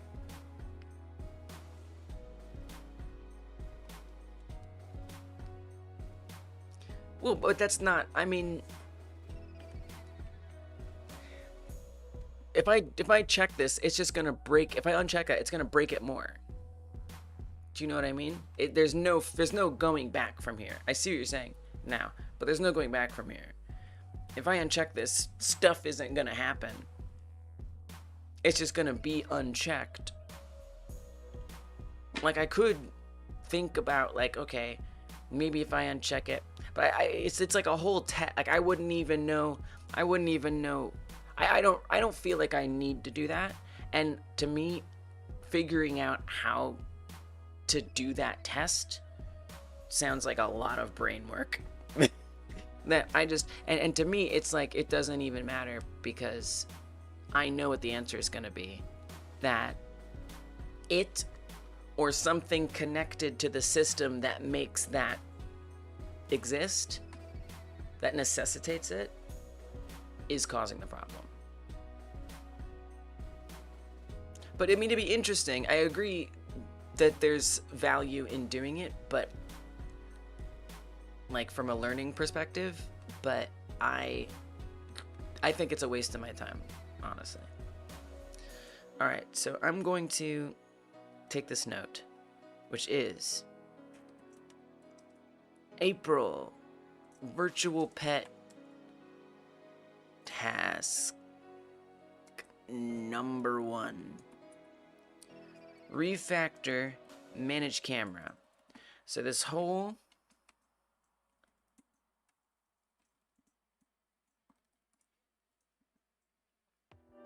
script here is not up to my contemporary standards. Similar to state management with Booleans, something that I've learned for myself that I don't like to do anymore is storing, accessing, and referencing data using strings. Like this. Do not like this. And even just today, as I've been working, there have just been things that come up. Like, remember earlier when I had to that Hydra head with the, you know, making sure that I switched the default. There was that little this. You know, I had to add this in, and then it caused another edge case. If I had a really robust enum list of data points that I could refer to, and a system that isn't relying on 2 things with the same name, this could be a much cleaner, extensible system. So for me, number 1, first task, refactor manage camera. No more string datas enum, please. Okay. Now, not only that, but I don't want these signals to exist. I want them to be gone. I don't want to be determining if things in the game should happen based on where the camera is, because I believe that not just the Boolean. I don't think the Boolean is like the one thing, right? I think it's like a series of things. But it contributes to the confusion and the lack of clarity. But I think like what really is part of the issue, like the core of the issue, is the fact that I'm deciding whether or not this screen should be here if the camera is at one position or the other. In my opinion, the camera should not be determining where a window should be.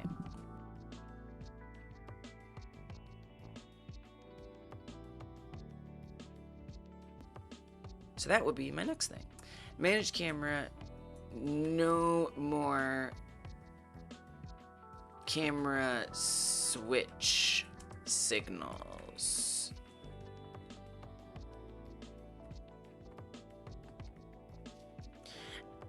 Now that means implement a base event system that There actually already is a base event system. But it's I don't know if it can work for this, so we'll see. Implement slash expand slash the base event system.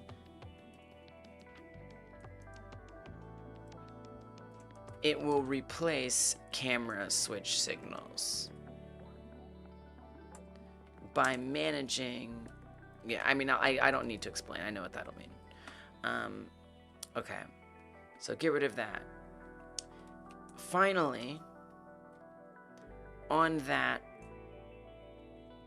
desktop, screen on screen, in here, once those two things are done, now I can refactor this, not rely on the camera switching, not rely on this weird string checking, and most importantly, be gone with the state managing boolean.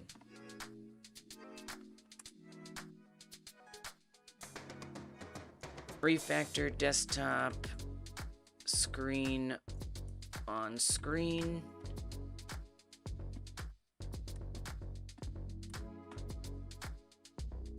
Such that it benefits from the camera and event refactors above.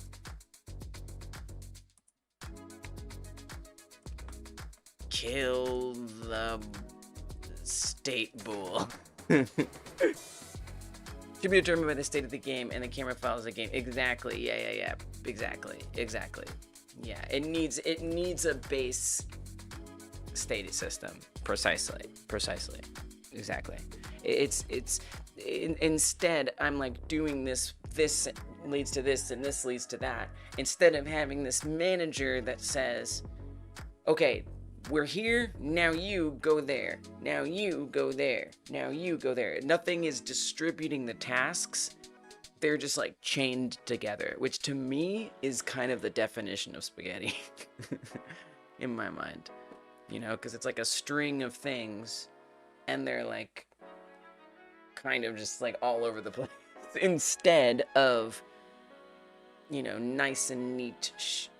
You know, okay, wait, we can draw. I don't need to use my arms. We can draw. It's like spaghetti versus a manager that distributes things out like that, you know? That's what I need. And I have something like this, but it's tailored for, I'll have to redesign it a little bit, but it won't be bad. It'll be nice. All right, so that's what I'll do in April. I'll be okay with this one weird thing. It's not bad. What I managed to achieve today was figuring out how am I going to implement shopping for stuff for the cat and having a phone on the side that shows you your money and your inventory. Did I get the inventory set up? No. Technically, we can spend the money, but it doesn't really do anything. I can't click on the items. None of that is there, but that's okay. Because this project, for me, first and foremost, is all about building the systems and making the systems good. So I would much rather have begun to lay that groundwork than worry about having the most functional everything. Really, it's much success. I agree. Look at that. Look at that file. It looks so cool. Like, I don't know, the phone I probably would have the phone like get lifted up, but it animates. It animates. I'll take it. We can open up a different program and it doesn't show the phone, but this will be ready to show the phone. I like it. It looks good. I like the positioning. It feels nice. I think it'll be really fun to like scroll through here and see all your items, you know, and I don't know, it brings up these like possibilities that I'm probably not gonna do, but what if you like dragged items onto the phone? No, that would be silly. I don't know. I don't know. It's a fun layout. So yeah, I'm really proud of that. I feel really good about it. Thanks to Surround. Thanks Dark Ranger. And thanks y'all for being here. Hit that like button, YouTube. Hit the thumbs up. I'm gonna go see if there's somebody streaming on YouTube. I hope so. And I hope we can also find them on Twitch at the same time. Ooh, okay, well, we do see that Kristen is streaming, so we might have to go 2 separate places for Twitch and YouTube, but that's okay. That's okay. Alright, so let me see. Does Kristen allow for raids on YouTube? And I do like to explain this because I just feel like there's often other streamers here who don't necessarily feel comfortable doing. Oh yeah, of course. Oh come on, Juniper is amazing. I sometimes I'm not sure. She's gotta have like some help. She's gotta have some help. Like she makes way too many videos to not be like working with a team. That I would say that is like a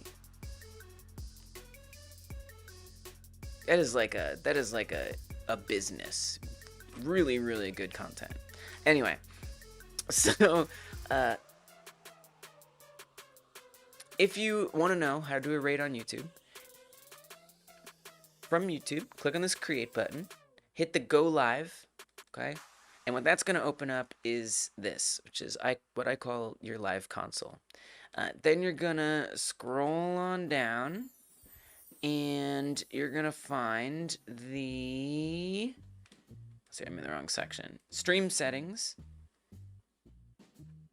Go to edit, right there. Customization, scroll down, redirect, and Kristen does allow raids! Find the person, select them, hit save, and now, when this stream ends, it'll just immediately take everyone who's here to that stream.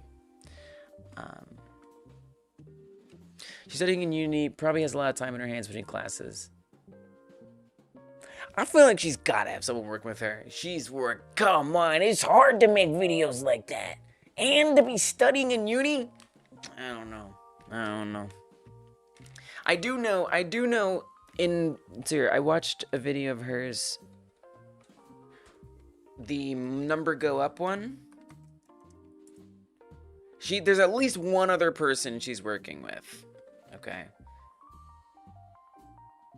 One other person. And I found that to be evident. Besides the fact that she is somebody holding a camera. Right? That's something. She is a person holding a camera. Yeah. I still have to watch that one. But there's also like... You see the person for like a second sometimes, right? So I feel like she's at least working with somebody. Yeah. It might be classmates. Yeah, exactly. It's hard to make that many like quality video essays. That's hard work. So it's great to see. Alright, so let's see who's around on Twitch. Who we can hang out with. Juniper Dev, if y'all are like, who the hell? I feel like you know who she is, probably. You probably know, but I shouldn't even say she. This is like I'm telling you, these are people. People make this channel happen. That's my belief. I could be wrong. But if you want to check out that channel, it's definitely a good one. Oh, do I need to set up... Was uptime something I have to, like, set up manually? I guess I do. Alright, good vibes. I'll make an uptime. I'll put that on my list of things to do. Uptime command. I'm surprised that just didn't, like, work. I guess we have to make it. You need to collabs with the music students. Maybe it's a collab. Yeah. Right, because you're around so many creative people. This is a solid theory. You're onto something. One day we'll get confirmation and we'll be like, that's what it was.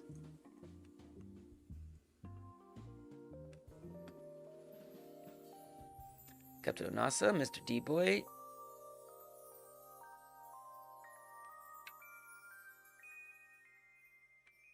Okay. Okay. Slim Pickens. Captain Onosa. I don't think I've watched any of this person's streams, but oh, I have!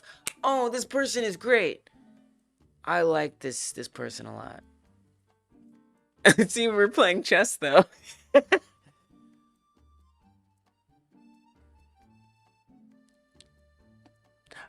feel like every time I've dropped into this person, it says they're doing game dev, and they're not doing game dev, but it's like still a nice vibe.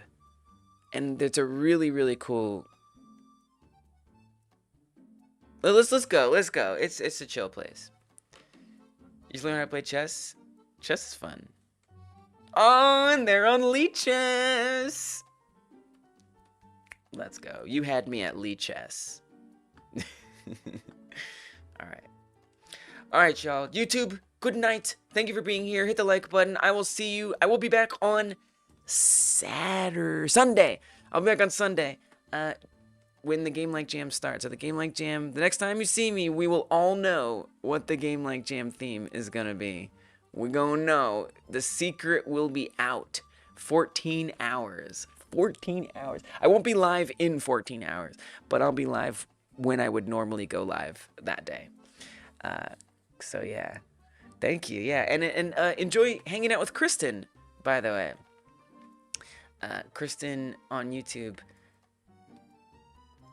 is a chill guy. Basically, he's going to be working on web dev. He does not like backs. He's like me, except he hates it even more than I do. But it's still a really chill co-working stream, so go give him some love. I will see you all on Sunday. Goodbye, YouTube. Now,